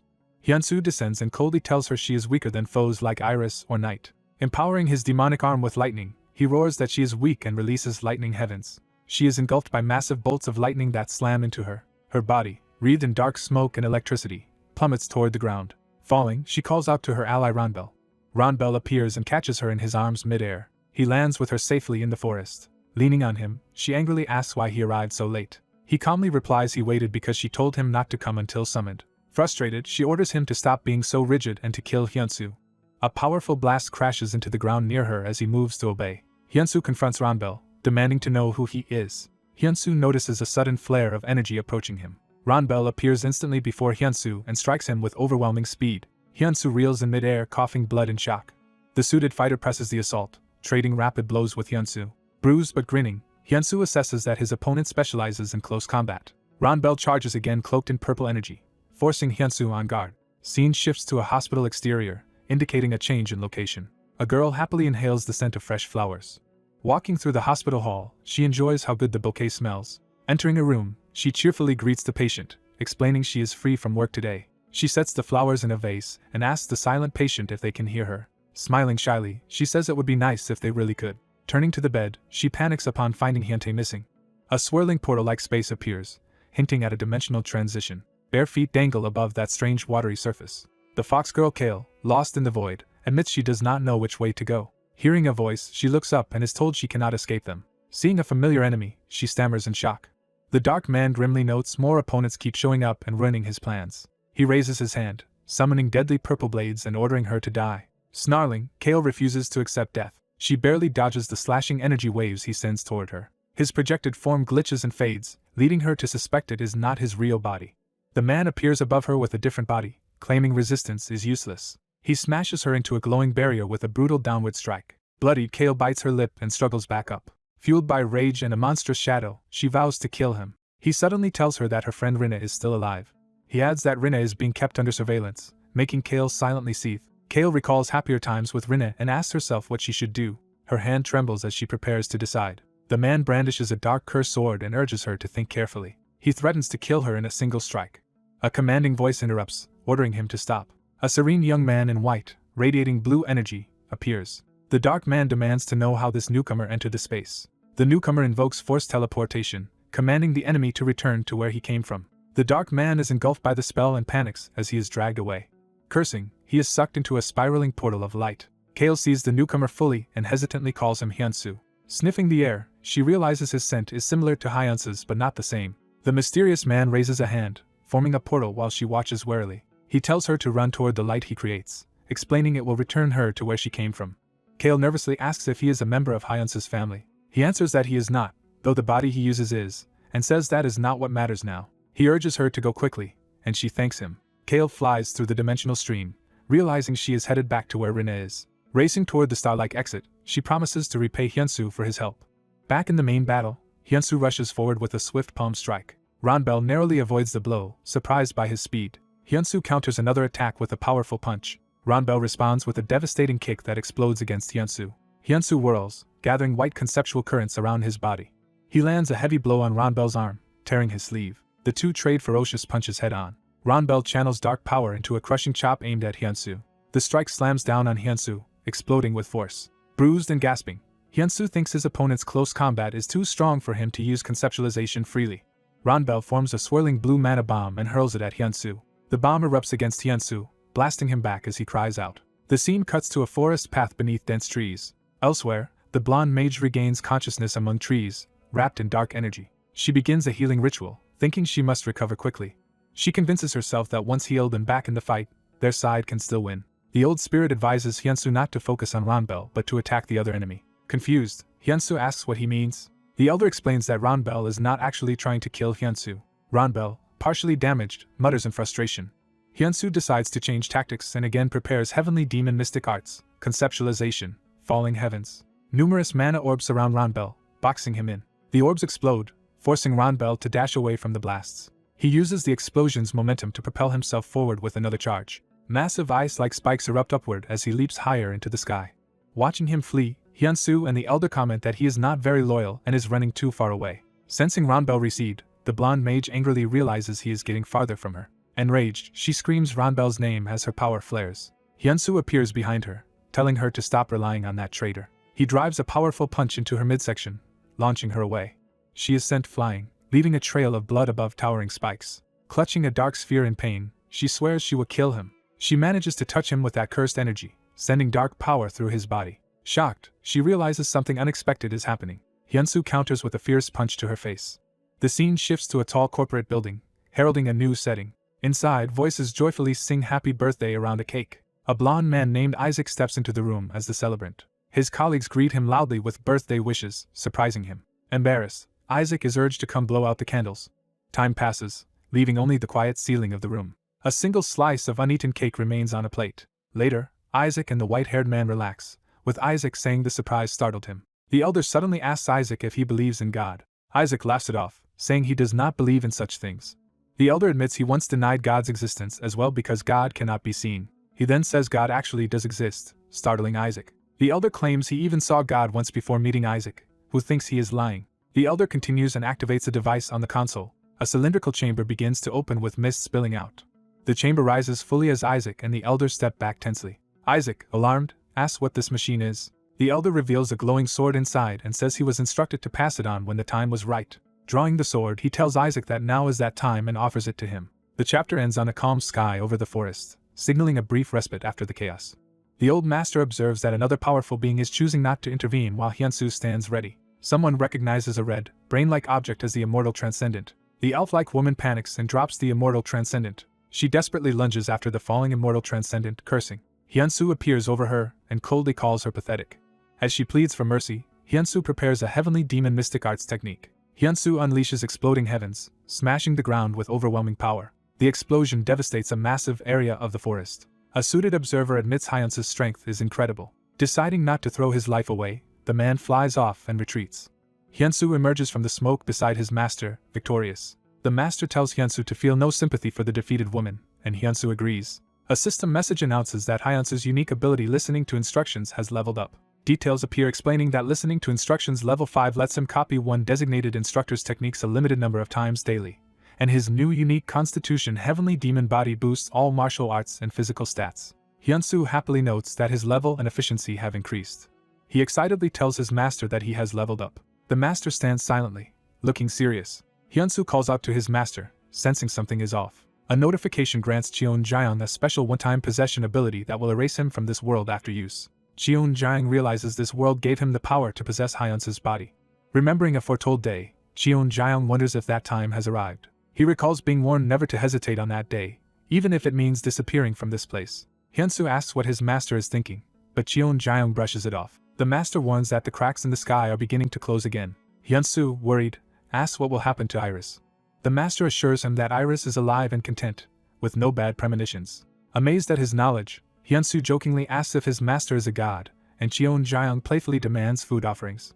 Hyunsu resolves to reopen the hole in the sky. The master reminds him he still has a special item left behind by their enemies, and Hyunsu remembers. Elsewhere, a woman in red leads a group running toward the portal site. She arrives with a squad of suited subordinates. One subordinate reports that the portal now seems powerless. She deduces from a rapid Anderson index drop that Hyunsu must have succeeded. Suddenly she senses something unusual. She sees two active portals appear side by side. Hyunsu steps out of one portal, announcing his return. He thanks the woman, saying her items saved his life. Overjoyed, she hugs him tightly and praises his accomplishment. She then wonders why he emerged from a different portal than the one he entered. Hyunsu admits he could not kill the being inside the original portal. She is confused and stunned by this answer. Other agents shout that the remaining portal is vanishing. The woman tells Hyunsu that regardless, his mission was a success. She is surprised it took him a month of outside time. Hyunsu is shocked, insisting he spent only 2 hours inside the portal. She concludes that time flows differently inside the portal and prepares to share important news. She tells Hyunsu that his comatose brother has finally awakened, to his immense joy. She adds there is more news to tell him. She informs him that Robin from the PSC died the previous day. The scene shifts to a grand church-like building, indicating Robin's funeral location. Inside, a memorial altar displays Robin's portrait beneath a cross. A close-up reinforces that Robin is the one being mourned. A blond man sits before the altar, grieving in silence. In tears, he addresses the deceased Robin as his master. Time shifts to a quiet pier where a long-haired man approaches someone fishing. He looks over the shoulder of the mysterious long-haired fisherman. The fisherman asks why the visitor has come at such a time. The fisherman says life has become too hard, while the visitor replies that life is never easy. The visitor asks if the fisherman comes here often, and the man says it is his first time. The visitor assumes he likes fishing, but the fisherman says this is also his first time fishing. The visitor remarks that he looks like an expert with the rod. The fisherman notes that the visitor also does not come here often. The visitor, surprised, demands to know why the fisherman is not asking his identity. Realizing he cannot sense who this man is, the visitor finally asks who he is. The fisherman muses over the question of who he is.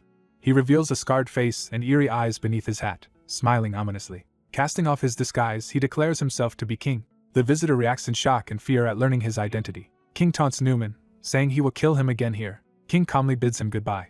Newman refuses to die quietly and begins gathering powerful lightning. He vows to sacrifice his life if necessary to defeat King. The narrative cuts to a tall modern skyscraper, shifting back to Earth. Inside, a quiet hallway leads to patient rooms. The blond man, Isaac, lies asleep in a hospital bed clutching his sword, murmuring Hyunsu's name.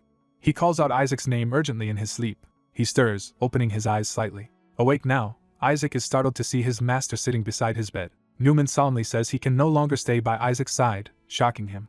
Newman explains that Isaac has infinite potential and must keep moving forward without doubt. Isaac anxiously asks what his master means by these words. Newman's voice echoes in Isaac's memory, advising him not to be ruled by anger and always remain calm as he fights. Isaac bolts upright from bed screaming for his master. Realizing it was a dream or vision, he pants and questions it. Elsewhere, caution tape is torn apart as something breaches a restricted area. The ripped tape reveals armed figures emerging from a toxic fog. Men in gas masks remark that the area is utterly ruined. Advancing through the desolation, they note that even water cannot penetrate it, and wonder what happened. Spotting a silhouette in the miasma, one asks what that shape is. A gigantic skeletal creature emerges from the fog, towering over them. The scene shifts to a hospital building with a medical cross. Hyunsu bursts into a hospital room calling for his brother Hyuntae. Inside, Hyuntae sits on the bed, apparently awake and smiling faintly. Hyunsu runs to him and anxiously asks if he is alright. Hyunsu comments on how unexpected it is to meet him like this, still in disbelief. The person in Hyuntae's body calmly says he is not actually Hyuntae. Ominous prophetic words about a deadly spreading darkness echo as Hyunsu listens in horror. Hyunsu grabs the figure by the collar and demands to know who he really is. Cheon Jaeyoung appears and warns Hyunsu not to be too rough since it is still his brother's body. Hyunsu releases his grip in shock. He angrily asks the possessor if he is the one who harmed his brother, but the man answers no. The possessor explains that King caused the portal catastrophe and that he is actually maintaining Hyuntae in suspended animation to keep him alive. Hyunsu, still furious, demands to know the possessor's true identity. The entity introduces himself as Mare, the god of planet Ares, astonishing Hyunsu. Mare clarifies that Ares is a planet roughly 700 million light-years away from Earth. Hyunsu silently processes this revelation while Mare watches him. Hyunsu asks his master why Mare is here and whether Mare can see him as well. Mare confirms he is the one who summoned Cheon Jaeyoung, calling him a transcendent. Mare acknowledges that Hyunsu dragged his soul here, saying he took advantage of the separation between Hyuntae's body and soul. Cheon Jaeyoung bristles with power in a flashback, thinking that if he still had his body he would have torn Mare apart. Mare notes that at least Cheon Jaeyoung got to enjoy the experience of training a disciple. Cheon Jaeyoung responds in grim silence. Mare explains he is bound here by a contract tied to the will of Ares' dead, forcing him to remain. Using an analogy, Mare says he functions like an internet server for Ares' people. He describes himself as a server-like existence that manages the abilities of Ares' inhabitants. Mare says he does not expect forgiveness and permits Hyunsu to kill him once everything is over, then asks what Hyunsu wants to know. He decides to show Hyunsu the truth, forming a glowing spherical projection. A portal-like vortex opens as Mare uses his power to display Ares' past to Hyunsu and Cheon Jaeyoung. On Ares, alien officers report that the 4th defense line has fallen, all sky portals are open, and an annihilation rank monster has appeared. Another officer shouts that Newman Knight's army has reached the 5th defense line and urges that time must be turned back, while Hyunsu wonders if he is seeing Ares' past. Command realizes Bishop has appeared in the sky while Karak battles in Area D. They plead with Newman to rewind time as much as possible, and he agrees. Newman prepares a great time-manipulating spell using glowing orbs. Hyunsu recognizes this as a time travel ability similar to Robin's. Time suddenly freezes, and Hyunsu sees someone in the control room halted mid-action. Mare explains that the frozen figure shares Robin's exact ability and that he stopped time to better explain. Mare identifies the man as Newman, the previous owner of Robin Ordman's power. A projection of Newman confirms that the Earthling Robin later inherited his very same time ability. Hyunsu realizes that all awakened humans besides Robin must also be tied to Ares. Mare says the people of Ares each had unique special powers that made unification difficult. He recounts how Newman managed to unite Ares, bringing together 11 kings with Newman presiding. Mare points out Haxon, whose counterpart Karak is the mightiest physical fighter among them, sharing his combat-focused personality. He then identifies the red-haired Ha-Yurak, Marin's counterpart, as possessing the power of a dragon. Despite having a common enemy, the kings had been bitter rivals, yet Newman still achieved unification. Mare notes that Paul contributed most to this process.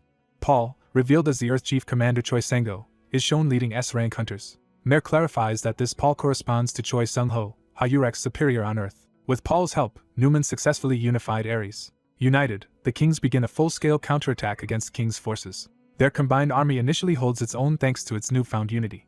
The 11 kings together form a tremendously powerful fighting force. However, Mare explains this success is short-lived once Queen enters the battle. Hyunsu asks about Queen in alarm. Images of Bishop and King appear as Mare says he always suspected a Queen piece would exist too. Mare reveals that Queen is a living weapon created from the cells of 4 ancient kings plus the current king, fused with science and magic. Queen's power is shown overwhelming and beyond all expectations. She proves stronger than any attack they can muster, easily overpowering the people of Ares. Even Karak, the foremost combat specialist, charges in furiously but cannot stand against her. Queen goes on a rampage with terrifying strength. The narration concludes that even Karak's full power amounts to child's play before Queen's devastating attacks. Ares' warriors panic and start to flee, convinced they are doomed. Narration explains that while Ares' side could handle Knight and Bishop, the arrival of Queen completely overturned the battle, forcing Mare to seek someone else's help. A gravely injured Arisian staggers into a rocky cave, barely staying on his feet. Bleeding and exhausted, he looks up in shock and recognition. A fiery, godlike being appears and is addressed as Newman. Hyunsu, startled, realizes that this blazing figure is actually Mare. Mare confirms the fiery warrior is his true form but says he is now reduced to a weak, ghost-like state. The wounded Arisian asks Mare if he is the god of Ares, and Mare clarifies he governs their abilities. Furious, the Arisian demands to know why Mare is not helping while Ares is in mortal danger, and insists he should protect Ares. Mare answers that his role is limited to granting powers and hints there is another reason he cannot intervene. He reveals that a higher being called the Transcendent is backing their enemies. Because of that Transcendent, Mare says he is unable to provide direct help. The Arisian clenches his fist as he starts to grasp what that implies for them. Mare grimly concludes that this means they are destined to die. Overwhelmed, the Arisian drops to his knees. He screams in rage for King and vows never to forgive him for what he has done. Still desperate, he asks if there is any way for Ares' will to live on. Mare answers it could be passed to people of another planet, and the Arisian begs him to do so. Determined, the Arisian declares that if they fail, their successors will inherit their will and eventually stop King. Mare warns that choosing this path might condemn them to endless suffering without happiness. The Arisian says he does not care, as long as he can one day drive a blade through King's subordinates' hearts. Back in the present, Hyunsu and Mare float in a void-like space as Mare prepares to explain more. Hyunsu asks about his master and what singularities are, prompting Mare to begin defining them. Mare states that singularities are special variables, a power that did not exist on Ares and was unknown even to King. Mare then asks if Hyunsu understands why Mare is now in this weakened state. He explains that his current condition is the price he paid to create the singularities like Hyunsu. Mare recounts that he crossed many dimensions to find Hyunsu's master, Cheon Jaeon, solely to deliver Isaac the sword. He adds that Cheon Jaeon will likely appear before them soon. Hyunsu says he has one final question, and Mare invites him to ask it. Hyunsu asks if the prophecy that singularities will save the world is actually true. Mare reflects and replies that this is his own personal desire. Hyunsu is shocked to learn the prophecy is driven by Mare's wish. Mare calmly confirms that the supposed prophecy is indeed his desire. Hyunsu notes that they already killed Knight and Bishop, powerful foes on Ares. Mare explains that Knight and Bishop being defeated is impressive but not unimaginable given how strong they were. He emphasizes that Hyunsu not only killed them but even captured Pawn alive. Mare adds that because of this, his desire of opposing King is steadily turning into reality. He admits feeling sorry for Earthlings forced to awaken abilities but says those powers are necessary with King targeting Earth. Hyunsu reasons that the prophet Robin must have seen the future, but Mare says no seer can predict accurately when a god like him is involved. Mare explains that gods stand above future sight abilities, so even weakened, no seer can surpass him in rank. Hyunsu then asks who the mysterious transcendent is and why Mare's appearance keeps shifting, but Mare repeats that he does not know the being, only that it stopped his interference on Ares. Hyunsu suspects the transcendent is the one who summoned him into the strange space, referring to Cheon-jaeong. Mare reassures Hyunsu and his allies that there is hope because they now possess Mare's desire, Ares' will, and the singularities. Hyunsu accepts this, saying it is comforting to hear that their goals can be achieved. He then angrily demands to know why Mare meddled with his brother, despite earlier saying his questions were over. Mare complains that Hyunsu is ungrateful even though Mare saved his brother, and insists Hyunsu only needs Mare. Cheon-jaeong interjects, revealing Mare intervened because Hyunsu would otherwise have killed himself. Hyunsu realizes Mare chose him from the beginning as a singularity candidate. Mare responds that Hyunsu himself must have felt his own exceptional talent. Cheon-jaeong remarks that Hyunsu should have been born in Murim and says that he, Isaac, and a third singularity were carefully chosen and nurtured. In a flashback, the demonic sword speaks to Isaac, offering power as he grasps it. Isaac reacts in alarm as the sword begins talking to him. The sword presses Isaac again, demanding to know if he truly desires power. The question echoes in front of Isaac's deceased master's portrait, intensifying his turmoil. Isaac panics at the talking sword while it boasts of being an infamous demonic blade. The sword tempts Isaac further by asking if he wants revenge on his master's killer. It promises to give Isaac the necessary power, shocking him. Isaac incredulously asks if that is really possible, and the sword confidently claims it can do anything. Consumed by grief and rage, Isaac declares he wants to kill the one who murdered his master. The sword tells him he will need its power for that, and Isaac desperately demands that power. A massive dark portal and energy erupt as the sword asks whether Isaac can handle the consequences, and Isaac affirms that he can. The sword presents a blood contract, and orders Isaac to sign it with his own blood. Isaac pricks his finger on the blade to provide the blood signature. He presses his bleeding fingertip onto the contract, sealing the pact. In response, a dark explosion of energy spreads across the area. Isaac's arm is violently drenched and transformed by blood and darkness as the contract takes effect. Corruption spreads down his legs, encasing his body in black fluid. The darkness engulfs Isaac's face, finishing his transformation. Isaac emerges fully clad in a sinister black armor formed by the demonic power. He seizes the demonic sword with his newly transformed hand. The sword laughs triumphantly, declaring Isaac finally strong enough to wield it. Time shifts to a peaceful scene at a church bell tower. Outside the church, Armand meets with a priest to discuss funeral arrangements. The priest confirms the official funeral is tomorrow and offers prayers for the deceased's eternal rest. Later, Armand enters the dim church interior, opening the doors cautiously. He immediately senses something amiss inside the sanctuary. Armand spots the transformed Isaac standing among the funeral flowers and demands his identity. Frantic, Armand shouts and searches for Isaac, fearing for him. He accuses the dark figure of harming Isaac and demands to know what was done to him. The armored figure answers that he is Isaac himself, addressing Armand by name. Armand is stunned to hear Isaac's voice coming from the monstrous form. Isaac, now empowered, declares he will personally take vengeance, and Armand struggles to accept that this creature is Isaac. Isaac stands resolute in his dark armor, overflowing with demonic energy. A swirling black vortex appears above, further alarming Armand. Armand watches the vortex and calls out Isaac's name in anguish.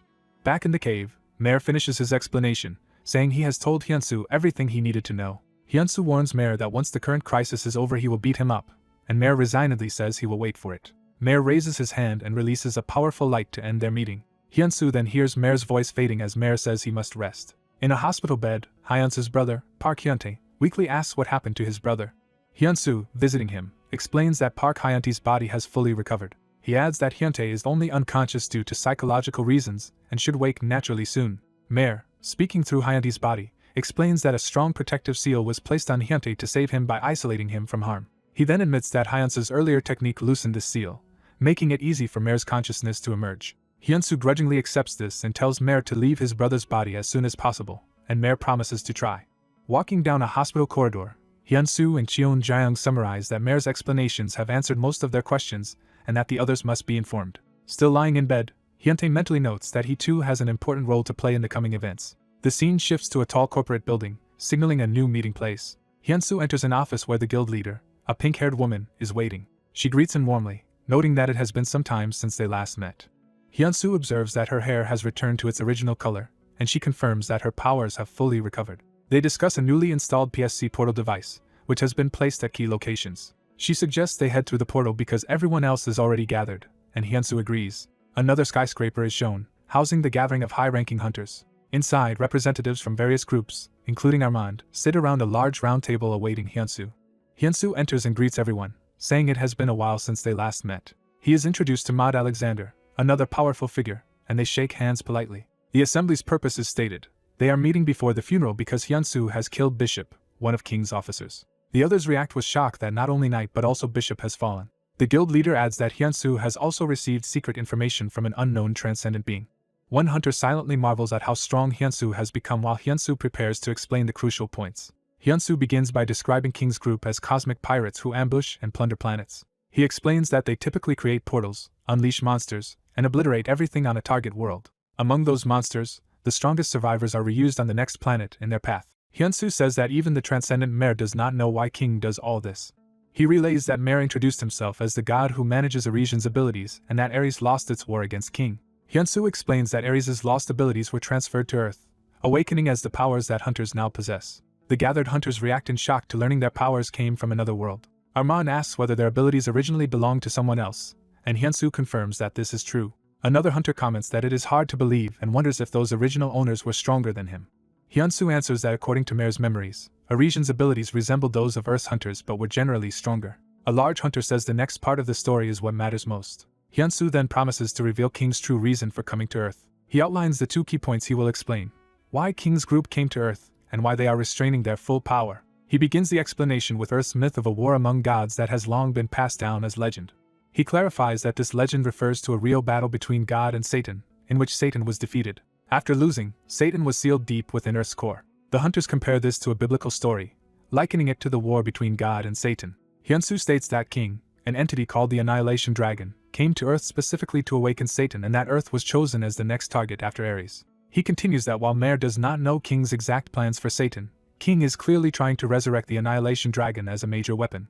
Hyunsu then explains that King's restraint on Earth is due to a binding contract with the powerful hunter Choi Sungo. Choi had a unique power to strengthen seals, making him critical to maintaining Satan's imprisonment. Learning about the sealed dragon, Choi began preparing a ritual to reinforce its seal. King discovered this and proposed negotiations, because a stronger seal would last over 5 centuries. In the negotiation flashback, King offers to destroy Earth immediately if Choi first reinforces Satan's seal, revealing his true target is Satan.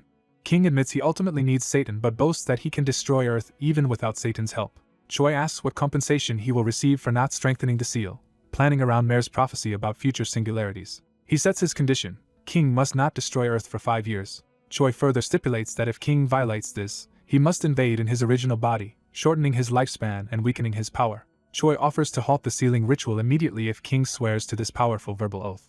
King recognizes the danger of such an oath, knowing it would annihilate the soul of whoever breaks it. To balance the deal, King says he will also impose a condition on Choi. Choi responds that his own condition is for King to commit suicide at the end, shocking King. Hyunsu concludes that Hunter Choi ultimately sacrificed his life for Earth, forcing King to obey the oath. Armand recalls that Knight used his original body when fighting them and questions whether that affected the oath.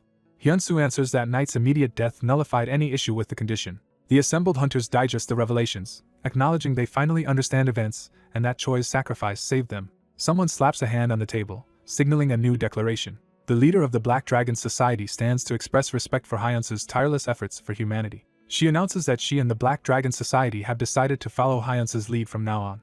The pink-haired woman says that with the enemy's goal revealed, there is no reason for their side to stay divided. She declares that they must unite and fight the enemy together. The gathered hunters agree enthusiastically and decide to form an alliance with Hunter Park as the center. One man slams his fist down and refuses to agree to this plan. The white-haired fighter says he will not follow anyone weaker than himself. Park Hyunsu responds that strength differences no longer matter and that guilds themselves are now unnecessary. The white-haired man retorts that he does not care about guilds and will only recognize a leader stronger than him. The old master tells Hyunsu to establish the hierarchy by settling this dispute. Hyunsu asks Anderson to send everyone to his house using its coordinates. Anderson recalls that Robin and Isaac previously went to that location. The group arrives at Hyunsu's building. Inside, a blue circular portal opens. A dark starry portal appears on the wall of Hyunsu's home. Anderson is shocked that there is a portal inside the house. The team enters and notes the new dimension is vast and seemingly devoid of life. Hyunsu calls this his personal training ground and invites Haxon to fight there. Hyunsu smirks and adds that this challenge only matters if Haxon can actually beat him. Hyunsu reminds Haxon he is crucial for the war and tries to reason with him, but Haxon angrily tells him to shut up. Haxon furiously charges at Hyunsu, refusing to be lectured. Hyunsu's power causes a massive explosion that halts Haxon's advance. Haxon is stunned to see the shattered ground beneath Hyunsu's feet. Haxon accelerates to Mach 5 to attack again. Hyunsu counters by unleashing the first technique of heaven obliterating demonic fists. He follows up with a named finishing blow called Seed Impact. Realizing how dangerous the blow is and unable to dodge, Haxon hastily raises his guard. Hyunsu's empowered strike slams into Haxan with overwhelming force. Haxan's arm is badly damaged and he channels energy into it. He endures the pain and fires a powerful technique called Silver Pulse. Haxan is shocked at how monstrous Hyunsu's power is as he examines his injured arm. He questions why Hyunsu is not stopping to heal himself. Haxan responds by unleashing another large-scale technique named Falling Heavens. The devastating attack crashes down in a blinding burst of energy. Bloodied and barely standing, Haxan realizes Hyunsu has developed completely new techniques in just a few months. Hyunsu casually summons another technique, Lightning Heavens. Lightning engulfs Haxan's body. Racked with pain, Haxan screams as the electricity courses through him. The attack slams him into the ground in a violent explosion. Observing from afar, Anderson and another note that Hyunsu and Haxan are on entirely different levels. Haxan lies defeated on the ground as Hyunsu approaches. Refusing to accept it, Haxan mutters that he is supposed to be the strongest. He forces himself back up in rage, telling Hyunsu not to get cocky. Haxan forms a new, intensely glowing energy sphere in his hands. Enraged, he hurls the lethal sphere at Hyunsu, intent on killing him. Hyunsu calmly raises his hand above the wounded Haxan. Hyunsu unleashes another technique called Exploding Heavens, blasting Haxan down again. Hyunsu states that he is willing to keep fighting if Haxan insists. Haxan now lies motionless and utterly beaten in a crater. The others observe that the pecking order is decided and acknowledge Hyunsu as their leader. The old master scolds Hyunsu for not crushing Haxan harder, but Hyunsu replies he held back to avoid killing him. A voice calls out to Park Hyunsu, getting his attention. Severely injured Haxan struggles upright and starts to speak to Hyunsu. He stammers, trying to continue his words. Hyunsu unexpectedly offers Haxan a hand. Hyunsu smiles and tells him plainly that he lost today. Haxan groans in frustration at this admission. Hyunsu cheerfully hugs Haxan from behind and says Haxan must accompany him somewhere as compensation, while Haxan protests. The others watch the two bicker and comment that they seem to be getting along. This affirms Hyunsu's leadership. Hyunsu brings Haxan to what Haxan confusedly asks about, and Hyunsu explains it is a bathhouse. Hyunsu strips and says they should bathe after fighting so hard. Already undressed, Hyunsu urges the reluctant Haxan to take off his clothes and join him. Haxan says he does not bathe with strangers, but Hyunsu notes they have rented the whole place so it is just the two of them. Haxan still refuses to bathe together. Hyunsu impatiently asks why Haxan is acting distant and warns the hot water will cool. Losing his patience, Hyunsu rips off Haxan's clothes with a lightning-charged grab. Seeing the shredded clothes, Hyunsu sheepishly says he lost control of his strength. Hyunsu teases him with a crude joke about German sausage while Haxan explodes in embarrassed anger. Hyunsu, already in the bath, calls for the fuming Haxan to hurry in. The two men finally sit together in the hot bath. Hyunsu admits he does not actually want to be the leader because strength and leadership are different. He adds that some problems, like convincing Haxan, can only be solved through overwhelming strength. Hyunsu explains Haxan's power is vital for uniting all awakened to defeat King. Haxan clarifies he is cooperating as an equal, not serving under Hyunsu. He further says he is only working together until King and his followers are eliminated, which Hyunsu casually agrees to. Hyunsu suddenly comments that something is bigger than he expected, startling Haxan. Hyunsu then shifts the topic and asks when the portal in Haxan's house appeared and whether anything dangerous might come out of it. The old master remarks that no monsters emerge from the house portal, though he hints other unusual things have. Haxan says he is leaving already, while Hyunsu complains the bath time has barely begun. Hyunsu suggests Haxan still needs to scrub his back. Then Hyunsu tempts him by asking if he wants to go out afterward for German beer and sausage, provoking a shouted reply. Time passes and a church tower is shown, indicating a shift of scene. Hyunsu arrives at the church building. Inside, he stands before an altar with candles and a framed photo of Robin. Looking at Robin's picture, Hyunsu says he has come to visit him. Hyunsu vows to train as much as he can so that he can avenge Robin. A news broadcast reports that the group behind the portals threatening Earth is led by a man called King. The reporter announces that all guilds have merged into one organization and that guilds as independent entities will disappear. Text states that all awakened are now under a single organization named New World. The former Hunter Association building is shown as the Korea branch of New World. Reporters thrust their phones and microphones forward at a press conference. Journalists loudly ask if Ha Yurak becoming captain of New World is what Park Hyunsu wanted, and why Hyunsu did not take the position himself. Yurak explains that Hyunsu is the strongest hunter but prefers to avoid people and is currently focused on personal training. Leaving the podium exhausted, she complains about how many questions the reporters have. Back in the office, the others praise her for handling the press. The woman in red asks if all urgent matters have been resolved. The pink-haired woman answers that 80% of Earth's portals have been dealt with. She then inquires about the newly appeared A rank portal in Ethiopia. They note that Haxan volunteered to tackle that portal alone and as an S rank should handle it easily. The women comment that Haxan is surprisingly cooperative now and has changed since his fight with Hyunsu, saying this is how men are. A portal opens in their office. The spiky-haired fighter Armand steps through, asked why he has suddenly come. He urgently announces that an S-rank portal has appeared above the Pacific Ocean. The scene shifts to a dark floating castle inside that portal space. Inside a facility, Machinery stabilizes a black dimensional rift. Mass scientists say time is short, and they must hurry with the special object King obtained. Someone approaches the lab as the scientists work. They greet the newcomer as Rook, who confirms that the object they are focusing on is indeed it. A bandaged, glowing humanoid body is revealed as the strongest vessel King has found across countless dimensions. Rook is astonished by the immense energy emanating from this corpse. Later, Rook enters a luxurious room where King's lieutenants are gathered. 3 of them turn to him as he arrives.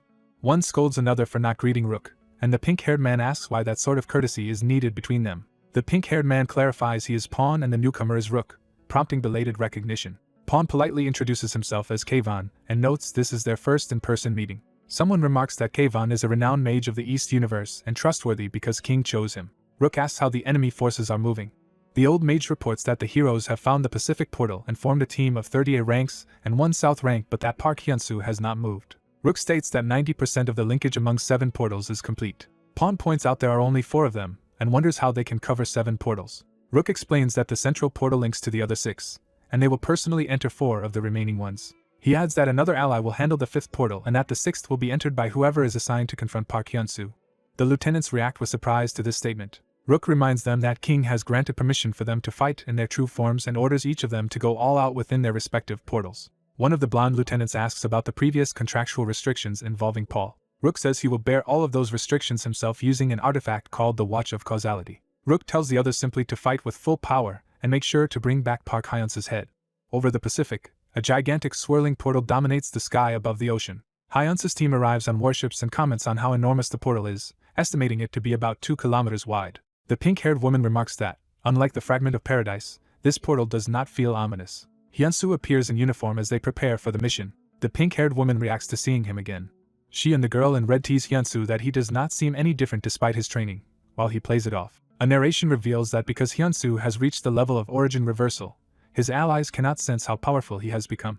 Hyunsu and the pink-haired woman discuss how a barrier around the portal prevents direct approach. She reveals their solution is humanity's strongest weapon, a nuclear missile. Hyunsu questions the radioactive aftermath, but she says the plan is necessary despite the future consequences. The large man says he can at least fire 1 missile himself. He summons his power using a technique called Chaos Lake. His energy spreads over the portal's surface, encasing it. The operators confirm preparations are complete and explain that the explosion will sever the portal from the outside world and send the radiation to another dimension. A submarine officer, not wanting humanity to stay passive, orders the missile launch. The missile blasts out of the submarine and heads toward the portal. It streaks into the swirling portal. The nuke detonates in a massive explosion high above the ocean. The big man strains, unleashing his full power to contain the blast. The explosion's force is redirected upward while the surrounding sea is shielded. He groans under the extreme pressure. He realizes the blast is even stronger than expected but affirms he is still stronger and continues to hold it. Observers on nearby ships cheer as they see the portal beginning to vanish. The portal disappears without leaving any trace, impressing everyone with the S-rank's feat. Proud of his performance, the big man laughs and asks the others how awesome that was, while the team prepares to enter the now accessible area. The scene opens on ancient stone pillars overgrown with vines under a bright sky. A suited explorer notes that the stone structure appears to be eerie ruins. Their tablet suddenly reports numerous monsters approaching. Sharp-legged creatures sprint toward them at high speed. Spider-like monsters swarm out of the ruins, forcing the team leader to order everyone to prepare for battle. The hunters clash violently with the spiders amid screams and explosive strikes. A bald powerhouse smashes a monster while ominous winged shapes gather above. A massive flock of winged monsters descends from the sky. A red-haired woman calmly says these monsters look tame compared to what she saw in the fragment of paradise. She dives and wreathed in flames, vowing to incinerate all the enemies. Another woman watches the burning sky and remarks that the fire mage has grown even stronger. Determined not to be outdone, she unleashes her own powerful blue energy attack. Her energy blades tear through the monsters and ruins in a devastating barrage. She then crazily wonders if anyone could make her even younger. Elsewhere, Hyunsu begins concentrating and gathering power.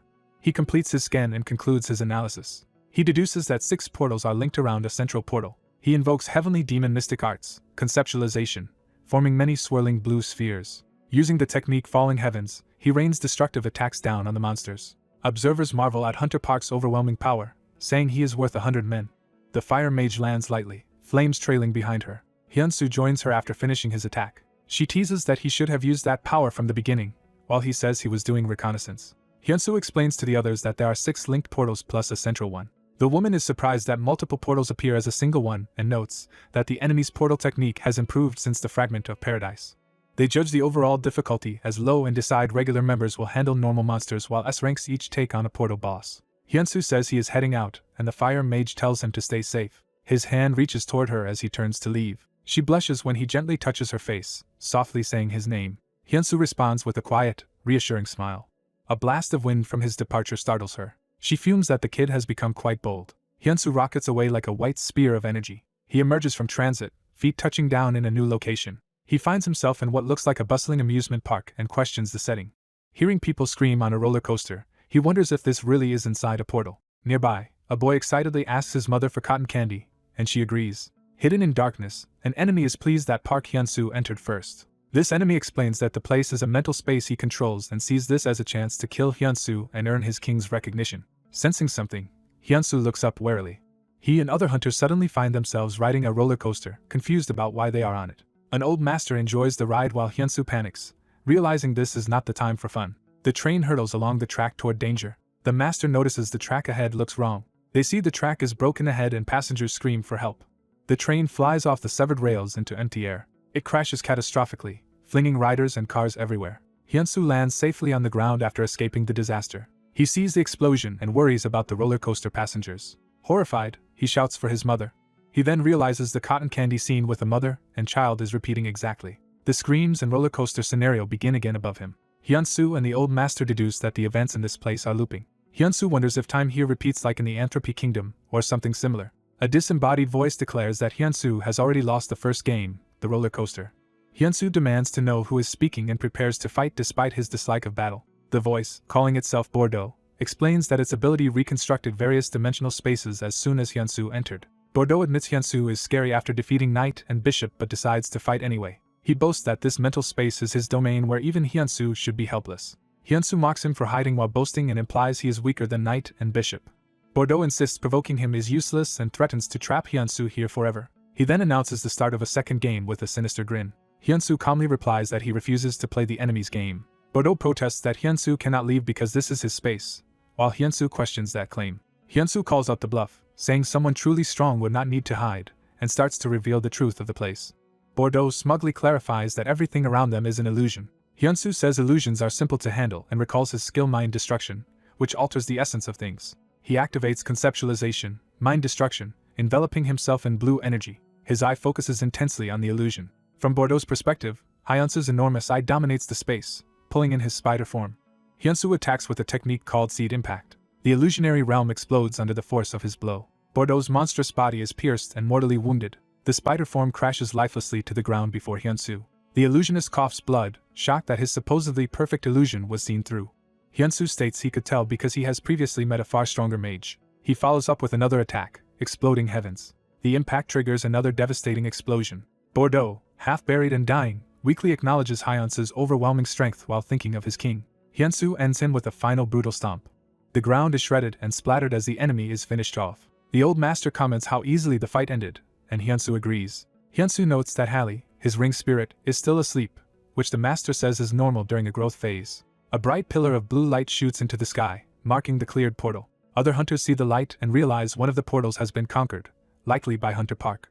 Their leader orders them to stay focused on the battle or die, and they comply. Elsewhere underwater, a huge serpent tail is cut and bleeds heavily. Takashi has driven his sword deep into the underwater serpent boss's head. He realizes with disgust that he is fighting a massive water snake. The serpent flings him high into the air above the sea. Takashi counters midair with his technique Divine Sword of Space-Time. His attack slices through the snake's head as it rises. The severed body falls back into the water. Takashi lands on solid ground, sword ready, after defeating the aquatic boss. He stands in a glowing forest portal, wondering where the next boss monster is. Strange glowing butterflies gather around his hand and the grass. Surrounded by butterflies, he looks around in confusion. In another portal area, decayed undead figures awaken in a gloomy cityscape. A horde of zombies closes in on two armored hunters. The men complain that the zombies are weak but endless and ask how long they must keep fighting. Their flame-wreathed captain arrives, chiding them for losing composure over such a level of threat. She focuses, flames coiling as she prepares to act. Her firestorm sweeps through the streets, confronting the zombie masses. The flames incinerate the undead as they charge. The rescued hunters thank her as she explains she was somewhere else before snapping back here. More zombies start shambling toward them again. The undead gather before the towering stone structure that houses their master. An eerie voice welcomes intruders to the Parasite Kingdom. The Parasite King, Selden, sits on his throne and declares he will make all of them loyal subordinates. Back in the butterfly forest, the glowing insects drift peacefully among the trees. Takeshi's feet move cautiously through the enchanted clearing. He walks deeper as butterflies rain down like light. His expression goes slack, entranced by the gentle swarm. A close view shows his eyes shimmering unnaturally under the spell. In his illusion, he is escorted by 2 women in a lavish room, told to put down his sword and come quickly. They pamper him with wine and food, flattering him as he drinks. One woman coos that she likes strong, manly men like him, feeding him seductively. In reality, a comrade shakes him and yells for him to wake up. Startled, Takeshi wonders what he had been doing. The comrade, Jill, reminds him to always beware illusions. Jill hands over a gas mask for protection. With both of them wearing masks, Takeshi realizes the butterflies must be spreading illusion powder. Jill jokes about the pervy face Takeshi was making under the illusion, and he angrily tells him to shut up. They both turn as something approaches, and Jill remarks what a pity it is. A butterfly-themed boss reveals that if Jill had been a bit later, the illusion would have drained Takeshi's life completely. The 2 hunters confront her, confirming she is the boss and criticizing her for revealing herself. She boasts that she already knows their abilities from Ares and declares they are fated to die by her hands. Jill fiercely replies that her tricks will not work on them again and gathers power. Suddenly his eyes glaze over as the illusion begins affecting him too. In his illusion, Jill is honored by attendants who invite him to relax and undress after a hard day.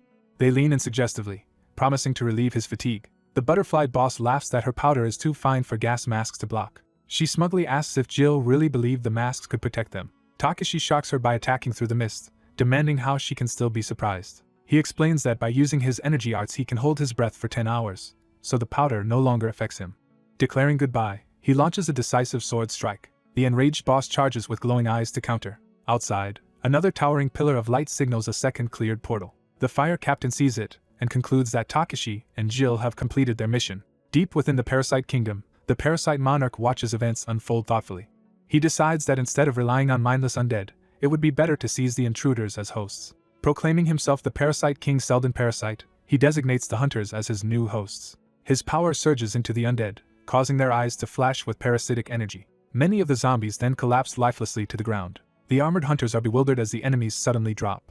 They notice severed parasite tendrils writhing on the floor around their feet. Disturbed, they question why so many insect-like parasites are appearing. The fire captain flies over the battlefield and sees parasites and bodies scattered everywhere. One hunter chokes as parasites force their way into his body through his mouth and nose. The captain rushes toward them, demanding to know what is going on.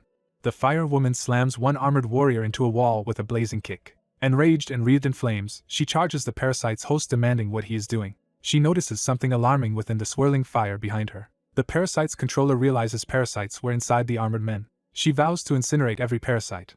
While descending with flames, she says A-rank warriors should withstand this much fire. She rockets upward, carrying the 2 infected warriors into the sky. The parasites inside one man burn painfully as he screams. High in the air, the 2 freed warriors cry from the heat and call out to their captain. She lands them safely on a tall rock pillar away from danger.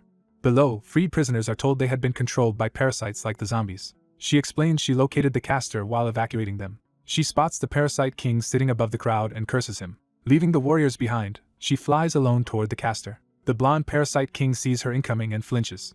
As she approaches, he thinks she is a bad matchup for him. Transforming into a monstrous serpent, the parasite king declares himself king of parasites and plans to claim her body. She unleashes a massive flame technique called Inferno Night over the city. Explosions of fire devastate the surroundings. She hovers over the smoking crater left by her attack. From underground, ice spikes erupt and spread through the ground. The enormous parasite serpent declares that raw power alone is meaningless as he rises toward her. She dives with a blazing prisma sword aimed at the monster's head. She slashes through the serpent's body with twin flaming blades. Mortally wounded, the parasite king refuses to accept death. Watching him fade, she notes he is weaker than Gulag and wonders why. A gigantic hourglass appears, signaling a shift in time or space. The scene shifts to a starry realm where 2 figures sit by the hourglass. A red-haired woman asks the man drinking tea if their actions have forced Pawn to retreat. He asks how she will face Rook's penalty for freeing the captives, then says she is in no position to question. She acknowledges this, calling herself a war slave. Thinking of Izan, she admits envy that he escaped first. She apologizes for failing to protect Izan. The man asks if her words mean she wants to die. She denies it, saying her brother, the 12th king of Ares, will come for her. She explains she speaks so casually because her heart died with Izan. She adds that from what she sees, the others here have been abandoned too. Irritated, the man begins to tell her to shut up. He swings his arm, preparing a violent response to her words. A giant ethereal fist crashes down beside his chair, crushing her. He says there is no reason to keep a dog that bites its owner. Bleeding on the ground, she groans in pain. Dying, she calls out to her brother Ranbel. Elsewhere, Park Hyunsu floats before a new enemy who greets him again. The newcomer introduces himself as Ranbel, former king of Ares' 12th kingdom Max. Hyunsu listens as Ranbel reveals he must betray Ares because King's group holds his siblings hostage. Hyunsu asks why Ranbel is telling him this. Ranbel declares he must kill Park Hyunsu and rescue his sister. Hyunsu's teacher warns him that Ranbel genuinely intends to kill him. Furious, Ranbel charges, blaming Hyunsu for one sister's death.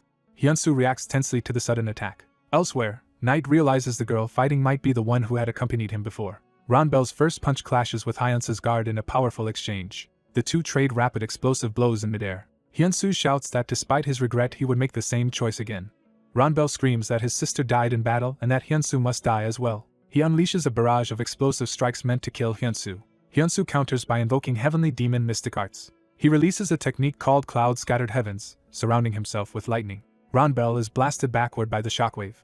Recovering, Ranbel is surprised that an attack he barely felt still had such power. He notes Hyunsu has grown stronger, and Hyunsu replies he had no choice but to become stronger. Ranbel resolves to fight with his life on the line as well. He activates a technique called Lost Heaven, creating multiple afterimages. Dozens of Ranbel duplicates encircle Hyunsu at high speed. Hyunsu realizes these speeding figures are clones. The clones rush in from all sides to strike him. Hyunsu defends himself, punching and blocking amidst bursts of impact. Despite his efforts, he is struck hard from behind by one clone. Two clones seize Hyunsu's arms to restrain him. Another clone takes advantage and drives a powerful blow into Hyunsu's abdomen. Held in place, Hyunsu groans, thinking how strong his opponent is. The clones dogpile on Hyunsu, pummeling him relentlessly. From above, his master yells at him to pull himself together and use his many techniques. As Hyunsu looks up, a clone launches from above with a glowing kick. Hyunsu's eyes widen as he prepares to respond. He uses Heavenly Demon Soul Shed, leaving an afterimage and escaping their grasp. Power gathers around him in a glowing sphere as clones surround him again. A massive blue explosion engulfs one of the clones. The remaining Ranbel stands shirtless in the settling dust, powering up. Suspicious, he demands to know what trick Hyunsu just used. Hyunsu warns him that things will not proceed according to his plans. Ranbel, wreathed in red energy, says Hyunsu's actions do not matter. He multiplies again into many shirtless clones, saying everything ends once Hyunsu dies. A distant shockwave erupts elsewhere in the ruins. Meanwhile, a giant blue golem devastates armored soldiers with a sweeping attack. One soldier is caught and crushed in the golem's huge green hand. Their commander, a bun-haired woman, rushes in furious that her subordinates were harmed. She charges the golem, trying to rescue the trapped men. Thorn vines erupt from the ground where she was attacking. The vines coil around her, binding her tightly. She strains against the vines, trying to break free. Before she can, the golem's fist swings toward her. The blow sends her flying across the battlefield. She and her subordinates crash hard into the ground. Groaning, she lies before the looming golem. A familiar aura appears behind the golem as a mage materializes. The pink-haired mage stands confidently amid swirling magic. He raises a glowing magic circle in front of him. Facing the golem he controls, he prepares another spell. The golem's hand begins to ooze energy under the mage's magic. The commander realizes her new enemy is a mage. The mage, resting on the golem's hand, notes she is stronger than the other warriors. He orders the golem to kill her as she charges again. He reinforces his magic circle with bright energy. Her fiery slash is completely blocked by his barrier. Shocked, she thinks how easily he neutralized her attack and calls it absurd. Catching her breath, she prepares to move again. The mage responds by firing another magical blast from the golem's chest. His barrier catches her attack once more as he counters. Smiling within a new array of circles, he mocks her effort and asks if that is all. She realizes he can cast without chanting or gestures and judges him extremely dangerous. He says he is disappointed, having expected more from an S-rank warrior. She suddenly starts laughing, confusing him. She sighs with a smile, showing renewed confidence. She remarks that she did not expect to become younger in this world. Deciding there is no helping it, she begins releasing her full power. She screams as her aura surges violently. Her feet crack the ground as her strength skyrockets. The mage reacts with interest to this sudden change. Now engulfed in black and orange flames, she tells him to clench his teeth. Elsewhere, Ranbel lands a brutal punch on Hyunsu's face. Other clones continue assaulting Hyunsu from every direction. One clone drives a devastating spinning kick into Hyunsu. Hyunsu is hurled back, bloodied and staggering. Ranbel's clones advance as he says he overestimated Hyunsu. Hyunsu, battered, starts laughing darkly. The clones question why he is laughing and whether he has gone insane. Hyunsu says they know nothing about him. He declares himself the Heavenly Demon. He then uses Heavenly Demon Dominating Stride, unleashing a massive shockwave step. The approaching clones are overwhelmed, shouting in surprise. The technique explodes outward, blasting clones into the air. The real Ranbel, shielded by ice wings, wonders what that attack was. Hyunsu activates Conceptualization, Mind Destruction, summoning a terrifying psychic eye over his foe. Disoriented, the real Ranbel spots Hyunsu's position.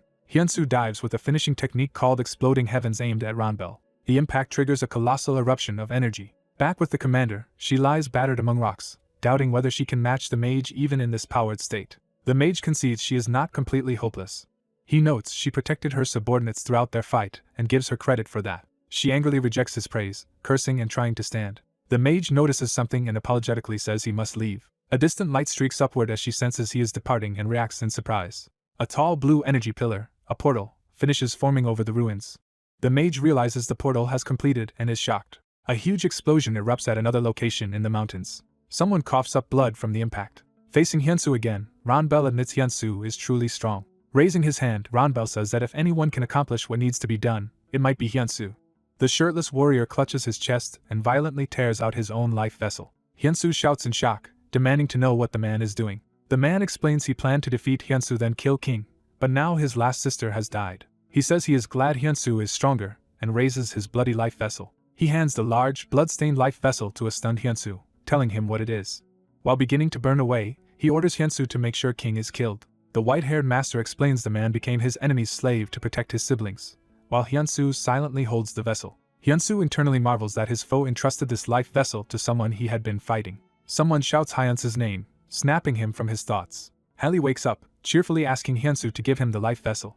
Hyunsu passes it over and Hallie, saying he is hungry after a long sleep, takes it. Hallie recklessly eats the life vessel despite Hyunsu's protest. Power surges from Hyunsu's ring as blue flames flare around him. System messages show Hallie the ego ring has leveled up, massively boosting Hyunsu's stats and granting him the attraction ability after absorbing Ranbel's life vessel. Hallie, now armored in black patterns, excitedly notes Hyunsu's huge power-up.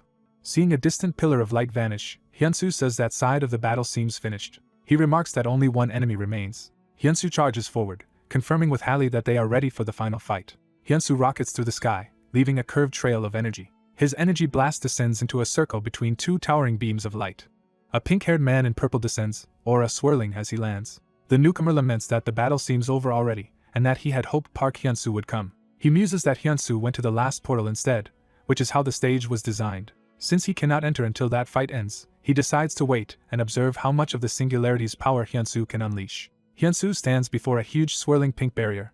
Touching it, he realizes it is a barrier yet finds he can pass through it. He steps into a damp, lush forest on the other side. His master joins him, saying the forest feels strangely familiar. The master predicts a lake will appear if they head in a certain direction. Hyunsu parts the bushes as they advance. They emerge at a large lake, just as foretold. Seeing the scene, the master angrily demands to know who created this imitation. He roars in fury, asking who dared to replicate his hometown. The wind and water begin reacting ominously to his rage. The lake churns into a gigantic whirlpool. A massive spear emerges from the vortex, planted upright. A figure rises from the water, then walks across it toward the shore. The master stares in shock as the armored spear-bearer approaches. The dark, cracked warrior with glowing eyes stands revealed, gripping his spear. The master recognizes him as Coil, while Hyunsu asks if he knows this man. The master says Coil was his dearest captain of the evil Tiger Squad, astonishing Hyunsu. He explains Coil was the cult's second strongest, who sacrificed himself to save his master at this very place. The master now understands why Coil had appeared in his dreams. Outraged that someone revived such a righteous man as this twisted corpse, he swears vengeance. Clenching his glowing fist, he vows not to forgive King. He yells to Hyunsu, ordering his disciple to protect Coil's honor. Hyunsu answers resolutely and charges at Coil. Coil stands on rock above the water as Hyunsu leaps into attack. Coil, eyes blazing red, vows to cut down everyone. He swings his spear in fanatical devotion to the heavenly demon. Coil unleashes the dark mist spear technique, sending deadly black energy at Hyunsu. The master warns Hyunsu to dodge, saying touching it means certain death. Hyunsu counters with the falling heavens technique, raining down spear-like blasts. Coil snarls that Hyunsu dares to imitate the heavenly demon's technique. The two face each other over the water, Hyunsu floating and Coil on a stone platform. Coil, obsessed and furious, declares he will not forgive Hyunsu. The master explains that Coil wields three core arts: Black Wind Heaven Strike, Dark Mist Spear and Heavenly Surge. Coil's spear streaks forward cloaked in black mist. From above he launches Dark Mist, First Spear, Crow Surge, sending raven-like blasts down at Hyunsu. The master yells tactical advice, triggering Hyunsu's skill that boosts him when following instructions. Hyunsu activates Heavenly Demon Flight, dashing through the air in multiple afterimages. He closes in and attacks with Seed Impact, startling Coil. Hyunsu's speed overwhelms Coil, who can barely track him. Their clash detonates in the sky, causing a forest-shaking explosion. Coil follows with Dark Mist, Second spear, badger hunt, hammering Hyunsu downward. Hyunsu screams in agony as the attack strikes. Black mist plummets with him in a devastating impact. Smoke and shattered rock mark the crater where he lands. Writhing on the ground, Hyunsu feels as if his entire body is burning. Coil descends toward the crippled Hyunsu, ready to continue. Coil demands to know how Hyunsu learned his liege's martial arts. Hyunsu struggles to rise, groaning in pain. Coil suddenly falters, briefly addressing his unseen senior. Hyunsu, surging forward again, tells Coil he is already dead and merely being used by King's faction. Coil rages that he has only one mission and rejects Hyunsu's words. He declares that his mission is to buy time for the heavenly demon's recovery. Coil chains together Dark Mist, Third Spear, Eagle Strike in a storm of attacks. Hyunsu counters that his own mission is to give Coil an honorable end. He prepares the heaven-obliterating demonic fists technique. Hyunsu launches the heavenly spiritual body, an immense spiritual charge. Coil recognizes it as the heavenly demon mystic art, heavenly spiritual body. In response, he gathers power for exploding assault with his spear. Their ultimate techniques collide in a blinding blast. The explosion clears to reveal Hyunsu still standing, surrounded by swirling debris. Hyunsu is stunned that Coil neutralized the heavenly spiritual body and calls him a monster. Coil scoffs that Hyunsu's moves only mimic the form of his liege's arts, demanding to know who Hyunsu really is. Hyunsu answers that he is the heavenly demon's disciple. Coil readies another ultimate, Heaven and Earth Spear Strike. Hyunsu drives a massive spear of energy upward to meet it. As they clash, Coil wonders how a mere kid could know arts reserved for heavenly demons. He insists his lifelong loyalty proves Hyunsu must be lying and offers a painless death if Hyunsu tells the truth. Hyunsu yells that he never expected Coil to believe him anyway and powers up again. Halley urges Hyunsu to use the new attraction ability to disarm Coil. The master agrees, saying they should take Coil's weapon. Hyunsu complains he cannot find an opening because Coil's attacks are too strong. The two clash in another massive burst of blue energy. Coil realizes Hyunsu's body contains something troublesome and decides on a new plan. They exchange more close-quarters blows, spear against fist. Hyunsu launches Leaf Impact, a sweeping slash of energy. Coil answers with another powerful Eagle Strike. Their attacks collide in a vivid explosion of blue and black power. Hyunsu, battered, groans that none of his attacks are working. Coil tells the exhausted Hyunsu it is time to end things. Hyunsu, teeth clenched, reacts in alarm. Coil invokes Conceptualization, Dark Mist Sixth Spear, surrounding Hyunsu with floating spears. The master shouts for Hyunsu to escape using Heavenly Demon Soul Shed. Hyunsu realizes he cannot move his body at all. Coil explains he has been tagging Hyunsu with conceptualizations during the fight and condemns him for stealing his liege's arts. Coil declares that theft unforgivable and impales Hyunsu's body with multiple spears. The master screams Hyunsu's name in horror. Hyunsu's body slams into the ground amid a huge pillar of energy. He lies shattered in a deep crater, barely alive. The master debates possessing Coil's body, thinking this might be the decisive moment. Hyunsu, bleeding and smiling faintly, tells his master not to act or he might die. Hyunsu says he cannot allow his master to sacrifice himself. He thanks his master for raising a nobody into someone who can save the world and says he still has not repaid that kindness. The master, moved, tells the boy not to speak that way. Coil approaches the fallen Hyunsu to finish him. Looking down on him, Coil derides Hyunsu's resolve as pathetic. Hyunsu forces himself upright, insisting the battle is not over and that he must find an opening. Observing Coil's stance, Hyunsu thinks that if he uses attraction now, he can target the spear being held with one hand. He decides to try and activates attraction with a glowing hand. The spear suddenly jerks free, pulled toward Hyunsu. Coil reacts in shock as his weapon is wrenched away. Hyunsu, shrouded in darkness, catches the spear and readies it. Coil stares in disbelief, exclaiming at what just happened. Now fully empowered with the spear and dark wings, Hyunsu tells his senior it is time the wicked junior teaches him a lesson. Elsewhere in a starry void, King waits beside a colossal hourglass. One of King's followers asks if King truly intends to abandon them. The follower notes that the Watch of Causality is almost finished. He resolves to accept whatever consequences await once he is released. The hourglass shatters in a burst of light. A man convulses and screams as golden energy engulfs him. Another cultist shrieks amid a storm of lightning. The lightning and violent energy crash down onto the battlefield. Back in the forest arena, Coil stands as the ground shows signs of a massive impact in the distance. Hyunsu steals his resolve, thinking he has to act. Coil decides he must end Hyunsu in a single decisive blow to protect his master. Hyunsu begins chanting softly, preparing his own technique. He slams the stolen spear into the ground, invoking a power that pierces the very earth. He unleashes mind destruction, sending black flames and shockwaves surging outward. Coil is stunned, realizing Hyunsu has suddenly closed the distance. Hyunsu charges while screaming, pushing his power to the limit. Coil starts another dark mist incantation in desperation. Realizing the spear is gone from his control, Coil panics.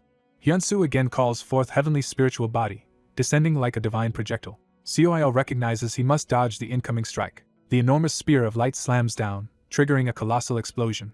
Coil is consumed by the blast, screaming in agony as flames engulf him. The explosion erupts skyward over the forest, signaling the climactic outcome of their battle.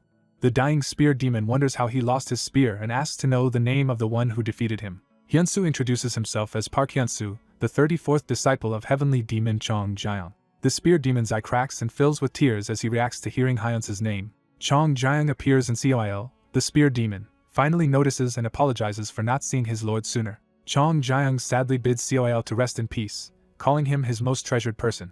Coil, disintegrating, thanks his lord as he sheds a final tear. Hyunsu collapses from the battle, thinking he has protected his master and his senior's honor. Hyunsu's body crashes violently into the ground, creating a huge impact. Hyunsu lies battered in the crater as dust and debris swirl around him. Severely injured, Hyunsu gasps in pain while buried in the shattered earth. A massive pillar of blue light and lightning shoots into the sky, signaling the portal's clearance. A woman observes the beam and states that the final portal has been conquered. A female ally, recovering on the ground, anxiously asks if everything is finally over. Chong Jiang, horrified, screams Hyunsu's name. Chong Jiang rushes to Hyunsu's crater and kneels beside his grievously wounded disciple. Chong Jiang places a glowing hand on Hyunsu's chest to check his condition. He realizes Hyunsu's internal organs are destroyed and burned, despairing that he cannot heal him. As he examines Hyunsu, Chong Jiang suddenly senses something unexpected. A powerful blue aura bursts from Hyunsu's body as Chong Jiang channels energy into him. The resulting energy storm whips across the battlefield, obscuring the crater. Another transcendent, watching from afar, clicks his tongue and wonders if both fighters died. Reasoning that a draw would still count as the king's victory, he assumes the king has won. He concludes that their last hope now lies with Isaac. A concentrated sphere of blue power forms in the sky, heralding a new phenomenon. Elsewhere, a muscular man lies unconscious amid a circular shockwave and crackling lightning. The man stirs, pressing his hand to the ground as the energy field flickers. Groaning, he forces himself onto his hands and knees within the electric storm. He smiles darkly, satisfied that he managed to withstand the ordeal. Boasting to himself, he calls his own resilience incredible. Declaring that everything ends here, he suddenly notices something that surprises him.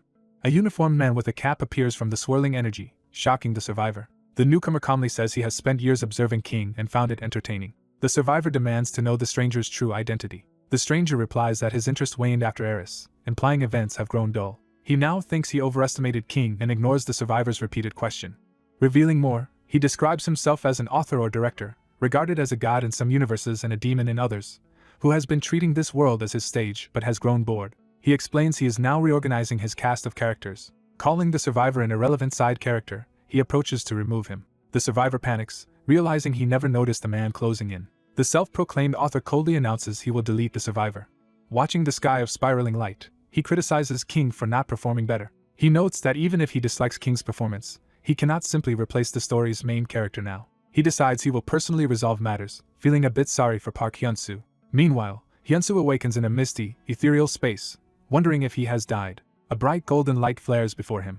From the light, Hyunsu's parents appear and gently call his name. Overjoyed and tearful, Hyunsu recognizes them as his mom and dad. He embraces his parents tightly, telling them how much he missed them. His father caresses his face, acknowledging all the hardship Hyunsu has endured. His parents warmly tell him they love him. As they start to leave, Hyunsu panics and begs them not to go. They say he still has much to do in the world and express how proud they are of him. Crying, Hyunsu questions why they must leave again. A mysterious voice comments that Hyunsu's luck matches his talent. The voice informs him that he has just met the required experience, and will now evolve. A blinding burst of blue light erupts as the evolution begins. In the real world, Hyunsu's body floats as energy spirals around him, startling Chong Jiang. Chong Jiang, alarmed, wonders what is happening to his dying disciple's body. Hyunsu's eyes snap open, glowing bright blue, showing his transformation. Chong Jiang shouts in shock, asking if Hyunsu has regained consciousness. System messages announce that Hyunsu's unique ability listening to instructions and his heavenly demon body have leveled up and are satisfied with his transformation. Chong Jiang, sweating, asks if Hyunsu is activating some strange technique again. Hyunsu exhales and steadies himself, newly energized. Chong Jiang complains that Hyunsu seems to enjoy tormenting his master, while Hyunsu jokes that he nearly died. When asked how he feels, Hyunsu cheerfully replies that he feels great. Hyunsu notes that his unique ability just leveled, and the updated description says he no longer needs others' instructions, keeps his base stats, and should keep training, with Chong Jiang still designated. Another notification explains that his heavenly demon body is now level 2, greatly boosting all martial and physical capabilities and granting access to prior heavenly demons' records. Hyunsu looks around and comments on the strange place they are in, while Chong Jiang explains they were transported here when Hyunsu was engulfed in light. Chong Jiang deduces that some force forcibly brought Hyunsu to this dimension. Hyunsu acknowledges his master's sharp insight while assessing the situation. The self-proclaimed author descends into their space, confronting master and disciple. He lands with explosive force, asserting his presence. Surrounded by serpentine energy, he declares that now that he is acting directly, they have no hope. Hyunsu feels his body frozen in place under the overwhelming pressure. The author notes with mild surprise that Hyunsu can still stand, which is unusual. He reminisces that with King as protagonist the story was perfect despite hardships. He angrily says Hyunsu is ruining all of his carefully written scenarios. Chong Jiang observes that this enemy is on an entirely different level. The author says he normally would not enter the stage himself but is making an exception now. Chong Jiang realizes this is the being who dragged him into the other world. The author approaches Hyunsu and declares his decision to delete him. Chong Jiang urgently yells for Hyunsu to get away. The author thrusts his arm through Hyunsu's chest, seemingly delivering a fatal blow. Hyunsu looks stunned and dazed by the sudden impalement. He coughs up blood from the wound. The author coldly bids him farewell while his arm remains buried in Hyunsu's torso. Hyunsu suddenly grips the author's arm impaled in his chest, stopping him. The author is shocked and confused by Hyunsu's unexpected reaction. Hyunsu, eye glowing with power, demands to know who the author thought he could delete. The author recoils in disbelief at Hyunsu's survival. Realizing the body he attacked still functions, he is horrified that the disciple's body is resisting. Hyunsu grins ominously, clearly regaining dominance. He clenches his fist, preparing to retaliate. Hyunsu's counterattack sends the author flying away at high speed. The author crashes violently, engulfed by another massive explosion. Dazed midair, he cannot believe that Hyunsu actually struck him. He tumbles and skids across the ground from the blow. Lying battered, he mutters that such a thing should be impossible. Hyunsu calmly advances toward him. Standing amid blue energy, Hyunsu mocks that the author's high status seems to be all he has. The author, eyes glowing red, snarls that it is vile for an old master to possess his disciple's body. Hyunsu, now speaking as Chong Jiang within him, says if the author wants a conversation he must first show respect. Activating Heavenly Demon Dominating Stride, he orders the author to get on his knees. The author is forced down, crashing into the ground in shock. Coughing on the floor, he looks up to see Hyunsu towering over him. Hyunsu simply commands him to kneel. The author panics internally, insisting this outcome should not be possible. Overcome by Hyunsu's pressure, he involuntarily drops to one knee. Screaming in denial, he gathers dangerous purple power in desperation. He lunges with a clawed, energy-charged hand, but Hyunsu easily intercepts the strike. The author realizes with horror that his attack was blocked effortlessly. Hyunsu steps in again, unflinching. He then drives a devastating kick into the author's torso, sending blood spraying. As he's flung backward, the author insists this must be just a dream. Hyunsu relentlessly chases him down, striking again with overwhelming speed. He grabs the author by the head mid-flight and swings him. The stunned author looks up from Hyunsu's grip, unable to react. Hyunsu raises his fist over him and tells him to fall into despair. The author begins to realize in terror that he is actually going to be defeated. Hyunsu smashes him with another explosive punch. The blow mangles the author's face and sends blood flying. The impact creates a gigantic fiery crater, shaking the surroundings. Elsewhere, Hyunsu's allies sense the blast and look up in alarm. One ally comments that an enormous surge of energy has occurred. Another ally wonders if the source is Park Hyunsu. Bruised but alive, the author recalls that even the transcendent ancestral dragon was weaker than King. He cannot understand how, despite being far stronger than King, he is losing. Suddenly, a dark, demonic version of Hyunsu appears before him, calling him fascinating. Chong Jiang inside Hyunsu marvels at the enemy's absurd power and vows to finish him quickly. Furious, the author charges while cursing Hyunsu. Hyunsu outpaces him and delivers another heavy blow from behind. Hyunsu unleashes a technique called Tree Impact, driving a focused blast into the author. In panic, the author activates a liquefaction ability, trying to escape by turning to water. Hyunsu continues his assault, rapidly closing the distance despite the watery form. Smirking, Hyunsu compares the author to an undying cockroach. Enraged beyond reason, the author screams and releases even more sinister power. He begins to proclaim his nature, starting with I. Transforming into a gigantic monster silhouette, he roars that he is a god. Hyunsu rushes him head-on, scoffing at the claim of godhood. The two clash again in a blinding explosion of energy. The terrified author struggles in Hyunsu's grip, realizing how overwhelming his opponent's strength is. Chong Jiang through Hyunsu says he is glad to eliminate this threat before it can hinder his disciple. The author desperately proposes making a deal, thinking only of escaping. He begs for mercy, promising to leave Earth alone and even claiming to know a way for Hyunsu to return home. Trembling, he asks if Hyunsu will accept the trade. Hyunsu replies confidently that once this possession ends he will return regardless, dismissing the offer. He invokes a power that orders the author's very existence as a thought to disappear. As the erasure begins, the author screams that he still has more to do. Being engulfed by annihilating light, he howls that he cannot die like this. Hyun-soo, enveloped in swirling dark energy yet firmly resolved, drives his fist forward to finish the author for good. Hyun-soo stands alone amid swirling energy, suspended in a void-like space. He appears shirtless and scarred, calm but resolute as power gathers around him. His master speaks to the unresponsive Hyun-soo, thanking him for being an exceptional disciple who exceeded expectations despite the harsh training. The master regretfully mentions he had hoped to see Hyun-soo live a normal life and marry, but believes that wish will not come true. Joking to lighten the mood, the master teases Hyun-soo about being better endowed than him. The master urges Hyun-soo to keep moving forward in life and never stop. He adds that Hyun-soo has brought him happiness. The master's final request is that Hyun-soo protect both his followers and his loved ones. Empowered as Park Hyun-soo, the 35th heavenly demon, Hyun-soo rockets upward surrounded by brilliant energy. His energy rips through the sky and descends toward the forested world below. The blast of power sweeps across the battlefield, startling Hyun-soo's allies. His comrades stare up in shock and confusion at the sudden surge of power. Hyun-soo reappears in his martial robes, landing with power radiating from him. One ally calls out his name, unsure if it is really him. Tears stream from Hyun-soo's eyes as emotions overwhelm him. He struggles to contain his grief, gasping as tears fall. Hyun-soo breaks down, screaming his pain into the sky. He drops to his knees and cries out, shocking the others who watch him. One comrade wonders what has just happened to cause his breakdown. Time shifts to a peaceful modern city far from the battlefield. Ordinary people go about their day in front of buildings, including a woman distracted by her phone. A TV program recaps that 1 month has passed since the first S-rank portal was cleared and notes that King has been inactive since. A news reporter announces that King's group has effectively been annihilated. Someone switches off the television in response to the report. In an office, Yoon worries aloud, wondering where Hyun-soo has gone.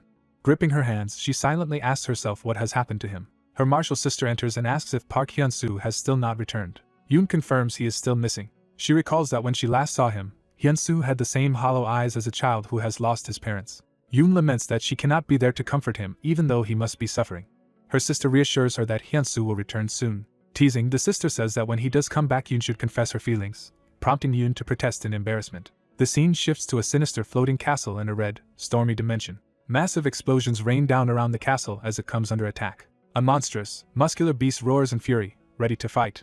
A dark-haired woman with a wicked grin charges forward, eager for battle. She unleashes an enormous storm fist attack that engulfs the creature in destructive energy. The monster is caught in the blast, its face twisted in pain as the attack crushes it. Inside the castle, a man lounging on a chair complains about the noise. Sipping tea, he notes that the woman has been even louder since changing her appearance.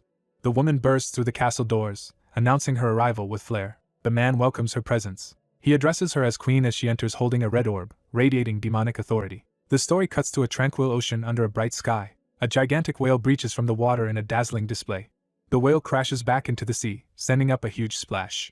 Hyun-soo lies listlessly atop the whale's back, while an unseen voice tells him to stop whining. The voice from above asks how long he intends to remain in this state. It then asks whether Hyun-soo plans to ignore it yet again. The unseen speaker says it will simply return again tomorrow, implying this visit is routine. Time jumps to the city again, where life continues normally and a shopkeeper calls out farewell to customers. 2 office workers thank the restaurant staff for their meal as they leave. Inside, a young woman wipes the tables clean. Cheerfully humming, she continues cleaning the restaurant where she works. The door opens and she begins to greet the new customer. Recognizing him, she excitedly calls out to brother Hyuntae as he greets her. She reminds Hyuntae not to be so formal with her, though he admits he still feels awkward. Over food, the woman complains that brother Hyun-soo has disappeared without a word. Hyuntae guesses Hyun-soo must be busy with important matters, though she still feels uneasy. He asks how her work is going, and she replies that it is fine. She explains that thanks to considerate leader Ha Yurak, the job is manageable. Laughing, she jokes that connections really do help. She adds that she was able to open her restaurant using a loan from New World. Reporter Lee Mina arrives at the shop, announcing herself cheerfully. Yoon also arrives and happily notes that Hyuntae is there too. The shop owner greets her sister and leader as they enter together. Outside the shop, they say they have come for drinks and the owner agrees enthusiastically. The scene moves to a remote rocky island in a clear blue sea. Alone on a cliff edge, Hyun-soo sits curled up, staring toward the water in despair. A mysterious man in a white coat approaches and asks if Hyun-soo is finally ready to talk. Hyun-soo coldly tells him to stop bothering him and go away. The man introduces himself as Kayvon, revealing he is the 3rd singularity mayor mentioned. Hyun-soo repeats that he is not interested and tells Kayvon again to leave. Kayvon grumbles that if he had known Hyun-soo would sulk like this he might have abandoned him to Isaac instead. Kayvon insists that King is still alive and warns that the Annihilation Dragon will return. Hyun-soo shifts, listening but not yet responding. He suddenly unleashes an immense burst of energy upward from the island. Kayvon braces himself, straining against the onslaught of Hyun-soo's power. He shouts that Hyun-soo's apathy makes his undercover work inside King's gang pointless. Hyunsu threatens that if Kayvon keeps pestering him, he will truly kill him. Kayvon concedes Hyunsu's power is impressive but says he is still weak compared to his master. Hyunsu smashes the ground in anger, sending shockwaves around Kayvon. He charges at Kayvon with murderous intent. Eyes blazing, Hyunsu demands that Kayvon repeat the slight against his master. Kayvon mockingly asks if Hyunsu is upset about being called weak. Hyunsu hurtles forward in a fast attack, shouting for Kayvon to stop joking. Kayvon defends himself with complex magical circles, surprised by Hyunsu's overwhelming energy. Even while straining, Kayvon believes he can still neutralize Hyunsu's attack with his magic barrier. After the clash, Kayvon hovers unharmed within swirling clouds of absorbed energy as Hyunsu watches. Hyunsu realizes Kayvon has absorbed his cloud-scattered heavens technique. Internally, Kayvon admits Hyunsu is strong and that he must pretend the attack was trivial. Kayvon then offers Hyunsu something valuable. He says he can take Hyunsu to wherever his master currently is, shocking him. Kayvon begins explaining his own origins, born with mysterious powers and trained by the great sorcerer Carlyle. He demonstrates that for him, dimensional travel and magic gates are trivial feats. Kayvon reveals that Mer sacrificed his own life force searching the space-time continuum for them. He tells Hyunsu that he himself is a singularity created at the cost of Mer's life to ensure humanity's survival. Hyunsu listens in stunned silence. Kayvon insists that Mer's sacrifice is independent of Hyunsu's wishes, which frustrates him. Hyunsu finally asks if Kayvon will truly take him to his master. Kayvon agrees enthusiastically but says cosmic order prevents them from opening a direct gate, and that they have other tasks first. He promises Hyunsu that once they defeat King, he will escort him to his master. Hyunsu warns Kayvon to keep that promise. He then asks what he must do first, and Kayvon answers that he has to train. Kayvon declares Hyunsu must grow stronger by battling powerful beings across the universe so he can face his master without shame. Kayvon activates a gigantic magic array in the sky to begin their interdimensional journey. The spell engulfs them in light as they are transported away. Night falls over a futuristic city, setting the stage for new events on Earth. Hyuntae walks through the city after work, exhausted from his increasing workload. He complains that his responsibilities keep piling up. He considers stopping by Yoon's place to see her. A mysterious, ominous voice suddenly calls his full name, startling him. A blazing, humanoid figure of living fire appears before Hyuntae, announcing that it is the one addressing him. Terrified, Hyuntae recoils, demanding to know who the fiery being is. The being explains it was the one who sustained Hyuntae's life when he was comatose in the hospital. Hyuntae admits he always subconsciously felt its presence. Grateful, he says he survived because of this entity, and wanted to repay the favor someday. The fiery being says repayment is simple. Hyuntae must now play his assigned role. Hyuntae nervously asks what that role is. The entity reveals that Hyuntae now wields the same power once belonging to Newman of Eris and Robin of Earth. It tells Hyuntae that he is the current possessor of that power. The flame being commands Hyuntae to fight for the world using that inherited power. A massive explosion of light erupts between tall buildings as their power flares. Back in the red dimension, the dark castle looms again in the turbulent sky. Inside, a voice notes that the red soul stone has arrived at their location. Queen and the white-haired man discuss their collection of colored stones, concluding they now only lack the black one. The man ponders this information thoughtfully. Asked about portals, he says he currently cannot create new ones. However, he adds that several portals he prepared in advance still remain active. He casually mentions that the man in the cap who used to visit them has already died.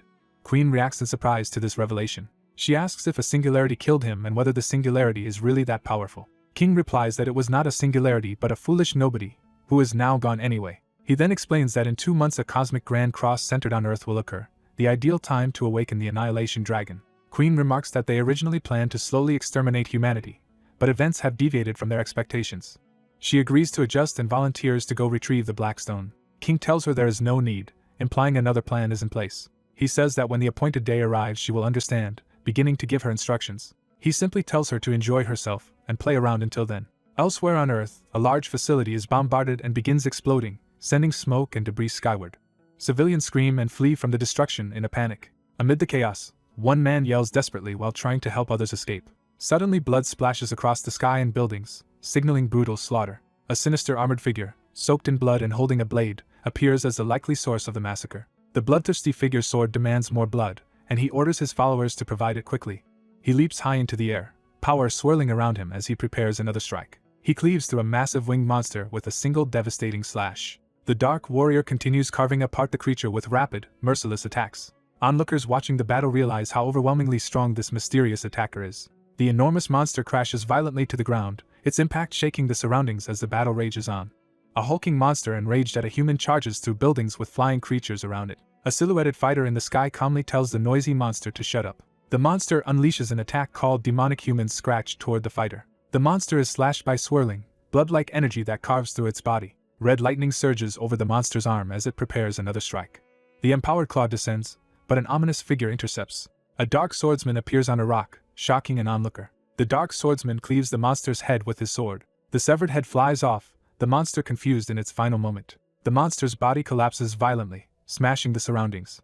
Standing atop rubble, the swordsman casually burps amid raining blood and debris. He complains that only weak enemies remain and thinks he must find a way to encounter stronger opponents. The scene shifts to the old Portal Strategy Committee building. Inside, a muscular man wonders why King has not appeared and jokes that he might have run away. Anderson replies that since staff went to the New World, the place is quiet. A subordinate offers Anderson coffee, which he gladly accepts. Anderson asks the subordinate if he is adjusting well to life there. The former enemy expresses gratitude for being spared and vows lifelong service. Suddenly, the subordinate's body begins to react strangely. Both he and Anderson are alarmed, demanding to know what is happening. A new intruding presence mocks them as pathetic fools chatting together. Cracks of light appear in the wall, heralding an arrival. A powerful female silhouette bursts through the breach. The shockwave tears through the room as the three men recoil. The horned woman lands in the room in a dramatic entrance.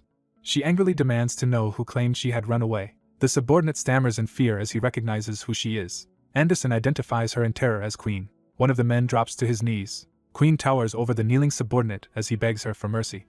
He trembles and groans with his head to the floor. Queen leaps upward to strike. She brutally stomps him while saying he at least knows his place. The muscular man charges her in rage. He powers up, rocks floating as he readies his strength. He unleashes his full power toward Queen. Queen rushes forward with a smile, cracking the floor beneath her. Her assault fills the room with explosions. She continues the relentless barrage, tearing the area apart. Queen and the man rush at each other for close combat. The man forms an energy sphere to counterattack. Queen counters with an enormous tail-like strike. She grabs onto the massive attack with a crazed grin. Straining, she continues to control the attack. The force swirls upward in a huge vortex around her. She slams the energy down, smashing the man into the floor. The man lies injured in the debris, groaning. Queen tells him not to bother getting back up. She kicks him high into the air with overwhelming strength. As he crashes back down, she remarks that S-ranks make durable punching bags. She continues to pound him mercilessly across the room. The impacts send debris everywhere. His body is flung and blasted again amid rubble. Later, Queen calmly walks through a ruined chamber filled with destroyed equipment. Anderson rushes to the collapsed Armand, calling his name as Armand groans. Anderson declares that Queen is a terrible matchup for Armand and initiates retreat. Queen smirks as they escape. She scoffs at them as cowards. She decides to hunt down the traitor first, and tells an unseen party to wait. Surrounded by red aura, she vows to kill all of them one by one.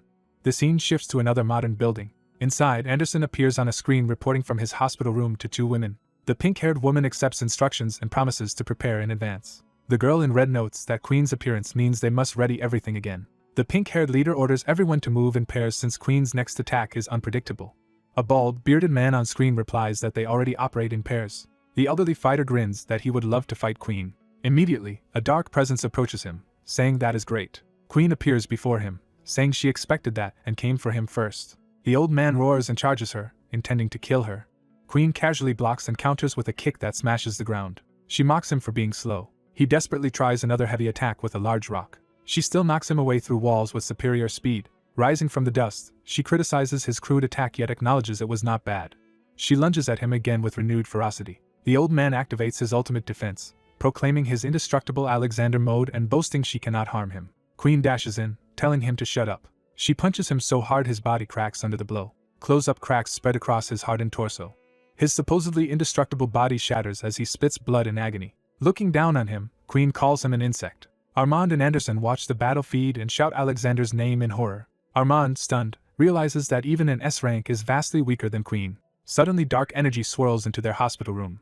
Anderson warily asks what is happening. He demands to know who is there as the black aura creeps closer. Isaac appears in a dark suit of armor, asking if they have already forgotten him. Anderson and Armand shout Isaac's name in shock. Isaac steps into the ruined committee facility to inspect the scene Queen left. Seeing the giant hole, he confirms this devastation was caused by Queen in an instant. Isaac asks if Queen rivals Park Hyun-soo in strength, and Anderson answers that she probably does. Isaac, eager, wants to fight her immediately, startling Anderson.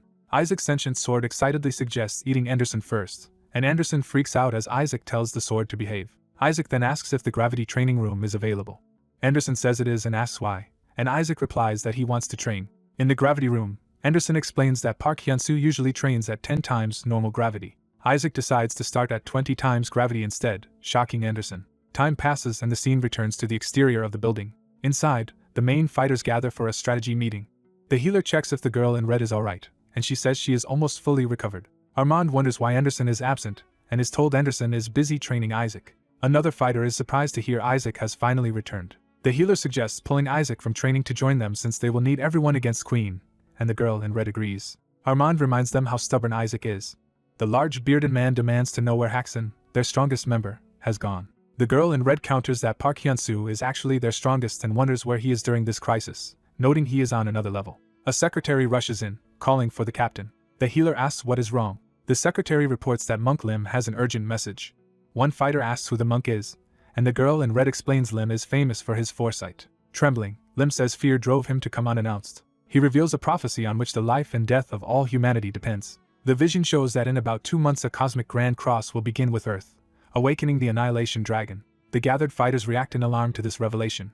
The story shifts to a gloomy fortress in another world. Sudden explosions bombard the tower. The blasts obliterate part of the structure and its defenders. A demonic creature lies crushed and dying in the rubble. A silver-haired, shirtless man stands over it, unimpressed by the so-called strongest demonic human. He declares that he needs a stronger opponent. A fiery being tells him he is already strong enough. The man asks if he matches Park Hyun's strength. The fiery mentor confirms he does but warns he has ventured too far and must return. The mentor orders him to come back in 2 months of Earth time. The scene moves to a dark, floating castle surrounded by ominous skies. Inside, a white-haired figure smiles that the long-awaited time has arrived. He notes that the flow of the universe now favors their side. Meanwhile, people on Earth enjoy peaceful, everyday life in the city. The city skyline stands unaware beneath the looming threat. Space above Earth glitters as celestial bodies align. A massive pyramid structure reflects a blazing light. A floating fortress appears above the world. Something stirs within the pyramid as energy courses along its sides. Queen and an ally stand atop a rock amid churning energy, holding glowing orbs.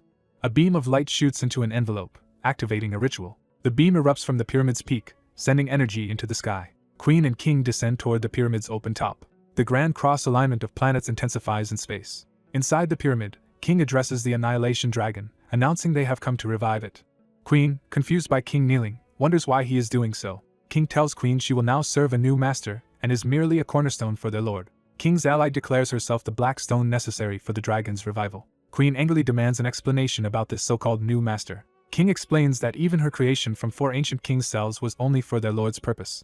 He recounts that he originally meant to wield the Annihilation Dragon as a weapon but grew to understand its overwhelming existence. Realizing his own insignificance, he reverently calls himself an insect before it. The planets align perfectly in a radiant column centered on Earth. King raises his hands and cries out for the Annihilation Dragon to awaken. He offers his own life as a sacrifice to complete the dragon's revival. A colossal pillar erupts with light as a horned figure rises, signaling the awakening of a powerful being. A woman calls out for King while a white-haired man unleashes swirling energy atop the tower. A red core or egg shatters, releasing violent power. A blue core likewise breaks apart, adding to the unleashed energies. The white-haired man smiles, thinking his chosen course of action has been correct. The surroundings are devastated as torrents of power tear through the structure. A blinding explosion of pink light engulfs the area. From the light emerges a transformed, demonic warrior with horns and immense power. The horned woman stares in shock, unable to believe what she is seeing. The transformed man stands confidently, radiating overwhelming strength.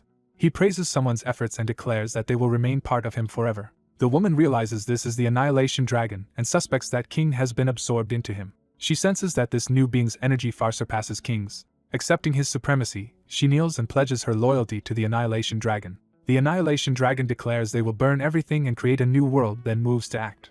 A serpentine monster, calling others its children, commands them to awaken. The same will orders the dead to rise and carry on its purpose. Lifeless eyes flare to life as a corpse begins to reanimate. A stone-skinned warrior bursts from the ground, roaring in pain and fury. More resurrected fighters emerge as the will proclaims their battle has begun anew. A horde of monstrous creatures is commanded to devour every enemy. The scene shifts to a peaceful modern city skyline, unaware of the coming disaster. 2 students look at their phones. One excitedly asks if the other has seen the news. The second student reacts in panic, asking what is happening. Chaos erupts in the streets as shadow monsters attack and civilians flee in terror. Emergency broadcasts announce that this is a real catastrophe, not a drill, as flying monsters bombard the city. Authorities order all awakened fighters of the New World to be alerted. In a control room, staff command every awakened individual to gather at headquarters. Awakened warriors already fighting in the streets are told to reach headquarters as fast as possible. A gigantic dragon-like beast towers over the city with a figure standing proudly on its head. A muscular awakened fighter sees the beast and rejoices, believing King has returned to aid them. A fanatical woman leads undead followers, urging them to praise Satan, the awakened Annihilation Dragon. Another monster leader drives flaming beasts forward, insisting everything be done according to Satan's will. A demonic fighter recognizes Knight's return and demands to know how he came back to life. Two awakened humans rush in, disgusted by Knight's resurrection and vowing to kill him again. Knight laughs maniacally, daring them to try to kill him once more. The woman attacks with rapid, glowing projectiles, telling Knight to stop talking and just die. Her partner gathers a massive energy sphere between his hands, shouting as he prepares a powerful strike. He uses his power to telekinetically lift and compress numerous cars into huge projectiles. With another shout, he hurls the car cluster down at Knight. The cars slam into the ground in a massive impact where Knight stands. The woman watches in awe, realizing that Armin's strength has increased significantly. Debris settles around the pile of wrecked cars, suggesting the attack landed. The impact detonates in a huge explosion that sends vehicles flying. As the smoke clears, Knight emerges from the rubble unharmed, mocking their futile efforts. Knight blitzes Armand, claiming the fight is already decided as he lunges in. Knight drives Armand through the pavement with a devastating, beam-like attack. Armand spits blood, grievously wounded. His partner screams Armand's name in horror. Knight immediately turns on the woman, leaping at her as she stumbles back. He raises his clawed hand over her, saying it is now her turn to die. Before he can strike, a young man named Hyuntae appears, locking onto Knight as his target with glowing orbs of power. Knight is shocked to recognize Newman, realizing this newcomer is someone he knew. Hyuntae traps Knight and the woman inside a transparent temporal sphere. He activates an ability called Time Reverse to rewind events within the sphere. Inside the distorted time field, the woman and Knight's motions rewind and shift. The woman regains her footing unharmed and looks around in confusion. Knight is equally surprised as time manipulation disrupts his attack. Isaac dives in with a sword, seizing the opening created by Hyuntae. Isaac and a bearded ally combine their powers, unleashing a technique called Chaos Lake. Their combined energy spirals upward, forming a massive protective and offensive vortex over the city. The vortex ejects a concentrated blast of energy skyward with a whooshing sound. The bearded man confirms the threat is cleared. He and Isaac celebrate with a high five, pleased with their teamwork. Isaac compliments Hyuntae on how much his time ability has improved, and Hyuntae modestly thanks him. The woman approaches Hyuntae, asking if he awakened using Robin's ability. Hyuntae admits he recently awakened that power and had not yet told them. He explains that Isaac and the bearded man helped him train. The woman congratulates him, albeit belatedly. Elsewhere, zombies crowd a city street as a flaming figure streaks overhead. The flaming fighter dives toward the swarm, burning a path through the undead-infested district. Surrounded by fire, she complains about the sheer number of enemies as she charges in. The necromancer woman from before shouts insults at her and launches herself into the sky to confront her. The necromancer commands her shadowy dead to swarm and devour the fiery intruder. The fire-wreathed woman retorts angrily, promising to shut the necromancer's mouth for good. She vows to burn everything and unleashes her ultimate attack, Inferno Knight, raining fireballs. Inferno Knight engulfs the shadow horde, incinerating them in a storm of explosions. Consumed by the flames, the necromancer screams in disbelief. The fire user dismisses her as too weak and prays for Park Hyunsoo to return quickly. Her fiery aura streaks across the skyline, drawing attention to the embattled headquarters district. At headquarters, armored fighters battle waves of werewolves and flying demons. They clash with larger beasts, spearing and hacking through the monsters. A martial artist in red strikes with a chi-filled palm. Her blast sends an enemy crashing through a building. The muscular awakened man from earlier easily dispatches foes, mocking their weakness. The red-clad fighter struggles back to her feet amid rubble, groaning. Furious, she launches herself at the muscular man, shouting an insult. He coldly tells her to die and prepares another lethal strike. A towering energy column slams down on her, pinning her to the ground under its weight. Crushed and bleeding, she coughs blood from the devastating blow. The man menaces her, promising to beat her until she is unrecognizable. Suddenly blood spirals toward him from afar, catching him off guard. A dark, armored figure with a strange sword intercepts, shocking the man. Enraged, the man counterattacks with his full power. He then realizes something is terribly wrong as blood pours from him. The dark swordsman revels in how delicious his opponent's blood is and demands more, attacking again. A gigantic stone serpent manifests beside the wounded man as the swordsman's power reshapes the battlefield. The serpent roars with gaping jaws and glowing eyes, wrapped in bloody energy. It thrashes violently, splattering blood while the man is tossed aside. Watching this unknown swordsman, the muscular man wonders if he is some unprecedented singularity. Determined to kill him regardless, the man gathers his strength for another attack. The dark swordsman darts in at incredible speed, dodging massive stone fists. His attack pierces through magical circles and smashes down from above toward the man. The man smirks, seemingly confident despite the oncoming strike. The swordsman suddenly appears behind him, asking what he finds so amusing. A torrent of dark energy erupts, engulfing the man as he screams. Close up, his face is covered in blood as the attack tears into him. His body begins to disintegrate, breaking apart under the assault. The red-clad woman looks up from the ground, shocked, and asks who just intervened. The fire-wreathed woman lands beside her ally Qinglan, checking if she is alright. Armand recognizes the dark swordsman as Isaac and is relieved he came to help. Another ally arrives through a portal, asking if everyone is safe as Isaac stands guard. They observe that only weak monsters remain, while Armand marvels at how much stronger Isaac has become. Armand feels Isaac's immense power even without seeing all of his abilities. Qing Lan and the fire user remark that Isaac's strength is nearly comparable to Park Hyunsu's. Elsewhere, the demon woman lands with fiery power, declaring an end to games. Surrounded by red energy, she announces she will wipe them all out at once. The fire user, enraged, screams at her. She charges, demanding Alexander be returned alive. Igniting plasma around her, she prepares a technique called Plasma Sword as she rushes forward. Her blazing charge races down the street toward the demon. The demon intercepts and lands a brutal blow, sending the fire user flying. The wounded woman realizes she could not follow the demon's movements at all. The demon complains about the unbearable heat from her opponent's flames. She blasts the fire user away again, shouting that it is too hot. The resulting explosion erupts against a skyscraper, shattering glass and shaking the area.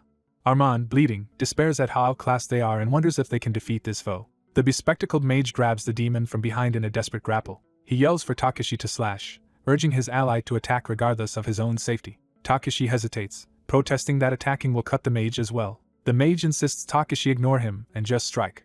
He tightens his grip on the demon, presenting himself as a living restraint. The demon slams him into the ground, refusing to let them carry out the plan. She drives his head deeper into the pavement with a vicious stomp. Holding him up by the hair, she leaves him broken and gasping. Even while captured, he weakly tells Takeshi to slash.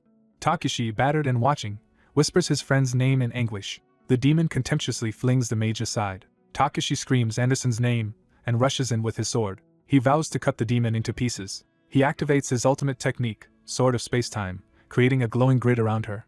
The demon looks up as the energy grid cages her, briefly stunned. She then suddenly appears in front of Takeshi mid-attack, asking what he thinks he is doing. She counters with a powerful strike that detonates against him. Takeshi is hurled across the street, skidding and trailing flames. Isaac catches the falling Takeshi, breaking his momentum. Isaac chides his comrades for getting pummeled the moment he looked away, clearly frustrated but concerned. He tells everyone to rest while he steps forward to handle the fight himself. The demon woman looks over the ruined city and considers the dark swordsman before her. Smiling, she says she can sense the demon king's power emanating from him. Isaac's sword comments that she has recognized his true identity and excitedly urges him to fight this very strong opponent immediately.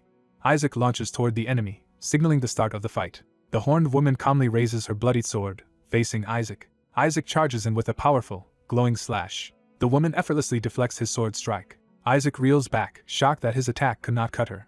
The woman counters with a devastating punch that shatters Isaac's armor. Their clash sends explosive shockwaves through the surrounding buildings. Isaac emerges from the rubble, dazed and demanding to know what hit him. Realizing she is an artificial monster created from the 4 ancient kings, Isaac thinks his current power cannot defeat her. Isaac's allies panic that even he is outmatched and wonder what they can do. Mina cries out in pain but forces herself to focus. Mina rallies everyone, insisting they combine their strength since they have numbers on their side. The timid boy envies Mina's bravery and admits he only wants to hide. He resolves that if everyone is badly injured, he may have to use his time travel ability to rewind events, though he doubts he can. The pink-haired captain agrees with Mina, warning Yurak that losing means total ruin.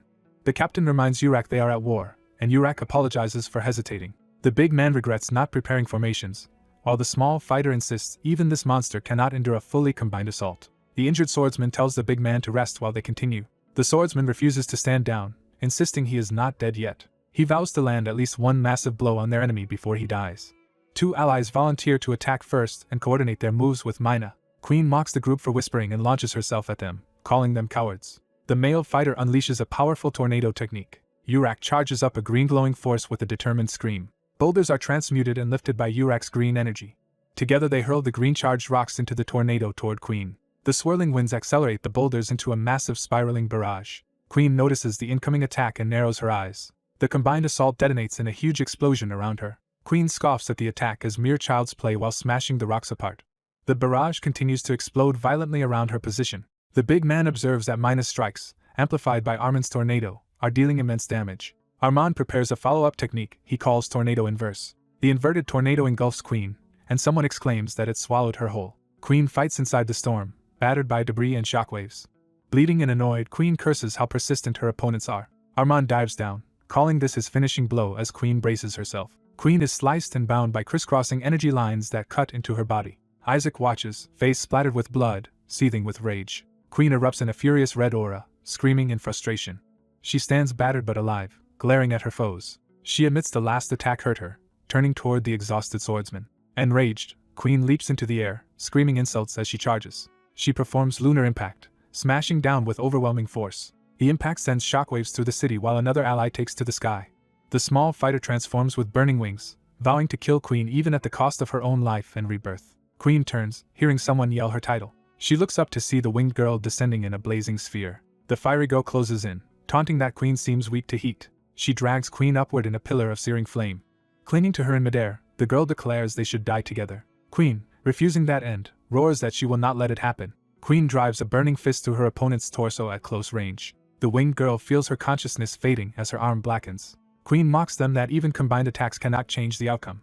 She smashes the captain away, shouting that nothing will change. The captain plummets toward the ground, trailing embers while Queen hangs high above. The captain crashes into parked cars, sending them flying. Queen dive bombs again, promising to tear her remaining foes to pieces. Mid-dive, Queen notices a radiant sphere forming in the distance. A brilliant blast of energy slams into her, disrupting the attack. The beam punches through a building, exploding in a massive blast. Flames and debris consume the upper floors as the structure erupts. Onlookers are stunned, saying the attack was too fast for them to see. Queen, bloodied and laughing, rushes again while taunting who dares oppose her. An off-screen voice tells her she is weaker than expected. A white-haired man rockets in with a punch, surprising Queen. He challenges her to show her true strength as his blow connects. His strike drives her into the ground in a towering shockwave. Hovering above, he proclaims himself the strongest, and says he will take over the fight. The others cheer that Haxton has finally returned to his real form. The winged girl, watching, notes how strong he has become. Haxton boasts again, but another presence questions who really is the strongest. Isaac, fully armored in black, appears and calmly claims that title. Haxton looks over, momentarily speechless. Realizing it is Isaac, he reacts in surprise as Isaac admits his ruse has been discovered. Haxton excitedly asks when Isaac pulled that trick, and Isaac greets him like an old comrade. Before they can chat more, Queen's fist bursts from the ground as she demands what they are talking about. Queen rises wreathed in crimson energy, referring mockingly to Haxton as the karate guy. She admits he once could not touch her but recognizes he has improved.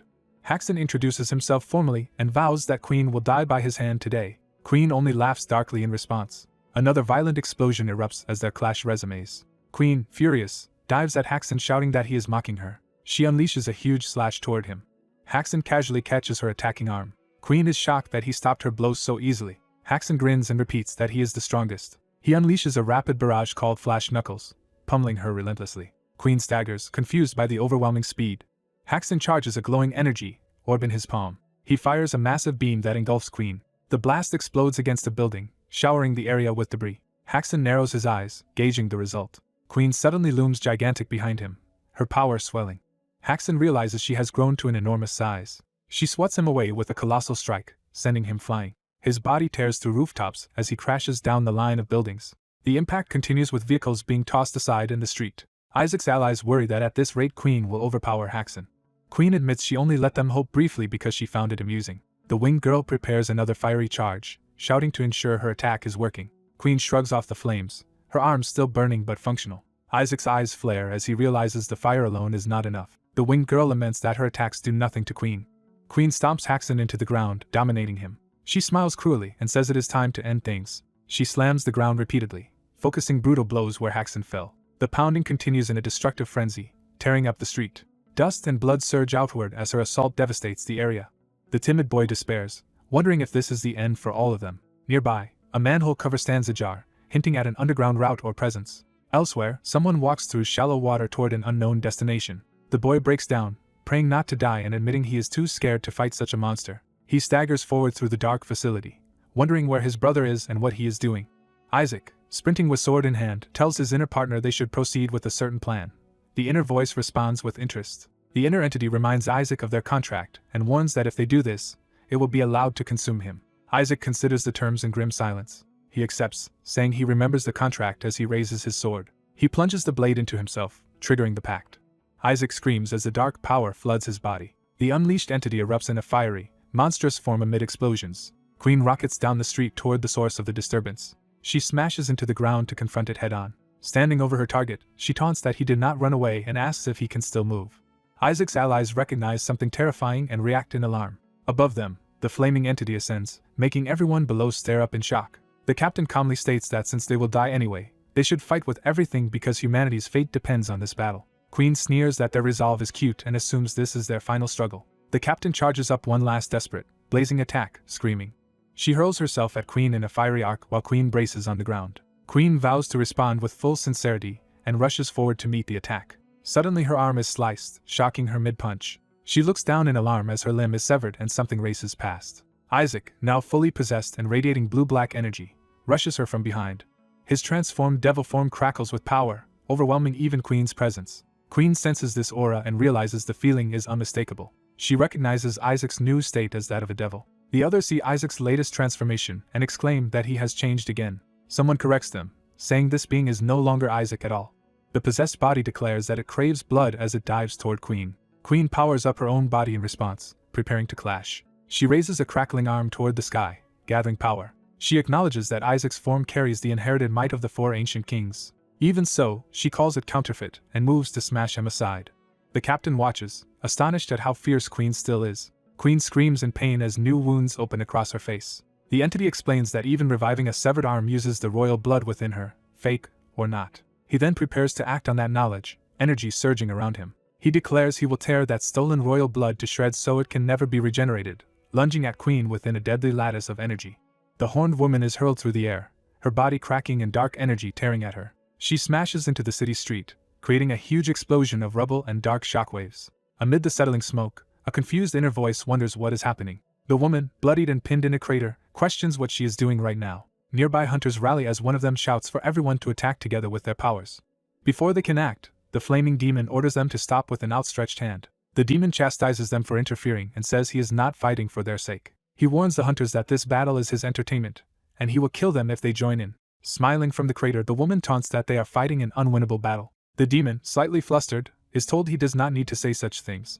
In response, he unleashes a massive blast of power from his hand. The beam shoots skyward from the rooftop, ripping through the air. It explodes above the city in a blinding detonation. From the light appears Satan in his true form, asking if everyone enjoyed themselves. The woman looks up at him apologetically and addresses him as Satan. Satan casually tells her to get up, signaling a new phase of the fight. His command fills her with Satan's power, causing her to rise glowing with energy. Satan watches with a satisfied smile as her shadow expands ominously. Floating above the ruined city, the woman reflects that she thought she was still in Korea. Satan, amused, thinks that he is enjoying watching this spectacle. Another female demon approaches Satan, surprised at his resurrection and asking if it is real. A pink-haired hunter realizes Satan's presence means utter destruction. The hunters panic, wondering what to do now that things look truly dire. Enraged, the flaming demon rushes towards Satan, screaming insults. Satan, protecting the horned woman behind him, says what he is doing is none of the flaming demon's business. Satan counters the charge with a devastating energy strike. The impact sends a colossal column of energy crashing down into the city. Satan decides they should clean up the battlefield and starts gathering power again. A huge red dome and vertical beam of energy envelop and annihilate the cityscape. A hunter throws up his arms as the destructive wave races toward him and his ally. The annihilation beam races across the metropolitan area, erasing everything in its path. From orbit, a red lance of energy shoots away from Earth, showing the magnitude of the blast. Afterward, only swirling clouds and debris remain above the devastated ground. Surveying the calm wasteland, the woman praises Satan as amazing for making it quiet and clean. Satan declares he will build an eternal kingdom here and rule the universe. He proclaims that Earth now belongs to him. Space shifts to show planets, hinting at the broader cosmic stage. A spacecraft speeds through the stars toward Earth. Inside, Hyunsu curses but realizes it is still not too late to intervene. He blames Carbon for sabotaging their original plan midway. Frustrated, he complains about the ship's slow speed. A companion explains this is actually the fastest spacecraft on their planet. The fox girl angrily asks if he is ignoring her. Hyunsu hurriedly apologizes, explaining he is in a rush. She innocently wonders if, with all humans gone, just the two of them would live on Earth together, and he immediately refuses. Hyunsu insists she cannot joke about humanity's extinction, but she says she is serious. The scene returns to ruined seas and wreckage on Earth's surface. A hand bursts from between rocks as someone claws their way out. Hyuntae emerges from the rubble, shocked and exclaiming at the devastation. Looking around at the ruined ocean and sky, he wonders what has happened. He fears that everything may have been wiped out while he was trapped below. Stumbling along the flooded wasteland, Hyuntae calls out to see if anyone else is alive. Standing shakily on the water, he suddenly feels power gathering beneath his feet. Overwhelmed, he drops to his knees with a pained cry. Realizing he is the sole survivor, Hyuntae breaks down, berating himself for being a coward. Through tears he apologizes to everyone, especially to someone named Yuna. He stares at his hands, the tools that failed to save his friends. He resolves that all he needs to do is turn everything back. Determined, Hyuntae vows to change the situation with his own hands as power surges around him. Bathed in blue energy, he swears to reverse time no matter the cost. Meanwhile, Another massive craft races toward Earth. A different ship closes in on the planet, streaking red light. On board, the fox girl admires how pretty Hyunsu's world looks from space while still preferring her own star. She hears they will soon enter the atmosphere and that Hyunsu plans to go ahead. Surprised he will jump from here, she hears him say he is too anxious to wait. Hyunsu leaps from the ship through a portal into open space. He plunges toward Earth in a blazing trail of light. Back on the ocean, Hyuntae believes his very existence is meant for this moment. Gritting his teeth, he screams as he pushes his power to the limit. Locking onto his target, he activates the skill time reverse. He steels himself, beginning a declaration. Hyuntae finishes the vow that he will bring everyone back. The strain makes him scream in agony as his body and mind are pushed to breaking. Supported by spectral allies, he readies his full power and shouts for them to go. Convinced he can succeed, he roars and channels everything into the spell. A gigantic vortex of lightning and energy forms above the sea. The vortex flashes in an all-consuming burst of light. Time and debris rewind violently, structures and wreckage flying upward. The destroyed city rapidly rebuilds itself, cars and buildings reverting to their original positions. The metropolis fully restores, shining under streaks of reversed energy. The hunters, alive again, notice something strange and react in confusion. Two hunters realize with shock that they have returned. The fire mage deduces they have gone back to moments before their deaths. A celestial ally praises Hyuntae for accomplishing something incredible. Hyuntae now floats above the city, exhausted but alive. Suddenly black spikes skewer him, sending him crashing down with a cry. He lies broken on the ground, impact cracks radiating around him. The martial hunter rushes to Hyuntae's side, shouting his name. Cradling him, the hunter tearfully tells Hyuntae he has surpassed Robin. Others gather around as the martial hunter laughs in mixed relief and grief. The woman in a suit is shocked that these supposed insects possess such power. Satan returns and coldly says that no matter their efforts he can simply kill them again. Two battered hunters look on helplessly, cursing that they cannot stop what is coming. Satan smirks, unfazed by their resistance. His hair whips upward as he surges with killing intent. Satan descends like a meteor, shaking the street with his arrival. He changes his mind and decides to savor killing them one by one. Promising to show them the pain of hell, he powers up his armored arm. He grabs Hyuntae and flings him aside with brutal force. Holding Hyuntae in his clawed arm, Satan announces that he will be the first to die. Hyuntae, bleeding and fading, weakly asks to be released. Despite his condition, orbs of temporal power form in Hyuntae's hands. Satan senses something odd and glances toward this unexpected resistance. He crushes Hyuntae against his chest, mocking the attempt as useless. Satan prepares to tear him apart slowly, encouraging him to scream. Leaning close with a manic grin, Satan asks if it hurts. Hyuntae smiles through the pain and asks his Hyung why he arrived so late. The word Hyung startles Satan as he registers what was just said. He turns to see Hyunsu finally arriving on the scene. Satan is shocked that he never sensed Hyunsu's approach. Satan's arm is suddenly severed mid-motion, stunning him. Hyunsu appears beside Hyuntae, supporting him as the one-armed Satan floats above. Satan stares in frustrated disbelief, momentarily speechless. The other hunters rush over, calling out Hyunsu's name in relief. Hyunsu warmly praises Hyuntae for working hard and doing well. The fire mage demands to know where Hyunsu has been all this time. Hyunsu apologizes, explaining he had gone away to become stronger. He adds that he trained alongside a new ally. When asked who, Hyunsu reveals that this ally is the third singularity. The martial hunter and the big man react in shock at hearing that title. Satan, overlooking them, says they should first deal with him. Hyunsu agrees and dashes forward, saying they can talk more after he kills Satan. The horned woman, empowered by Satan, clashes violently with the flaming demon. Their blows collide, both unleashing bursts of energy. The flaming demon realizes his attacks are no longer effective, and that she has grown stronger. She boasts that she now wields a portion of Lord Satan's power. Confident, she declares that an opponent like him is now insignificant as she pounds him. Facing Satan directly, Hyunsu says his martial art was created to battle a foe like him. He then insults Satan for being weaker than expected. Satan snarls in response, amused but angered. Laughing maniacally, Satan dives down and orders Hyunsu to entertain him. The hunters on the ground watch tensely as Hyunsu engages Satan. Hyunsu calmly exhales a stream of energy. He channels that energy into his fist as he plummets toward Satan. Hyunsu unleashes his technique, shouting the name Impact. Satan reacts in alarm and charges to meet the attack. Hyunsu's blow rips through buildings, creating a line of explosions. The destructive wave continues across the entire city skyline. Through a blood-red haze, Satan realizes a massive hole has been blasted through him. Wounded, Satan looks down to see the gaping cavity in his torso. Shocked and sweating, he can only utter a confused sound. Enraged, Satan vows revenge and charges Hyunsu with energy gathering in his hand. The two streak toward each other, their attacks about to collide. Hyunsu slams another technique, Tree Impact, directly into Satan's chest. Satan coughs blood as multiple dark wounds erupt across his body. Hyunsu traps Satan inside a hexagonal array while Satan attempts a mental destruction counter. Hyunsu responds by summoning countless blazing spheres with the technique Falling Heavens. The orbs crash into Satan in a relentless barrage of explosions. Watching from below, the hunters marvel that Hyunsu has become strong enough to battle Satan on equal terms. In the blinding aftermath, Satan's silhouette staggers in the storm of light, barely holding on. Hyunsu, realizing his current strength is insufficient, steels his resolve. Satan acknowledges Hyunsu as the strongest opponent he has faced so far. Satan compares Hyunsu's power to that of a devil and praises him for reaching that level with a human body. Satan declares that from this moment onward he will get serious and unleashes a massive energy attack. Satan, excited, yells that it is now his turn to attack. Satan's strike explodes, sending Hyunsu flying violently. Satan pursues Hyunsu through the air, driving him farther away with overwhelming force. Satan dives after the falling Hyunsu to continue the assault. Satan taunts that the next attack will hurt. Satan slams Hyunsu down with a devastating blow.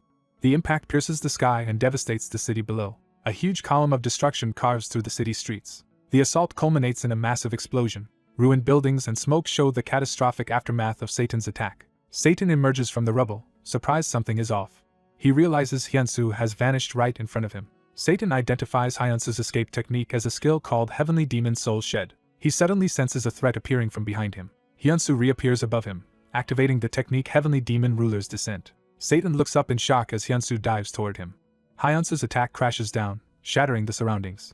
Hyunsu lands with burning footsteps, preparing to continue fighting. Hyunsu is shocked that something about his attack is not working as expected. He realizes in disbelief that Satan is actually resisting Heavenly Demon Ruler's Descent. Satan, amused, says he will give Hyunsu a chance. Satan invites Hyunsu to join his side. He explains that Hyunsu is too valuable to waste by killing, so he offers him a place under him. Satan smiles slyly as he waits for Hyunsu's response. Hyunsu bursts into wild laughter at the proposal. He mockingly calls out to Satan to get his attention. Hyunsu furiously rejects the offer and hurls an insult at Satan. Satan responds casually, unfazed by the insult. Satan instantly lunges at Hyunsu, catching him off guard. Satan powers up again, preparing another lethal strike. He swings while declaring his intent to kill Hyunsu. Satan's punch connects, brutally slamming Hyunsu. The hit sends Hyunsu hurtling away with a glowing wound on his chest. Satan screams in rage as energy surges around his body. He rockets toward Hyunsu with murderous glee. Satan smashes Hyunsu through a building with another powerful blow. The building erupts in a shockwave of shattered glass and force. Hyunsu crashes hard, bloodied and barely holding on. Satan revels in Hyunsu's painful groan. He savagely continues the beating, demanding more cries of pain. Satan tells Hyunsu he will regret rejecting the offer, claiming Hyunsu's fate is already sealed and resistance is useless. Despite his injuries, Hyunsu forces himself back to his feet in the ruined street. Satan screams that fate itself exists for his benefit as he dives down at Hyunsu. Another colossal explosion erupts amid the buildings. The blast sends shockwaves across the devastated city skyline. Watching from afar, allies remark that the battle is beyond anything they can interfere in. One of them insists they must still help in whatever way they can. Another suggests that he and Mina transfer their energy to Hyuntae to speed his recovery, and she agrees. The group gathers around Hyuntae's body on the roadway to begin the energy transfer. A futuristic ship or craft suddenly approaches overhead, startling them. Elsewhere, another powerful woman notices the approaching craft and wonders what it is. The fox girl enrages when she sees Hyunsu hurt and vows revenge on whoever harmed him. She charges forward through the air toward the craft and the battlefield. Satan senses her arrival with narrowed, intent eyes. The fox girl swings a massive, energy-infused arm in a ferocious attack. Satan turns as beams streak past him, realizing he is under fire again.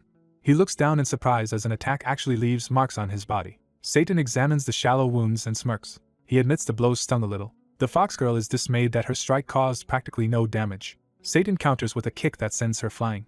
One of Satan's demonic followers rushes in, furious that she dared attack Lord Satan. The fox girl screams as she retaliates with another empowered strike. Satan's subordinate, the dark-haired demoness, reacts with alarm. She dives from above to fight the fox girl directly. The fox girl mocks the demoness' ruined hairstyle and provokes her rage.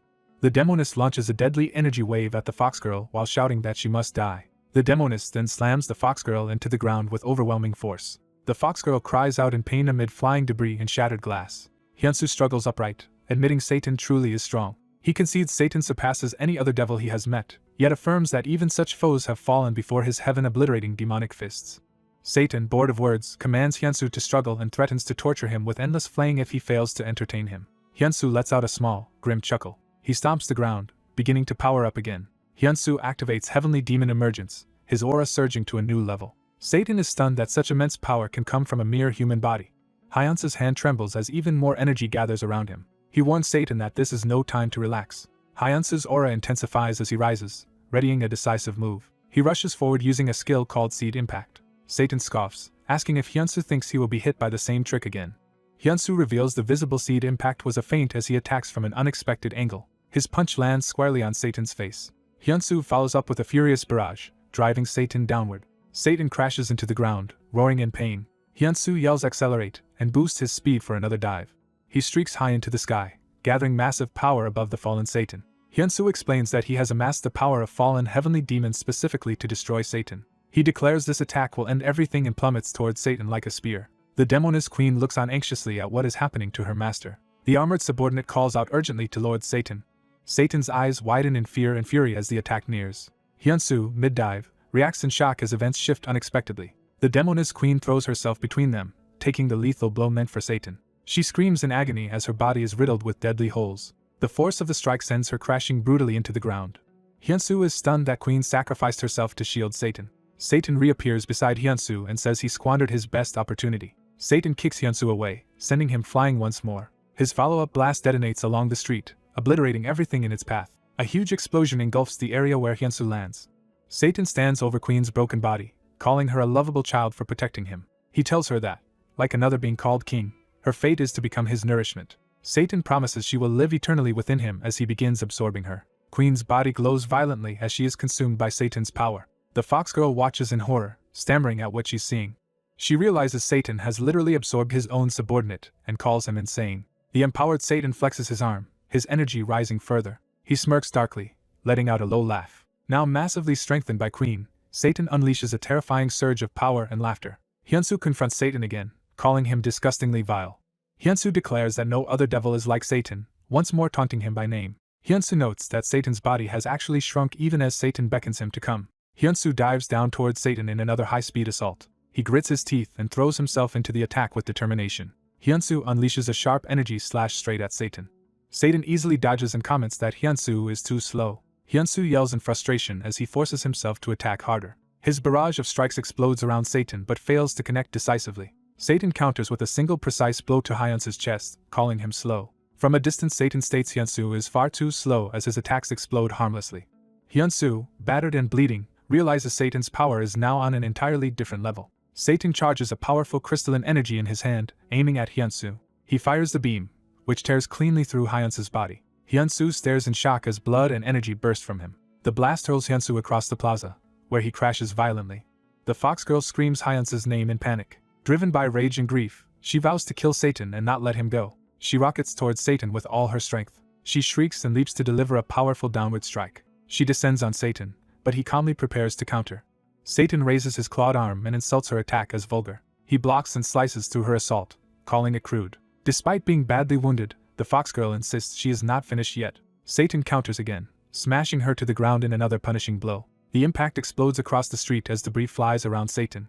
From above, Satan mockingly asks if she really thought she had more to show. The fox girl lies amid rubble, barely conscious. She struggles back to her feet with a pained cry. She admits fearfully that Satan is incredibly strong. She decides that even though it is dangerous, she will use the full power of her 9 tails. Satan's blow tears through her clothing and body, making her scream. In agony, she releases a loud roar as her power surges out of control. The fox girl fully transforms into a fearsome 9-tailed white fox form, exuding immense energy. In this new form, she grins hungrily, power spilling from her mouth. She announces that she will now fight Satan with her full power. The powerful white-haired enemy smirks, excited that the fight is finally getting interesting.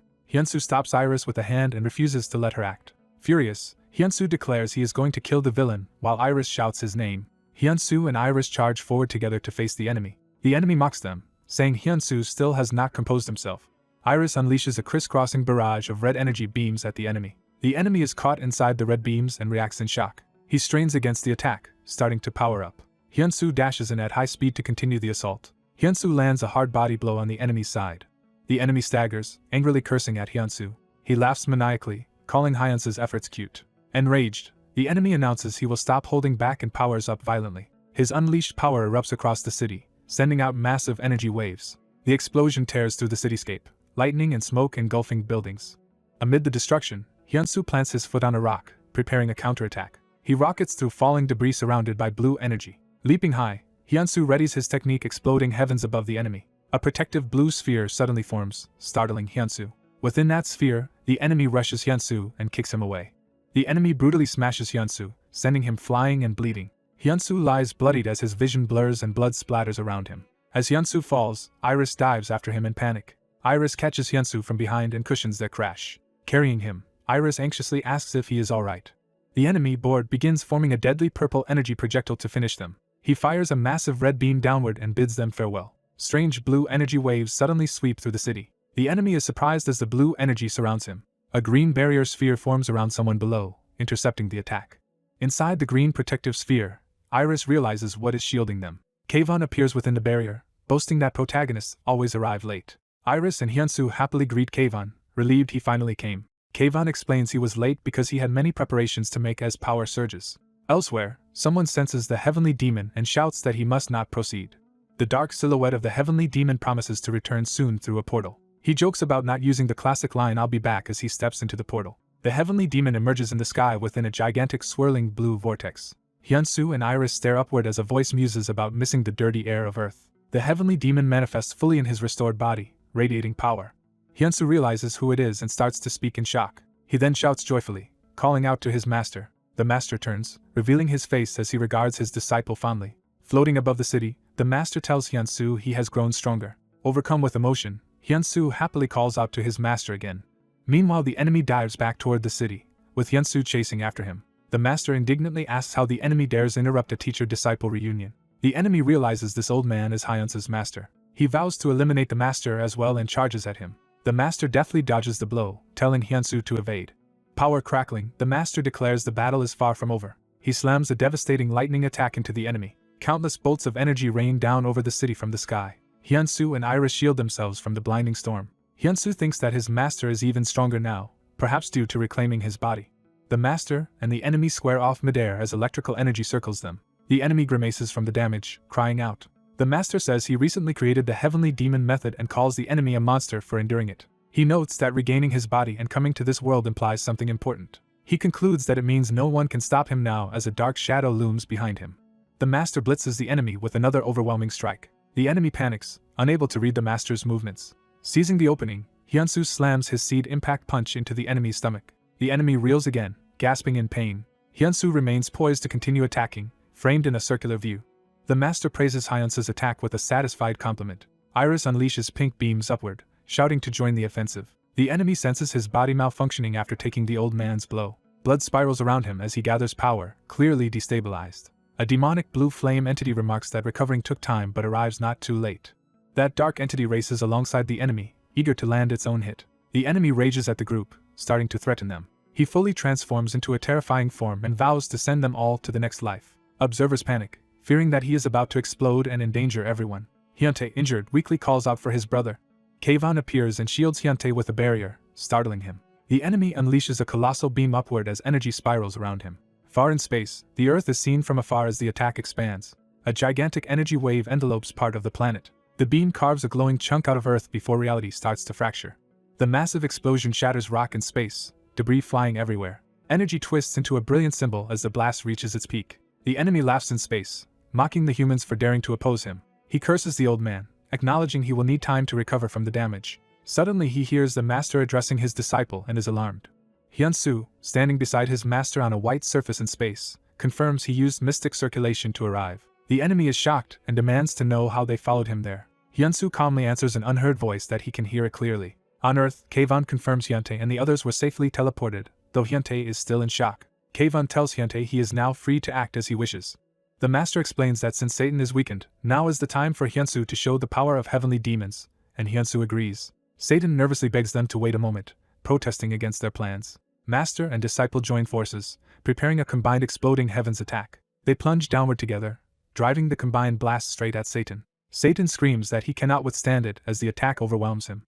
The blast shoots far into the cosmic sky, leaving master and disciple hovering above. Afterwards, the master and Hyunsu float in silence, catching their breath. A massive heavenly spiritual body manifests from the energy. The spiritual form slams into the ground like a meteor. As Satan disintegrates, he raves that it makes no sense for such pathetic beings to defeat him. His remaining essence scatters into fading particles. The master tells Hyunsu that it is finally over. They watch as Earth is restored to normal by Hyuntae's reversing ability. Back on the ground, survivors begin regaining consciousness amid rubble. Others realize they are alive and guess Hyuntae revived them again. Kayvon explains they survived thanks to his teleportation as the third singularity. He admits he could not rewind time further but that saving Earth was his limit, while others praise his success. Some still worry that if Satan cannot truly die, their efforts might be meaningless. Hyunsu appears and reassures them not to worry. Smiling, Hyunsu states Satan is completely dead thanks to his master's help. The master objects loudly, confused by Hyunsu's wording. The others confirm Satan is gone for good and begin to celebrate. Friends cheer loudly, giving 3 cheers for Park Hyunsu. Everyone rejoices together, some hugging Hyunsu while shouting that they did it and calling for their brother. Hyunsu and the pink-haired woman embrace happily, relieved and overjoyed. Narration explains that months after the portal disasters, humanity now lives in peace and Seoul has largely recovered. The news reporter credits the Hunter Group New World and announces that today is Hyunsu's brother Hyuntae's wedding. Guests gather inside the wedding venue. Friends congratulate Hyuntae, complimenting how good he looks. The bride and groom exchange rings. The officiant invites the couple to seal their eternal union with a kiss. Hyunsu, Kayvon, and their comrades sit together in suits, applauding the couple. A child teases Hyunsu by asking if he and the fire lady will be the next to marry, making Hyunsu protest. Someone playfully demands Hyunsu choose between her and another girl, while he wonders where his grandpa has gone. The scene shifts to a quiet building exterior under a clear sky. Inside, a black portal speaks, remarking how long it took Hyunsu to fulfill his promise. Kayvon stands by the portal, saying he converted the black portal in Hyunsu's room into a general gateway and urges Hyunsu to go. As Hyunsu steps toward the portal barefoot, someone calls his full name. Kayvon smiles warmly and tells Hyunsu he did well and worked hard. Hyunsu grins back and promises that he will return. The portal deposits him in a lush forested canyon with a rushing river. At a waterfall, his master meditates alone on a rock. The master senses him and asks if he has been healthy and at peace. Hyunsu dramatically lands on the rock, shouting as he appears. He charges in barefoot with a loud battle cry. Master and disciple clash in midair, their limbs colliding with force. Face to face, the master notes Hyunsu has grown, while Hyunsu boasts he is now bigger than his master. Another disciple gets smacked for teasing the master, who scolds him. Hyunsu insists the master already admitted he was bigger, but the master says Hyunsu still has 1,000,000 years to go. They square up again, challenging each other to fight seriously. The master declares he is not the same as in the past and invites Hyunsu to come at him. Their renewed spar shakes the rocky waterfall surroundings with explosive impacts. After knocking Hyunsu down, the master tells him not to mess around. Bruised and embarrassed, Hyunsu asks if his master can go easy just once. Instead, the master tells him to follow so he can teach Hyunsu a new technique. As they walk through the forest, Hyunsu asks if he will meet the master's friends, and the master says of course, praising Hyunsu as stronger than them. Hyunsu worries about being naked since his clothes are by the water, but the master jokes that he should show off to the whole world, leaving Hyunsu to complain.